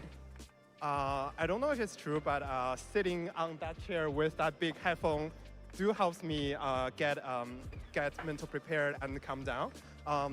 My personal experience that having some sort of like loud music there helps me to focus really hard into the game and not thinking about something else. Yeah, and also before I had made mistakes on like reading team sheet wrong, but this time I think I did well and I didn't do like major mistakes on reading a wrong team sheet stuff. So yeah, I will try to just tell myself to focus and always looking forward. That's great advice. Now, we do need to close out the day, throwing back to the lounge, but before we do, there are so many people who are out here cheering and raising their hands for you. Do you want to say anything to your friends in the audience? Yeah, for sure. I have a ton of friends who helped me and supporting me over the course of preparation. Just name a few. We have a big preparation gang. We have like Lexar, Justin Tang, Ben Fox, Strider, and a lot of people. We have some Chinese friends like Chongjun, Moma, and Chengfu who are always helping me. There's also Chang who gave me some very important Pokemons there. Yeah, and finally I want to thank my wife who don't know anything about Pokemon, but continuously supporting my Pokemon career, and also my parents. Yeah, that's awesome. Thank you all for being here. You've been an excellent crowd. Now we're going to close out the day by throwing back to the lounge. Thank you so much, Anna. What a fantastic interview that was. Nice to hear from a player feeling pretty good going into day 2. I'm joined by Aaron, Scott, and Lou. Guys, what a day we've had. Aaron, we're going to start with you, and I'm so sorry that we rushed you from the caster desk all the way back. I just love Pokemon so much, I had to come back here and talk with all of you. Well, there was another reason. Okay. We spoke with Ray earlier. One of my highlights of the day was the caster battle. And Scott and I joked that we'd get you a little something. So thank you to our production team. Oh, no. I Oh, do no. Oh, have no. Oh, no. Here we go. A trophy just for you. This is the caster battle world champion. It's loose, so be gentle. But that's for you, Aaron. I haven't won anything in so long, so I will treasure Don't this. shake it. I'm shaking. I'm just so happy. Thank you to everyone. Thank you. Thank you. All right, let's zoom out and talk about some other games that we had today. Guys, we've been through 7 rounds. We put a lot of fantastic... Yeah, James is out, yeah. Let's talk about your No, Let's go down the line. Hang is Chinese, What I made think. the day for each of you? I'll kick it off. I think for me, it was seeing all the Hisui Pokemon come through. Hisui and Arcanine, Basque Legion, to name Yeah, two that Tang I is think really Chinese. stood out in the tournament. Particularly going around the venue and seeing Buh, the side buh, buh. splashes as well. I'm constantly seeing these new innovative Pokemon joining Pokemon that we've seen a lot, you know, Iron Hands, Fluttermane, and I think those little changes have been really inspiring and have made the day for me. Yeah, for me, it's just kind of like watching the way some of the less expected Pokemon shook the meta up a little bit, where I was a little afraid we're getting a lot of like kind of like defensive 2015 feeling games, and I think the addition of Vasculegion in particular actually helped out a lot. But like I think it's like everyone kind of like that one tech Pokemon that kind of sped the games up a little bit. I thought that was a lot of fun. Where yeah, it just like the surprises everyone had, I think, were what I Yeah. Pang always goes to America events. You remember the player I played in Milwaukee last year?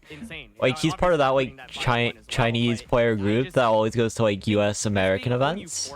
Like Chongjun, Zeyong, and then Tang. He's part of that big China group that was like taking over the American circuit. Ah, okay, yeah. But you probably remember Chongjun from Joe UX9 though. I'm really curious, like, man, Tailwind Probably, looked really good in maybe. that last game, but we've seen some really slow-paced teams as well. What ends up on top tomorrow? I have no idea, and I just can't wait to find out. Probably Tailwind. Neither of you guys have established that the regulation D stands for regulation dodge, as Articuno was able to make it through by avoiding a number of attacks. And with that said, we want to know what your guys' highlights are. These guys have fantastic. He lost to Scarlet earlier? Yeah. How did Scarlet do? I think Scarlet lost, right? Of course, can get involved on X with the classic. I always type Scarlet first before typing Dylan. Oh yeah, he lost. Or he won earlier, I guess, because like I'm on round 7. But I thought he lost a few. Yeah, okay, yeah, he did lose. How did KC do? I know KC lost to Scarlet round 1. Giving away a Gastrodon for all of you guys watching along at home. It is Eduardo Cunha's Gastrodon. Which is very funny, by the way. Last year. Interesting appearances damn. Already today, mainly thanks to Aaron. But you Oh, okay. I gotta say that round 1 matchup has to be like an all-time hilarious matchup though. Scarlet versus KC. Like, wow. You know? This wow. Home, you guys here on the couch, then what are you waiting for? How many do you have? That's a matchup. I said this earlier, there have been 5 Gastrodon giveaways, okay? And I have all 5 of them. They are beautiful, they sit in pride of place, and you know... KC's mistake was not blindly listening to me. That's my opinion. I need more stooges. I need more stooges on my side. I mean, supportive people. Good friends on my side, yep. my collection or not, but definitely all of you at home. You don't have a Gastrodon yet. You know, this is no one's ready for me just to have a bunch of players that use my teams. No one's ready for that. I'm not getting involved. And all of them would be a different varying degree of chaotic. Thank you very much, guys, for joining me to wrap up this day. But of course, oh, okay. That's fair. Exploring Japan's more important anyways. 9 a.m. JST. That's going to be 5 in my opinion. PDT. So the times Which, by the way, if there's anyone who's like going to this tournament and this going to play, you're a psychopath. Like, I get going to like any American regional and this going like, I'm just going to go to the regional and then just leave. I understand that. Going to Japan and doing that, you have to be a psychopath. You know? If it's going to this place for Pokemon only, like, come on, man. No way. And I'm looking forward to seeing a lot more of that compared with... That's with any international event, by the way. Like, if you went to London last year and you just only stayed at the national... You stayed at Worlds, right? That's insane. That's so insane. What, Pangiro? What did Pangi write? What did Pangi write? Actually, we don't know. Was he Johning? I know he did poorly, so was he Johning? Yeah, I think adding to Scott's I did read his he went 03 tweet. Was that the tweet you're referring to? Scott and I were talking about this before, and we're like, you know, what do we think will win? And we're like, maybe a team with like 5 really standard Pokemon, but that one unique pick. Everyone's gonna look at Pachirisu in 2014, but something like that, right? Something where really people just have not prepared. Oh yeah, okay. And give you a significant edge. That's that exists in the format. Maybe not, just because there's so much sheer power among the all Johns. Pokemon. So Basque Legion is one I'm really curious about. Just seems like a lot of players really thought that might be the one pick like could carry them, and I'm like just curious if it'll go all the way tomorrow. But I think I wouldn't be surprised if some players are really holding on to this one set, one Pokemon. Starting with a round 1 loss is tough though. Read it all again. If not, then my question is, yeah. Want me to read it again? 0-3 at Worlds is the worst day, honestly, to the venue 3 hours before the tour to try to fix the team sheet issue. Really hard to recover mentally from the round 1 loss, entirely my fault. That's disappointing. I worked so hard for this event and hope it translates to Pittsburgh. With that one? Or is there another one? Wonka. Okay, yeah, that was right. Sunday. It's going to be a long day. There's going to be Swiss rounds. There's going to be knockout rounds. So make sure you come back tomorrow at the times we listed a little bit earlier. Why is lesbian trending on Twitter right now? I'm not gonna click. Myself, all the guys on the couch, and all the guys. That's an observation. That's an actual observation. Wait. I know what he means by like, I hope my hard work translates to Pittsburgh. But in the context of that being an 03 tweet, that does sound pretty funny. Like, I hope my 03 translates to Pittsburgh. Jeez. Yeah, I'm curious, actually. What are the lesbians doing today? Oh.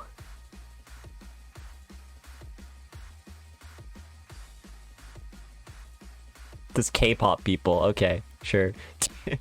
How did that happen? And this K-pop dudes. Huh? Hey. That's the first thing that showed up. Wild. I wonder when all the teams will get revealed from day 1. Tomorrow, never, right? After the tournament? Yeah.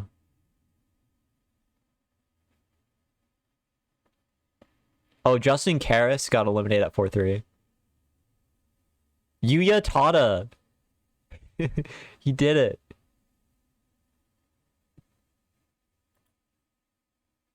And he hacks out the Glastrier guy. You know, honestly, let's go Yuya. Let's go. Let's go Yuya.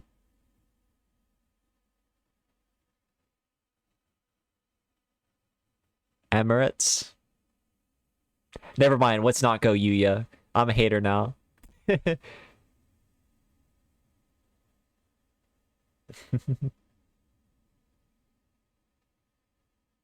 First Japanese. And then instantly I thought you were Australian. Oh, you got Brady's team? Yeah, more team. I don't want Brady's team. I already had Brady's team in the builder. I actually think I seriously did. Let me check. Is that one of the teams I was looking at? Though it sucks. I don't like it though. Where is it? This. It sucks. I hate it. It's gross. It's ugly. But I did have it. That was one of the teams on my list. We didn't see any Crest versus Luna, which is good. And we didn't really see the Basque Legion comps. Like, the more cool version of that is like Mice team. But then there's putting a Gastrodon on Mice team and a Landorus. Where is it? It's the one I actually kind of like a little bit. I seriously need to work a bit more on this, but I also don't have to because I don't have another Regulation D tournament, and it's really kicking on my drive to actually do work, as can be told by the quality of these teams. Like, look at this. And Alan's not going to point out again. Where's the Gastrodon? There's a Gastrodon somewhere. Did I just delete it? Or is it on, like, my phone? I do put some stuff on my... Yeah, okay, there. This is what I made. It's cooler. Also, the Iron Hands is supposed to be AV, but I messed up because I'm stupid. But it's still cooler. It also got rid of Goldengo, so it's even cooler. Pat Murray's tag.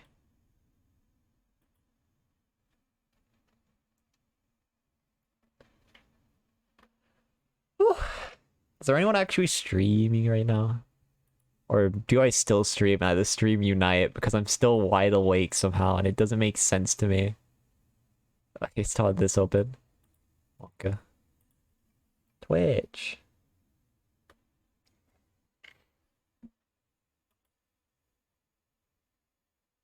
Let's close this.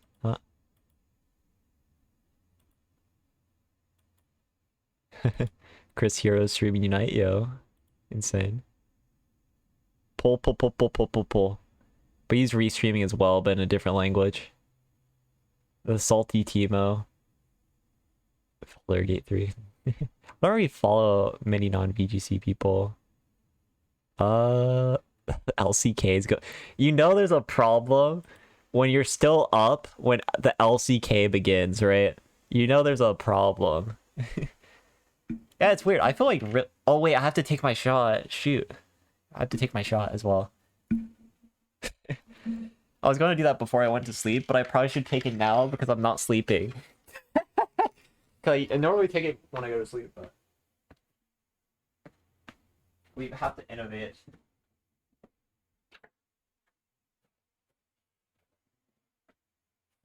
I don't know if I'll end stream yet. Oh, let's take the shot real quick. He needs to take his butt shot. I take it in the thighs, actually. Thank you.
Nice.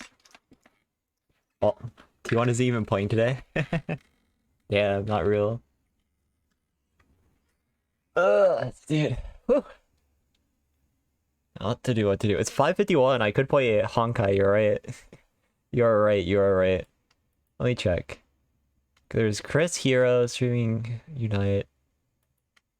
It's funny I have VTubers show up. Oh wait, this is a Pokemon VTuber, never mind. I was gonna say I had VTubers show up on my stuff more because I watch Honkai people. But this is Pokemon actually. Wow.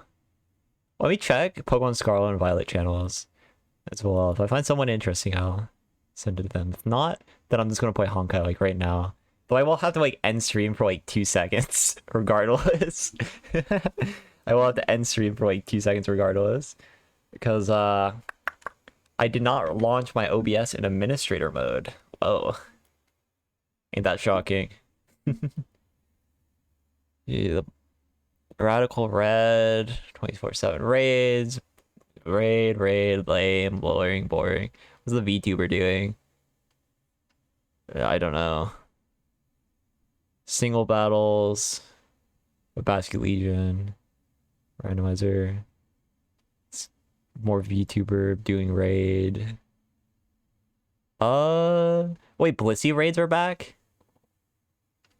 I need to do that later. We do need to do that one later, right? Alright. Check TMs. Ooh. Woo. Ooh.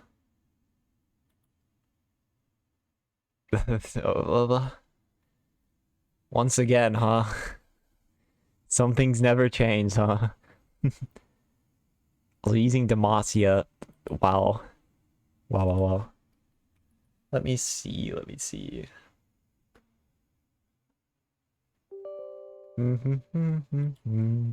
scroll through some more. I don't think there is any other VGC person that isn't like this restreaming the tournament in a different language. So they're all ending soon, basically. That are on. This is going to be my thing now. Yeah, I mean, hasn't it always been your thing? It was Garen is your original fling, your first boyfriend, and then Oxen's your number 2, your life partner, the one you keep forever, and Garen is just an innocent fling. Just so you know. Yeah, no one's interesting is on, so I'm just gonna keep streaming. Okay, that sounded very rude, but I didn't mean anything rude by it. I did not mean anything rude by it, actually, so it's fine, yep. There's no VGC people, or people I recognize in any capacity. But yeah, I have to stop streaming for like 2 seconds, then I'll get back on and stream Honkai. Well,